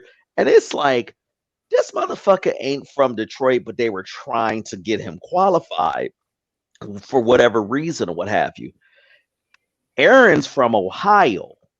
Aaron was fighting in the same weight class Ray was. Ray went outside of that weight class, and I want to say it was lightweight, and it was featherweight or lightweight. It was below welterweight. But here's the point. Aaron had wins over Tommy Hearns and Sugar Ray as amateurs. Here's a cool story. When they get to be professionals,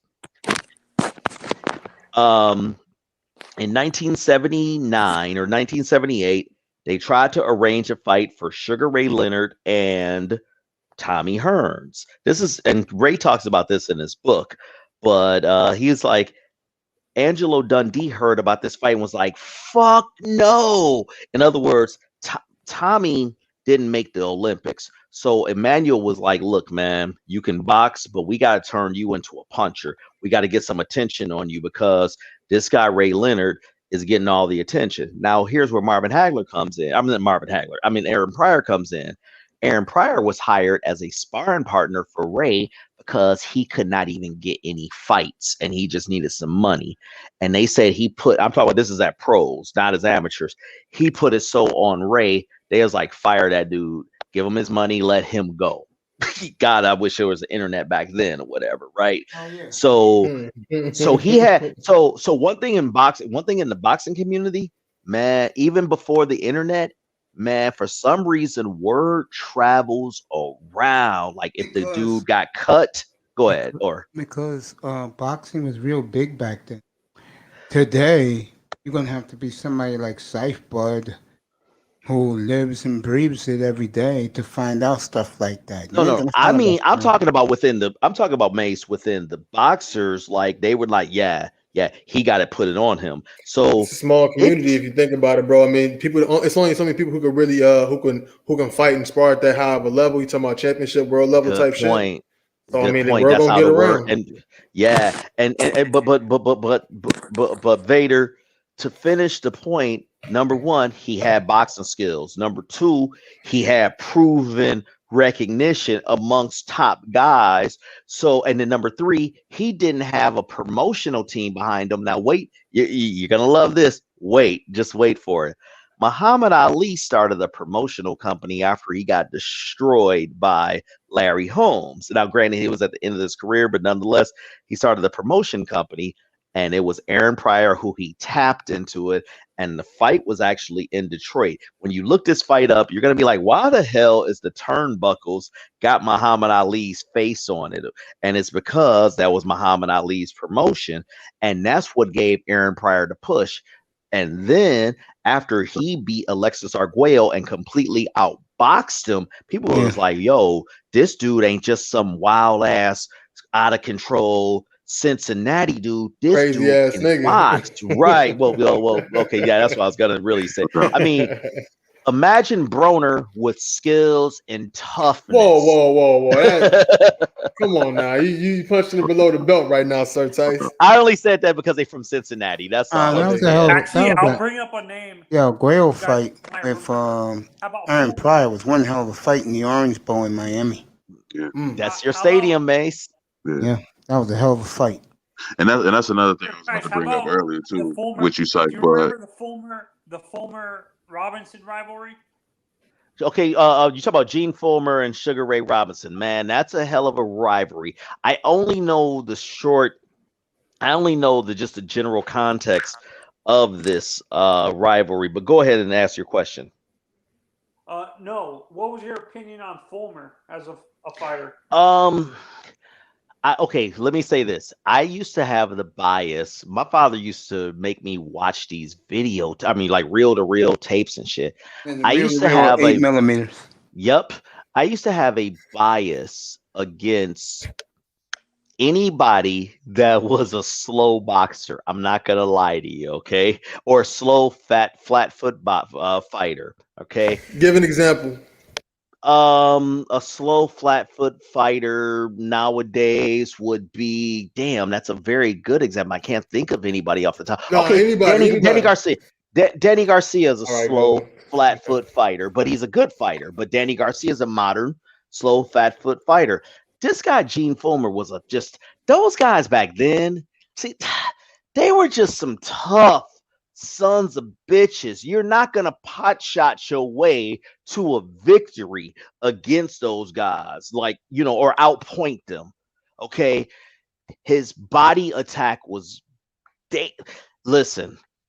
He gave Ray, I think Sugar Ray is the greatest, and that would be of the Robinson variety, and it's because of his frequency of fighting and the variety of guys who he had to fight, and you're fighting some tough, listen, it doesn't matter if you have skills. You fighting a guy that will come through your goddamn punches and can return fire.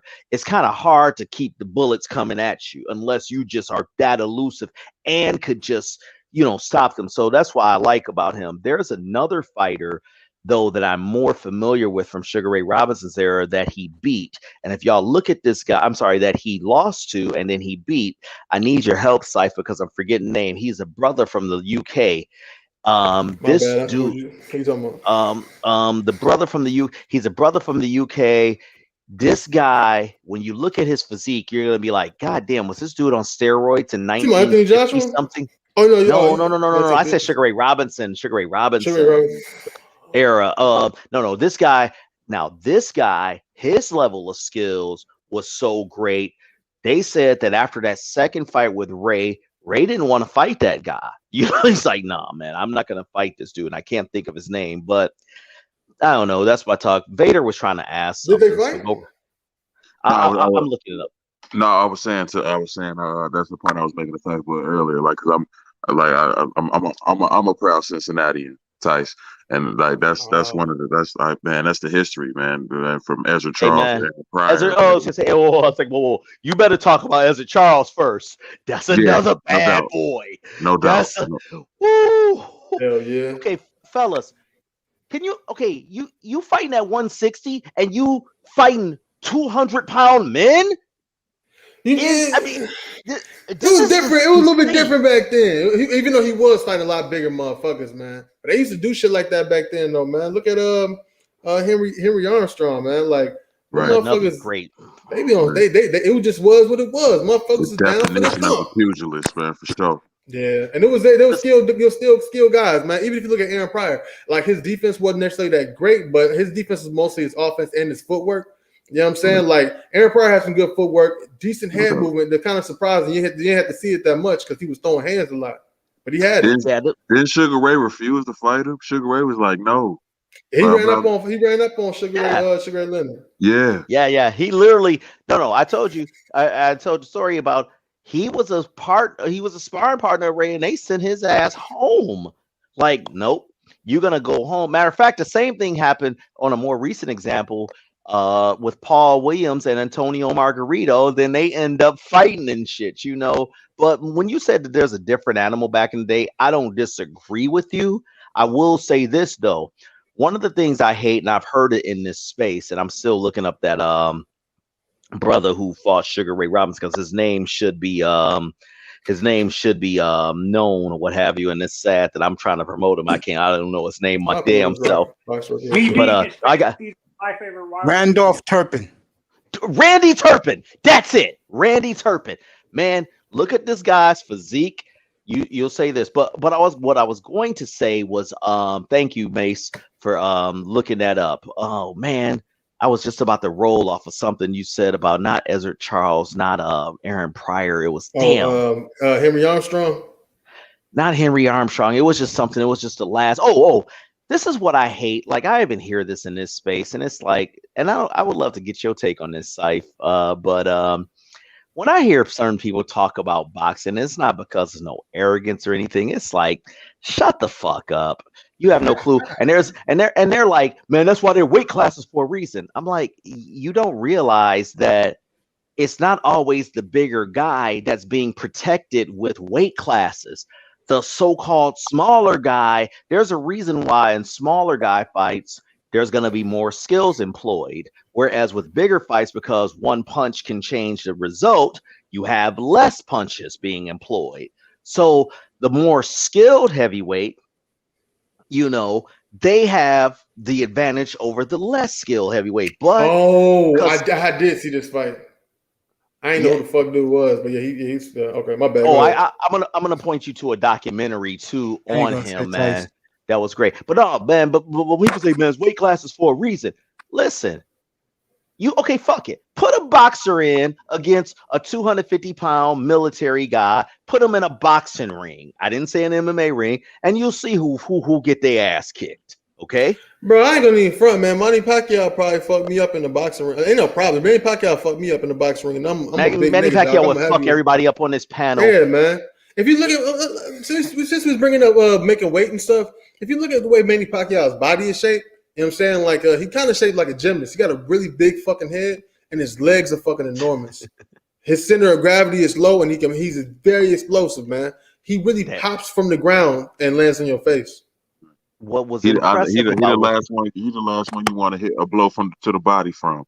That's what I do, man. You want Manny to hit you in the body, like. We can ask Keith Thurman that question. We can ask Keith Thurman that question. I'll never forget watching that fight. Damn, I can't believe it's been 2 years now. I'm watching that shit right now. When he hit Keith Thurman with that body shot and nobody, I'm like, damn, what's wrong with him? Did he step on his foot? And Keith Thurman was like leaning over, like, hold up, stop. Pacquiao didn't even know what the fuck was going on, low key. He didn't even jump on him at first. He was like, the fuck wrong with him? Like, damn, here, let me do my Manny Pacquiao.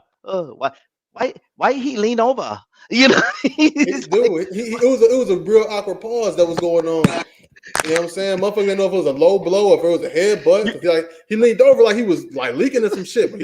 But you know, Keith Thurman he been weak to the ribs since Collazo. Collazo cracked his ribs. You know what I'm saying? He couldn't take it to the body like that ever since. Man, everybody's cracked that. Dude, you know what's a good fight? Him and I don't think he's a bum like I think that guy from Cincinnati is. And by the way, fuck it. Let me just say this. Yeah, go for it. Broner lost that fight. To who? His last fight. Oh, you know I didn't watch that shit. I was watching a different card. I was watching the zone. I can't say he lost, but I don't see how he won. I fuck with Broner. I fuck with Broner tough. You know what I'm saying? I just fuck with the type of cat that he is, even though I don't fuck with him because of the cat that he is, but I fuck with him if he do what he do. Right, man. Hey, man, see, Broner, he could be one of the greatest, man. He's wildly unmotivated, man. I don't think. I heard one of the best things I ever said, and fucking, I'm gonna go there or whatever. He said, this one guy said, "Damn, Broner is the most ignorant motherfuckers that they ever made to get famous." I'm like, I so agree. He know what he be doing, man. Broner got sense, man. He got sense, man. He really do. He gets reckless as fuck. You know what I'm saying? Because I mean, he got promoted. He be getting promoter. He be getting promoter credits for his life, man. That last event, that was actually he paid all those fighters, bro. Like, Broner, like AB's promotion, he's really doing this thing as far as the active boxer. I really respect what he does on that level. I don't. And the reason I say this is because, look, man, I'm not saying everybody got to be a fucking monk or what have you. I'm not saying that you don't even have to be the bad guy. Okay. Case in point, people forget. I mean, that's why I laugh about casual boxing fans. They forget Pretty Boy. You know, the guy that was knocking out guys up until 140. They forget all about Pretty Boy. They know Money Mayweather. But let me say this though, man. Fucking Adrian Broner, actually, you know what I'm saying? Like he was a good solid fighter, very talented, but he was put on a good path as far as his career goes. He was matched very well. The problem. He had three division champion, or is he a four division? But Yeah, bro, that's It's saying a for- lot, but they did walk him along that path, you know what I'm saying, with the helping hand of, you know what I'm saying, of Mayweather and Al Heyman. Like, they put him in a good position to get those belts. Right. Including, except for one of those belts, vacant belts. Okay, so, and I'm not minimizing it because the brother has talent, but everybody at that level has talent. My thing is, and I'm talking boxing strictly. Broner, back to our weight discussion. Broner is a 135, 140-pound guy, period. He doesn't have enough pop to keep those 147 guys off of him. So, because he's not one of those, and everybody ain't those die on their shield type fighters, but when he gets popped, he's going to shell up. And he knows that if I punch, I potentially will get countered, which ruins the man, the casual fan. He need to let his hands go. Well, if he lets his hands go, he's going to get countered. So he goes out there in order not to lose versus to win. You know what? I think that's the narrative about Adrian Broner. Let me tell you like this though. I don't really think that he's really gunshot as people like to think that he is. You know what I'm saying? I know that's what people are saying. He don't let his hands go. The thing is, his coordination. He don't train well. You know what I'm saying? And we all know that he don't train well as far as his fitness, like all around fitness and shit. But he don't train well as in like he do what the fuck he want to do when he want to do it. You know what I'm saying? That's why he lacks the ability to throw his hands and move at the same time. He has great legs. If you notice, he got great legs. He never shoot on the move. Tice on that. Tice is absolutely correct. He from the eye test, Broner's gunshot, man. Like you be waiting all fight for him to unleash a decent combo. Bro, he wanted a few people to drop Sean Porter. He did that at welterweight. Now I'll tell you, he's not in the welterweight. He belongs at 140. You know what I'm saying? I'm glad you said it about Sean Porter. He got that thump. I'm glad you said that. He got to stop and plant in order to land with power. That's why we fought Mikey Garcia. He was boxing Mikey Garcia in some spots, but he didn't do enough because he didn't do enough throwing to keep Mikey honest. That's why Mikey got him. Right. Well, Mikey's a better boxer than him. As far as with Sean Porter, we have to consider this. Yes, he knocked Sean Porter down in the 12th round, but you can also make the point. If it wasn't for that knockdown, he would have lost that round. Now, granted, we're dealing with a different animal in Sean Porter, who is arguably the most ugliest fighter I've ever fucking seen. I'm talking about his fight style, not what he looks like. Right, but he's gonna outwork you. Anybody can get caught, and Adrian caught him, but Adrian doesn't like to work because he doesn't want to get countered. And yes, it goes back to. It's not Maidana. When he fought Ponce de Leon exposed a lot of the weaknesses that he has. And listen. And what is his biggest weakness? I personally think that his weakness is that he has limited punch output, and he has a mental issue in that he doesn't, and this is why I was going to just ramble, but I'll ramble in a sentence. The difference between the very good and the elite are the intangibles, those being your mental fortitude. Typically, it could be other things, but it's typically your mental fortitude. He doesn't want to stay in the fire. And the fact that I've heard him in interviews, his Vlad interview, say he was like, yeah, I took a breather. Shit, that motherfucker hit hard or whatever. I'm like, he be talking shit, man. I'll tell you just like this. He got knocked down by motherfucking Maidana, but he thumped with Maidana all the way to the fucking end of that fight. Broner got a lot of fucking heart, twice. Bro. So he got that down twice. It's crazy you noticed that, Tice, because I noticed that too. Like y'all trying to tell me he didn't? Y'all trying to tell me he didn't get back up and thump a motherfucking Maidana? He sure did. But also at distance though, he's a better fighter at distance. Once you get his Broner inside in the pocket, game is not good. Once you get him in the pocket, he turns. I don't know what it is about him. Broner in the pocket, it don't look right. Forget Maidana. You can go to the goddamn Adrian Granados. I like that fight. Granados. You can go to that fight. that's a good entertaining fight. But Adrian Granados is a B. Okay, and this is no disrespect to him, but Adrian Granados is a B-level fighter, and Adrian is making it hard. Fuck it. Let's go back to Adrian's last fight. Motherfucker, you fighting a guy with 15 fucking fights? Hold on, my bad, Tyson. We can call Granado because he from the town. He from Cicero. You know, he from out here from Chicago. But like, let me tell you real quick. Adrian Granados is a B-level. Fuck it, a C-level welterweight. When you take him back, when you take him back down to 140, 135, that boy good as fuck. And you take him down to 140 right now, he'll fuck shit up down there too. He'll beat Mario Barrios. I'm about to wrap up this great boxing for 2 hours. I'm ready to go. I gotta go to the doctor. That's what tomorrow. Okay, no doubt. Go ahead, Anthony. My bad. My honestly, me being Hispanic, my favorite rivalries in boxing were the Pacquiao Barrera fights, Eric Morales, Barrera. That was my guy. You meant Eric Morales and Barrera. They all fought each other. Eric Morales actually had a huge rivalry with Pacquiao too. Hell yeah. There wasn't a rivalry.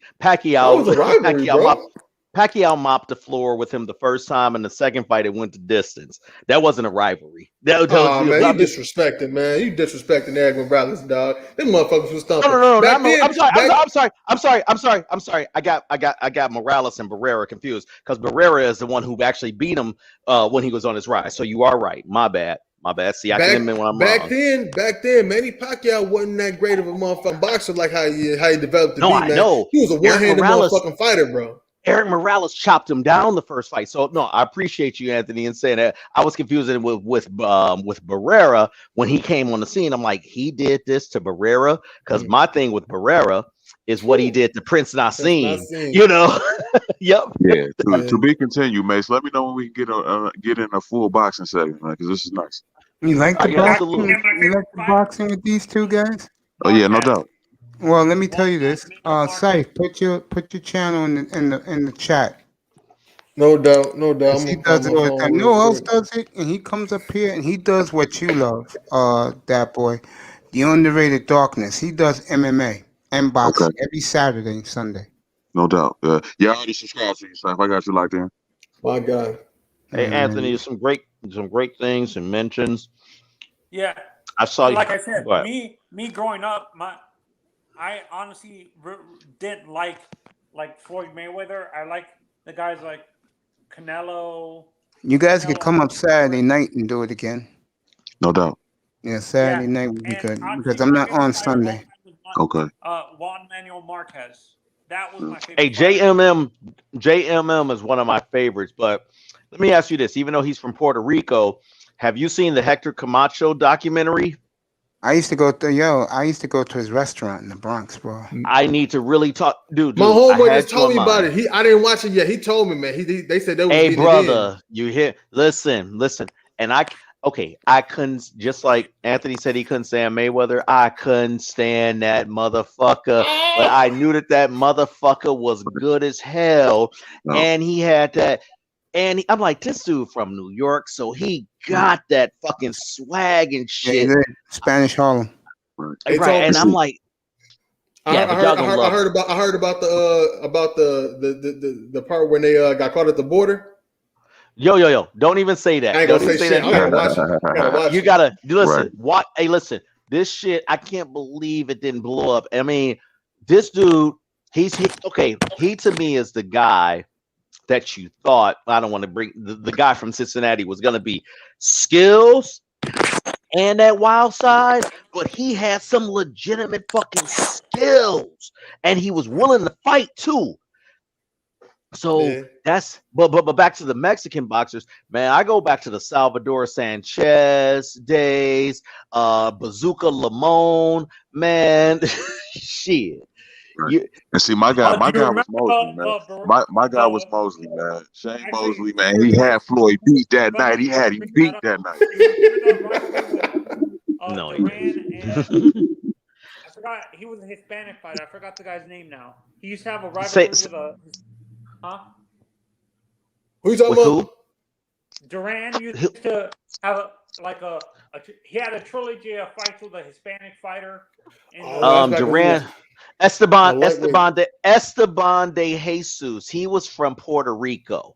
What weight class are they at that point? Huh? What weight class is that? That was 135. Esteban de Jesus was the first person to actually beat Duran in 75, and then the band. Actually, I may watch that fight in its full.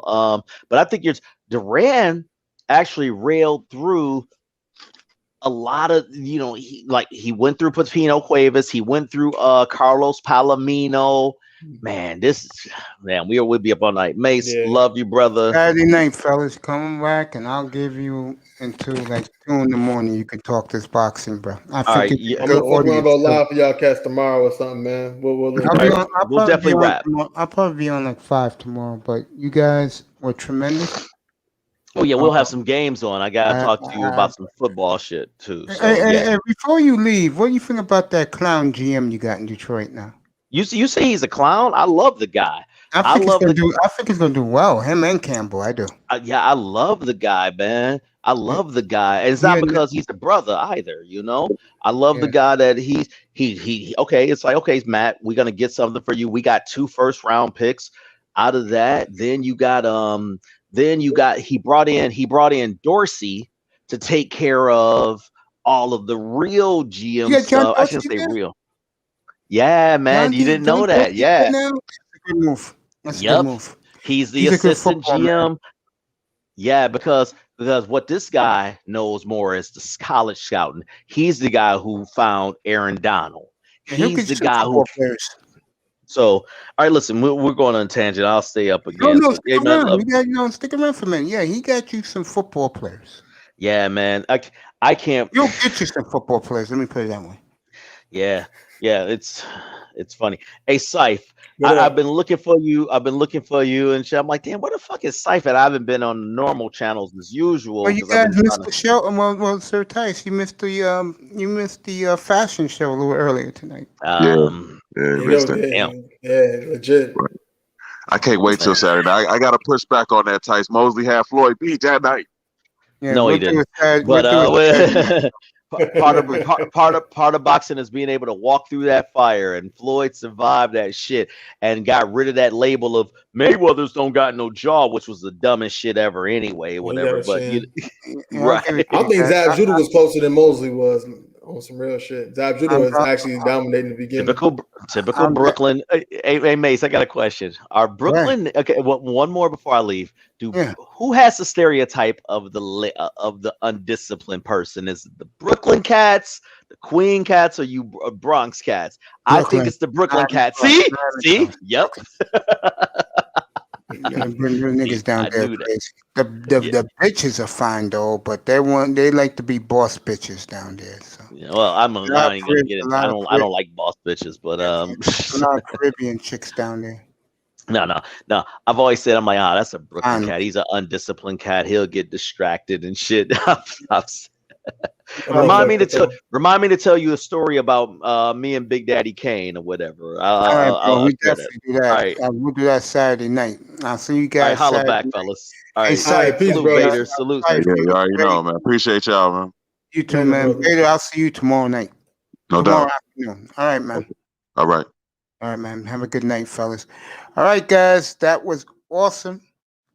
Boxing coverage for 2 hours to end the night. You know why I say Mr. Miami is the only one here left. So let's do it together, Mr. Miami. No drinking, no smoking, no clubbing, no partying. Nothing happens at this time of the night outside the nightclub. No recreational drugs. No sex, no women. I will see you tomorrow afternoon around anywhere between 4:15 and 5:15. I just want to say one more thing. Everybody in the clouds, on your way out, hit the subscribe button. And I just want to say again, I love you guys so much. Miami, I love you. Thank you for stripping all night. Strip clubs you can go to. You can go to strip clubs. Yes, you can go to strip clubs if you're a guy. Women don't belong in strip clubs, in my opinion, but it's the 21st century. It's 2021. And women who were conceited club hoes, go to strip clubs because me and Mr. Miami be balling. Instead of tipping singles in women's panties if I choose to do that, and I don't because I don't like strippers. I go there for the waitresses because to me they look better than strippers. I give my waitress $100 bill when I walk in the door. She takes good care of me all night, and then I take care of her again on my way out. Again, no sex, no women. I will see you tomorrow night. Tomorrow afternoon, late around 5, anywhere between 5:15 and 6:15. From here, the beautiful Oasis. I love you. Thank you for being here and supporting us. We are family. I love you all. Good night from the Oasis. I appreciate you too, my brother. I appreciate you too. We're going to talk, that boy, tomorrow afternoon to start the show about your MMA training. Because I was a little sleepy, but we'll start the show with that tomorrow night when you come up. Thank you for being family, my friend. Saif Bud, you too, and of course, Sir Tice. iTest was back, Manzano, and of course, the chat room, Mr. Miami, and Sean Jones, and the beautiful Nicer. Simone Love is sleeping. Yeah, we'll talk about that tomorrow night, bro, to start the show late tomorrow afternoon. I love you again. Good night from the beautiful Oasis here in the BX, New York. I love you. Sleep well, everybody. I'll see you tomorrow afternoon.